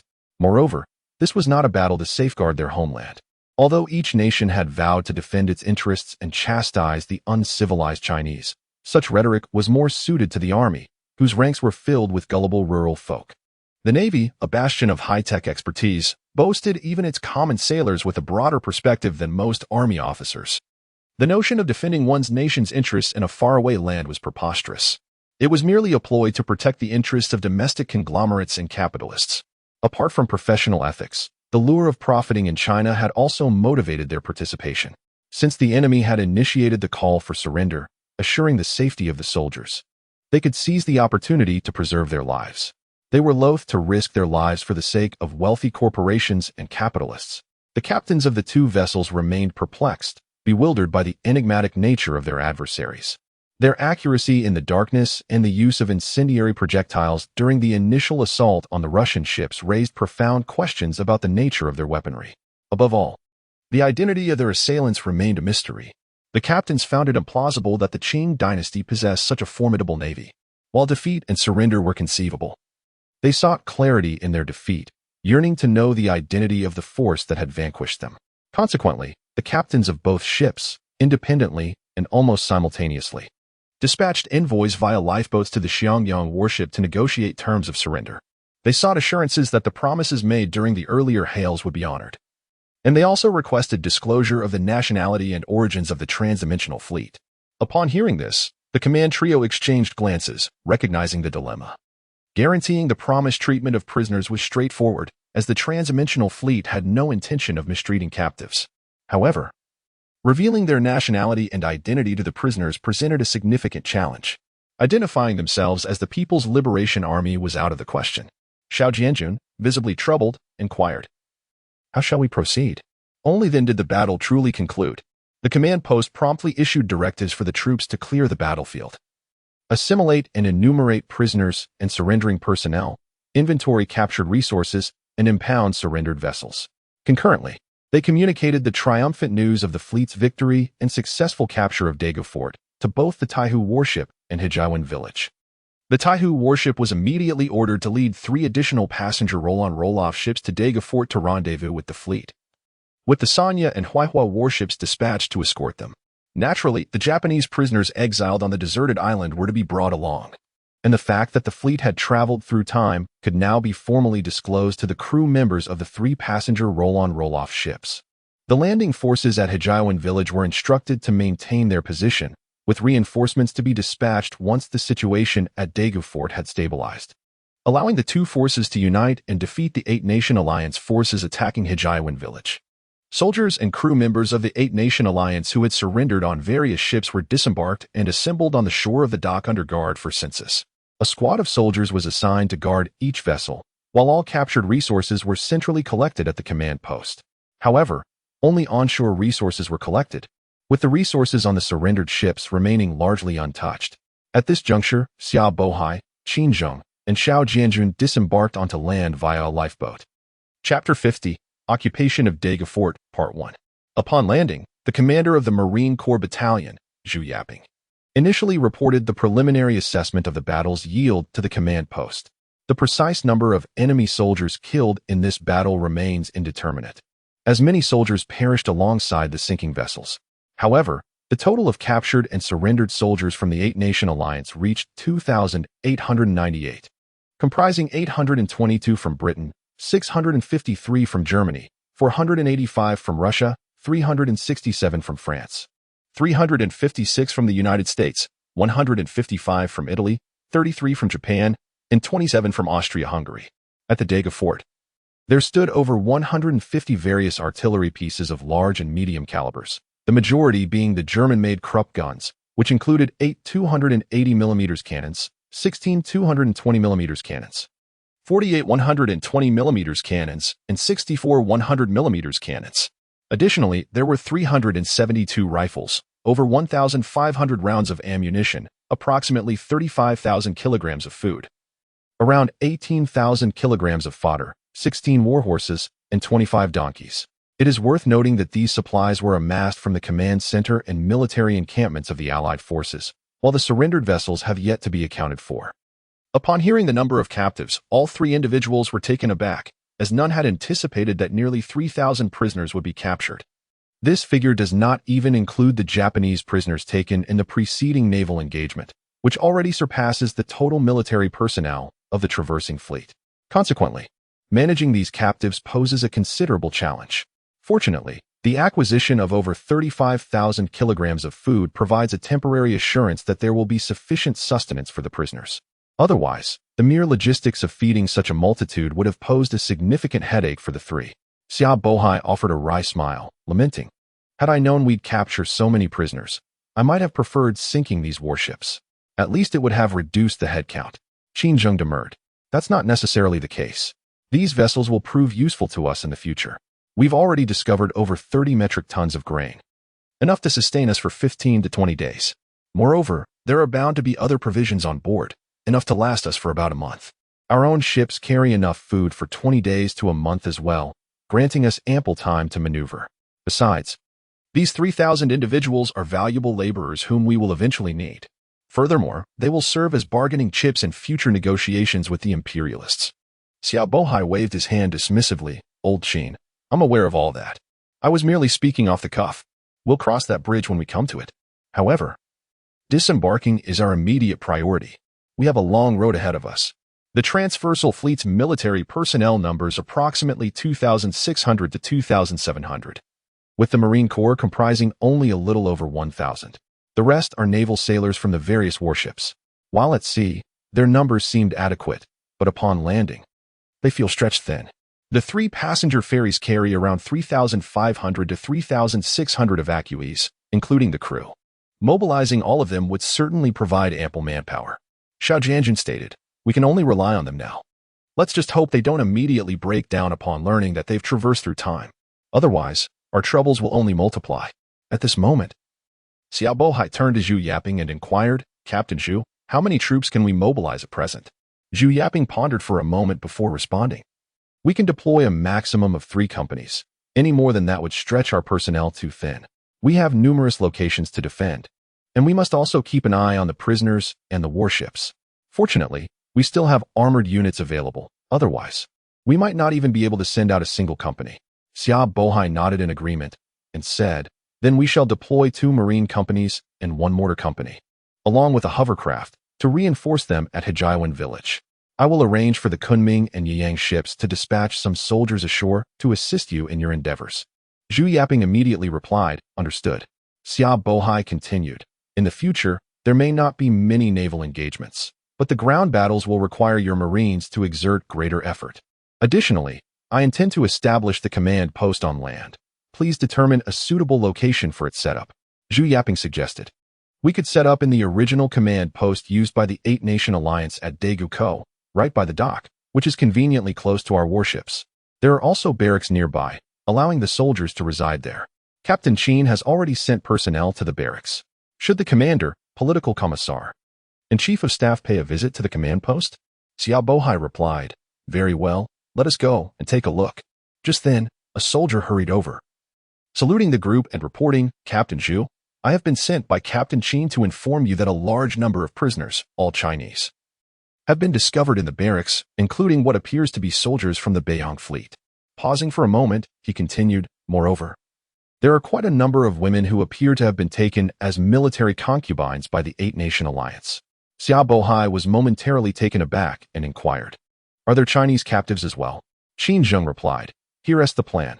You all proceed to the command center while I investigate the situation of these captives. If any ordinary Chinese civilians are among them, they shall be released. However, if there are soldiers from the Beiyang fleet, they may prove useful to us." Xia Bohai nodded in agreement, saying, "That seems reasonable. We feel reassured knowing that you, Old Qin, will take a look. Nevertheless, it would be ideal to retain some ordinary civilians, as we will certainly require manpower in various capacities in the future. Of course, only on a voluntary basis. Qing responded, I will handle it with discretion. However, given that there are women involved, it would be prudent to transfer a few female soldiers from the Kunming ship. Certain matters are more suitably addressed by female soldiers, which would facilitate the process. Due to the high level of information technology on modern warships, the living conditions aboard have significantly improved, resulting in a considerable reduction in the physical labor required. Female soldiers are often more competitive than their male counterparts in various roles, such as communications, radar, and information technology. Consequently, navies around the world have increasingly incorporated female personnel into their ranks. The Chinese Navy has also widely adopted female sailors aboard their vessels, with 12 female soldiers serving on the Kunming ship, 7 on the Yiyang and Sanya ships, and additional female soldiers on the Shangbeichen and Taihu ships. This situation indeed presents an opportune moment for their deployment. Initially, the Eight-Nation Alliance, upon seizing the Daegu forts, refrained from taking prisoners. This was due to their limited forces, numbering only around 1,000, which precluded the allocation of personnel for guarding captives. Furthermore, provisioning for prisoners would have strained their already scarce resources. However, as reinforcements arrived and logistical support from Japan grew, the alliance's numbers swelled, ensuring ample provisions. The augmentation of troops naturally necessitated an increase in support staff. Certain nations, such as Great Britain, the United States, and France, possessed their own auxiliary forces, sourced from their respective Asian colonies. The British contingent was composed of Indian sepoys, the American contingent of Filipino laborers, and the French contingent of Indo-Chinese coolies, primarily from Vietnam. Conversely, the core military personnel from these nations constituted a smaller proportion. However, not all nations, such as Japan, Russia, and Germany, had colonies in Asia. Consequently, they resorted to conscripting Chinese civilians and captured Qing soldiers for logistical tasks. In total, the Eight-Nation Alliance apprehended over 10,000 Chinese civilians and soldiers. While the alliance's main forces were stationed in Beijing, Daegu served as a naval anchorage, requiring a considerable workforce for the daily loading and unloading of supplies. Thus, the alliance retained approximately 800 prisoners at Daegu to facilitate the movement of goods. As Daegu is inherently a fortress-like military camp, having constructed accommodations for soldiers, the captives were thus confined within the barracks. Qing was acutely aware of Xia Bohai's intentions. Relying solely on the 5,000 or 6,000 individuals from the traversing fleet, it would be implausible to achieve any significant feats in this era. It was imperative to galvanize the populace of this time. The captives apprehended by the Eight-Nation Alliance could serve as the initial batch of locals to align with the traversing fleet, as they owed their salvation to it. The soldiers of the Beiyang Navy were equally valuable. Although the traversing fleet could be deemed invincible at sea, the lack of logistical support and provisions would render it unsustainable for an extended period. Once the missiles were expended, the warships would effectively become floating coffins. Moreover, apart from the missile factor, the maintenance technology of this era would not permit these vessels to endure for many years. Hence, ultimately, the warships of this age would be indispensable. Lost in thought, Qing followed the soldier conveying the message to the military camp at Daegu. The camp was situated behind the artillery positions, comprising over a dozen long rectangular wooden buildings, each approximately 5 to 6 meters wide and spanning 40 to 50 meters in length. Among them, 2 or 3 of the buildings bore iron bars over their doors and windows, with warriors from the traversing fleet stationed at the entrances, indicating the location for the confinement of the captives. It appeared that there were still numerous unoccupied buildings, suggesting that once the Marine Corps landed, they would not need to pitch tents for shelter, but could reside within these structures, which would undoubtedly be more comfortable than living in tents.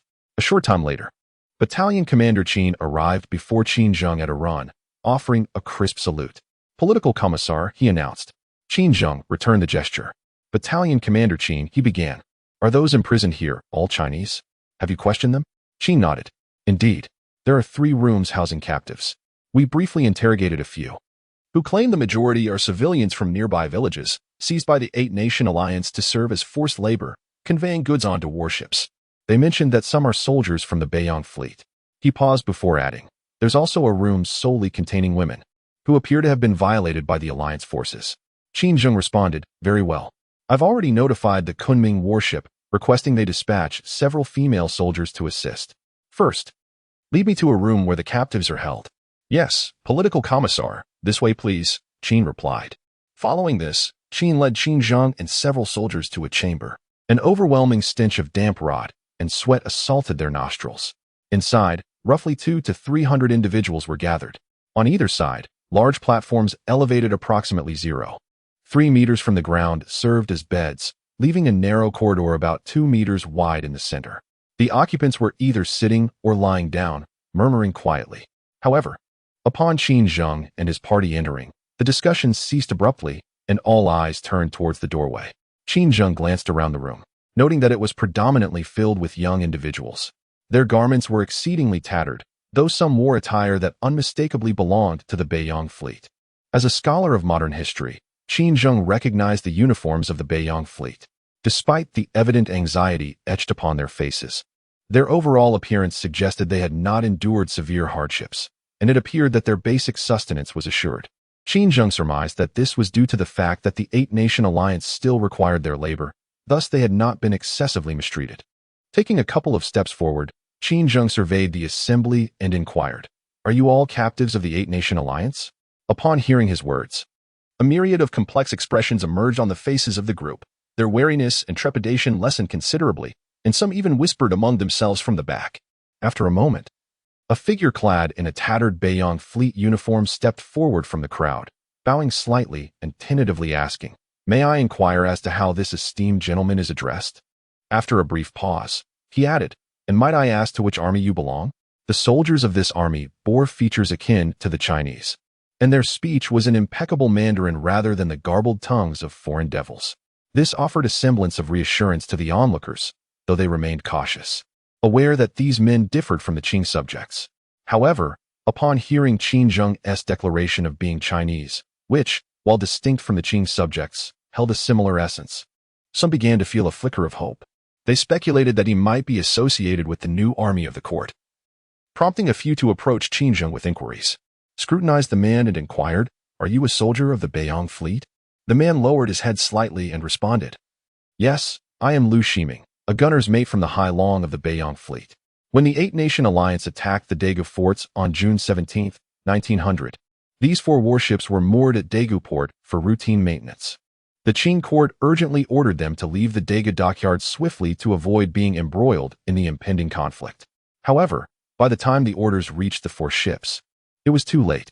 The battle had already commenced, and the 4 ships could not escape their fate, being captured by the British Navy's HMS Fame and HMS Whiting. Subsequently, they were divided among Britain, Russia, France, and Germany, 1 ship each. Additionally, the torpedo gunboat Fei Ting, undergoing repairs in the Daegu dockyard, suffered the same fate as the 4 Hai Long-class torpedo gunboats, being seized by the Russian forces. Thus, Lu Shiming's words seemed credible. Qin Zheng chuckled and said, "My surname is Qin, and I am not an official. However, we are not an army of the Qing Dynasty." After a brief pause, he added, "As for our origins, I cannot disclose them to you at the moment, but one thing I can assure you is that we, like you, are all Chinese, or rather, all of Chinese descent. Moreover, we are here to fight the Eight-Nation Alliance, so you can rest assured." Lu Shiming was somewhat perplexed by what he heard, but he understood the general meaning. Furthermore, he could discern that Qin Zheng was evidently a leader in this army, with a position of considerable authority. "Therefore," he said, "Lord Qin." The political commissar beside Qin Zheng could not help but interject, "No lord or master, just call him Commissar Qin, Political Commissar Qin."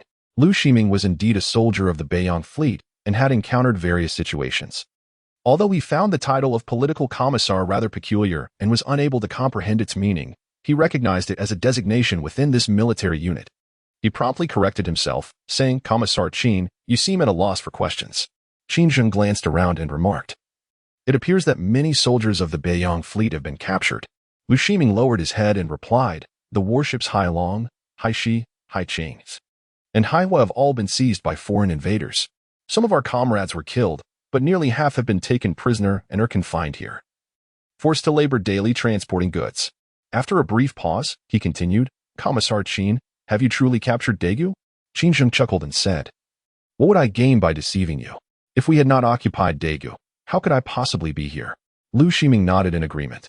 Qin Zheng added, "Currently, the captives of the Eight-Nation Alliance we have apprehended are at the dock, along with the warships we sunk. Go take a look, and you will see for yourselves whether there has been any deceit." Lu Shiming inquired, are we really able to leave? Then Qin Zheng turned to Lu Shiming and said, Lu Shiming, gather the soldiers of the Beiyang fleet. We require your assistance. Taken aback by the request, Lu Shiming nodded repeatedly and then turned to the others, urging everyone. Heed Commissar Qin's instructions and quickly pack your belongings. We can leave this place. Upon their relay of information, the captives from the other two houses, despite the skepticism that enveloped most, were indeed permitted to emerge. Consequently, everyone harbored a curiosity to witness the unfolding events, prompting them to gather their belongings and step outside. In truth, the majority possessed little to carry, and soon they had all exited. Qin Zheng instructed to escort the group to the dock, where they could observe the achievements of the traversing fleet, thus bolstering their confidence in it. At that moment, a contingent of female soldiers hurriedly approached the military camp. The foremost soldier, upon reaching Qin Zheng, saluted and reporting in, I am Gao Jun, the leader of Communication Group 2 from the Kunming vessel. Here to receive your directives. Qin Zheng returned the salute and replied, Comrade Gao Jun, your efforts are greatly appreciated. Your arrival is timely. He then briefly outlined the situation to Gao Jun, adding, Comrade Gao Jun, these individuals were captured by the Eight-Nation Alliance and have endured the harsh treatment of their soldiers.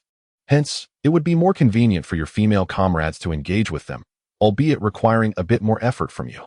Gao Jun affirmed, Understood, Comrade Political Commissar. We shall do our utmost. Chapter 52, The Occupation of Daga Mouth, Part 3. The Kunming vessel is a highly advanced warship, manned by approximately 280 personnel, among whom are 12 female soldiers. They primarily engage in communication, radar operation, navigation, water control, and military logistics. The principal duties of the Intelligence and Communications Department encompass observation and communication, extending beyond mere liaison to encompass the entire information network system of the Kunming vessel, communication satellites, and data link systems, as well as radio encryption and decryption. These tasks are largely gender-neutral, and the meticulous nature and patience typically associated with women confer a distinct advantage over their male counterparts. Gao Jun, the highest-ranking female soldier aboard the Kunming, currently holds the rank of captain. As a technical specialist, she pursued information engineering at Military Academy and has served for over 7 years. Prior to her assignment on the Kunming, she was stationed on its predecessor, the Type 052C guided missile destroyer, a first-generation Aegis vessel. Upon the Kunming's commissioning, Gao Jun transferred to the vessel, assuming the role of leader of the 2nd Communications Group within the Intelligence and Communications Department, where she has consistently demonstrated exceptional performance during the Kunming's trials and training exercises. Given her status as the highest-ranking and most senior female soldier on the Kunming, Gao Jun naturally serves as the informal leader of the female contingent. When Captain Shang Jinfeng, the commanding officer of the Kunming, received orders from headquarters to dispatch several female soldiers for onshore assistance, he promptly assigned Gao Jun to lead a team comprising helmsman, name, radar operator Wang Yinling, accountant He Xiaolei, and clerk Jiang Han to report for duty. Although these 5 female soldiers are all technical specialists, they are, first and foremost, military personnel. On this occasion, they were attired in camouflage combat uniforms, complemented by peaked military caps, projecting an aura of martial elegance. The sight of female soldiers emerging from the building left the onlookers in stunned silence.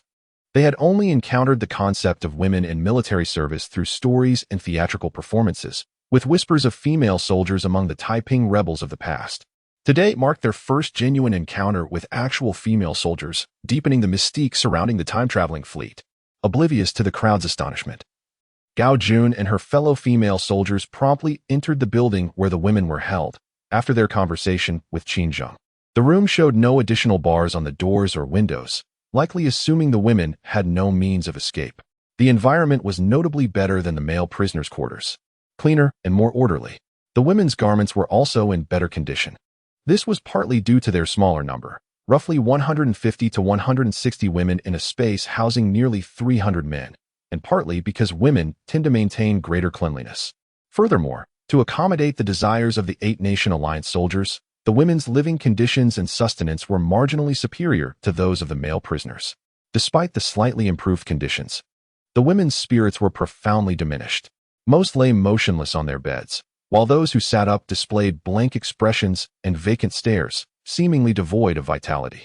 Even the arrival of Gao Jun and her contingent of female soldiers elicited little response. A few glanced their way, but most remained indifferent. After all, the men were merely subjected to hard labor, while the women endured both physical and emotional violation, a trauma of an entirely different magnitude. Witnessing such a scene, Gao Jun felt a pang of sorrow, as she, being a woman herself, could empathize with the emotional state of these women. The other female soldiers also displayed expressions of sympathy. However, the outcome was somewhat unexpected for Gao Jun. After she spoke, only a few glanced at her, while the majority seemed to have not heard her, exhibiting no reaction whatsoever, and no one responded. Beside her, a slightly older woman gently put her arm around her shoulder, saying, "Do not weep. Tears are futile. We are all homeless souls, and whether we are rescued or not makes no difference."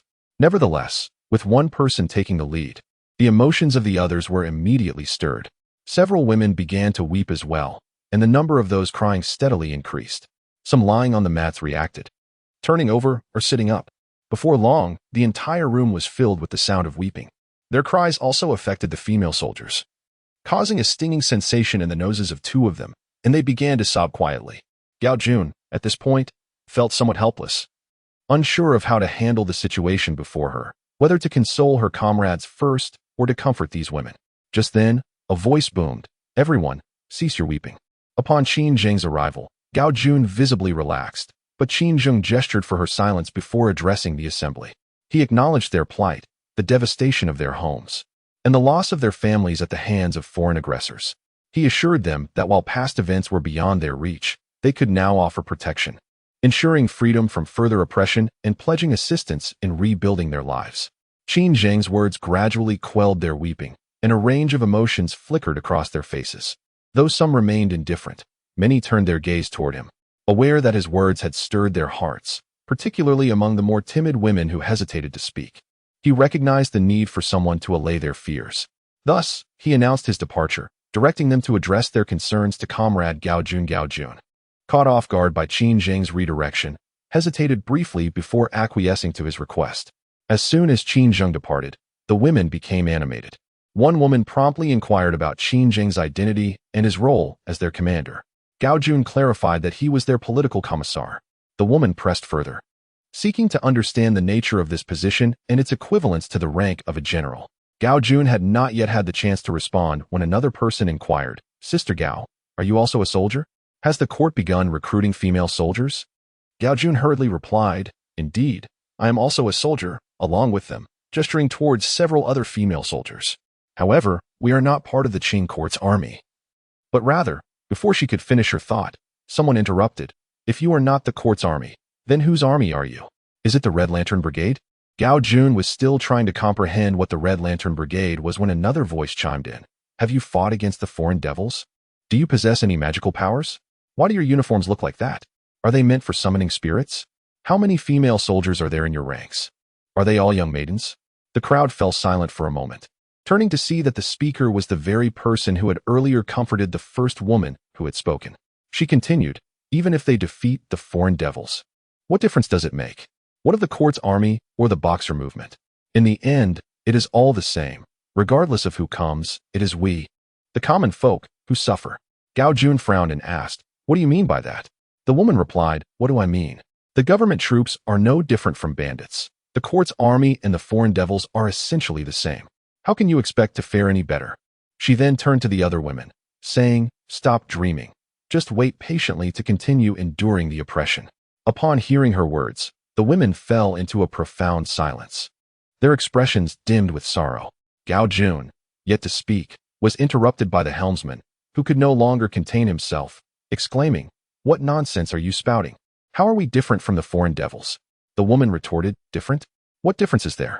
We are all of a kind, merely bullies who prey upon us women." Gao Jun interjected, halting the flow of conversation, saying, "Whether we are alike or not, you shall soon find out. Now, hasten to gather your belongings. We must vacate this room at once." Chapter 53. The Fleet Assembles, Part 1. At the juncture where the eastern sea meets the sky, a faint glimmer of white light emerged, gradually expanding in the twilight between dawn and the crescent moon. The night was drawing to a close, giving way to the dawn of a new day. Within the chambers of the Longxing Island, the lights were dim, and most of the crew remained ensconced in deep slumber. However, the conference room aboard the Longxing Island was ablaze with light. In the modest space of less than 40 square meters, over 30 individuals were crammed together, filling the room to capacity. Among those present, aside from the government officials, were Captain Zhang Diyun and Chief Mate Li Ku of the Longxing Island, Captain and Chief Mate Li Fuqian of Yongxing Island, Captain Su Bin and Chief Mate Wang Baozuan of Qingshan Island, along with managerial personnel from 3 roll-on roll-off ferries, totaling 26 individuals. The term roll-on roll-off ferry refers to a vessel designed for the simultaneous transport of passengers and cargo, allowing goods to be loaded and unloaded using the ship's own propulsion. The term roll-on roll-off refers to the use of a tow truck to pull a semi-trailer or wheeled pallet laden with cargo, directly loading and unloading through the ship's bow door, stern door, or side ramp into the cargo hold. Furthermore, ramps or lifting platforms connect the various decks, allowing for direct vehicle passage. Additionally, these 3 ferries are equipped with helicopter rescue platforms and hangars capable of accommodating a lightweight helicopter weighing approximately 5 tons, intended for maritime search and rescue operations and emergency situations. For the recent evacuation mission, an H-425 helicopter, the civilian variant of the Z-9, was utilized. Although these 3 large vessels are classified as ferries, designed for both passenger and cargo transport, they boast not only impressive freight capacity, but also luxurious passenger accommodations. They feature opulent double-deck passenger lounges, VIP suites, cinemas, internet cafes, and tea rooms. On the open deck, a large canopy is installed, complete with appropriate lighting, seating, and sound systems, allowing travelers to fully indulge in a romantic maritime journey. Consequently, these luxurious ferries were deployed for the evacuation from the Middle East, ensuring that evacuees could enjoy a more comfortable return home. Additionally, they can carry various equipment and vehicles. The individuals being evacuated primarily comprise Chinese engineers stationed in the Middle East, along with a small number of tourists and others who have traveled to the region for various purposes. Prior to the eruption of hostilities in the aforementioned nation, China maintained 3 principal engineering endeavors within its borders.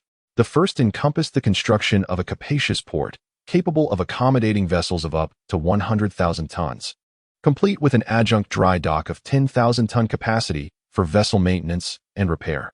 The port where the evacuation fleet berthed was, in fact, the very one funded and erected by Chinese investment, thereby facilitating not only the unencumbered withdrawal of personnel, but also the removal of a consignment of engineering equipment, vehicles, and critical supplies. The second undertaking involved the development of an oil field, integrating exploration, drilling, extraction, refining, and transportation logistics. This oil field was poised to furnish China with a substantial 10 million tons of crude oil annually, marking it as a project of paramount importance. The third enterprise concerned the establishment of a power plant, essentially an ancillary facility to both the port and the oil field. Given the considerable electrical demands of oil extraction and port operations, all 3 ventures were financed and constructed by state-owned enterprises, which, in addition to dispatching engineering and technical experts, also established project management offices staffed by senior administrative personnel. These individuals, predominantly high-ranking civil servants, held considerable administrative rank, with project directors at the deputy director level and other managers at the section level. Consequently, the 30-odd individuals present could be regarded as among the most senior non-military personnel within the time-traveling fleet. Initially, disbelief was ubiquitous, with some individuals immediately challenging the veracity of the situation, accusing others of perpetrating a practical joke at such a juncture. However, it was not solely Wang Yunpeng and Su Jichao who were fervently asserting their claims. Others also offered their testimonies. The 2 presented several anomalous instances, such as the absence of satellite signals and networks, the visibility of land, and the functioning of the automatic positioning system. Consequently, the captains and first mates of the 3 roll-on roll-off vessels began to waver, as they were technical personnel who understood the implications of these irregularities. Subsequently, the administrative staff showcased some photographic evidence, which further swayed the opinions of others, though skepticism lingered since images could be manipulated. Wang Yunpeng then articulated that he did not expect everyone to immediately accept the reality of the situation. Rather, he believed that clarity would emerge upon their arrival at Dagoku the following day. In this regard, Wang Yunpeng exhibited greater confidence than the military itself. His intention was merely to provide advance notice to prepare everyone mentally, so as to prevent psychological imbalance when the truth was revealed. He requested that all maintain discretion and refrain from disclosing this information to others on the ship. Furthermore, upon the formal announcement, he asked for their assistance in stabilizing the emotions of the group. This demand was certainly reasonable, and at that moment, the others adopted a mindset of indifference towards the veracity of the claims, knowing that the truth would be unveiled the following day, thus raising no objections. Wang Yunpeng also insisted that everyone take turns resting that night to ensure there would always be personnel on duty aboard the ship. This was particularly crucial as 6 warships were scheduled to depart their mooring to engage in the assault on Daegu, leaving only 1 supply ship and 2 patrol boats behind, thereby rendering the night's defense considerably vulnerable and necessitating heightened vigilance on board. Following supper, Wang Yunpeng and Su Jichao convened all administrative personnel to deliberate on potential scenarios and urgent matters that might arise upon landing. By this juncture, the collective mindset had recalibrated, with individuals contemplating their trajectory in this epoch. Some had earnestly pondered post-debarkation affairs, leading to a spirited exchange of diverse perspectives. Several matters were enumerated, and the meeting concluded past 10 p.m. Wang Yunpeng and Su Jichao expressed satisfaction with the meeting's outcome, confident that they could deliver satisfactory results to the military upon landing, thereby elevating the significance of administrative personnel within the Trans-Temporal Consortium. Around 5 a.m., the Sentinel Taihu warship received a communique from the Kunming Warships Command Center, announcing the defeat of the 8-nation alliance forces stationed at Daegu Fort and the annihilation of their fleet, culminating in a resounding victory. With Daegu Fort secured, mopping-up operations were underway. The Taihu warship was instructed to immediately lead the 3 passenger roll-on roll-off vessels to Daegu Fort to rendezvous with the fleet, officially disembark, and formally disclose the reality of time travel to the passengers on board. Upon receiving the command center's orders, Taihu warship's captain Xia Teng personally boarded the Longxing Island to apprise Wang Yunpeng and Su Jichao of the Daegu Fort battle situation and the directives from command. Upon hearing this, they requested Xia Teng to await them aboard the Longxing Island, while they promptly notified the informed personnel on the other 2 passenger roll-on roll-off ships, urging their immediate assembly on the Longxing Island for a conference. At this juncture, the veracity of their temporal displacement became undeniable, as news of the victory at Daegu Fort had already been disseminated. The station vessels were preparing for immediate departure en route to Daegu Fort to rendezvous with the fleet. Any continued deception by Wang Yunpeng, Su Jichao, and their cohorts would be indicative of extreme folly. More crucially, the presence of Xia Teng, the captain of the Taihu warship, representing the military, lent further credence to their claims. The general populace harbored considerable trust in the military, and Xia Teng's corroboration of Wang Yunpeng and Su Jichao's narrative effectively cemented the belief in their temporal journey. However, the confirmation of this reality was met with a profound silence. Although many had entertained the possibility, it remained tinged with skepticism. The unequivocal validation of their situation proved to be a mental hurdle. Jiang Duyu, the captain of the Longxing Island, expressed his bewilderment, stating, "Director Wang, we are now situated over a century in the past. Even China, as we know it, does not yet exist. What recourse do we have? Whom can we rely upon?" Wang Yunpeng responded with a smile. "Firstly, we are a collective that has traversed time together, not solitary individuals. We can unite, cooperate, and support one another, which is undoubtedly preferable to facing this challenge alone. Furthermore, we are accompanied by a substantial military presence, complete with warships. The People's Liberation Army will undoubtedly ensure our safety. Surely, we can place our trust in the People's Liberation Army." Chapter 54, Fleet Convergence, Part 2. At this juncture, Xia Teng articulated, "Esteemed colleagues, rest assured that the General Headquarters has already made a decision. We will exert every effort to ensure your safety and guide you in establishing a foothold in this era. Although China does not exist in this timeline, we can forge a new China within it." Wang Baozuan, the first mate of Qingshan Island, voiced his skepticism. "Do you truly believe that a mere few thousand of US can establish a new China?" Wang Yunpeng continued the thought, asserting, "Assuredly, we can. While our numbers may be modest, we possess a formidable fleet to safeguard our security. Furthermore, our scientific acumen surpasses that of this era by over a century. This is still the epoch of the first industrial revolution, the age of steam engines, whereas we hail from the electronic and information age. The technological proficiency of each individual among us is akin to that of a master in this era. What is there to fear? The People's Liberation Army effortlessly vanquished the Eight-Nation Alliance and seized Daegu Port, demonstrating our unrivaled strength in this time. Hence, we are certain to establish a completely new China in this era. Moreover, this presents us with an extraordinary opportunity. Consider, if we genuinely establish a new China in this era, each of you will be a meritorious servant of the nation, future officials of the highest rank, at the very least provincial or ministerial level. In the old timeline, what were your chances of ascending to such heights? But now, it is entirely within reach. Following Wang Yunpeng's discourse, the collective sentiment experienced a mild resurgence.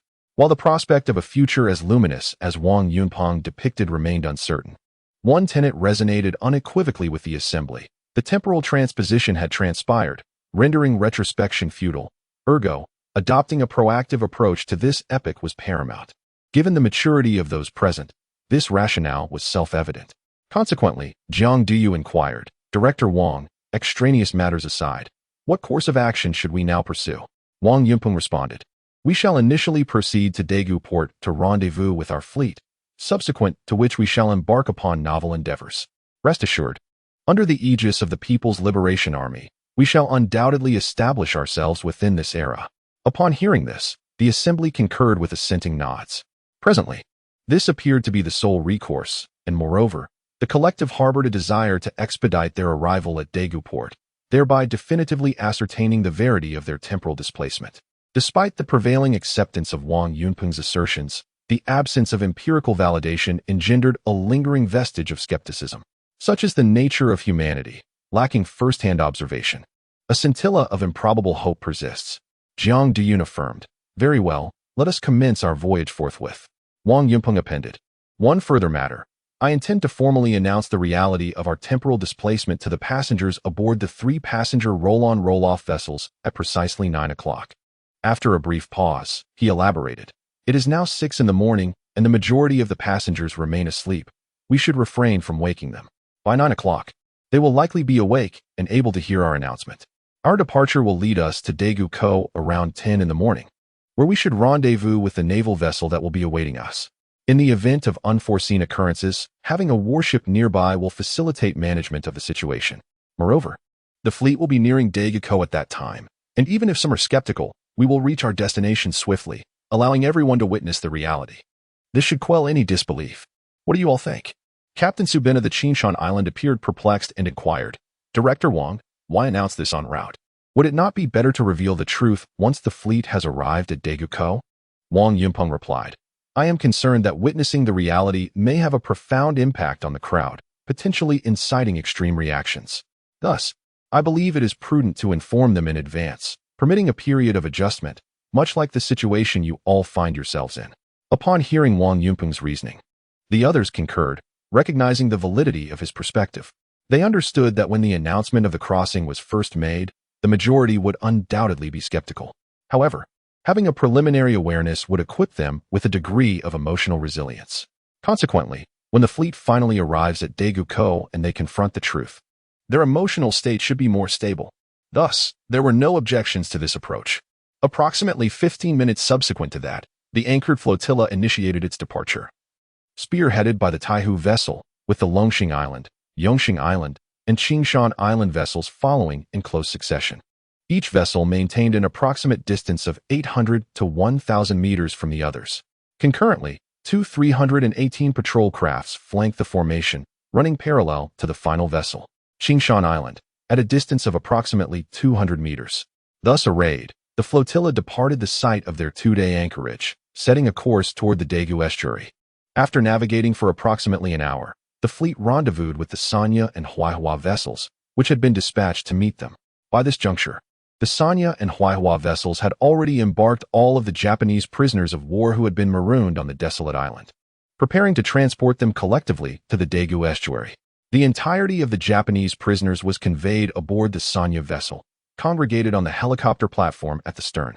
Nearly 400 Japanese prisoners occupied the Sanya vessel's helicopter platform almost entirely. Moreover, 8 armed soldiers remained stationed atop the helicopter hangar to maintain surveillance over the prisoners. Upon merging with the flotilla, the formation of the fleet remained unaltered. The Taihu vessel and the three passenger roll-on roll-off vessels persisted in navigating in a linear alignment, while the Sanya and Huaihua vessels provided lateral protection to the fleet on either side.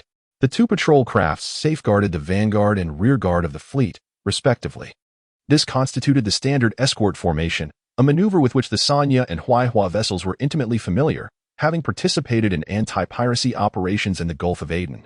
As the day dawned, the horizon where the sea met the sky was gradually suffused with a pale crimson blush.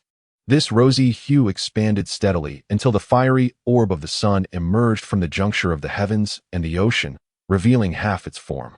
Soon, it fully unveiled its colossal, golden presence. The incandescent flames illuminated the sea, and the crimson light gradually transformed into a pure, brilliant radiance, heralding the arrival of day. At this juncture, the passengers aboard the three RORO passenger ships began to stir from their slumber. After a night's rest, many emerged from their cabins and ventured onto the deck for some activity. However, it wasn't long before some noticed anomalies in the seascape.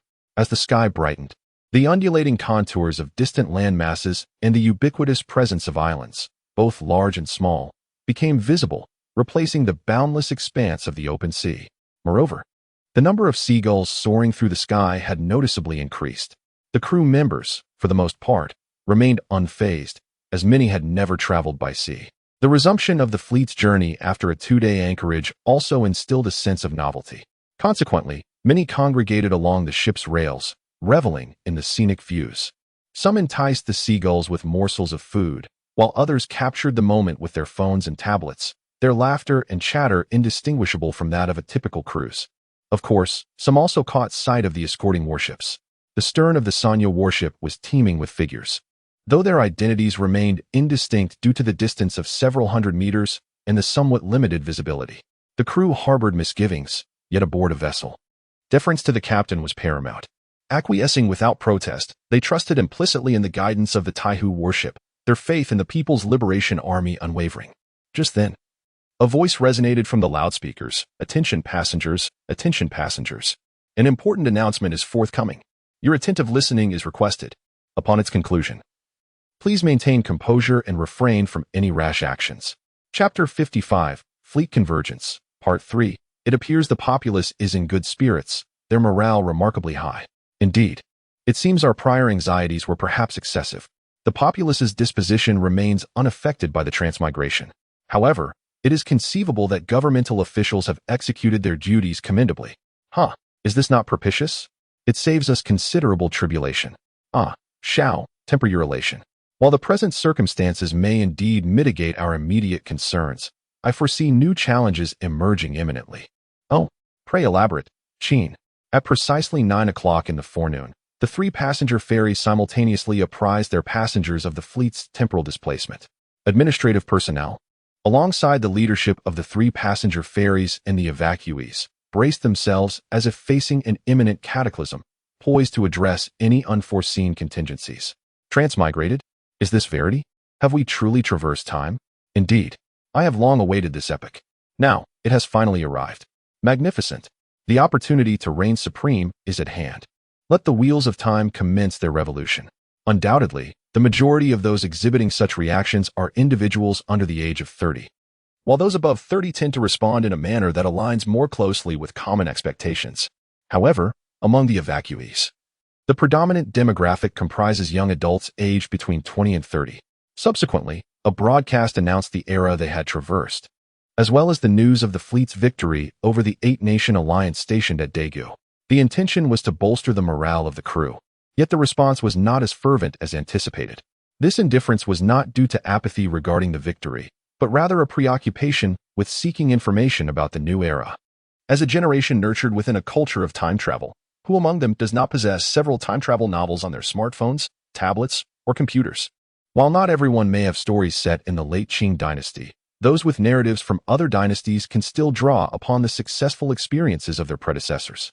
Nonetheless, some instinctively opened their browsers, intending to search for information online, only to realize, after considerable effort, the stark reality that the internet no longer exists in this new era.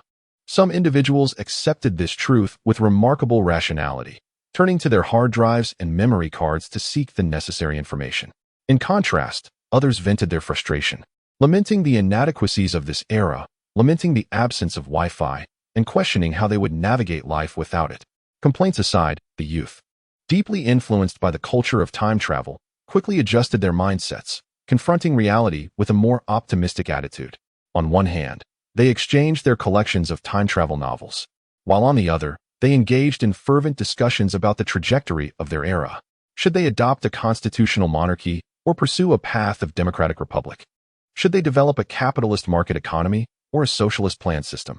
Should they focus on large-scale industrialization or encircle the cities with rural development? Naturally, there were also inquiries about the beauties of this age, the intrigues within the palace, and whether Emperor Guangxu was handsome, among other trivial matters. Enthusiasm was palpable, and the atmosphere was vibrant, sometimes leading to heated debates where faces turned red with passion, even though some individuals were still affected emotionally. The infectious fervor of the discussions brought a sense of tranquility to their hearts. If so many were unfazed, why should they be anxious? Upon learning of this situation, Wang Yuping and others felt a mix of amusement and exasperation, realizing their worries had been unnecessary. After all, they belonged to a generation molded by the culture of time travel, possessing remarkable psychological resilience, while they themselves seemed to be lagging behind the times. It is worth noting that Wang Yunpeng and his companions were not particularly old, merely in their early 40s, yet in comparison to the youth, they appeared to come from a different epoch. Nonetheless, this outcome was rather favorable, effectively alleviating numerous troubles. Simultaneously, upon arriving at Daegu-ko, they had matters to address with the military. In such an atmosphere, around 10 o'clock in the morning, 3 passenger ferries, under the protection of the Taihu, Sanya, and Huaihua ships, reached the dock at Daegu-ko. The individuals aboard the vessel ceased their discussions, gathering on the deck to lean against the ship's railing and marvel at the authentic scenes of China from over a century ago. At this moment, the cleanup efforts at the dock had progressed significantly, and the captives had been escorted into military camps for confinement. However, remnants of the fierce battles remained, particularly visible on the surface of the dock's waters, where numerous warships, sunk by the traversing fleet, partially emerged from the sea, their hulls riddled with bullet holes and their steel plates twisted and warped, bearing testament to the recent ferocity of combat. Fortunately, the bodies from the sea had been recovered. Otherwise, many would likely have succumbed to nausea. The British ship Orlando and the German vessel Hansa, along with over a dozen transport ships captured by the traversing fleet, still lingered at the dock, though the national flags had been removed and Marines guarded each ship. This signified that control of the Daegu River mouth had entirely shifted to the traversing fleet. Witnessing these scenes, the passengers aboard the 3 ferries were filled with exhilaration, realizing they had indeed crossed over. Although some had previously visited the Daegu River fortifications in an earlier time, it had been over a century later, after the site had undergone modernization. Now, before them stood the pristine, ancient architectural landscape, a stark contrast to what they had seen before. Thus, enthusiasm surged among the crowd. Even those who had previously been disheartened were invigorated, pointing and exclaiming excitedly from the ship, while others eagerly retrieved their mobile phones, tablets, digital cameras, and camcorders to capture the dock in a flurry of selfies and candid shots. Upon hearing Xiao Jianjun's retort, Qin Zheng replied, "The current reactions of the masses indicate that their emotions remain untouched by the phenomenon of time travel, and they are imbued with hope for this era. It appears they wish to achieve something significant during this time. However, this fervor must be nurtured and not allowed to dissipate. Thus, our actions must align with their aspirations. We must secure substantial victories in the short term to sustain their morale." Xiao Jianjun, somewhat perplexed, remarked, "Have we not already seized Daegu-ko? Moreover, we have nearly annihilated the 8-nation alliance there. Does this not constitute a significant achievement?" Qin Zheng smiled. "Indeed, this victory is not insignificant. Although it may uplift the spirits of the masses, it is of little relevance to them, as this battle occurred prior to their awareness of the time travel phenomenon. To maintain the momentum of the people, we must secure another major victory within a brief time frame, one that is at least on par with the Battle of Daegu-ko, thereby instilling in them complete confidence in our combat capabilities." At this juncture, Xia Bohai interjected, "Old Qin is correct. Even in the absence of the masses' demands, we must swiftly attain new breakthroughs. I have contemplated this issue. Capturing Daegu-ko and landing there is merely our first step. However, Daegu itself is merely a coastal defense stronghold. It lacks inhabitants and resupply options, rendering it an inadequate base. Moreover, we currently bear the responsibility of over 3,000 captives, coupled with the liberation of more than 1,000 individuals, culminating in a populace of over 4,000 souls. Regrettably, the provisions seized from Daegu port are merely sufficient to sustain us for a little over a month. Remaining at Daegu port would only lead to our entrapment and demise. We must expeditiously secure a region with a substantial population, capable of providing consistent sustenance, as our needs extend beyond mere provisions. We also require the recruitment of troops to augment our military strength. Xiao Jianjun promptly discerned the implication, inquiring, "Old Xia, are you suggesting that our next objective is to seize Tianjin?" Xia Bohai nodded in affirmation, stating, "Indeed, maintaining a defensive posture at Daegu port is futile. We must swiftly occupy Tianjin to truly establish a firm foundation, thereby enabling further development." In truth, Xiao Jianjun had already formulated contingency plans for the assault on Tianjin. As Daegu and Tianjin are inherently interconnected, the capture of Daegu port necessitates the subsequent conquest of Tianjin. However, he had not contemplated the matter as comprehensively as Xia Bohai. Nevertheless, Xiao Jianjun had already devised several operational strategies and thus did not perceive any unexpected developments, remarking, "Very well. Let us convene a military council today to deliberate on the operational plans for the assault on Tianjin." Qin Zheng demurred, asserting, "In my estimation, we cannot immediately convene a military council at this juncture. We are presently confronted with numerous pressing matters that demand resolution. Therefore, I propose that we first convene an expanded plenary session with the participation of representatives from all factions to establish our overarching direction for the future before addressing military concerns." Xia Bohai chuckled. "There's no contradiction. Now that everyone has arrived, we can convene an enlarged plenary meeting this afternoon to finalize all pending matters. In the evening, we'll hold a military council to strategize the assault on Tianjin. Furthermore, the afternoon can be utilized for preparatory tasks, such as interrogating captives to ascertain Tianjin's defenses and deploying drones to survey Tianjin's topography." Qin Zheng added, "Moreover, Zhao Weizhong, whom we rescued from the sea, happens to be affiliated with the Tianjin Machinery Bureau. He should possess intimate knowledge of Tianjin's layout. We can certainly consult him." Xiao Jianjun exclaimed, "Indeed, I had overlooked him. Summon him immediately." Chapter 56, Annihilation, Part 1. Although the Transcendent Fleet had essentially annihilated the 8-nation alliance forces stationed at Daegu port, inevitably, a few stragglers managed to escape. Consequently, a handful of Japanese soldiers who had fled Daegu port convened to deliberate on their next course of action. It wasn't necessarily that they harbored confidence in the contingent of the 8-nation alliance that had attacked Hijaiwan village, but rather that their commanding officer, Colonel Otsu Waiki, was stationed there. Seeking out one's superior officer is the most instinctive recourse for a Japanese soldier. That very evening, the commanding officers of the 8-nation alliance gathered to deliberate on their next move. The situation was now starkly apparent. Prior to engagement, the 8-nation alliance had gravely misjudged the enemy. Relying solely on their current forces and weaponry, it would be fundamentally impossible to defeat this peculiar army. Their options were either to continue drawing reinforcements from Daegu port or to seek assistance from Tianjin. However, continuing to draw troops from Daegu, it is still possible to muster around 1,000 to 2,000 men from various warships. Yet, these vessels lack medium and large caliber artillery. Through today's battle, it has become evident to the commanders of all nations that merely augmenting numbers is futile in the face of such a formidable enemy. Their firepower is overwhelmingly intense. Hence, it is imperative to secure a sufficient quantity of medium and large caliber cannons. Stationed in Tianjin are over 5,000 Japanese troops, along with more than 20 pieces of medium and large caliber artillery. Therefore, seeking assistance from Tianjin represents the most prudent course of action at present. Furthermore, the garrison in Tianjin comprises solely Japanese forces, and the nominal commander of this minuscule coalition of 8 nations is also Japanese. Thus, requesting aid from one's compatriots is not only sensible, but also preserves the dignity of the other nations involved. Naturally, the optimal strategy remains to maintain a position in Jumtown, which allows for close surveillance of the enemy forces in Hijaiwan village while ensuring the security of Daegu. This location serves as the primary retreat for the 8-nation alliance. Any breach would jeopardize the entire coalition, leading to dire consequences in the days to come. Even if not all forces succumb to the circumstances in China, At this juncture, it is already late at night, and most soldiers have retired for rest. A nighttime retreat is unfeasible. Additionally, there has been no movement from the enemy forces in the direction of Hijiawan village. Consequently, the group has collectively resolved to rest for the night and withdraw at dawn.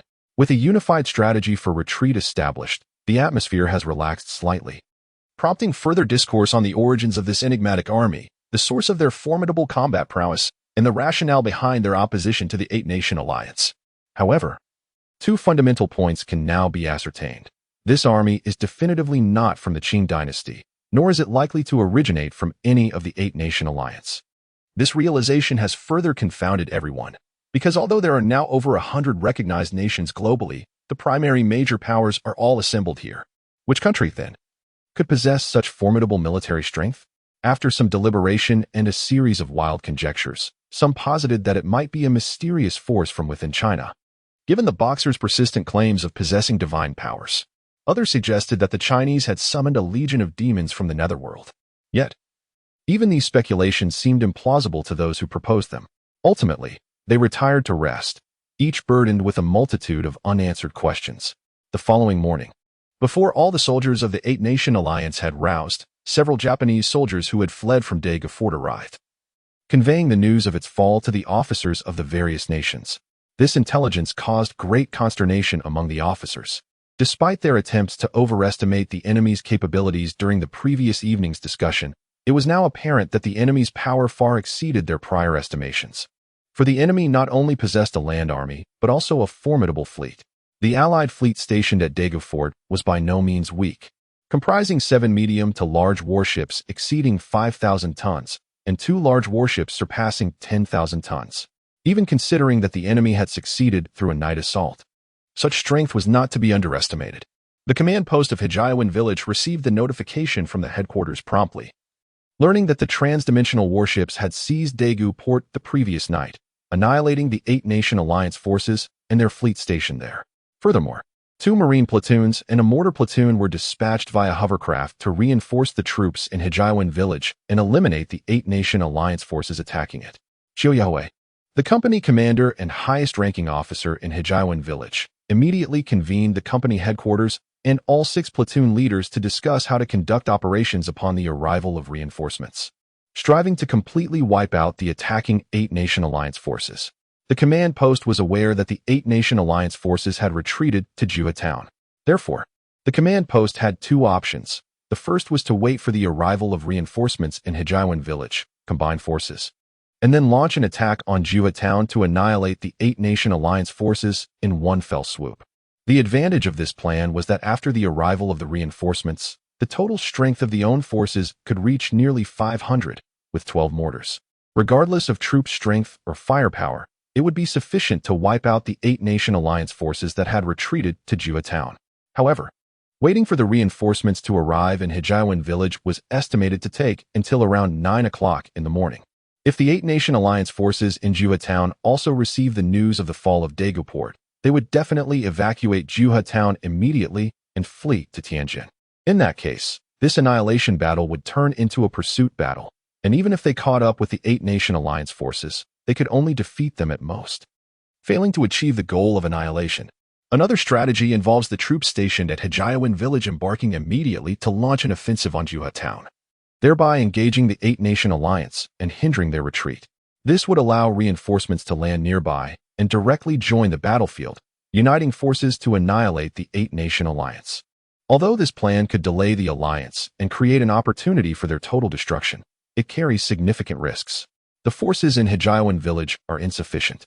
While they can defend their position, an active assault on Jua Town may exceed their capabilities. Even if they manage to stall the Eight-Nation Alliance, the potential for considerable casualties is high. Furthermore, with reinforcements entering the fray without prior communication or coordination, questions arise regarding the efficacy of unified command and collaborative warfare, especially given the troops' lack of combat experience.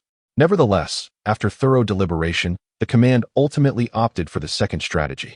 The troops stationed at Hijiawan village had not participated in the assault on Daegu, merely engaging the Eight-Nation Alliance in a defensive capacity. Although this division of tactical labor was necessary, the soldiers inevitably felt a sense of regret. Apart from the squad led by Luo Yu, all other units were participating in combat for the first time, and they were unwilling to lag behind, eager to secure a resounding victory. Since they had not taken part in the conquest of Dagoku, they resolved to strive for the complete annihilation of the Eight-Nation Alliance retreating to Juha Town. Following the finalization of the operational plan, the command headquarters promptly reported to the general headquarters, securing swift approval. Concurrently, Qiu Yahue was designated by the general headquarters as the supreme commander of this operation, with all reinforcing units placed under his command. Chapter 57, Annihilation 2. Upon receiving the operational blueprint from the Hijiawan village command headquarters, both Qin Zheng and Xiao Jianjun voiced their dissent, citing its inherent riskiness and the potential for substantial casualties. Despite the transdimensional fleet's successful engagements in this era, it had thus far maintained a perfect record of 0 casualties. Qin Zheng and Xiao Jianjun were keen to preserve this record, recognizing each soldier as an invaluable human resource. Even a single loss would constitute a significant setback.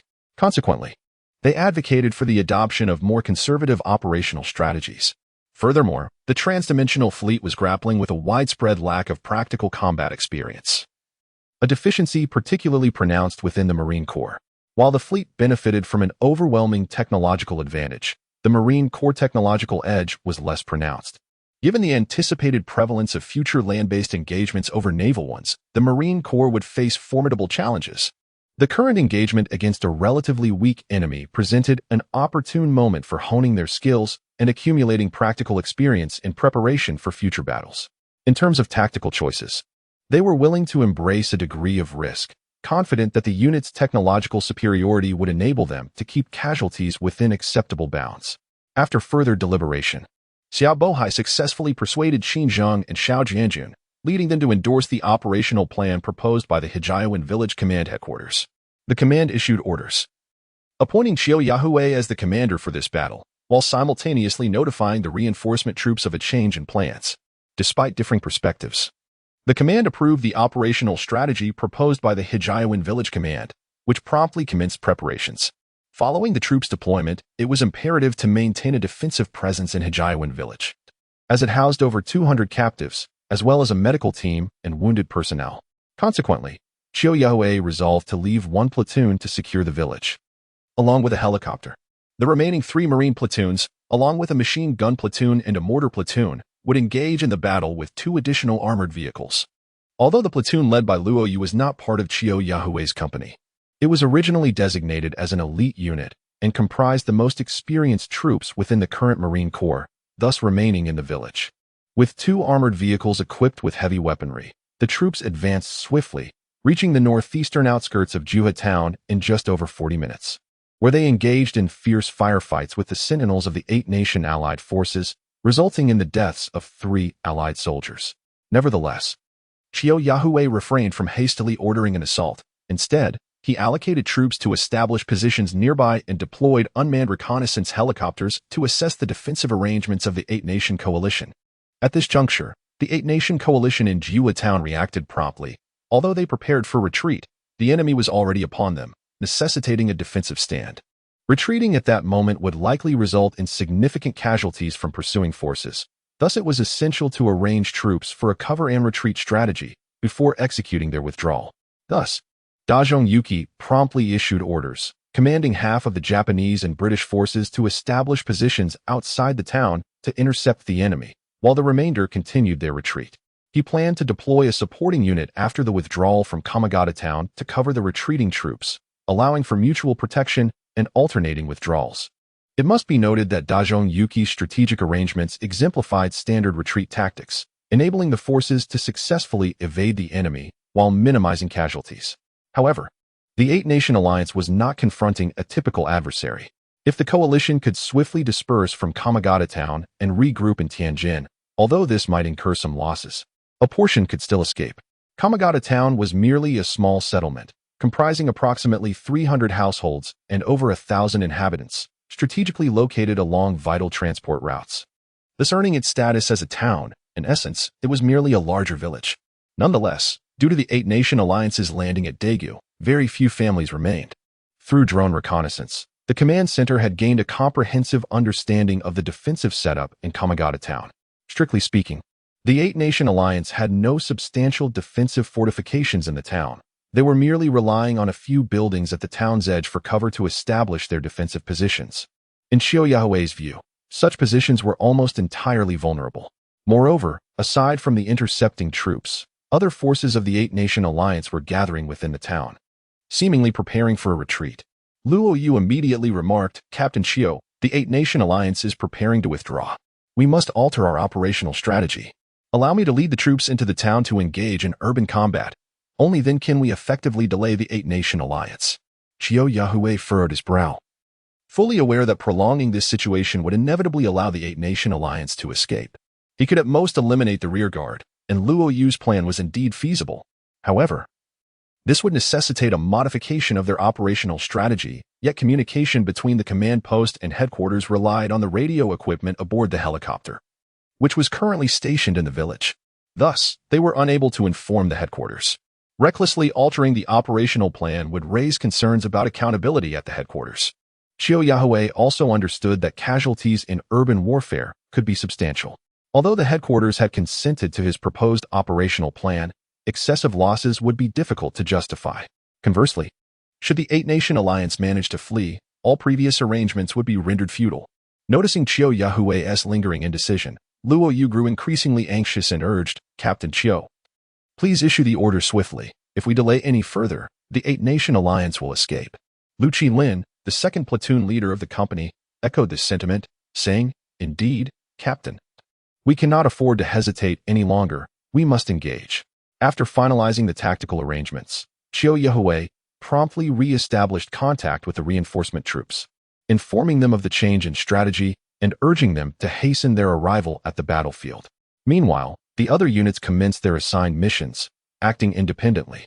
The mortar platoon quickly set up their mortars and, under the guidance of drones, initiated bombardment on the defensive lines of the Eight-Nation Alliance. The structures in Juha town were predominantly wooden, with at most a modicum of adobe walls, offering scant resistance to the concussive force of high-explosive ordnance. With aerial drones providing targeting parameters, the mortar fire achieved a high degree of precision. The initial 3 rounds of artillery obliterated a building, resulting in the demise of over a dozen Japanese soldiers who had sought refuge within. Subsequently, the mortar platoon systematically targeted other buildings utilized by the Eight-Nation Alliance's cover, decimating 6 structures in a matter of minutes. Dozens of Allied soldiers perished in the explosions, prompting the remaining troops to abandon their positions and retreat into the town. Luo Yu promptly led his platoon into Jiwa town, while the mortar fire extended its range to strike deeper into enemy territory. Luo Yu spearheaded the assault, unleashing a volley of gunfire that felled 2 British soldiers concealed behind a low wall. The other soldiers followed suit, engaging the enemy with gunfire, causing numerous Allied soldiers who had eluded the initial bombardment to succumb to fatal wounds. 2 warrior vehicles, equipped with heavy machine gun teams, accompanied the soldiers into Jiwa town. Upon entering the town, Luo Yu swiftly directed the platoon to disperse into squad-sized units. The first and second squads provided flanking cover, while the third squad advanced through the center. Each squad was further subdivided into 3 teams. The 2 machine gun teams alternated fire, maintaining a continuous suppressive barrage while providing mutual cover for their advance. The third team followed closely behind, poised to exploit opportunities, whether it be the elimination of enemy commanders by snipers or the destruction of enemy strongholds with rocket launchers. As the engagement distance had diminished to approximately 100 meters, the supporting mortar fire was compelled to extend its range, substantially diminishing its aid to the advancing troops, who were now primarily reliant on their own firepower. The forces of the Eight-Nation Alliance had not established fortifications within the town. Consequently, upon entering Juma River town, they were left with the options of either forming musket lines for obstruction or defending from within the town's residences. However, these musket lines presented facile targets for the advancing troops, who, with bursts from automatic rifles and squad machine guns, mowed down the Allied forces before they could effectively assemble their formations. The alternating fire of the advancing troops was nearly incessant, thereby precluding the Alliance forces from establishing any effective musket lines. Sheltering within the houses proved equally ineffective. Although precision strikes with mortars were infeasible, Luo Yu's forces possessed 2 rocket-propelled grenade teams. Despite the relatively small caliber of these 40mm launchers, they were adequate for targeting the town structures. Given the proximity The rocket operators accurately targeted doors and windows, ensuring the projectiles penetrated the buildings. Consequently, the advancing troops proceeded methodically, advancing incrementally. While the Eight-Nation Alliance suffered grievous casualties and were compelled to retreat repeatedly. Chapter 58, Annihilation, Part 3, in the realm of contemporary warfare. The role of traditional infantry has significantly diminished, particularly following the Gulf War and the Kosovo War. Some even argue that warfare no longer necessitates the presence of infantry. Nevertheless, subsequent conflicts such as the Chechen War, the Afghan War, and the War on Terror have demonstrated that infantry has not entirely vacated the battlefield. It cannot be denied, however, that in direct ground assaults, the primary responsibilities have shifted to armored units and aerial strike forces, relegating infantry to a supportive role, trailing behind armored divisions to conduct tasks such as occupation, surveillance, defense, and logistical support. Yet, in certain specialized combat environments, such as urban warfare, mountainous terrain, and jungle warfare, the reliance on infantry remains paramount. This enduring necessity underscores a vital reason why infantry cannot be entirely extricated from the theater of war. Consequently, modern infantry training has increasingly focused on tactics pertinent to urban combat, mountain warfare, jungle operations, and special operations, particularly as urban warfare has emerged as a focal point in the post-9/11 era of counterterrorism. Furthermore, the armaments assigned to infantry units are gradually evolving to align with these combat paradigms. For instance, the contemporary trend in assault rifles leans towards shorter barrels and calibers ranging from 5.6 to 5.8 millimeters, alongside bullpup designs. Additionally, lightweight machine guns, small caliber rocket launchers, and grenade launchers have all been developed to suit engagements in close quarters and complex environments. The current mode of combat is particularly suited for the operations of assault troops, characterized by urban warfare. Soldiers alternate in providing cover. Some are tasked with direct assault, others with flanking support, while some wield heavy weaponry to breach defenses, and others are designated to target enemy commanders with precision. Each soldier fulfills their role, working in concert to execute tactics and weaponry to their fullest potential. In contrast, the era dominated by execution by firing squad and linear formations lacks a true concept of urban warfare, with major conflicts primarily revolving around large-scale battles. This is not to suggest that urban combat is entirely absent from this time. Rather, victory in major engagements often dictates the overall outcome of the war. Even in urban offensives and defenses, the defending side typically adheres to a strategy of repelling enemies beyond the gates of the city. Once the outer defenses are breached, the defending forces are likely to collapse, and if the defeated side retreats into the city to engage in urban combat, it is merely a desperate last stand, having little impact on the broader context of the conflict. There is no deliberate organization of urban warfare, nor are there instances of turning the tide by retreating into the city after a defeat in a large engagement. Furthermore, the disparity in tactics and weaponry between both sides cannot be overlooked. The Eight-Nation Alliance primarily employed bolt-action rifles, which require the operator to cycle the bolt after each shot before reloading.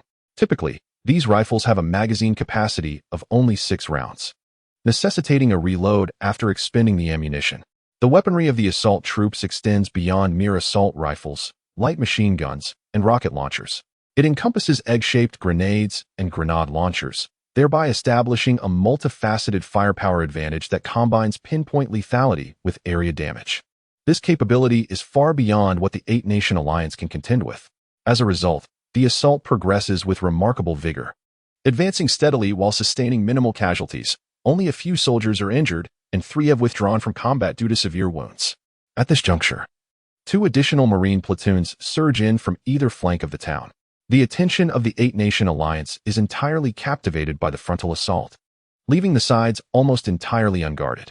Consequently, these 2 Marine platoons effortlessly penetrate the town and launch an offensive against the flanks of the Eight-Nation Alliance. Remarkably, within just over 40 minutes of combat, the landing forces achieve an undeniable superiority, with casualties remaining exceedingly low. Even Xiao Yahui did not anticipate the operation would unfold so seamlessly. However, the disadvantage of having insufficient troops soon becomes evident. Although the command of the Eight-Nation Alliance is encircled by the landing forces, a significant number of surviving soldiers scatter and flee the town, leaving the landing forces without adequate manpower to pursue them. Xiao Yahui can only console himself, acknowledging that achieving such results with just over 100 personnel is commendable, and he should not harbor expectations of annihilating the enemy entirely. Even so, it could be deemed a considerable defeat for this contingent of the Eight-Nation Alliance. Just then, reinforcements unexpectedly arrive on the battlefield, arriving significantly earlier than Qiu Yahui had anticipated. The reinforcements received notification from Qiu Yahui, signaling a change in plans. The landing forces would transition from merely holding off the Eight-Nation Alliance to launching a preemptive attack. After consulting with the command headquarters, the reinforcements resolved to disembark via hovercraft, which would directly transport them to the battlefield. Upon witnessing the early arrival of the reinforcements, Qiu Yahui could not contain his joy. The timing was impeccable. He promptly ordered the 2 Marine battalions to disperse into smaller units and engage in a pursuit of the retreating soldiers of the Eight-Nation Alliance in the vicinity of Jua Town. Once these arrangements were made, Qiu Yahui led the mortar company of the reinforcements into Jua Town to orchestrate the assault on the command center of the Eight-Nation Alliance. The command center was situated in the town's finest and largest inn, a 2-story structure of mixed timber and masonry, boasting over 20 guest rooms. The ground floor featured a spacious courtyard, enclosed by thick stone walls mixed with yellow clay, measuring over a foot in thickness and approximately 1.8 meters in height. It was indeed a suitable location for a command center. At the onset of the battle, the commanders of the Eight-Nation Alliance still had a chance to escape. However, out of a sense of pride or as competent soldiers, they were reluctant to retreat from the battlefield easily. They resolved to hold their ground for a while longer. To their astonishment, within less than an hour, the situation escalated to a complete rout of the Eight-Nation Alliance, leading to the encirclement of their command center. At this juncture, the commanders were undoubtedly filled with regret. Regret was futile. The Allied commanders had to brace themselves and direct the defense, determined to hold their headquarters at all costs. However, the position proved untenable. Under the onslaught of the landing forces, the Allied lines around the headquarters crumbled, and they were forced to retreat entirely within the courtyard. Fortunately, the stone walls provided some semblance of cover, allowing them to hold on for a while longer. Platoon leader Ran Runfeng reported, "Company commander, we've tried, but the stone walls are impenetrable to rocket-propelled grenades. We fired 3 rounds, and they had no effect." Qiu Yahui nodded. No wonder the foreigners refused to surrender.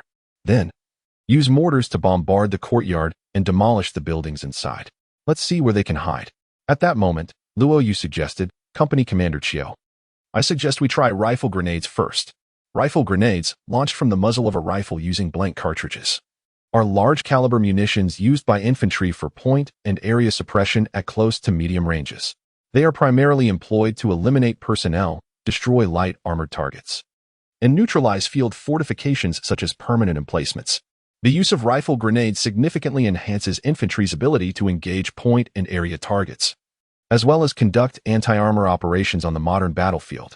There are 2 types of launching mechanisms for rifle grenades: grenade launchers temporarily mounted under the barrel and rifles with muzzles designed to launch rifle grenades directly. Although the former is more prevalent, this design is advantageous due to its ease of use and the consolidation of assault rifle and grenade launching capabilities. From its inception, the Type 95 rifle was conceived with a compatible underbarrel grenade launcher, capable of firing 35mm grenades. These include fragmentation, anti-tank, fragmentation armor-piercing, incendiary, smoke, illumination, and anti-riot grenades, with an effective range of 100 to 300 meters. This fills the gap between rocket launchers and hand grenades, enhancing the individual soldier's area of effect options and greatly augmenting infantry combat effectiveness. Within a platoon's combat order, the platoon leader, squad leaders, and assistant squad leaders are equipped with underbarrel grenade launchers, carrying 6 to 10 rounds each, with ammunition types varying according to the engagement. Upon hearing Luo Yu's recommendation, Qiu Yahui nodded. He recognized that using mortars against such targets was excessive. Grenade launchers were more appropriate. He then instructed, "Commence firing grenade launchers." Chapter 59, Annihilation, Part 4. The 3 platoons possessed a total of 21 underbarrel grenade launchers, all employing a lobbing trajectory. The launched grenades cleared the courtyard walls and detonated within. A series of explosions reverberated throughout the yard, with dismembered limbs visibly scattering amidst the blasts, accompanied by agonizing cries. It was evident that the soldiers defending behind the courtyard walls had suffered a devastating blow. Before the smoke had completely dissipated, Luo Yu led his platoon towards the courtyard wall. Two soldiers crouched down by the wall, forming a makeshift staircase. Luo Yu ascended the steps with determined strides, bracing his left hand against the wall's edge and gracefully vaulted over the barrier, his right hand clutching a firearm, unleashing a barrage of indiscriminate gunfire into the courtyard. He landed firmly on his feet within the enclosure, and the other soldiers swiftly followed suit, leaping over the wall and hitting the ground. The sound of gunfire echoed incessantly. Even if a few fortunate soldiers managed to evade the explosion of grenades, they ultimately succumbed to the onslaught of bullets. As the smoke gradually cleared, the building emerged, revealing that the coalition's firepower had been effectively suppressed, with their counterattack barely perceptible. Just as Luo Yu was about to issue the command to advance into the structure, a white cloth appeared fluttering from a second-floor window. Momentarily taken aback, Luo Yu ordered his men to cease fire. At that moment, two other platoons also vaulted into the courtyard, and Wang Qinglin approached Luo Yu, inquiring, "Why the halt in the assault, Captain Luo?" Luo Yu gestured towards the white cloth still waving from the second floor, stating, "The Eight-Nation Alliance is surrendering." Wang Qinglin finally discerned the situation and remarked, "What a pitiful lot. They were unwilling to surrender earlier, yet now, after being wounded, they seek mercy." As the two conversed, two officers emerged from the building, one bearing a white flag while the other raised his hands high, shouting in English, "Do not shoot. Do not shoot. We come to surrender. We come to surrender." Acknowledging each other's presence with a mutual gaze, Luo Yu echoed in sonorous English, "Very well, we shall refrain from discharging our firearms. Approach us with sincerity and eschew any form of duplicity." The two Englishmen, reassured by these words, advanced towards Luo Yu and identified themselves as Churchill and Pierce, both bearing the rank of captain. They were, as they stated, delegated to negotiate the terms of surrender with the assault force. Churchill articulated, "Sir, we are prepared to relinquish our arms and submit to your authority. We implore you to uphold the tenets of the Geneva Convention and assure the preservation of our lives." Luo Yu responded with a nod. "Rest assured, we shall adhere to the stipulations of the Hague Convention too, specifically concerning the laws and customs of war on land, thereby guaranteeing the safety and fundamental rights of prisoners of war. However, your unwavering obedience to our commands is imperative. You shall now accompany me to meet with my commanding officer." The two Englishmen were somewhat taken aback, not anticipating Luo Yu's familiarity with the Hague Convention too. Nevertheless, this knowledge instilled a modicum of confidence in them, as it indicated Luo Yu's genuine understanding of the Geneva Convention. In truth, the Geneva Convention encompasses a series of international agreements spanning from 1864 to 1949, dedicated to safeguarding civilians and war victims. Its genesis lies in the Geneva International Conference of 1863, which sought to establish the neutrality of the wounded and medical personnel during times of conflict, under the auspices of the newly formed Red Cross organization. On August 22, 1864, Switzerland, France, Belgium, the Netherlands, Portugal, and 8 other nations convened in Geneva to ratify the inaugural Geneva Convention, formally titled the Geneva Convention for the Amelioration of the Condition of the Wounded and Sick in Armed Forces in the Field. This seminal treaty established the neutrality of military hospitals and medical personnel, stipulating that wounded and sick soldiers, irrespective of nationality, were to be received and cared for. Subsequently, on July 29, 1899, the Hague II Convention with respect to the laws and customs of war on land, and the Hague III Convention for the adaptation to maritime warfare of the principles of the Geneva Convention were adopted, extending protection to prisoners of war. The Geneva Convention underwent several revisions, culminating in the reconcluded 4 fundamental treaties of international humanitarian law in Geneva on August 12, 1949, thereby establishing the standard for humanitarianism in international law. These treaties primarily concerned the treatment of war victims, prisoners of war, and civilians during wartime, officially taking effect on October 21, 1950, thus becoming known as the 4 Geneva Conventions. On June 10, 1977, 2 additional protocols to the 4 Geneva Conventions were adopted in Geneva and went into effect on December 7, 1978, completing the comprehensive framework of the Geneva Convention. China acceded to the Geneva Convention in 1956, indicating that the People's Liberation Army is conversant with its contents and history, suggesting Luo Yu's familiarity is not misplaced. A group of over 30 individuals emerged gradually, followed by the commanders of the Eight-Nation Alliance. Leading the procession was British Navy Commander Gunnarsson, accompanied by Russian Navy Commander Mozgov. German Navy Lieutenant Campbell, American Navy Lieutenant Fletcher, and French Navy Lieutenant Gotzi. They presented their swords or sidearms to Chiao Yahue, signifying their surrender. Observant soldiers noted that among those voluntarily surrendering, there were no Japanese. Japan stood as the sole non-Western nation in the Eight-Nation Alliance. And in the lexicon of the majority of Japanese soldiers, the concept of surrender was non-existent. Colonel Otsuyuki, the commander of the Japanese forces, epitomized this mindset. Despite having studied in Europe, Otsu hailed from a samurai lineage and was steeped in the ethos of Bushido, perceiving surrender on the battlefield as the utmost disgrace, while embracing death in combat as the highest honor.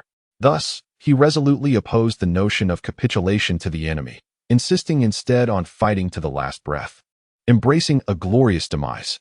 As the principal commander of the Eight-Nation Alliance, and with nearly half of the troops guarding the command post being Japanese, Otsu's steadfast refusal to surrender left the other commanders at an impasse. They were compelled to devise myriad strategies to persuade him.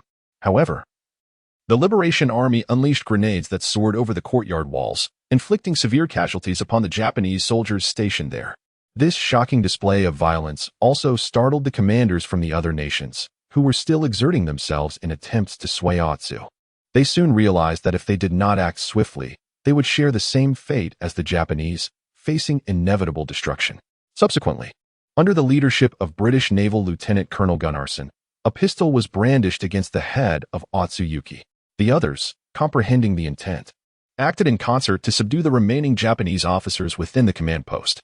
Fortuitously, the majority of Japanese soldiers had perished in the bombardment, thus facilitating the relatively seamless execution of this mutiny.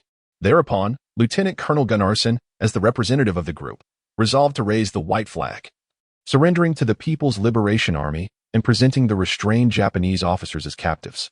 Upon grasping the sequence of events, Chiao Yue, Luo Yu, and others found themselves in a state of bemused amusement, never having anticipated such internecine strife within the ranks of the Eight-Nation Alliance.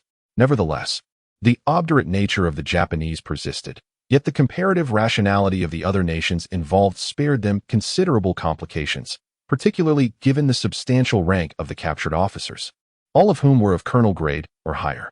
The capitulation of the Eight-Nation Alliance command post signaled the conclusive resolution of this engagement. However, the complete cessation of hostilities was protracted until afternoon, with the majority of the time expended on pursuing the fleeing soldiers of the Eight-Nation Alliance around the vicinity of Kamigawara. As the reinforcement troops were participating in their inaugural combat engagement, they naturally harbored aspirations for a major confrontation.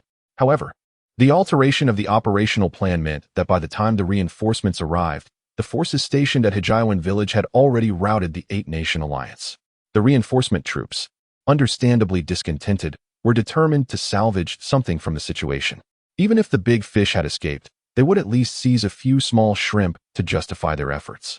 Consequently, they pursued the fleeing soldiers of the Eight-Nation Alliance with considerable zeal, sometimes chasing after a handful of fugitives for over a dozen kilometers, which, of course, consumed a significant amount of time. The final tally of the battle revealed that 512 enemy soldiers were killed, 187 were captured, and 324 rifles, approximately 8,000 rounds of ammunition, 22 pistols, 73 pack animals, 30 carts, and a small quantity of other supplies were seized. It was estimated that no more than 20 soldiers ultimately escaped. However, in this engagement, the crosstime fleet suffered its first casualties. A total of 7 soldiers perished. During the assault on Juha town, 4 soldiers were killed, including machine gunner Du Pingtao and assault trooper Zheng Jinbo from Luo Yu's platoon. The other 2 platoons each lost 1 soldier. The remaining 3 soldiers were fatally shot by snipers while pursuing the fleeing enemy. Although the Eight-Nation Alliance soldiers responsible were riddled with bullets by the enraged troops, the fallen comrades could not be revived. In addition, 27 soldiers were wounded, 11 of whom sustained severe injuries. The sight of their fallen comrades lying before them cast a pall of silence over Company Commander Chiao Yue, Deputy Company Commander Wang Jianping, Political Instructor Lu Jun, platoon leaders Luo Yu, Ran Runfeng, and Lu Qinglin, among others. Although everyone harbored such anticipation, as warfare inevitably entails casualties, and even transmigrators are not invulnerable superheroes, the advent of death wrought a profound impact upon the soldiers, affording them their initial experience of the brutality of battle that demise is not exclusively reserved for adversaries. Chapter 60. The Daegu Fort Conference. Upon the transmission of the battle report to headquarters, Xiao Bohai, Qin Zheng, and Xiao Jianjun were all deeply affected. In particular, Xiao Bohai, being the initial proponent of the operational scheme, harbored a modicum of regret, despite having anticipated potential sacrifices when making the decision. However, such sentiments were fleeting, as Xiao Bohai was not one to disregard the gravity of the situation. Although this battle marked the cessation of the transmigrant fleet's unblemished record, the resultant gains were disproportionate to the losses, thereby validating Xiao Bohai's initial judgment as unequivocally correct, for a more cautious approach would have precluded such an outcome. Qin Zheng and Xiao Jianjun concurred with this assessment.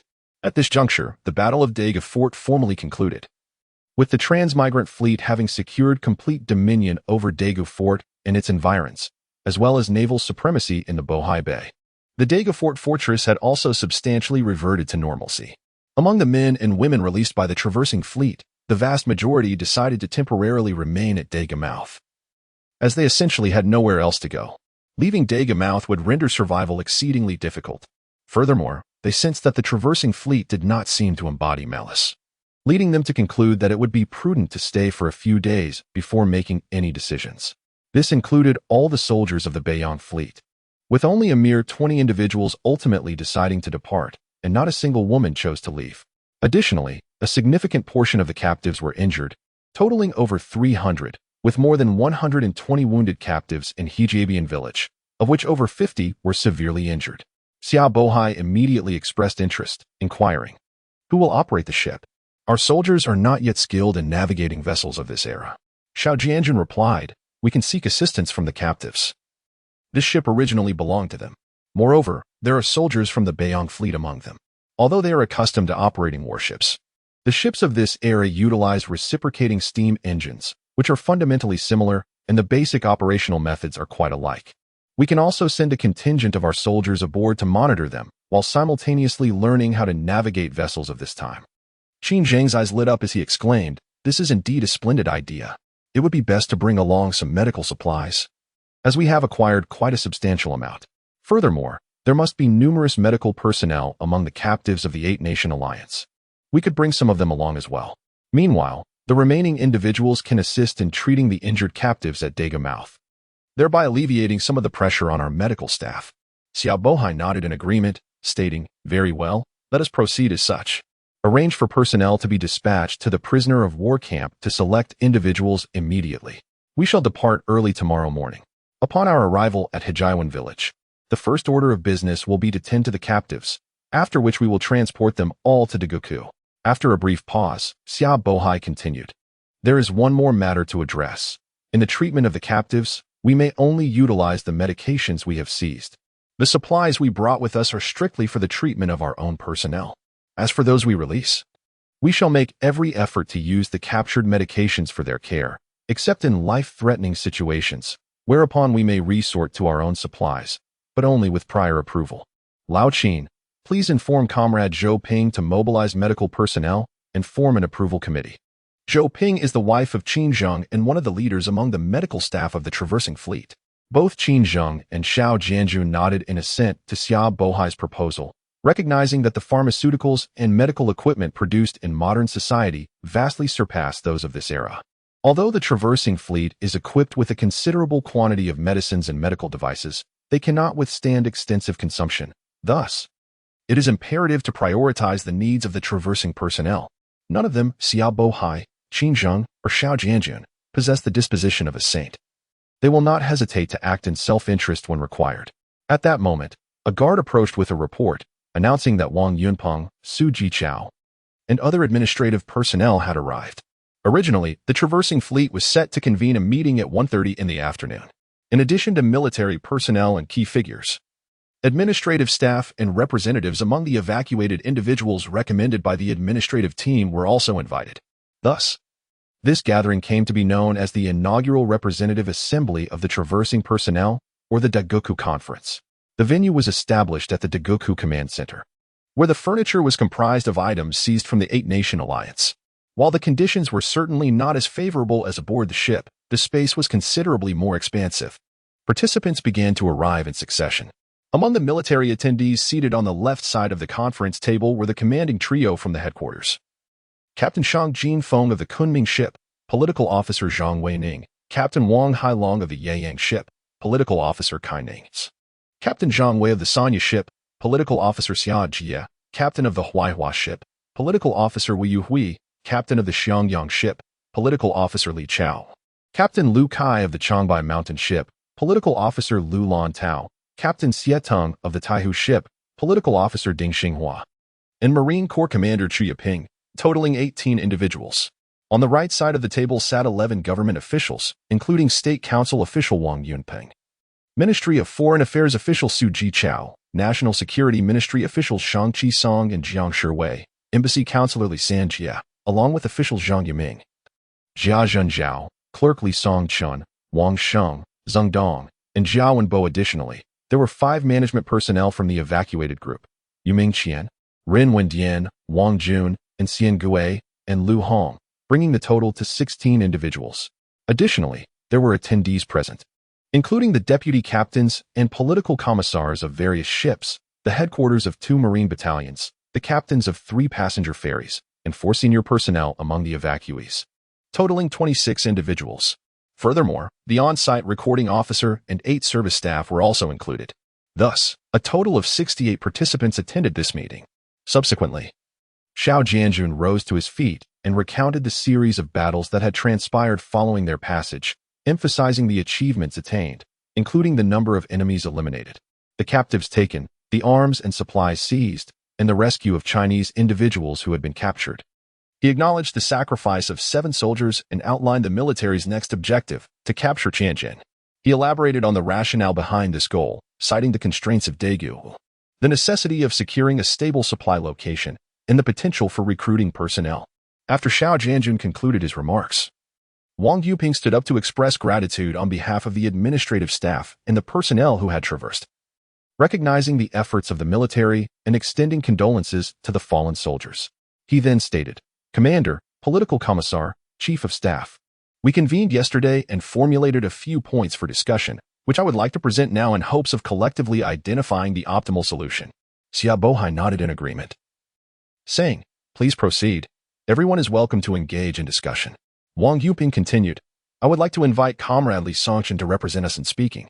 As he spoke, a young man, approximately 27 or 28 years of age, rose from the 3rd seat on the right side of the conference table.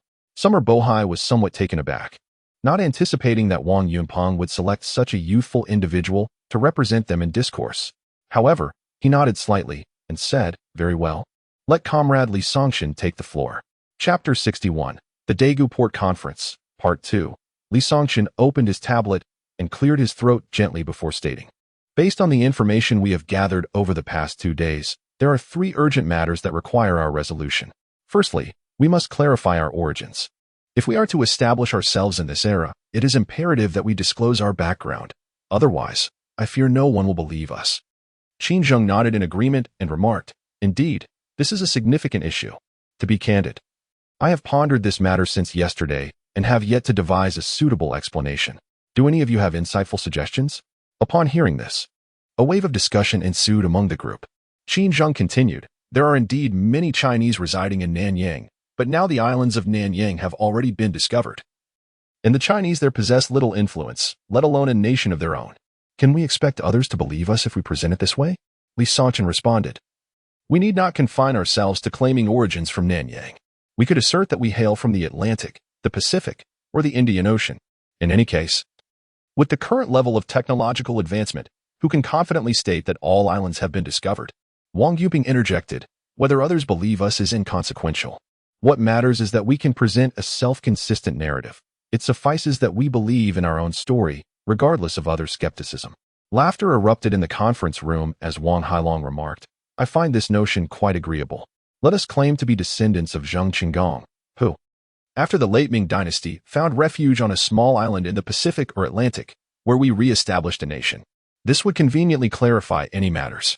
Shang Jifeng interjected, "However, Zheng Qinggong opposed the Qing Dynasty, so asserting that we are his descendants might not be prudent. It would be more reasonable to state that we are the progeny of those who accompanied Zheng He on his maritime expeditions. Zheng He reached the western coast of Africa, which presents a more plausible narrative, especially since his era was during the early Ming, thus avoiding significant conflict with the Qing. Alternatively, we could claim to be survivors of the Battle of Yashan in the late Song Dynasty, completely dissociating ourselves from the Qing. Wang Hailong countered. Zheng He's time was 500 or 600 years ago.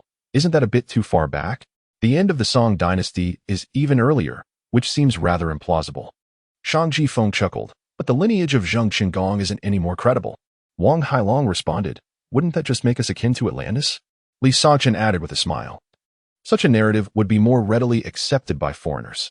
After all, there is no way to disprove it. No one can claim it to be false. As for the coordinates, we can simply select any. The group then engaged in hushed whispers, and Xiao Boheo inquired, does anyone have any further opinions? If so, please feel free to share for discussion. For a moment, silence enveloped the room, prompting Xiao Boheo to conclude, very well. Let us consider this point approved and move on to the next. Li Songchen remarked. The second issue we must address is the path we intend to pursue in this era. If we aim to establish a nation, we must determine the nature of the governmental system we seek to create.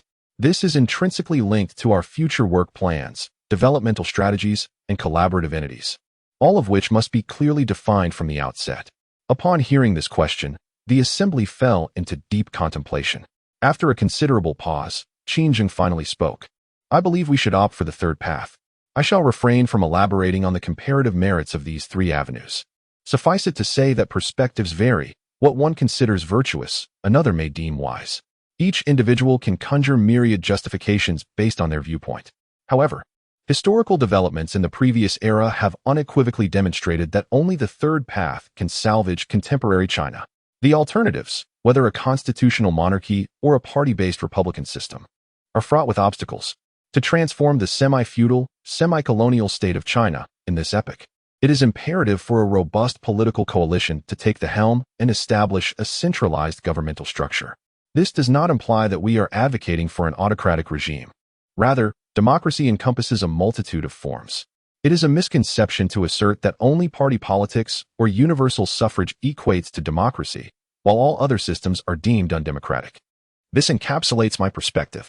After Qin Zheng spoke, Xiao Bohai continued, I concur with Comrade Qin's perspective. The reasons need not be elaborated upon, as this has been validated as the correct path in the old timeline. There is no necessity for us to forge a new route, and moreover, this is a path we are most familiar with. Present-day China may still withstand a few upheavals, but we cannot afford such disruptions. Following Xiao Bohai's remarks, several other fleet commanders expressed their agreement with Qin Jing's viewpoint. Once they had all spoken, Wang Yunpeng remarked, in fact, during our discussions yesterday, we also deemed it prudent to choose the developmental trajectory of the old timeline.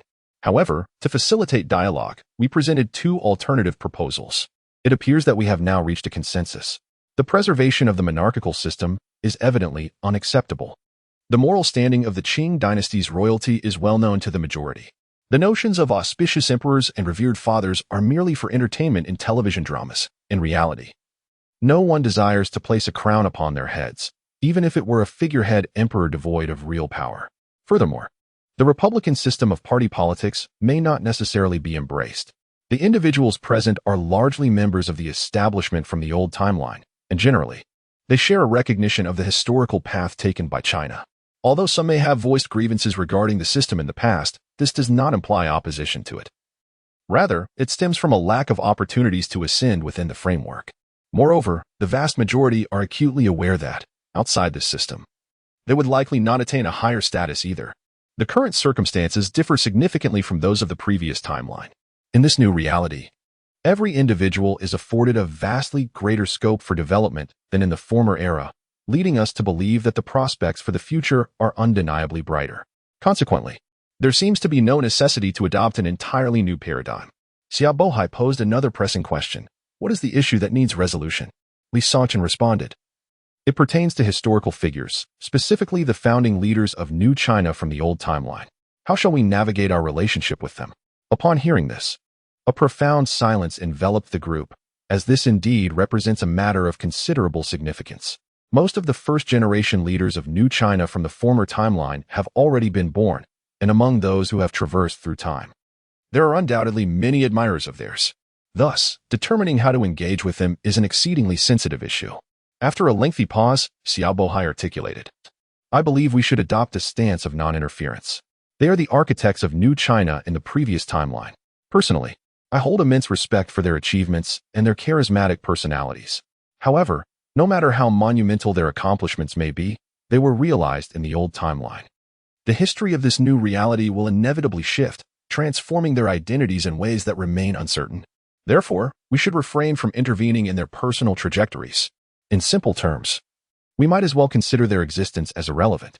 Li Songqian nodded and remarked, however, a new generation has already emerged. For instance, the Xinhai Revolution occurred a decade later. By this time, Dr. Sun had likely established the Xingzonghui. In the future, we will undoubtedly engage with them. Our developmental path and Dr. Sun's philosophy are evidently not aligned. Thus, we must contemplate how to navigate our relationship with them. The revolutionaries who instigated the Xinhai Revolution, although not the first generation of leaders of the new China from the old times, still hold a significant position in history. The term father of the nation has become an exclusive honor for Dr. Sun, a distinction that none among the first generation of leaders of the new China in the old era can claim, which speaks volumes. Xiao Bohai stated, it is quite simple. We must take the lead.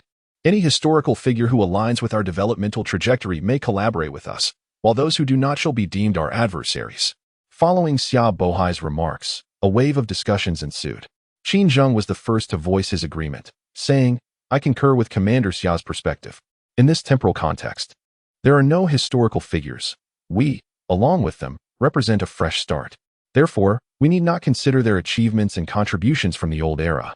Chapter 62, The Daegekou Conference, Part 3. This delighted the trio at the command center immensely. It appears that involving all personnel in decision-making was indeed a judicious choice. The matters that can be resolved solely by the military are rather limited. For instance, regarding the three significant strategic issues, although some command trios have contemplated them, they have yet to devise solutions, while others have not even considered them at all. At this juncture, Xiao Bohai stated, very well, let us resolve these three issues accordingly. Are there any additional opinions? Wang Yunpeng replied, there are still several substantive matters. I invite Comrade Li Songqian to continue. Li Songqian then proceeded, firstly, we must establish our leadership structure, for we have yet to formally establish our base. Therefore, we propose to temporarily designate our leadership body as the Provisional Executive Committee, composed of military personnel and others. A number of executive committee members should be appointed to manage all affairs of the personnel and to make decisions on significant matters. Subsequently, we shall appoint additional executive committee members and several alternate members to oversee specific responsibilities. Furthermore, given that we are currently in a state of war, the military should formally establish a military committee to take comprehensive responsibility for military affairs.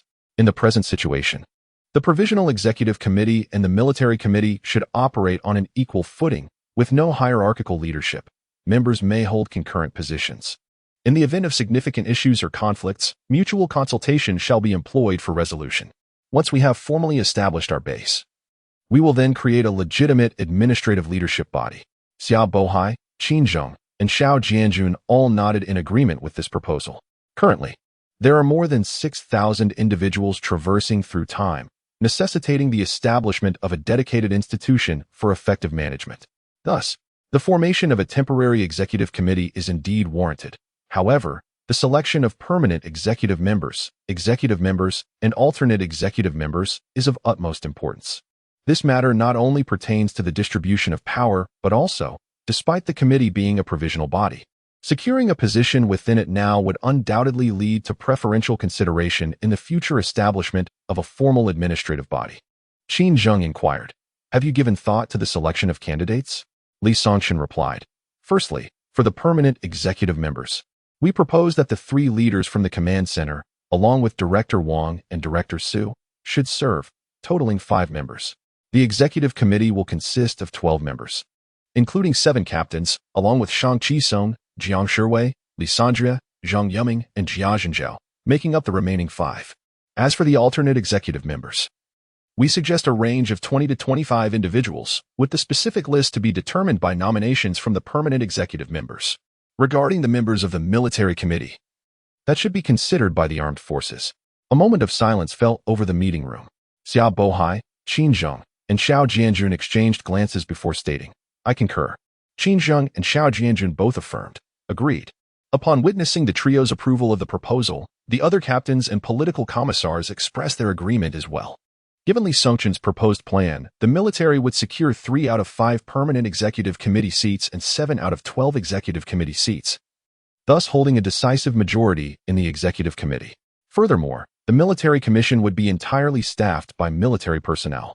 Although the interim executive committee and the military commission were intended to operate on equal footing, consulting on matters as they arose, the military's dominance in the interim executive committee would invariably give them the upper hand in any disputes. Consequently, the military had no reason to decline such a proposal, and their acceptance indicated the fulfillment of their objectives. The subsequent gradual expansion of administrative personnel and phasing out of military personnel would dilute the military's influence. Despite the military's current dominance in the interim executive committee, the frequent deployments of ship captains and political commissars would limit their participation in decision-making, leading to their eventual departure from the administrative system and the establishment of a non-military-dominated administration. With both sides amenable to this outcome, Xiao Bohai adjourned the meeting temporarily, allowing each faction to finalize their list of prospective executive committee members.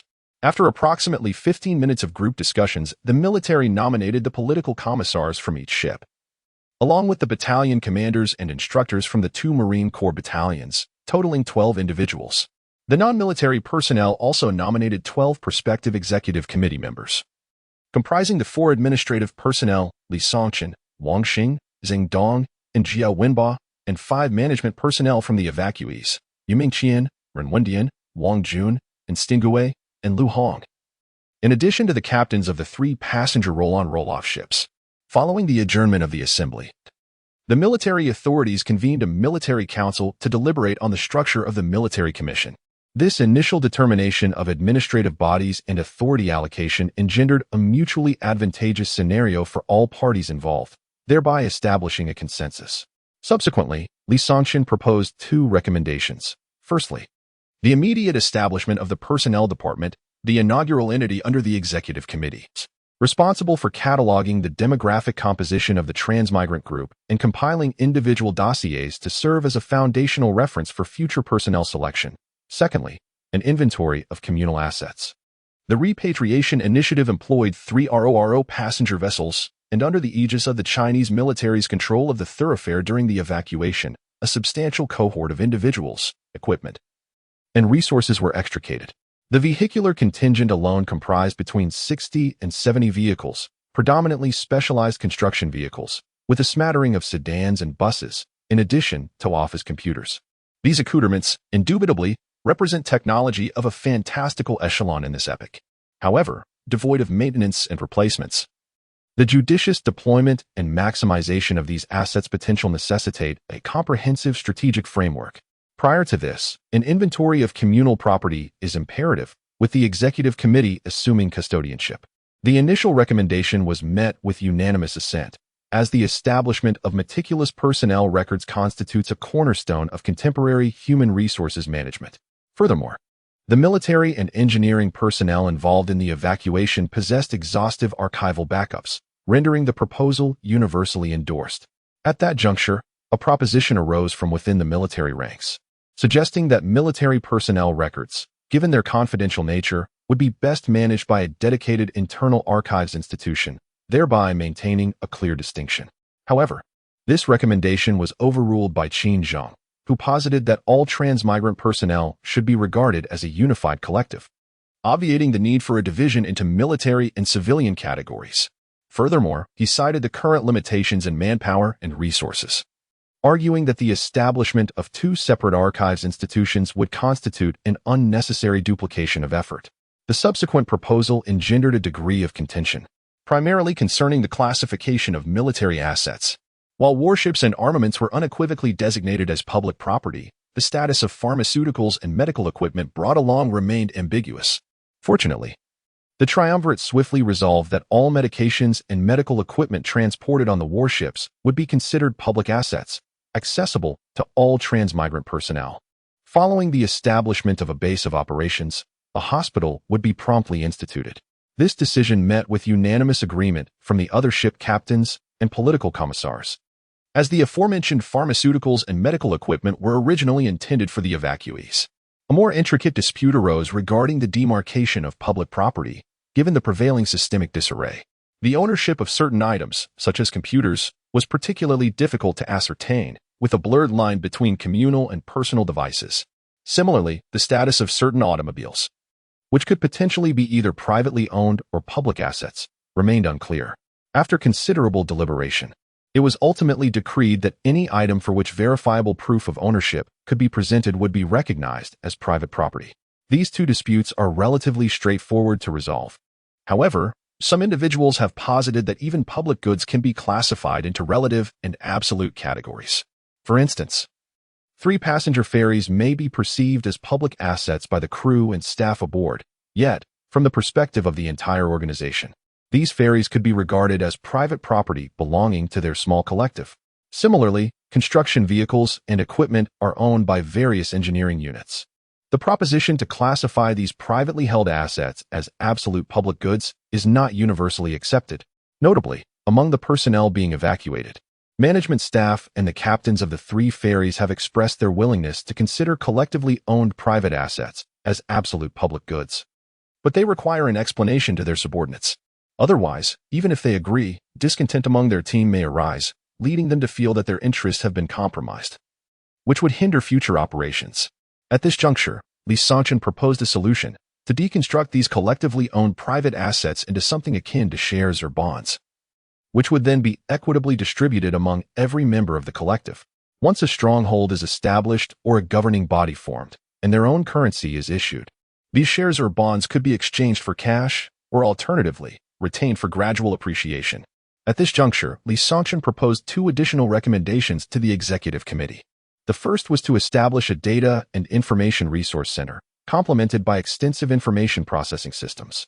The second suggestion involved the collection of personal belongings, adhering to the principle of individual volition, whereby personal vehicles, mobile phones, computers, and other digital devices would be centralized, with compensation provided in a manner akin to shares or bonds.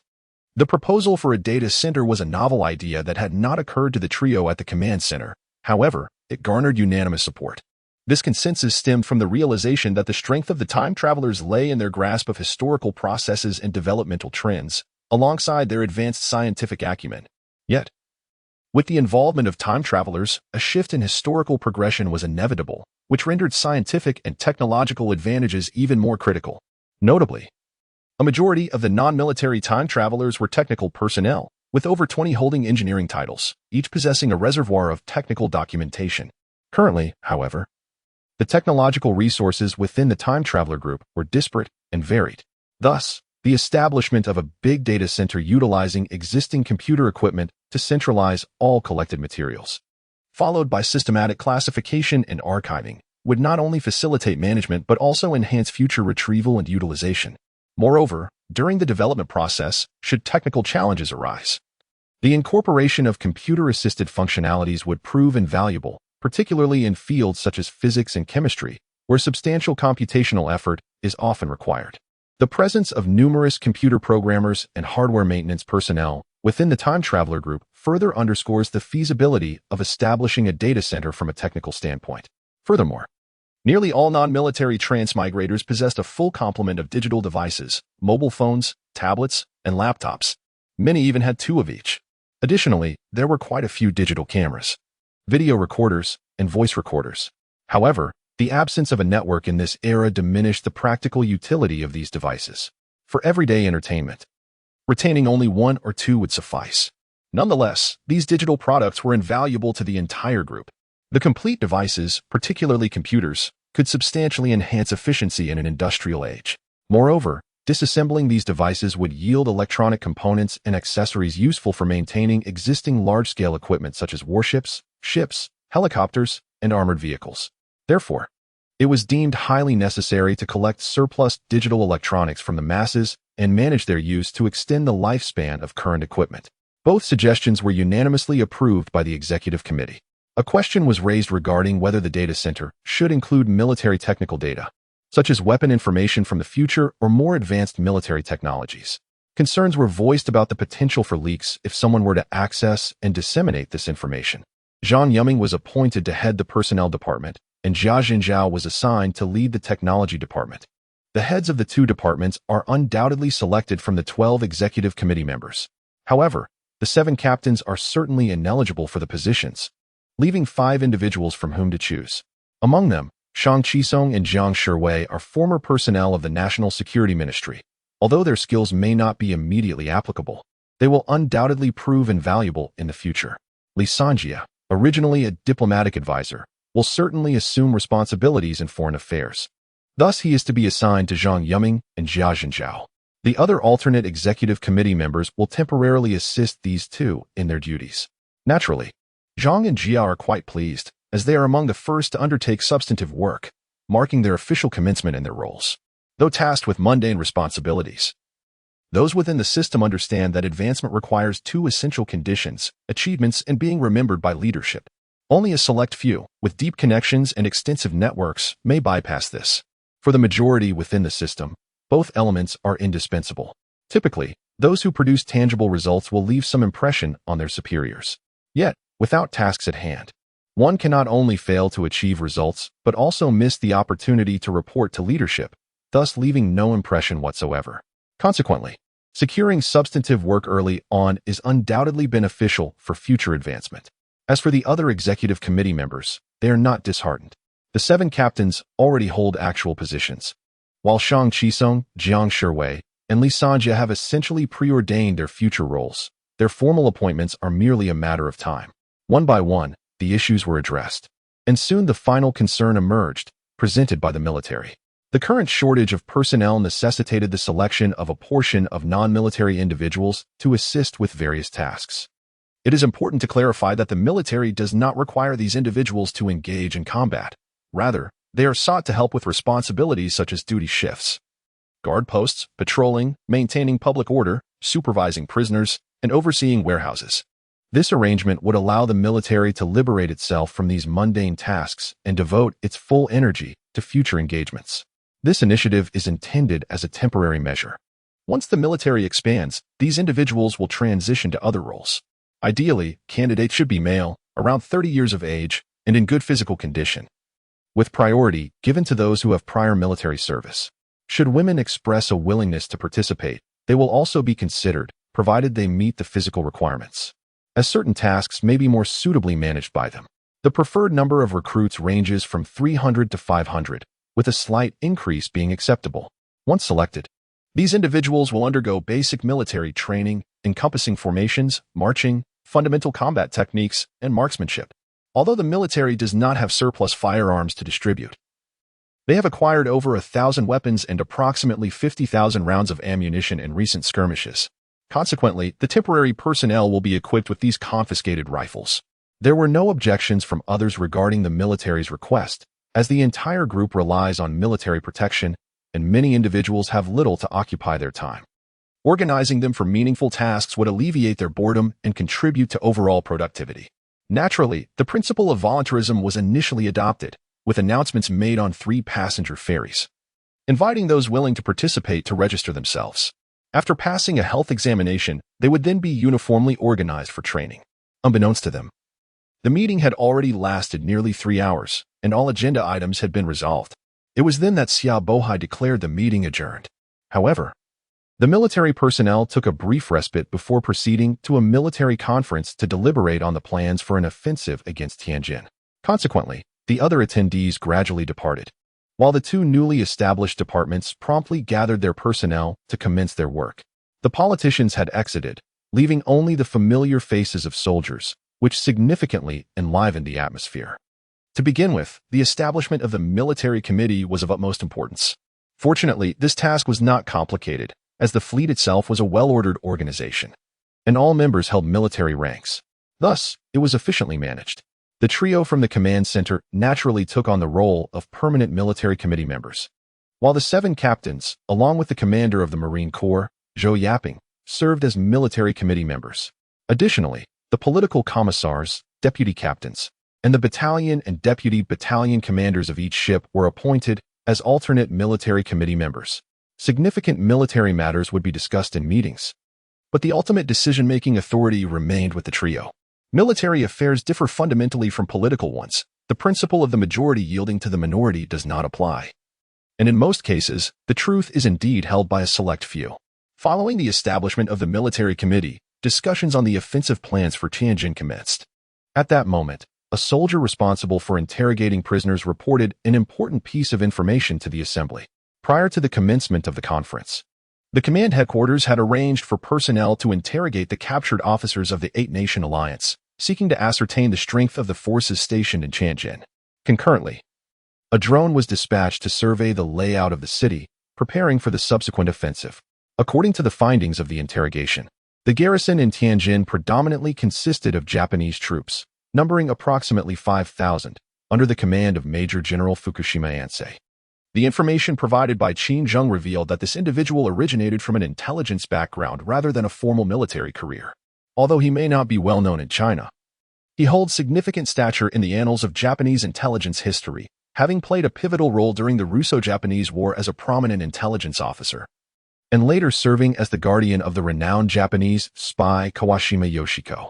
Fukushima Ansei initially engaged in intelligence gathering in China. With the formation of the Eight-Nation Alliance and the ensuing invasion, he was appointed as the commander of the first contingent of troops to arrive in China, participating in the assault on Tianjin alongside the alliance. Subsequently, at the behest of British and American forces, Japan significantly reinforced its military presence in China, with Vice Admiral T.G. Highhacker leading a fleet to partake in the conflict, to ensure that the Army did not lag behind the Navy in terms of command hierarchy.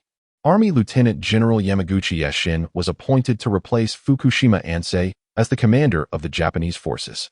Later, when the Eight-Nation Alliance advanced towards Beijing, the British and Americans recommended that Japanese troops defend Tianjin, leading Yamaguchi Yashin to leave Fukushima Ansei in charge of the garrison in Tianjin, along with over 20 artillery pieces. In addition, various other nations maintained concessions in Tianjin, each stationing a small contingent of troops, ranging from several dozen to approximately 300, to preserve their military presence, totaling over 800 personnel. Chapter 64. The Daegu Forts Conference, v. This intelligence did not entirely surprise the command headquarters. However, during the interrogation of German prisoners, a crucial piece of information surfaced. A fleet dispatched from Germany, comprising 12 warships and 7 transport vessels, carrying approximately 20,000 troops, including about 8,000 soldiers. A telegram received 2 days prior indicated that the fleet had reached Guangzhou and was en route to Tianjin. Upon hearing this, those present were visibly affected. While the 12 warships were not particularly alarming, the 8,000 German soldiers were a force to be reckoned with. Until the end of World War II, the German army's formidable strength was universally acknowledged. Their individual soldier proficiency and tactical deployment were unparalleled, surpassing even the Soviet and American forces in these aspects.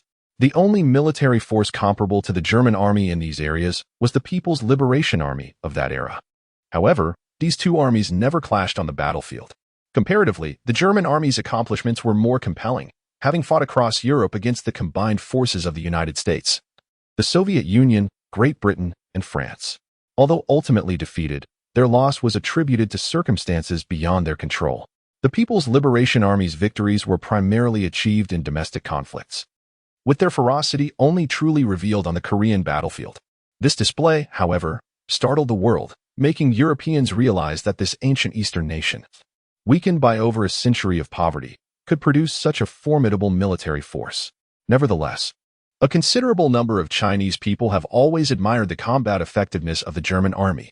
At that moment, Qin Zheng promptly activated his tablet, browsing through it as he stated, according to the historical trajectory of another timeline, Germany did dispatch a fleet to China from its homeland, with the aim of securing greater interests. They are scheduled to arrive in Tianjin on September 26th, which is 18 days from now. The commander-in-chief of this fleet is also the commander-in-chief of the Eight-Nation Alliance, German Field Marshal Alfred von Waldersee. Shang Jinfeng inquired, political commissar. The Eight-Nation Alliance has already invaded Beijing, yet the commander-in-chief of the alliance is still en route.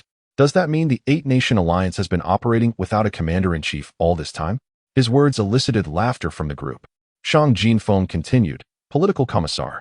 What kind of warships has Germany dispatched this time? Qin Zheng, consulting his tablet, replied, "The flagship is the armored cruiser SMS FRST Bismarck, accompanied by the battleships Brandenburg, WRTH, Kurf RST Friedrich Wilhelm, the ironclads Saxon, Bayern, W. Württemberg, Baden, the protected cruisers SMS Kaiserin Augusta, SMS Hertha, and the coastal defense ships SMS Siegfried and SMS Heimdall." Wang Hailong asked, "SMS FRST Bismarck? Is there also a warship called Bismarck now?" Shang Jinfeng remarked. "What is so astonishing about it? Naming warships after famous individuals is a tradition in European and American countries. The title of the Iron Chancellor was not bestowed without reason. Therefore, the presence of a warship named Bismarck at this juncture is hardly surprising," interjected the armored ship Saxon. "I recall that this vessel should be the prototype for the Dingyuan and Jinyuan of the Beihang fleet, correct?" Wang Hailong concurred. "Indeed, that is my impression as well." Shang Jifeng continued, "What about the data and performance of those battleships and armored cruisers?" Qin Zheng shook his head. "I cannot provide that information, as the German fleet arrived in China after the actual combat had concluded.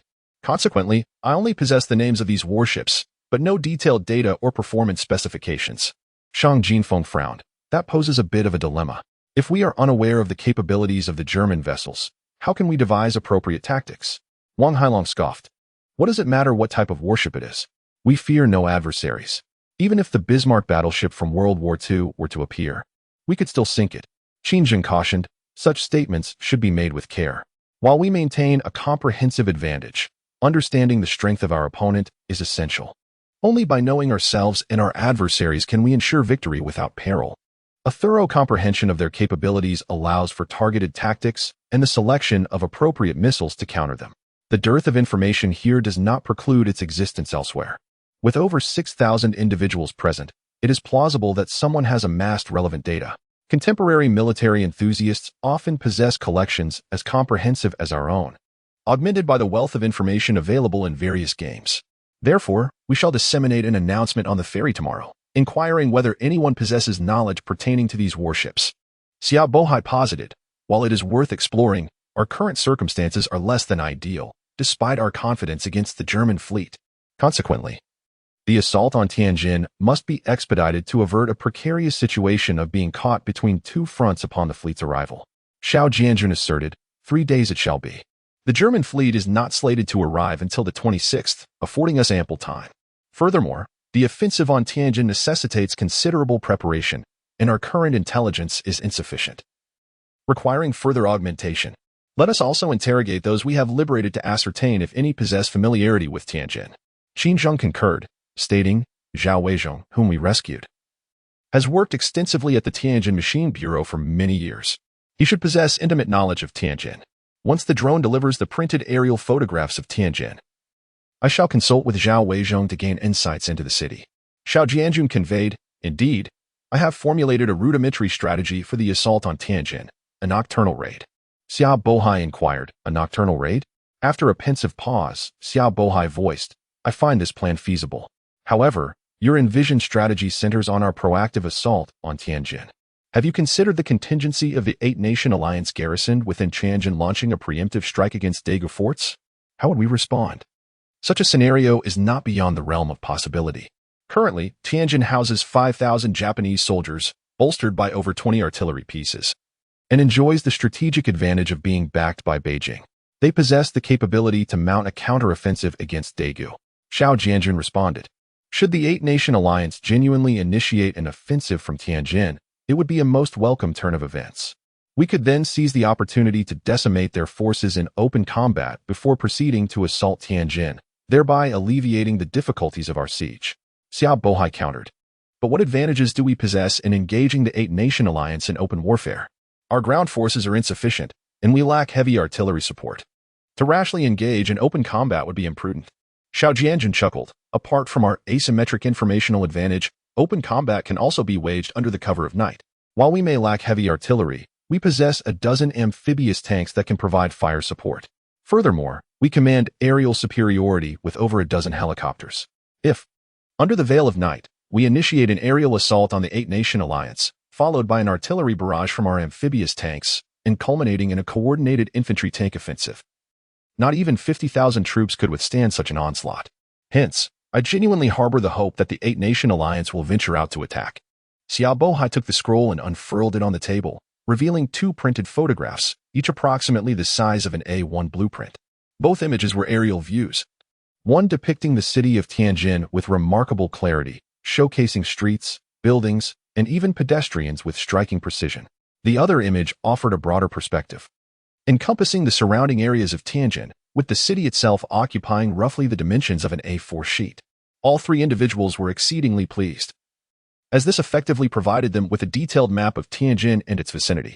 Chapter 65. Observations aboard the ship after dinner. Qin Zheng arrived at the Changbai mountain vessel and sent for Zhao Weizhong to join him in the reception room. Although Zhao Weizhong had resided aboard the Changbai mountain for 2 days, he still felt as if he were living in a dream, as the events of the past few days had imbued him with an almost surreal sensation. He regarded Qin Zheng's assertions with a degree of skepticism. He was certainly aware of the existence of another world by the seaside and the multitude of Chinese expatriates abroad. However, he had never heard of any Chinese establishing a nation overseas. On the contrary, the overseas Chinese were often subjected to mistreatment by foreign powers. Since the arrival of foreigners in China, there had been recurring pleas from overseas Chinese for protection from the Qing Dynasty, which had caused significant distress for the court, already overwhelmed with its own challenges. In the eyes of the Qing court, overseas Chinese were scarcely considered subjects of the Great Qing. Nevertheless, Zhao Weizhong could not entirely dismiss Qin Zheng's claims, for the world was vast and full of wonders. Who could definitively assert that no nation founded by Chinese existed abroad? Moreover, the countenances of this group distinctly exhibit characteristics of Han Chinese descent. Although Westerners may perceive East Asians, including Chinese, Japanese, and Koreans, as largely homogeneous, individuals from East Asia can discern subtle differences among themselves. Furthermore, regarding the group Zhao Weizhong encountered, each member spoke fluent Mandarin, with many capable of conversing in various regional dialects such as Tianjin, Shandong, Hunan, Sichuan, and Cantonese. Zhao Weizhong understood that while some Japanese individuals could mimic Mandarin convincingly, it would be utterly implausible for them to master so many dialects. Thus, Qin Zheng's assertions held a degree of credibility. However, what left Zhao Weizhong in disbelief was the sheer volume of experiences that challenged his preconceptions during the 2 days spent aboard the vessel. Having dedicated over 20 years to foreign affairs, Zhao Weizhong had encountered various foreign machinery, and even during the formation of the Beiyang fleet, he had boarded each warship. In the context of contemporary China, he could undoubtedly be regarded as a well-informed and widely knowledgeable individual. Although the space for Zhao Weizhong and his companions was limited after being rescued onto the ship, they still witnessed numerous phenomena previously unknown to them. What astonished Zhao Weizhong first was the presence of electric lights. While electric lighting was not an entirely rare sight at that time, Tianjin's Machinery Bureau possessed a few. It was limited to just those few. In contrast, aboard this ship, electric lights were virtually ubiquitous and countless in number.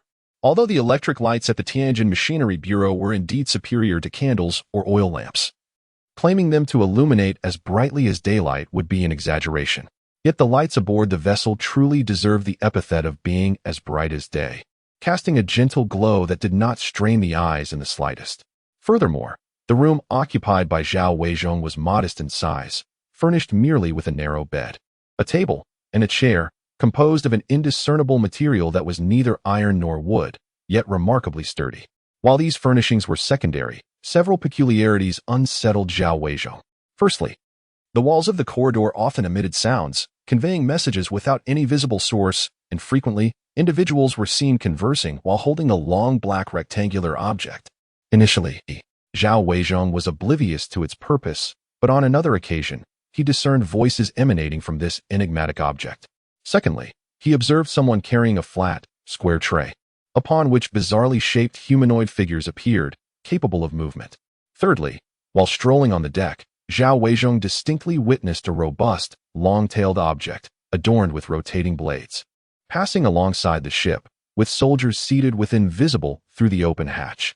Nevertheless, having been engaged in foreign affairs, Zhao Weizhong refrained from attributing these phenomena to the supernatural, instead surmising they were manifestations of some advanced technology or machinery.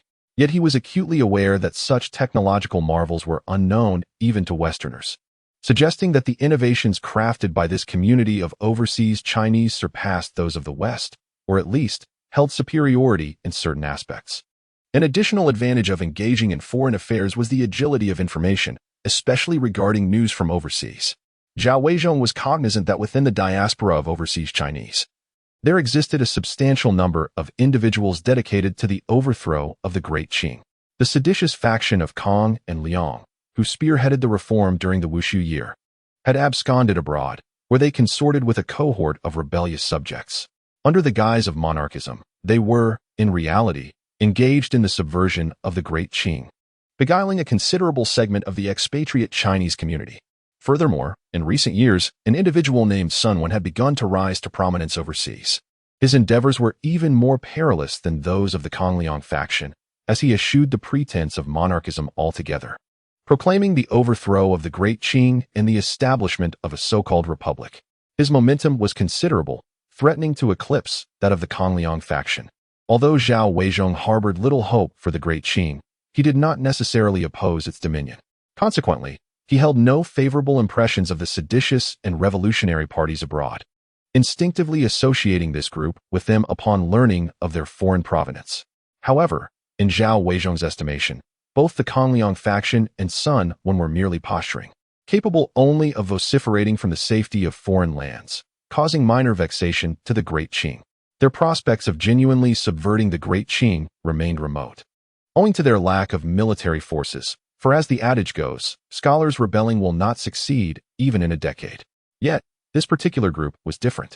They not only possessed their own army but also commanded a seemingly formidable fleet. Their claim of having established a nation overseas further amplified the need for vigilance. These expatriate Chinese possessed not only a powerful fleet but also technology comparable to that of Westerners. It remained uncertain whether this group had any connections with the seditious and revolutionary parties abroad, and whether they would bring fortune or misfortune to the Great Qing. Last night, Zhao Weizhong, accompanied by the Changbai mountain ship, ventured into battle, enduring a night filled with the sounds of cannon fire, resulting in a sleepless night. Upon rising in the morning, he found that Dagoku had already fallen to the invading fleet, leaning against the rail of the Changbai mountain ship. Zhao Weizhong gazed at the remnants of a sunken vessel partially visible above the water's surface, a flicker of fear igniting within him. If these overseas Chinese could vanquish the Eight-Nation Alliance, it was hardly surprising that they could easily defeat the Qing forces. Furthermore, if the origins of these individuals were indeed as Qin Zheng had claimed, with ties only to Yashan and none to the Qing Dynasty, then their lineage, whether from Zheng He or the descendants of Zheng Qinggong, would certainly be viewed with suspicion by the Qing. Zheng Qinggong, in particular, had been an adversary of the Qing for over a decade, engaging in numerous bloody battles. Could his descendants ever accept the Qing as the rightful rulers of Huaxia? Although these thoughts troubled Zhao Weizhong, he was wise enough to keep them to himself.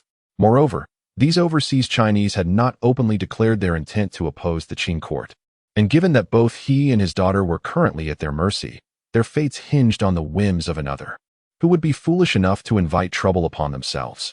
While Zhao Weizhong remained loyal to the Qing, he did not aspire to sacrifice himself for its sake. At that moment, Qin Zheng remarked, "Mr. Zhao, we have now secured Dagoku, and our next step is to advance on Tianjin to further strike at the Eight-Nation Alliance. However, we are not well acquainted with the situation in Tianjin, and thus we hope that Mr. Zhao can lend us your invaluable assistance." Zhao Weizhong quickly responded, "Not at all. My daughter and I owe our lives to your esteemed forces. In gratitude for this life-saving favor, I shall repay it with all my might. Moreover, to strike against the Eight-Nation Alliance and alleviate the peril faced by our Great Qing is a duty I cannot shirk. I am merely a humble scholar, uncertain of how I may assist your esteemed army." Qin Zheng then produced 2 printed photographs, stating, "These images depict the city of Tianjin. However, our understanding of its roads and architecture is limited. We would greatly appreciate Mr. Zhao's guidance in elucidating the details, particularly in clearly marking each principal street." Upon receiving the photographs, Zhao Weizhong was momentarily taken aback. In this era, photographic technology had indeed reached China, with a foreign-operated studio established in Tianjin, where Zhao had previously encountered photographs. Nonetheless, the foreign photographs were solely in black and white, capturing human figures and objects with remarkable precision, yet upon closer inspection, they appeared somewhat crude. In contrast, the images presented by Qin Zheng were not only in color, but also exhibited a far superior level of detail. indicating that the photographic expertise of these overseas Chinese was evidently more advanced than that of their foreign counterparts. However, Zhao Weizhong had become somewhat accustomed to the skills of these overseas Chinese, quickly regaining his composure. Having lived in Tianjin for nearly 2 decades, he was well acquainted with the city's layout and its surrounding areas. Although these 2 photographs were aerial shots, Zhao Weizhong immediately recognized them as authentic representations of Tianjin. Upon closer inspection, Zhao Weizhong discerned that the 2 photographs bore discrepancies when juxtaposed with his knowledge of Tianjin, particularly regarding the image of the city. The area in Hedong, which was once teeming with buildings, appeared desolate in the photograph. From Majiaku to the vicinity of the concession, where towering structures once stood, there was now nothing but emptiness. Furthermore, the thoroughfare from the French concession to the city, including the 2-mile-long street leading to the gate, as well as the bustling stretches from Guadian Street to Gai Street and extending to Jinshi Street, once vibrant with dense housing and shops lining the streets, now lay shrouded in a gray haze. Apart from a few main streets, the remaining avenues were indistinct, and despite Zhao Weizhong's efforts, he could barely identify 2 streets. In stark contrast, the various foreign concessions in Tianjin were depicted with remarkable clarity, which Zhao Weizhong quickly recognized. Following Zhao Weizhong's elucidation, Qin Zheng's expression turned grave as he remarked, "Mr. Zhao, the places you just mentioned must have been ravaged by the 8-Nation Alliance." According to the information Qin Zheng had gathered, after the city of Tianjin was breached, it suffered barbarous assaults and plundering by the 8-Nation Alliance. The recorded death toll varied across sources, ranging from 100,000 to 500,000, with phrases detailing the accumulation of corpses, some as high as several feet, remaining uncollected for 3 days, with fewer than 100 and more than 1,000 in certain accounts, vividly illustrating the catastrophic devastation endured by Tianjin at that time. Zhao Weizhong's heart trembled as he recalled fleeing the city before its fall, spending over a month in the countryside, thus remaining oblivious to the events that transpired after Tianjin's capitulation. However, he could easily surmise the calamities that must have befallen the city. Since the First Opium War in 1840, when the gates of China were forcibly opened by Western powers, each incursion by foreign foes has brought immense suffering to the nation. Glancing up at Qin Zheng, Zhao noted the profound gravity etched upon his face, which, in Zhao's discerning eyes, was unmistakably genuine. Previously, when Qin Zheng perused historical texts, it was from a detached scholarly perspective, as those events occurred over a century ago, allowing him a calm demeanor. Yet now, as a participant in the unfolding drama, his emotions were inevitably altered. At that moment, while Qin Zheng was aboard the Changbai mountain ship, taking charge of Zhao Weizhong, Captain Xie of the Taihu ship led over 20 officers and soldiers from his vessel, along with the battalion commander of the Marine Corps, and several soldiers from the Beiyang fleet, who had changed into civilian attire, to board the British transport ship, the Trafalgar. The Trafalgar was a transport vessel with a displacement of 700 tons, capable of carrying approximately 500 tons of cargo, making it the largest among the captured transport ships. Remarkably, during the naval battle the previous night, the Trafalgar had suffered no hits, only narrowly avoiding 2 near-miss projectiles, which caused minimal damage due to their considerable distance. Consequently, the fleet opted to utilize this ship to transport personnel and medical supplies to Hejiabang village for assistance. Upon capture by the transdimensional fleet, the Trafford was laden with approximately 1,000 tons of cargo. This included roughly 500 tons of grain, along with an assortment of armaments, munitions, textiles, pharmaceuticals, tents, vehicles, and other military provisions, all of which had been disembarked. Furthermore, 20 medical officers were selected from the captured 8-Nation Alliance forces, and about 6 cases of various medicines were prepared for departure at dawn. The assembly of personnel on the ship served a dual purpose: to organize the provisions aboard and to ascertain the seamanship capabilities of Liu Shiming and his cohort. Contingency plans were in place, as the captain, first mate, and a dozen crew members of the Trafford were summoned to elucidate the vessel's operation. This was to ensure that, should Liu Shiming's team prove inadequate, these seasoned mariners could navigate the ship. Despite its designation as a transport vessel, the fundamental principles of navigation remained consistent. With over an hour of observation and consultation, the officers and sailors from the Taihu warship grasped the rudiments of the ship's operation. Liu Shiming assured Xie Teng and Wang Shulin of his complete competence in piloting the vessel. Consequently, Xie Teng decreed that fires be lit at 5 o'clock a.m. and departure set for 6 o'clock a.m. the following morning. The entourage included 24 sailors from the Beiyang fleet, led by Lu Shiming, all of whom were subordinates from the Hailong. The Trafford's captain, first mate, and 14 other crew members were also to accompany the voyage. Their intimate familiarity with the ship's characteristics providing an additional safeguard against potential maritime exigencies. Meanwhile, the time travelers assured Captain Trafford, the first officer, and the crew that once the conflict concluded, they would prioritize their release or mitigate their ransom. The time-traveling fleet dispatched 20 personnel from the Taihu ship, all hailing from the navigation and observation divisions, tasked with familiarizing themselves with the naval operations of this era. Additionally, a platoon of Marines accompanied them. The decision to send officers from the Taihu ship was due to the combat readiness of other vessels, while the Taihu, being a supply ship, remained largely idle on the sea, effectively functioning as a floating warehouse without the need for long-range combat. Thus, personnel were drawn from the Taihu to fulfill this responsibility.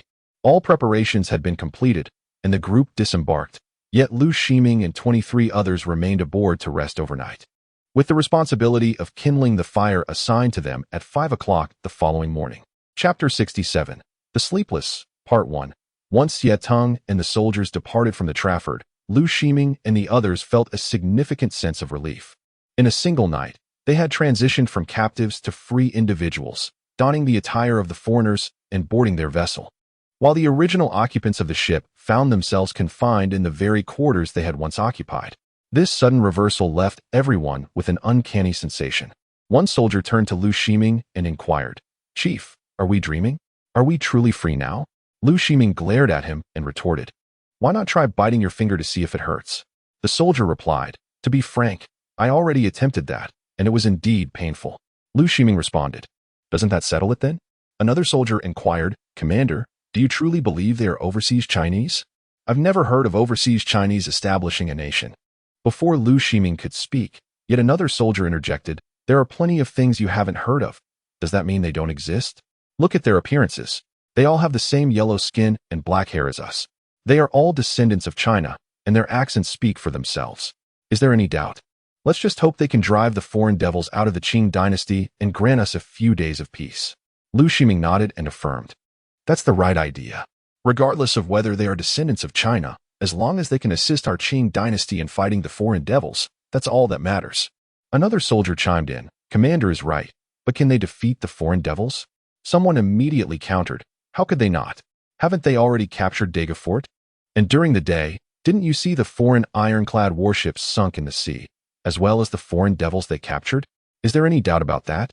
I reckon there were at least 2,000 of them. When have we ever captured so many foreign devils?" A soldier nearby added, Indeed. I saw their warships. They were enormous, several times larger than our Beiyang fleet's Dingyuan and Zhenyuan ships back in the day. My goodness, are there even ships that large in the world? However, another individual promptly countered, "That remains to be seen. The foreign devils stationed at Daegu Fort are not numerous, and their assault on Daegu Port was a nocturnal surprise, catching the foreigners off guard. Nevertheless, the strength of the foreigners should not be underestimated. Rumor has it that there are tens of thousands of them in Beijing.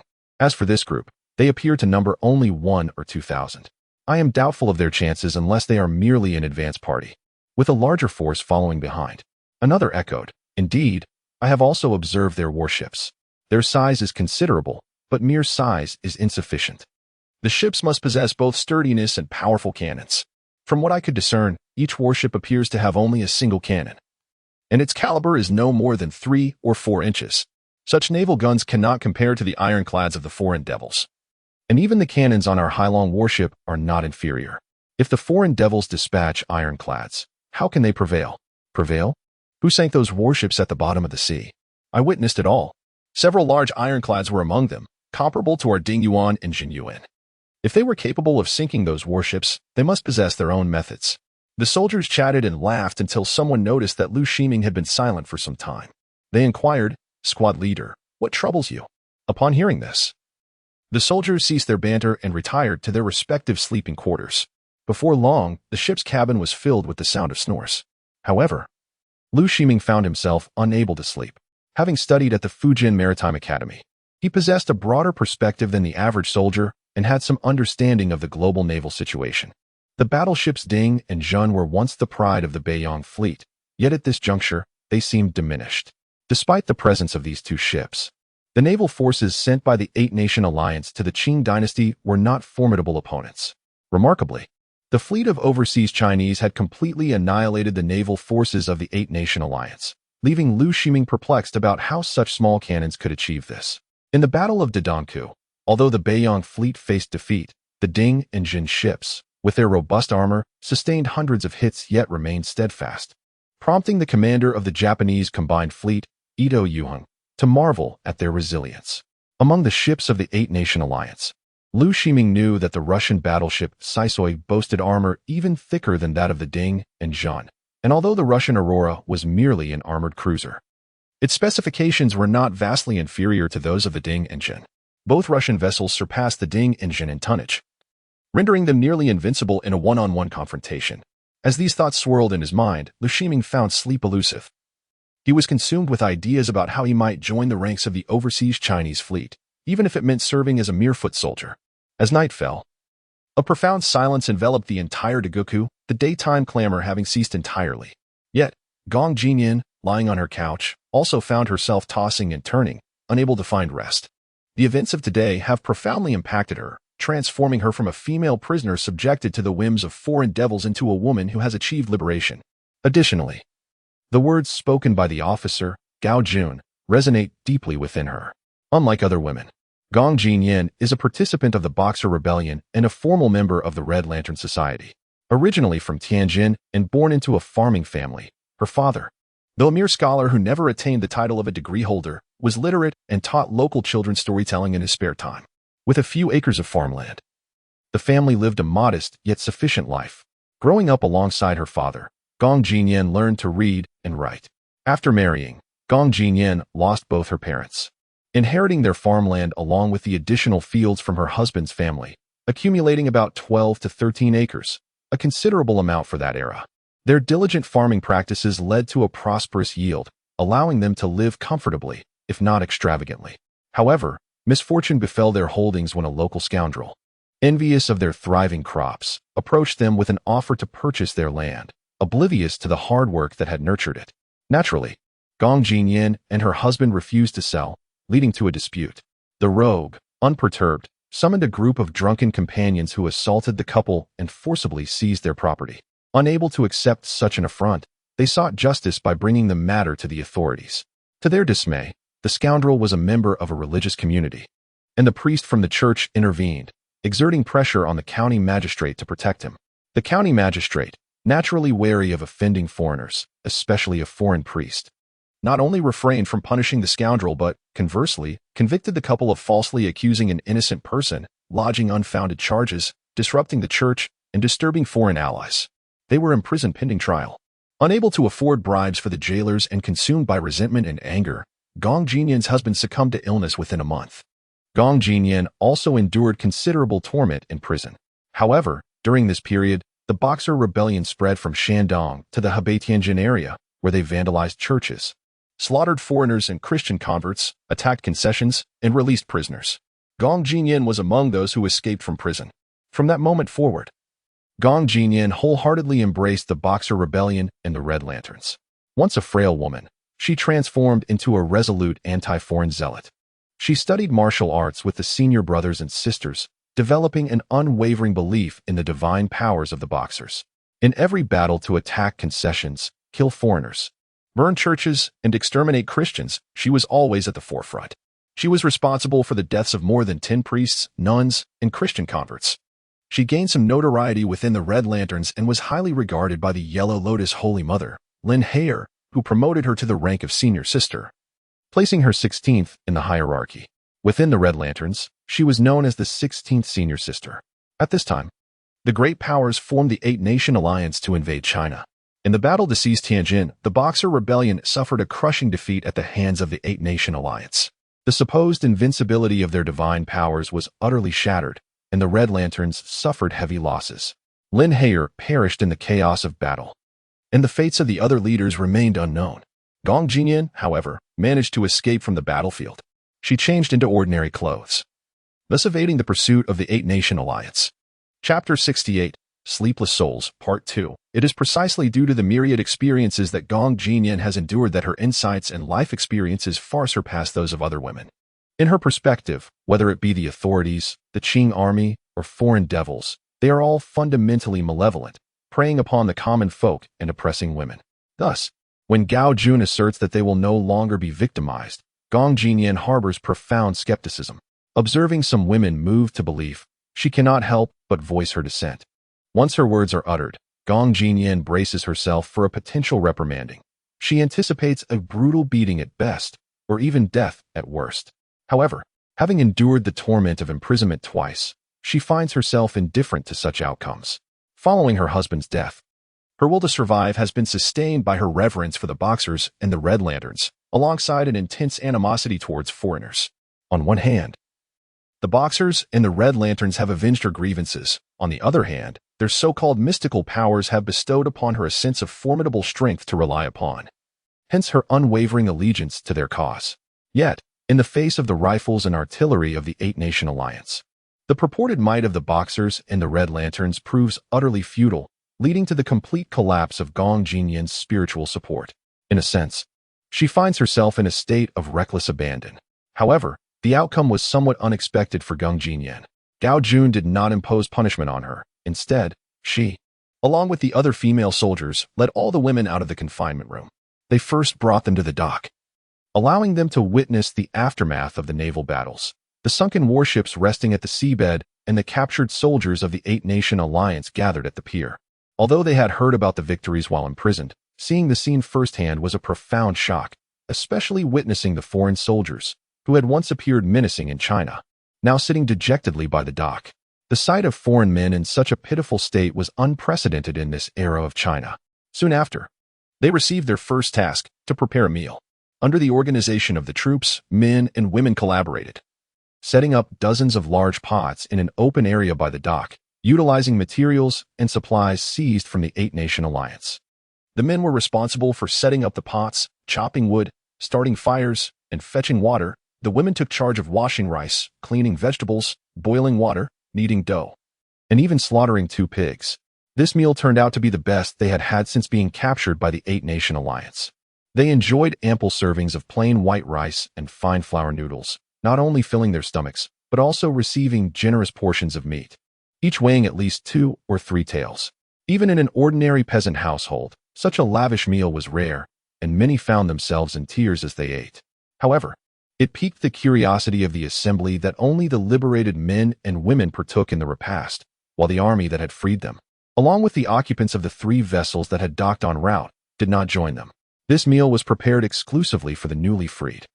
Given the ample provisions aboard the 3 passenger ferries and the warships, and with concerns about the palatability of this era's victuals for modern tastes, the time travelers continued to consume their own provisions, pending analysis of the local cuisine.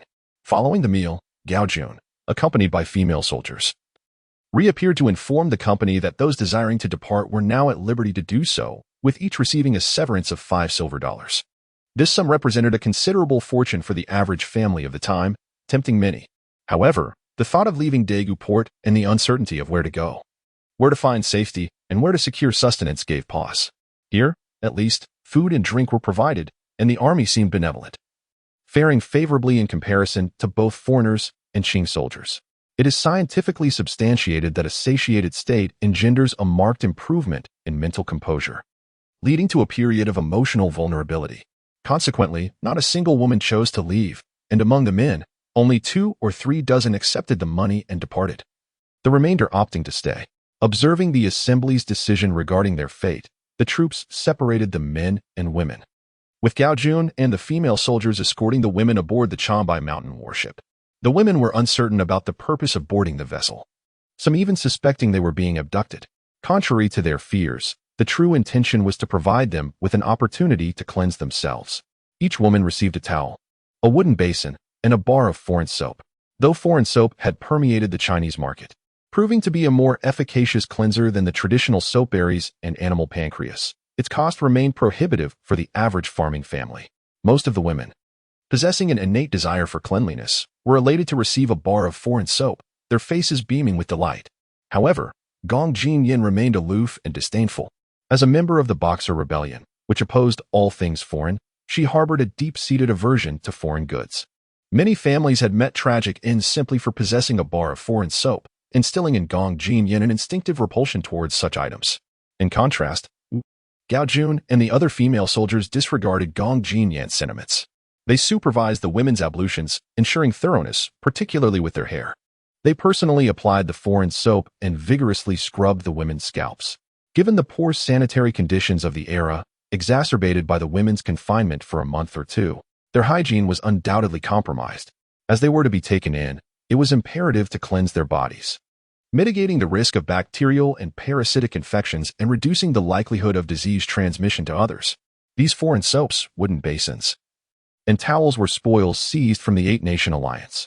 While the transmigrant fleet possessed a considerable amount of supplies, their resources were finite and primarily allocated for military use, precluding their distribution to the women. Fortunately, a considerable quantity of supplies was seized from the Eight-Nation Alliance, which, after undergoing high-temperature sterilization, remained usable. The Shangbeichen ship is an amphibious dock landing vessel, with troop deployment being one of its primary functions. Thus, it is equipped with comprehensive living facilities, including a bathing area to meet the demands of troop transportation. On board the Shangbeichen, there exists a spacious bathing facility capable of accommodating up to 100 individuals simultaneously, and even 200 women could squeeze in if necessary. The bathing water is purified and heated seawater. These women had never encountered such a bathing environment before. Hot water could cascade directly from above, enveloping them in warmth. Having been confined for 1 to 2 months, although they sometimes managed to wash with a basin of heated water, this advanced equipment allowed them to experience a thorough cleansing, washing away the fatigue and humiliation accumulated over the past weeks. Although Gong Jinyan initially hesitated to use foreign soap, she could not resist the allure of hot water. Yearning to cleanse herself of the indignities and misfortunes endured throughout the month, under the insistence of fellow female soldiers, she succumbed to the application of foreign soap, thoroughly cleansing her entire body. It must be said that after indulging in a hot bath, she felt an undeniable sense of comfort. A flicker of fondness for these individuals emerged within her, confirming that Gao Jun's words were indeed true. They were different from the foreigners and the Qing troops. However, when it came time to change clothes, everyone was taken aback, for their original garments had vanished, and each person was issued a set of men's clothing. Indeed, Gao Jun informed them that most of the original garments were utterly tattered and unwearable. Currently, there were no women's clothing available, so they could only temporarily don the garments seized from foreign soldiers. New clothing would be produced in due course for everyone to wear. Naturally, the women were reluctant to wear men's clothing, especially that of foreigners. Furthermore, after spending most of the day together, their fear of Gao Jun and her fellow female soldiers had significantly diminished. Consequently, many women voiced their objections, insisting they would not change their attire. However, as a soldier, Gao Jun, despite being in a technical role, possessed a strength far surpassing that of ordinary women. She adopted a stern demeanor and declared that if they did not wish to change, they could very well go out unclothed. Instantly, all objections ceased, and the women reluctantly donned the garments they had resisted wearing, with Gong Jinyan being no exception. Although she would not have minded a beating, the thought of being forced to go out naked instilled genuine fear in her, prompting her to wear the foreign attire. And any semblance of goodwill she had felt towards these soldiers vanished. After their baths, Gao Jun led everyone to the medical room aboard the Changbai mountain vessel, where the accompanying medical staff conducted physical examinations. Although they were all women, the invasive nature of the examinations, which included probing even the most private areas as well as checking dental health and inspecting eyelids, was discomforting. Nevertheless, under Gao Jun's authoritative presence, none dared to resist. They complied obediently with the procedures. As a result, over 30 individuals were found to have various contagious ailments, predominantly gynecological issues, and were immediately isolated for further treatment. Fortunately, the women remained relatively compliant, each bowing their heads and allowing their long hair to be sheared away. The men, however, were not as fortunate, each subjected to the indignity of a complete shave. There were instances of defiance, yet those who resisted faced dire consequences, enduring beatings and being punished with the deprivation of their evening meal. Witnessing this, the others were left too intimidated to voice their concerns. The traversing group, intent on transforming this batch of individuals into their inaugural cohort of subordinates, understood that they could not simply extend kindness, They employed a strategy of both benevolence and coercion, demanding absolute obedience. The shaving of heads was not merely a matter of health, it symbolized a severance from their previous identities, a deliberate act to dissociate them from the Qing Dynasty. Moreover, it served as a precedent for others, though such discussions were not yet appropriate. Of course, the soldiers of the Beiyang fleet were an exception, as they held a different value. Chapter 69, The Sleepless, Part 3. After a whirlwind of activity, the afternoon slipped away, leading to the next task of preparing a meal. Naturally, only those who had been released were responsible for cooking and eating for themselves. It was at this point that the women noticed the men had also donned Western attire, their heads entirely shorn, resembling a congregation of monks. Yet, their incongruous clothing elicited a sense of amusement among the onlookers. However, no one could muster a smile, for the initial exhilaration of liberation had faded, giving way to an apprehension regarding the uncertainty of their future. None could ascertain the intentions of their captors, nor could they even identify who these individuals truly were. Consequently, the outcome of their predicament remained shrouded in mystery. Had it not been for the collective awareness that once they departed from Dagoku, they would face dire straits with nowhere to turn and potentially life-threatening dangers, it is likely that many would have fled by now. Some had privately resolved that should an announcement for departure be made, they would undoubtedly take their leave. Yet, after a meal, their convictions wavered. Where could they possibly go after leaving Dagoku? Although a severance pay of 5 silver dollars was offered, currency could not substitute for sustenance. In these tumultuous times, where could they find a meal after leaving Dagoku? If they were to fall into the hands of the Eight-Nation Alliance again, would they be fortunate enough to receive rescue a second time? With such conflicting sentiments, the women were led by Gao Jun to a dwelling. Gao Jun proclaimed that this would be their dormitory, where they would temporarily reside, distributing bedding to each of them. She instructed them to rise at 6 o'clock the following morning and to maintain cleanliness by making their beds and tidying up daily. After ensuring that all had settled down for the night, she extinguished the oil lamp and exited the dormitory. In truth, this dormitory was also a barrack of Dagoku, situated only a few dozen meters from the room where they had been detained by the Eight-Nation Alliance. However, that room now housed prisoners of the Eight-Nation Alliance, with several soldiers stationed at the entrance, standing guard. Witnessing this outcome, Gong Jinyan experienced a subtle sense of vindication, as even the foreign devils were facing adversity. The dormitory's layout mirrored their previous accommodations, featuring a rectangular shape with communal sleeping platforms on either side and a central aisle.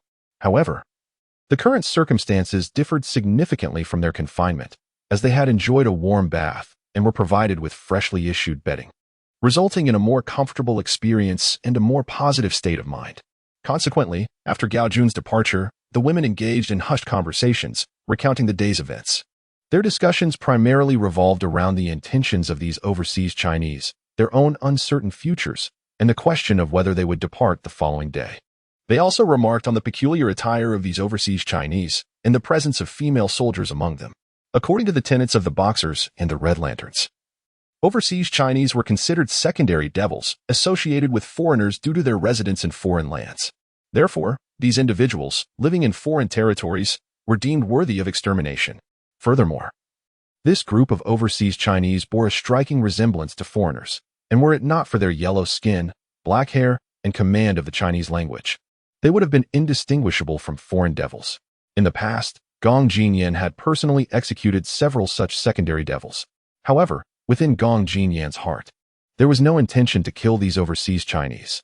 Firstly, the myth of the invincible prowess of the Boxers had been shattered, causing the principles and beliefs she had been taught to waver. Secondly, these overseas Chinese had rescued her. Thirdly, Gong Jinyan had clearly observed at the dock that these overseas Chinese were indeed fighting against the foreigners, which was the most endearing aspect to her. Although they had cut her hair and forced her to wear foreign clothes, upon reflection, these actions were insignificant.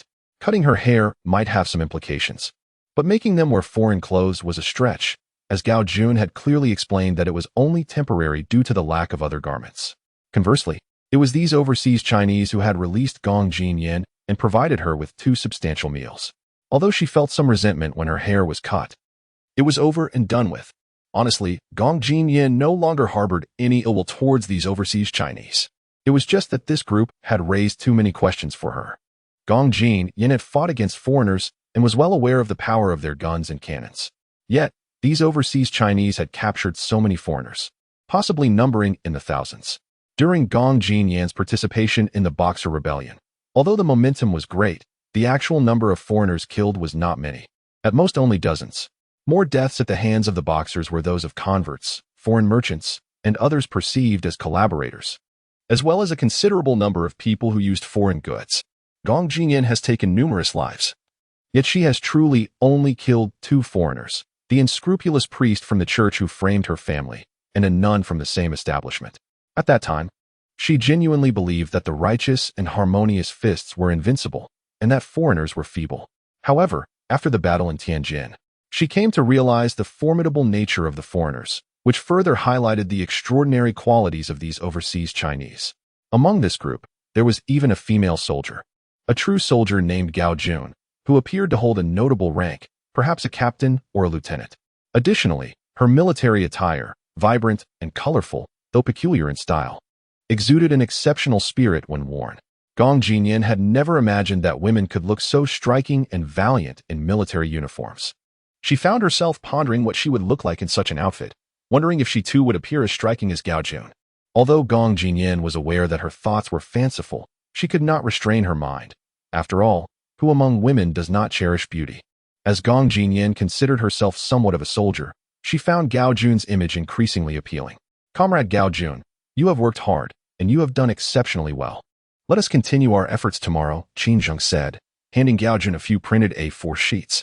This contains my plans for the women's work and training over the next few days, as well as their education. Please review it thoroughly tonight. And if you have any questions, do not hesitate to ask me. Additionally, report any issues that may arise. Gao Jun nodded in response, saying, yes, political commissar.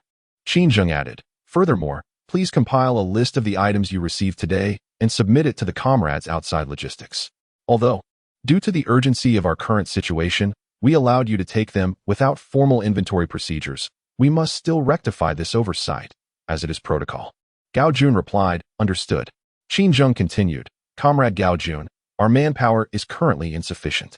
Once we secure Tianjin, the demand for labor will increase significantly. So we shall begin with this group. It is indeed somewhat burdensome to assign such a technical unit to manage this task, yet you are aware of the circumstances. We have only a handful of female soldiers in our ranks, and I lack confidence in entrusting this responsibility to others, thus I must impose this additional effort upon you. This is also a test from the organization, applicable to all comrades. Gao Jun assured him, rest assured, political commissar, I will endeavor to perform well. Initially, Gao Jun felt a strong aversion to overseeing these women, as she was merely a technical soldier, not one versed in management, and she was reluctant to engage in such troublesome affairs. However, during mealtime, she reflected seriously and came to realize certain truths. Gao Jun had studied information engineering, a highly sought-after field in her previous timeline, where the People's Liberation Army placed great emphasis on information technology development. Therefore, by merely enhancing her technical skills and excelling in her duties, she could secure a promising future in the military without concern for other matters. Yet, in this timeline, information engineering had become a skill of little relevance, and it was unlikely that the industry would emerge in the foreseeable future. Thus, the skills he had previously acquired seemed to have rendered him powerless in this new temporal realm. Although Gao Jun was not particularly keen on pursuing a political career, it is a common aspiration for individuals to strive for advancement, naturally wishing to enhance their societal standing. Given that he could not rely on his technical expertise to secure his existence in this unfamiliar dimension, it was imperative to initiate certain changes. Consequently, Qing appointed Gao Jun to oversee these women, although this presented a vexing challenge. It also constituted a splendid opportunity, a chance for Gao Jun to transition from a technical role to a managerial position. Should he excel in this endeavor, he would have discovered a pathway for growth within this realm. With this realization, Gao Jun's demeanor transformed, becoming markedly more proactive. Qing remarked, I have faith in your capabilities, yet I must emphasize the importance of attending to their ideological work. This cannot be neglected. In our previous time, this was one of the pivotal reasons for the success of our revolutionary forebears, and now we must endeavor to practice it once more. Gao Jun nodded in understanding, responding, I comprehend, political commissar. He then offered a salute to Qing before turning to depart. Chapter 70, Commencement of Work, Part 1. The following morning, Xiao Bohai, Qing, Xiao Jianjun, Wang Yunpeng, and Su Jichao convened for the first time under the auspices of the Temporary Executive Committee. They informed all personnel who had traversed time of the resolutions from the Daeguka Conference, announcing the establishment of the Temporary Executive Committee, the roster of its members, and the current responsibilities assigned to each member. They also requested the cooperation of all time travelers with the endeavors of the committee members. Upon their arrival at Daegu Port yesterday, an opportunity was extended to the passengers aboard the 3 RORO ferries to disembark for a brief respite. This interlude, however, was confined to the immediate vicinity of the docks and was limited to a mere 2 hours. The constraints of manpower within the military, coupled with their myriad responsibilities, precluded the establishment of comprehensive control across Daegu Port. Instead, their focus lay solely on ensuring the inviolability of the dock area. Having endured over 10 days of maritime confinement, the passengers had grown weary of the shipboard environment. Despite the completeness of the amenities available on the 3 RORO ferries, the spatial limitations of the vessels had engendered a sense of tedium among the travelers. Consequently, the moment the opportunity arose, nearly all availed themselves of the chance to set foot on land. In response, the Provisional Executive Committee convened an emergency session overnight, culminating in the promulgation of an edict mandating heightened oversight of non-military personnel. The rationale behind this decision was that failure to effectively manage the populace of over 6,000 would jeopardize any aspirations of establishing a foothold in this era. Concurrently, plans were set in motion to expedite the construction of a perimeter wall around the dock area, thereby circumscribing the movements of the populace. The nascent departments of Human Resources and Technology had indeed commenced their operations. However, neither department had yet drawn upon the personnel from the 3 RORO ferries to fill their ranks. Instead, the labor was being undertaken by non-military executive committee members and their alternates. Military personnel, encumbered by other exigencies, were not involved in the undertakings of these 2 departments. Although it is said that there are 2 departments, the majority of individuals are engaged in the functions of the Human Resources Department due to the highly specialized nature of the technical department. Furthermore, the entire Transcendence Group has yet to stabilize, and the public assets have not been sorted, making it utterly impossible to establish servers.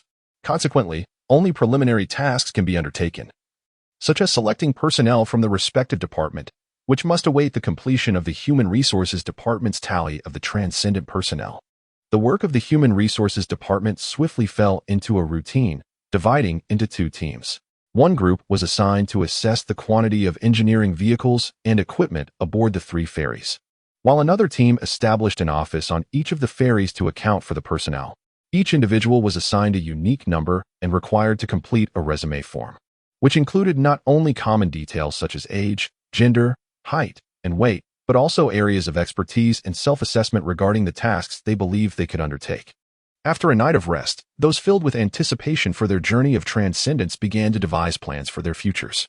However, while reading transcendence novels, each person often harbored the belief that if they were in the protagonist's shoes, they could undoubtedly perform better. Yet when confronted with the reality of the situation, they soon realized that transcending is far from a simple endeavor. Whether it be claiming kingship or dominance, those are matters for the future. The pressing question remains, how to take the first step and how to dig the initial gold bucket, which presents a formidable challenge. While some have contemplated the possibility of establishing industries such as glass manufacturing, match production, soap making, steel refining, and chemical engineering for profit, the intricacies of these technologies remain elusive to many. Consequently, numerous individuals lament the regrettable reality that academic pursuits were not taken seriously during their university years, leaving them in the dark now. Even among those who possess a modicum of knowledge regarding craftsmanship, the forums and online communities abound with various techniques from alternate timelines. There are even compilations titled Comprehensive Guide to Time Travel Techniques, encompassing a vast array of information for those with a sincere desire to learn. Whether their knowledge is profound or superficial, there exists the potential to glean some understanding. However, this leads to another pressing issue: how to secure initial funding. Acquiring raw materials necessitates financial resources, renting a space incurs costs, and hiring labor demands capital. Yet, money does not simply fall from the sky or sprout from the ground. Reflecting on the experiences of countless predecessors who ventured into time travel, it seems they were exceptionally fortunate, encountering benevolent souls willing to offer financial assistance or, with mere words, persuading the ancients to part with their wealth. Akin to the legendary chef Fan, who would generously contribute. Some would even go so far as to present their daughters as tokens of gratitude. Regrettably, most individuals recognize their own lack of fortune and realize their persuasive skills fall short of those of the venerable Master Ben, making it clear that replicating the illustrious achievements of their forerunners is beyond their reach. Thus, after considerable contemplation, many find themselves overwhelmed with despair, exclaiming to the heavens, "How did I end up in this wretched era? How am I to survive in such dire circumstances?" The situation for women is even more pronounced. Although the majority of the evacuees are male, a considerable number of women are also involved. In recent years, the proportion of female members within the ranks of those traversing time has been steadily increasing, suggesting a burgeoning potential to hold their own in this sphere. However, within this promising vocation, the avenues available to women remain relatively constrained, with the primary narrative often revolving around palace intrigues, leaving little room for alternative paths. Yet, it is essential to recognize that palace intrigue is contingent upon the era. Clearly, this is not a suitable time for such pursuits. Even women with the most rudimentary understanding of history are aware that the emperor of this period is one of the most tragic figures in Chinese history. Since ascending the throne, he has never had the autonomy to govern independently, with real power firmly held by the formidable matriarch within the palace. Regardless of the historical disdain for this matriarch, one cannot deny her mastery of political machinations, which places her among the top 5 in Chinese history. Faced with such a formidable adversary, female time travelers often find themselves lacking in confidence, leading them to forego the opportunity to disrupt the inner court and alter the course of history. Nevertheless, not all women are intimidated by this powerful figure. A few remain defiant. While the matriarch's political acumen is indeed formidable, time travelers are not to be underestimated. The evidence is clear. The aura of time travel is the true path to success, capable of turning misfortune into fortune and ensuring favorable outcomes. Thus, there are those who harbor the desire to engage with the matriarch, seeking to challenge themselves in this intricate game of power. The Provisional Executive Committee has unequivocally declared that the objective of the time-traveling group is to establish a republic, thus making the Qing Dynasty a target for obliteration. Confronting the elderly woman within the palace will not involve the intricate tactics of court intrigue. Rather, it will necessitate a discourse rooted in truth, which often lies within the range of cannon fire. Consequently, both men and women have been disheartened to discover that the paths available to them have already been traversed by their predecessors from the time-traveling group, leaving them with no avenues to pursue. Fortunately, the personnel department's staff has not pressured them. Those who find themselves unable to write may postpone their contributions until they are ready to articulate their thoughts and add them to the archives. However, another task has been progressing remarkably well: the recruitment of temporary soldiers from 3 passenger ferries to assist the military. A considerable number of individuals expressed their interest, with over 800 signing up on the very first day, comprising both men and women.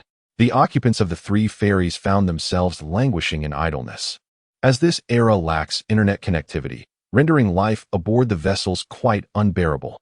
With only 2 hours of permitted shore leave each day, confined to the dock area, the situation hardly offered a respite.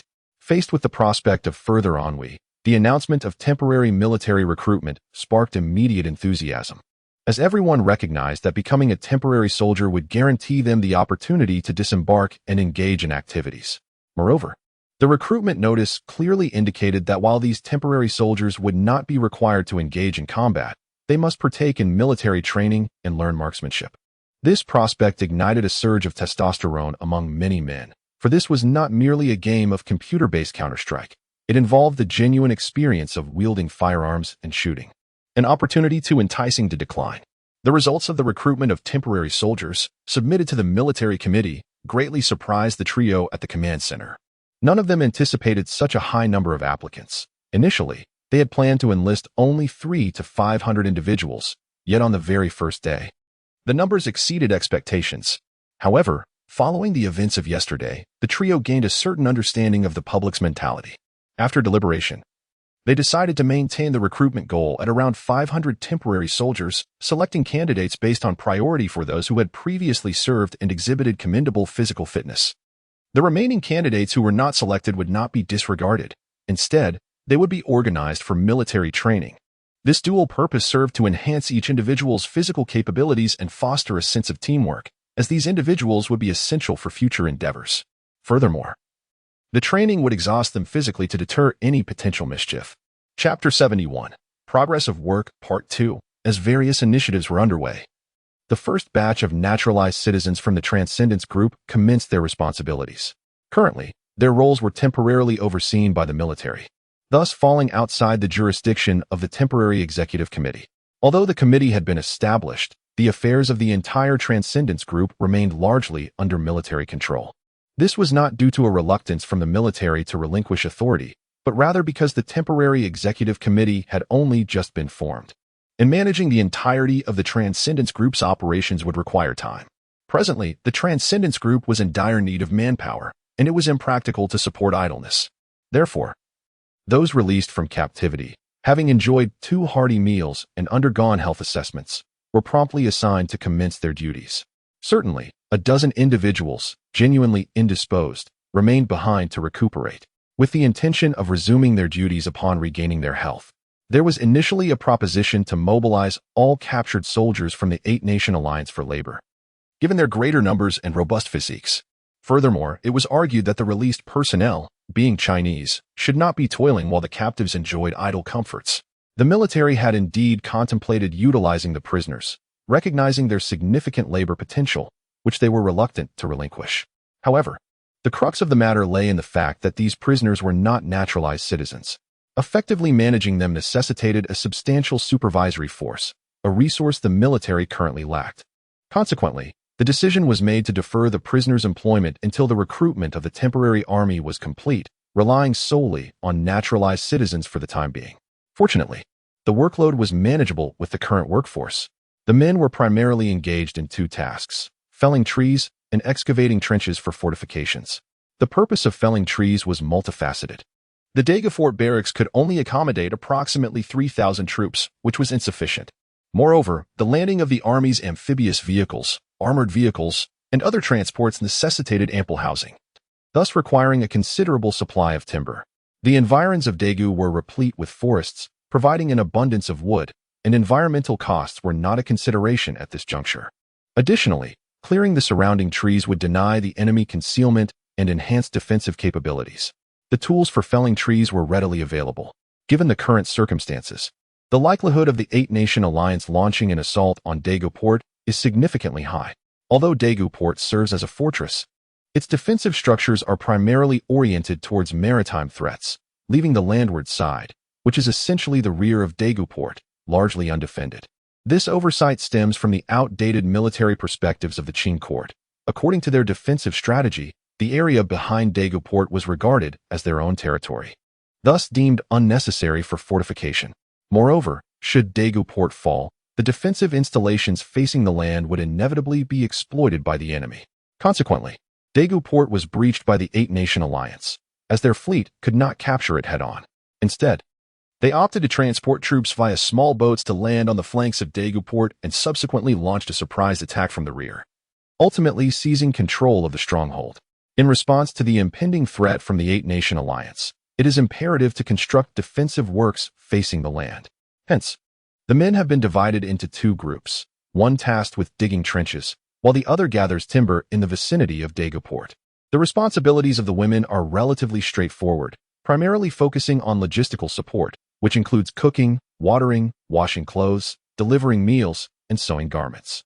At present, it is not only the naturalized citizens, but even the captured soldiers of the 8-Nation Alliance who are still clad in their original military uniforms, as there are no alternative garments available.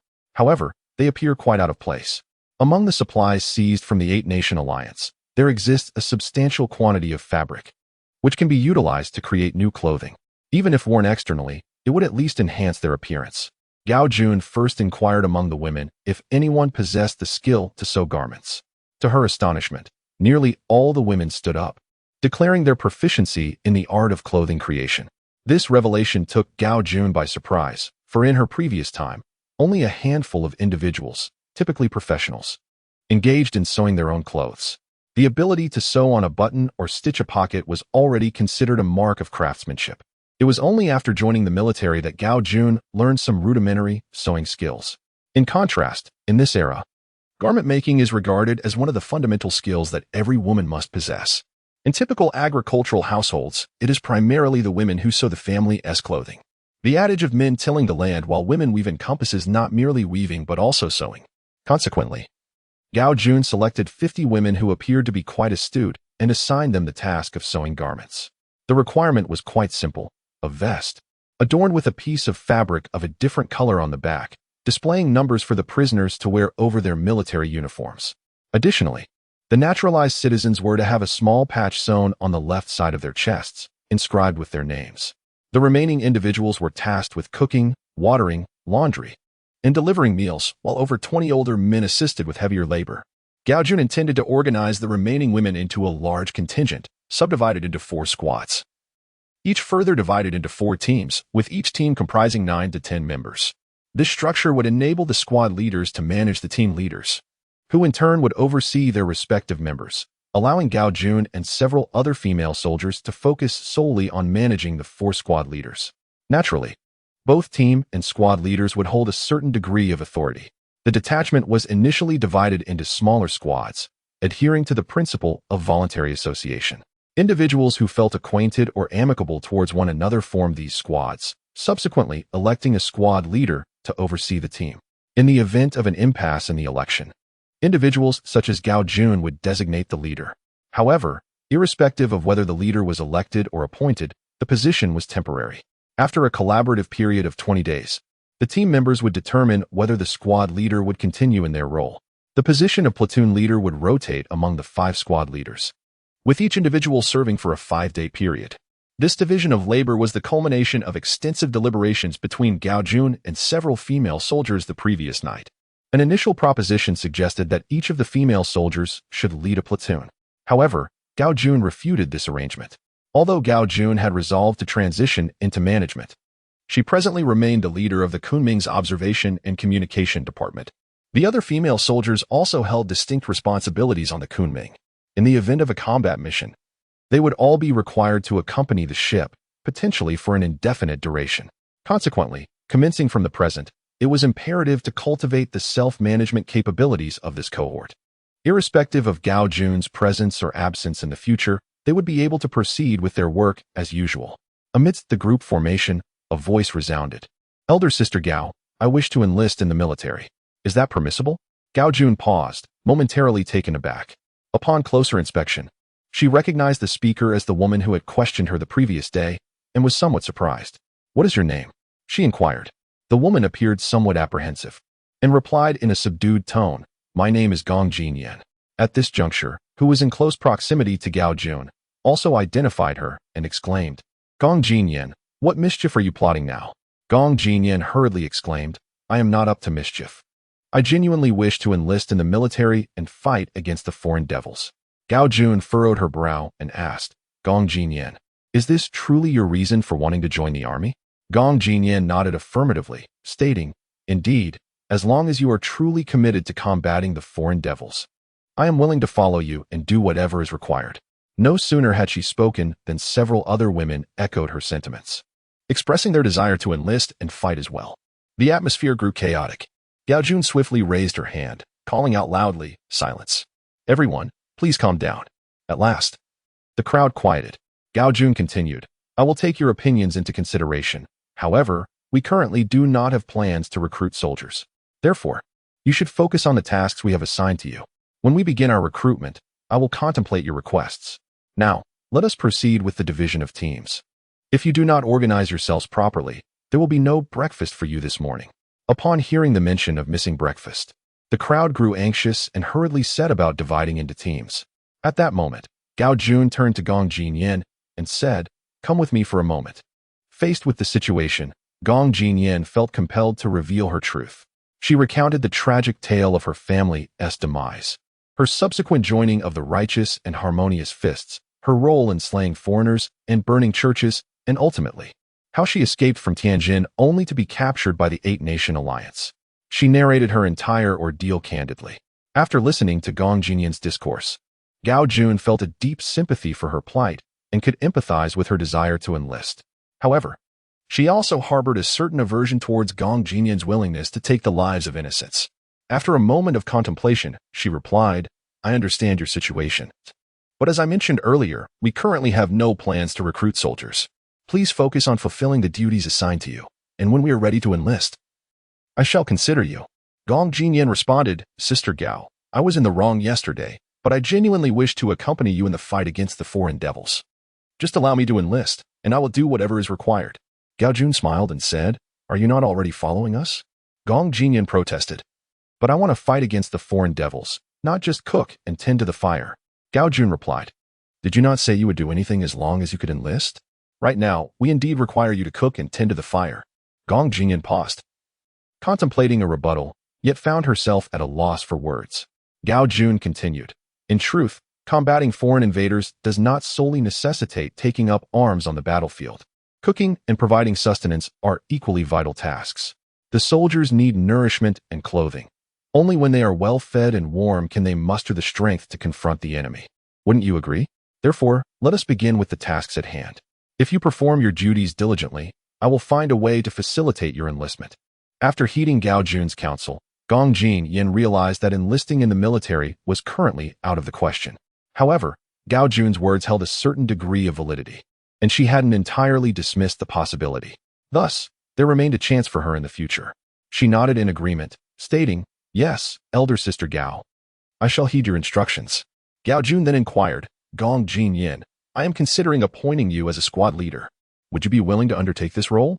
Chapter 72, The Boxer Rebellion, Part 1. Following the evening repast, Gao Jun sought out Qin Zheng, as he had offered his assistance with any matters that were unclear. Since the establishment of the Provisional Executive Committee, its members had taken up residence ashore. Given that the conditions on shore were undeniably inferior to those aboard the ship, leadership in this era naturally entailed setting an exemplary precedent. However, upon arriving at Qin Zheng's quarters, Gao Jun discovered him in conversation with his wife, Zhou Ping. Although medical personnel were permitted to remain aboard the Changbai mountain vessel, Zhou Ping had resolved to relocate ashore and reside with Qin Zheng. Gao Jun, of course, recognized Zhou Ping and exchanged greetings before preparing to take her leave, not wishing to intrude upon the couple's time together. However, Qin Zheng called her back, saying, Comrade Gao Jun, if there are any ambiguities, please feel free to address them. Do not carry your questions into the morrow. Zhou Ping added with a smile, Indeed. Little Gao, do not stand on ceremony. Speak your mind freely. Seeing that both Qin Zheng and his wife had spoken thus, Gao Jun did not hesitate to recount the matter of Gong Jinyan to Qin Zheng. Upon hearing Gao Jun's account, Zhou Ping remarked, In truth, this young woman is quite pitiable. Qin Zheng remarked, Comrade Gao Jun, your mention of Gong Jinyan's situation seems to indicate that your intent extends beyond mere sympathy. Gao Jun nodded in agreement, stating, Comrade Qin, I do find her plight genuinely pitiable. However, some of her actions strike me as excessive. For instance, during the assault on the church, she not only took the life of the priest who offered refuge to the scoundrels, but also killed a nun who had not wronged her in any way. Furthermore, after joining the Boxers, she went on to slay numerous foreign missionaries and congregants, and even torched several churches. I cannot ascertain whether all these foreign missionaries were malevolent. Yet among the congregants, there were indeed innocent individuals. Gong Jinyan herself admitted that some were merely targeted for possessing a few foreign goods, which seems excessively harsh. Thus, I find myself uncertain about how to appropriately address her actions. Zhou Ping interjected with a smile. Did you not appoint her as a squad leader? Gao Jun appeared somewhat embarrassed, replying, Director Zhou, at the time, I acted impulsively without careful consideration and appointed her as squad leader. Now I feel that the consequences may not align with my intentions, which is why I sought out Comrade Qin. Qin Zheng nodded thoughtfully, saying, Comrade Gao Jun, the issues you raise are indeed significant and are matters we shall inevitably confront in the future, particularly regarding the nature of the Boxers. Allow me to inquire. Comrade Gao Jun, how much do you understand about the Boxers? Gao Jun shook his head, responding, I am not well informed. I only recall that during my studies, history textbooks referred to the Boxers as a patriotic movement. Qin Zheng smiled and said, All right, let me share with you. Generally speaking, there are two prevailing evaluations of the Boxer movement. One perspective views the Boxers as a patriotic movement, a spontaneous resistance against imperialism by the Chinese populace, showcasing the strength of the Chinese people to the imperialists, and thus averting the fate of China being partitioned by foreign powers. This has long been the official narrative. The other perspective, however, regards the Boxer movement as mere acts of mob violence, propagating cult-like ideologies, representing feudalism, ignorance, and backwardness. It argues that the invasion by the Eight-Nation Alliance was primarily instigated by the Boxer movement, which inflicted significant harm upon China. This viewpoint is often found online, though it is also echoed by some scholars. Gao Jun was momentarily taken aback and asked, "How can there be such starkly different evaluations?" Qin Zheng replied, "In truth, neither evaluation is incorrect. They merely stem from differing standpoints.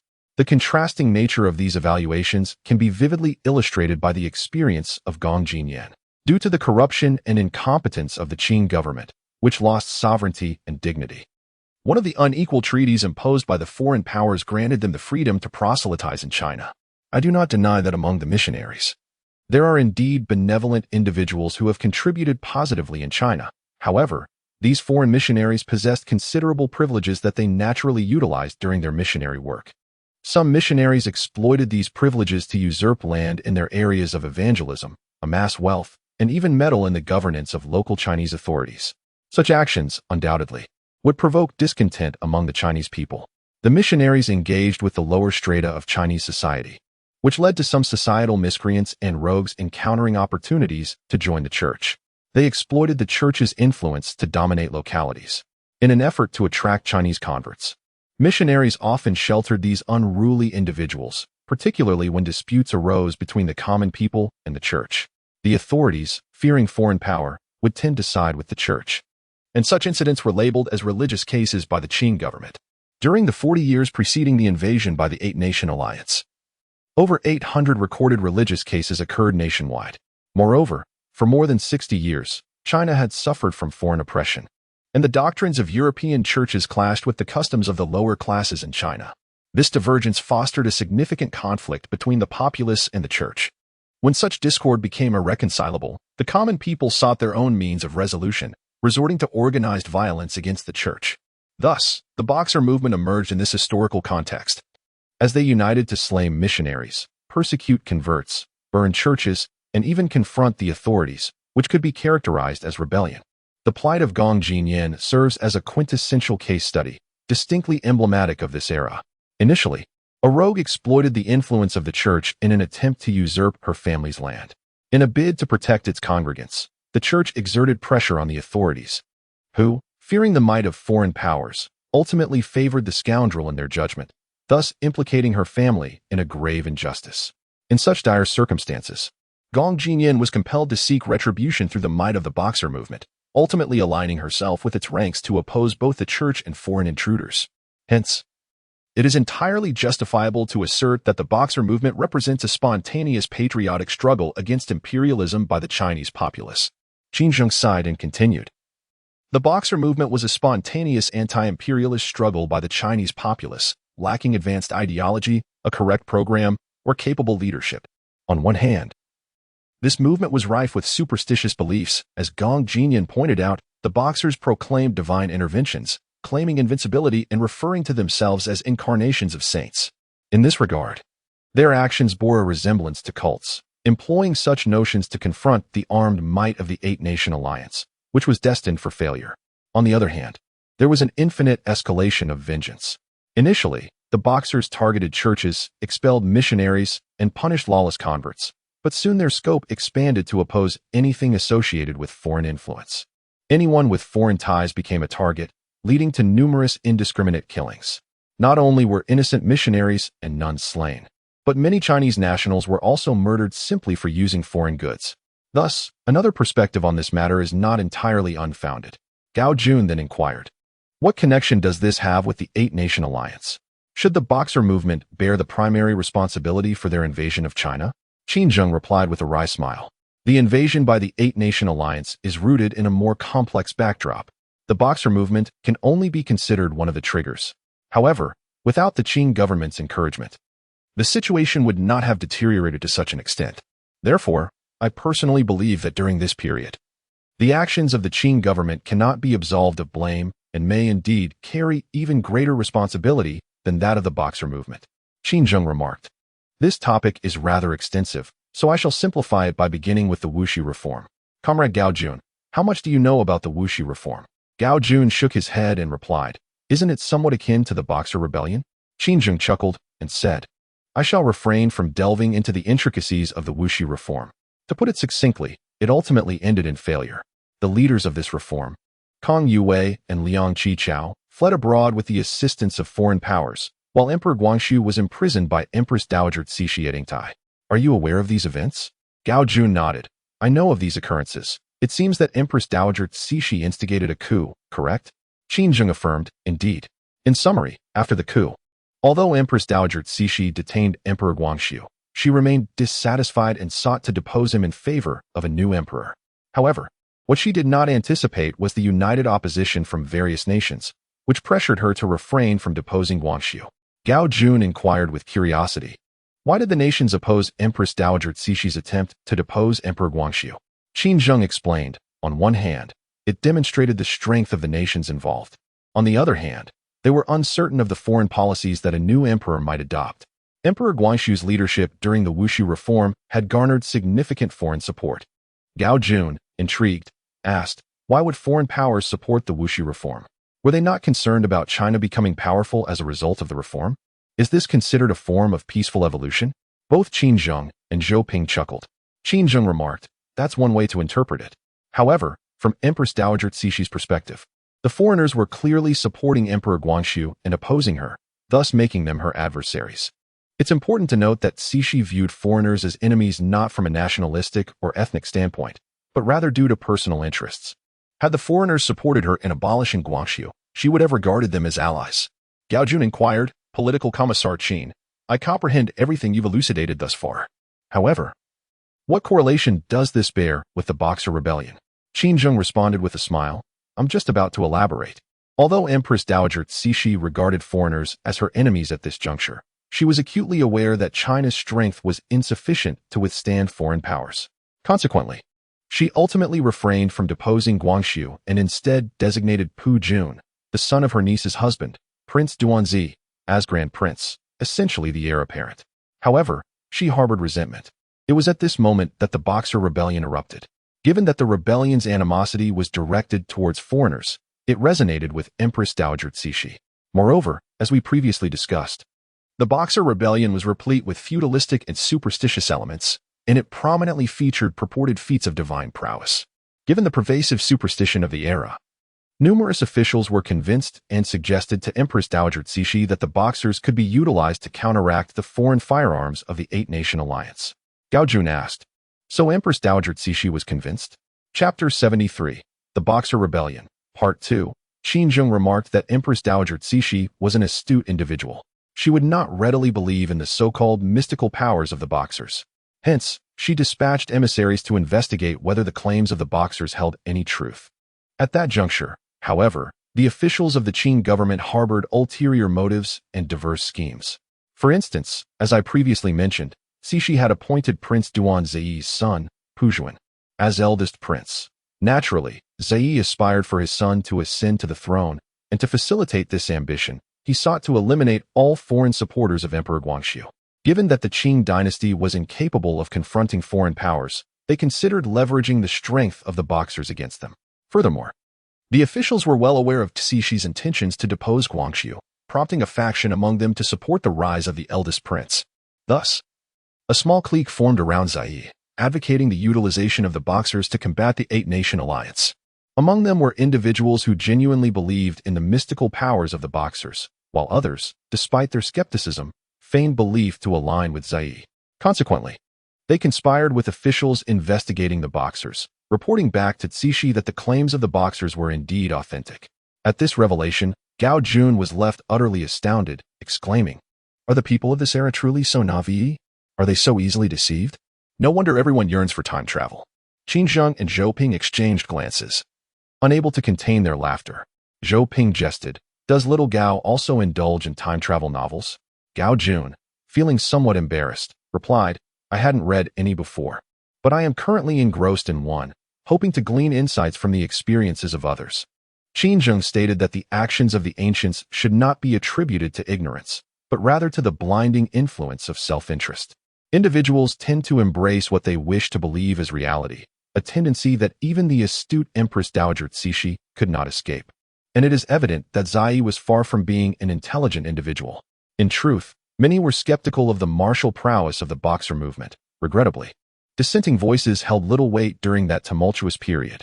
Subsequently, upon receiving reports from officials regarding the Boxers, Empress Dowager Cixi resolved to exploit the movement against the Eight-Nation Alliance. This decision led to the encouragement of the Boxer Uprising, which escalated to assaults on the embassies of various nations in China, an event of considerable diplomatic significance that exacerbated the crisis. Consequently, the Eight-Nation Alliance was formed, leading to a decisive defeat for both the Qing army and the Boxers. The alliance advanced into Beijing, prompting Empress Dowager Cixi and Emperor Guangxu to flee to Xi'an. Ultimately, the Qing government entered negotiations with the Eight Nations, culminating in the signing of the Boxer Protocol, which mandated reparations amounting to 430 million taels of silver, with the total including interest reaching 920 million taels. The subsequent Beiyang government and the Republic of China continued to repay this debt. Furthermore, foreign military presence was permitted within China's interior, further eroding the nation's sovereignty. Thus, it can be argued that the Qing government's actions during the Boxer movement render them culpable. Had it not been for the self-serving machinations of certain individuals within the Qing court, the detrimental impacts of this movement on China could have been significantly mitigated. Therefore, the Qing government bears an even greater burden of responsibility than the Boxer movement itself. Although the indemnity stipulated in the Boxer Protocol was substantial, it did not involve ceding territory, unlike other unequal treaties. This was because the Boxer rebellion demonstrated the formidable power of the Chinese populace to the imperialist powers, leading them to believe that the Chinese people were too difficult to govern. Consequently, they refrained from demanding territorial concessions. Instead, the imperialist powers surmised that preserving the Qing government as their proxy to rule China would be a more effective means of extracting benefits. While this allowed the Qing government to linger for another decade, it spared China from being partitioned by the powers. Personally, I believe that the evaluation of the Boxer rebellion should consider both its merits and demerits, without leaning towards either extreme. Qin Zheng stated, "The power of the masses is indeed immense, as evidenced by countless facts. However, this power requires effective integration and proper leadership. Otherwise, it will not only fail to save China but may also plunge it into a deeper abyss. Our objective is to integrate and lead the masses, directing their power towards the right path. In the old timeline, our predecessors did just that. Now, in this timeline, we must replicate their actions. Do you understand?" Gao Jun nodded repeatedly, saying, "I understand, Political Commissar Qin. I will work on the ideological education of Gong Jinyan and everyone else."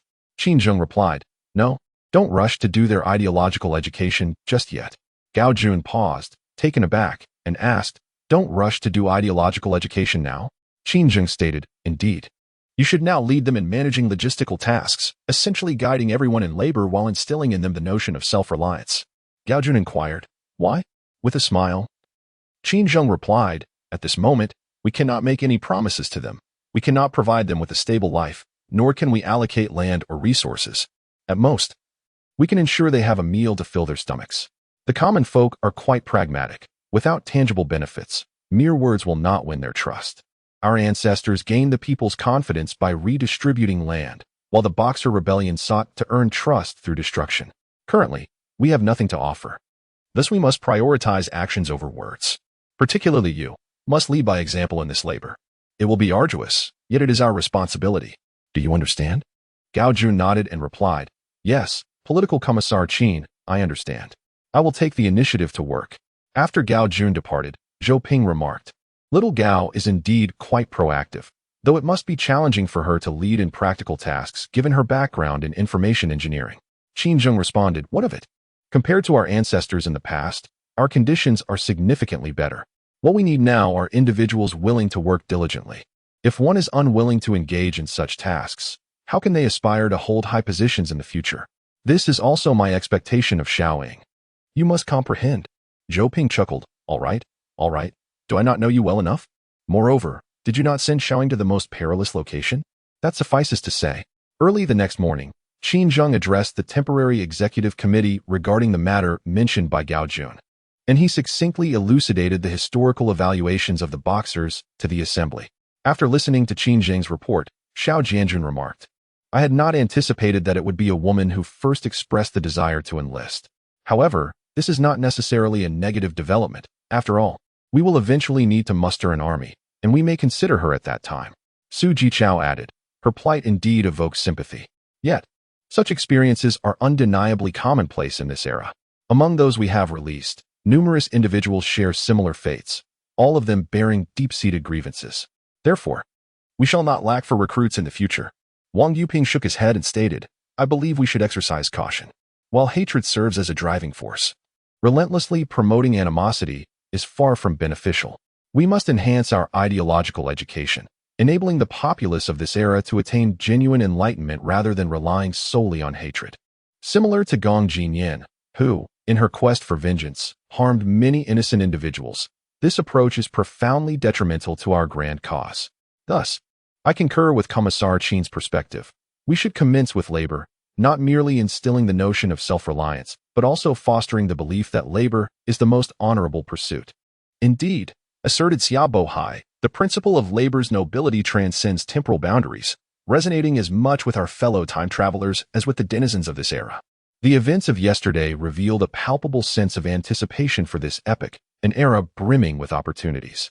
However, it is imperative to disabuse anyone of the notion that mere association with our endeavors guarantees future eminence. Elevated status must be earned through diligent effort. There is no room for unearned privilege or egalitarianism. Such practices would not only be unjust to our industrious comrades from the future, but also to the hard-working individuals of this age. This principle must be unequivocally communicated to all who have journeyed with us. Wang Yunpeng concurred. Commander Xiao, I am in fundamental agreement with your sentiments. However, the practical implementation warrants a degree of circumspection. I propose we adhere to Commissar Qin's suggestion of tacit action, allowing us to gradually integrate more individuals into our operations. This will afford us the opportunity to observe their work ethic and identify those who are genuinely committed to diligent labor. Their example will serve as a potent catalyst for others. Xia Bohai nodded in assent. I concur with Director Wang's assessment. Despite the establishment of the Provisional Executive Committee, the individuals continued to address one another by their former titles, maintaining a sense of continuity and familiarity. Furthermore, Xia Bohai added, regarding the boxers and the historical context of this era, it would be most beneficial if Lao Qin could compile a reference compendium and distribute it to everyone, including ourselves. This would provide us all with a clearer understanding of the period and facilitate our future endeavors. Qin Zheng assented. Rest assured, I am already undertaking this task. In approximately 3 to 4 days, it should be completed. Excellent, Xia Bohai responded. As the group conversed, a guard's voice resonated from the doorway. Report. Commander Chu has an urgent military intelligence report. Xia Bohai promptly replied, read it aloud. The guard opened the file and stated, today's drone reconnaissance has revealed troop and vehicle assembly activities within Tianjin, suggesting that the Eight-Nation Alliance intends to launch an offensive against Daegu forts. The Transcendent Group has maintained unwavering surveillance over Tianjin. Drones are dispatched daily to the skies above Tianjin, conducting reconnaissance missions in the morning and evening, meticulously monitoring the city's movements.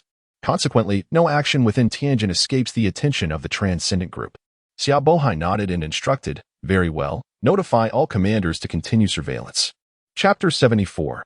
Statistical findings in anticipation of the Eight-Nation Alliance's assault on Daegu Fort.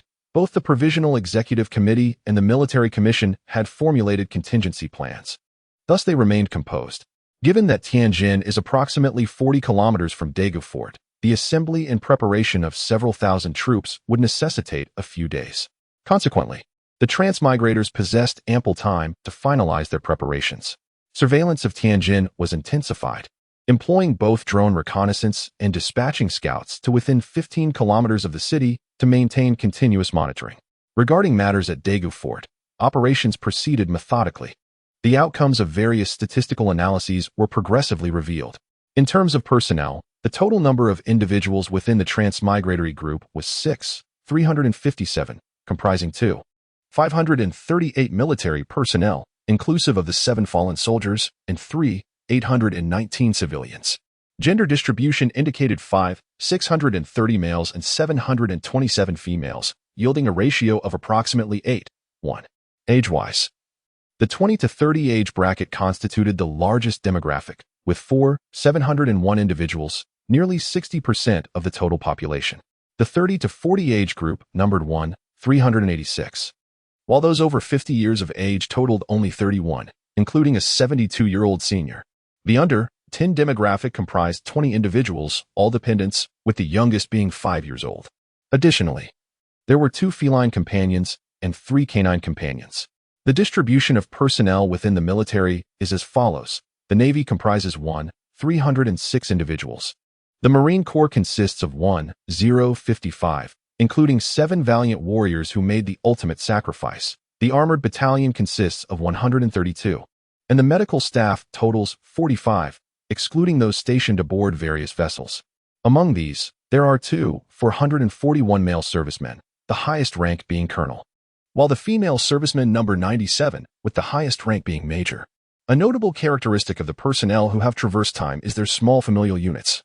There are only 60 couples, of which merely 3 are dual-service households within the military, 1 entirely composed of medical personnel, while the other 2 consist of husbands serving in the Navy and wives in medical roles. Families with children are scarce, totaling merely 11, including 3 families of 4 members. Within the military ranks, only Qing represents a family of 3. There are 26 single-parent families, 5 of which have 2 children. Additionally, an exceptional case among the time travelers features a family with a total of 26 members, spanning 4 generations. If calculated by couples, this amounts to 8 households, with both the oldest and youngest members originating from this clan. This family initially embarked on a group tour, with the first generation comprising 2 pairs of elderly couples, who are related through marriage, belonging to a lineage of amicable families. Among the second generation, 1 daughter works in the Middle East and collaborates with suppliers providing components for local projects. Thus, the entire family convened for a trip to the Middle East, only to be unexpectedly swept into a time traverse, resulting in nearly the entire family being transported to this era, thereby earning the title of the preeminent family among the time travelers. In the recent report on the evacuation operation, the editorial team did contemplate inviting Director Zhang to participate. However, considering his advanced age, it was deemed unwise for him to endure the rigors of maritime travel. Consequently, they enlisted a current prominent figure, whose renown, albeit not as illustrious as that of Director Zhang, remains formidable. He holds the rank of colonel, one of merely a handful within the entire fleet to achieve such a rank. Nevertheless, during the population count, he was categorized among civilians. There exists another distinct group, that of foreign nationals. Initially, during the fleet's evacuation, a substantial number of foreigners were also brought aboard, while the majority disembarked at the port of Gwadar in Pakistan, where the Pakistani government assumed responsibility for their accommodation. A small contingent opted to remain with the fleet on its journey to China. This group comprises 7 South Koreans, 5 Germans, 3 French, 2 Norwegians, 1 Italian, 1 Chinese American, 1 Latin American, and 7 from Taiwan, totaling 27 individuals. In addition to vehicles, an array of equipment was also transported. The principal large-scale apparatus includes 5 tower cranes and 4 cranes, commonly utilized in construction projects. Furthermore, there are 300-ton gantry cranes and 2 80-ton gantry cranes intended for dock operations. The fleet also carries 2 sets of drilling equipment and refining apparatus for oil extraction, 4 sets of generator units for power plants, 3 temporary locomotives, and approximately 60 kilometers of railway, allocated for the transport of substantial materials within the construction site. Additionally, 12 diesel generators are provided for temporary electrical needs associated with the project, along with 5 large LED displays and 7 CNC machining centers. Other small and medium-sized equipment and materials abound, including a limited selection of construction materials such as cables, transformers, and electrical towers. The ability to transport such a plethora of vehicles is attributed to the prior arrival of the People's Liberation Army, which secured the port during the evacuation, thereby facilitating the smooth loading of these vehicles onto the ships. Additionally, the 3 roll-on roll-off ferries possessed ample cargo space, each boasting a parking line of 1,800 meters, more than sufficient to accommodate the equipment.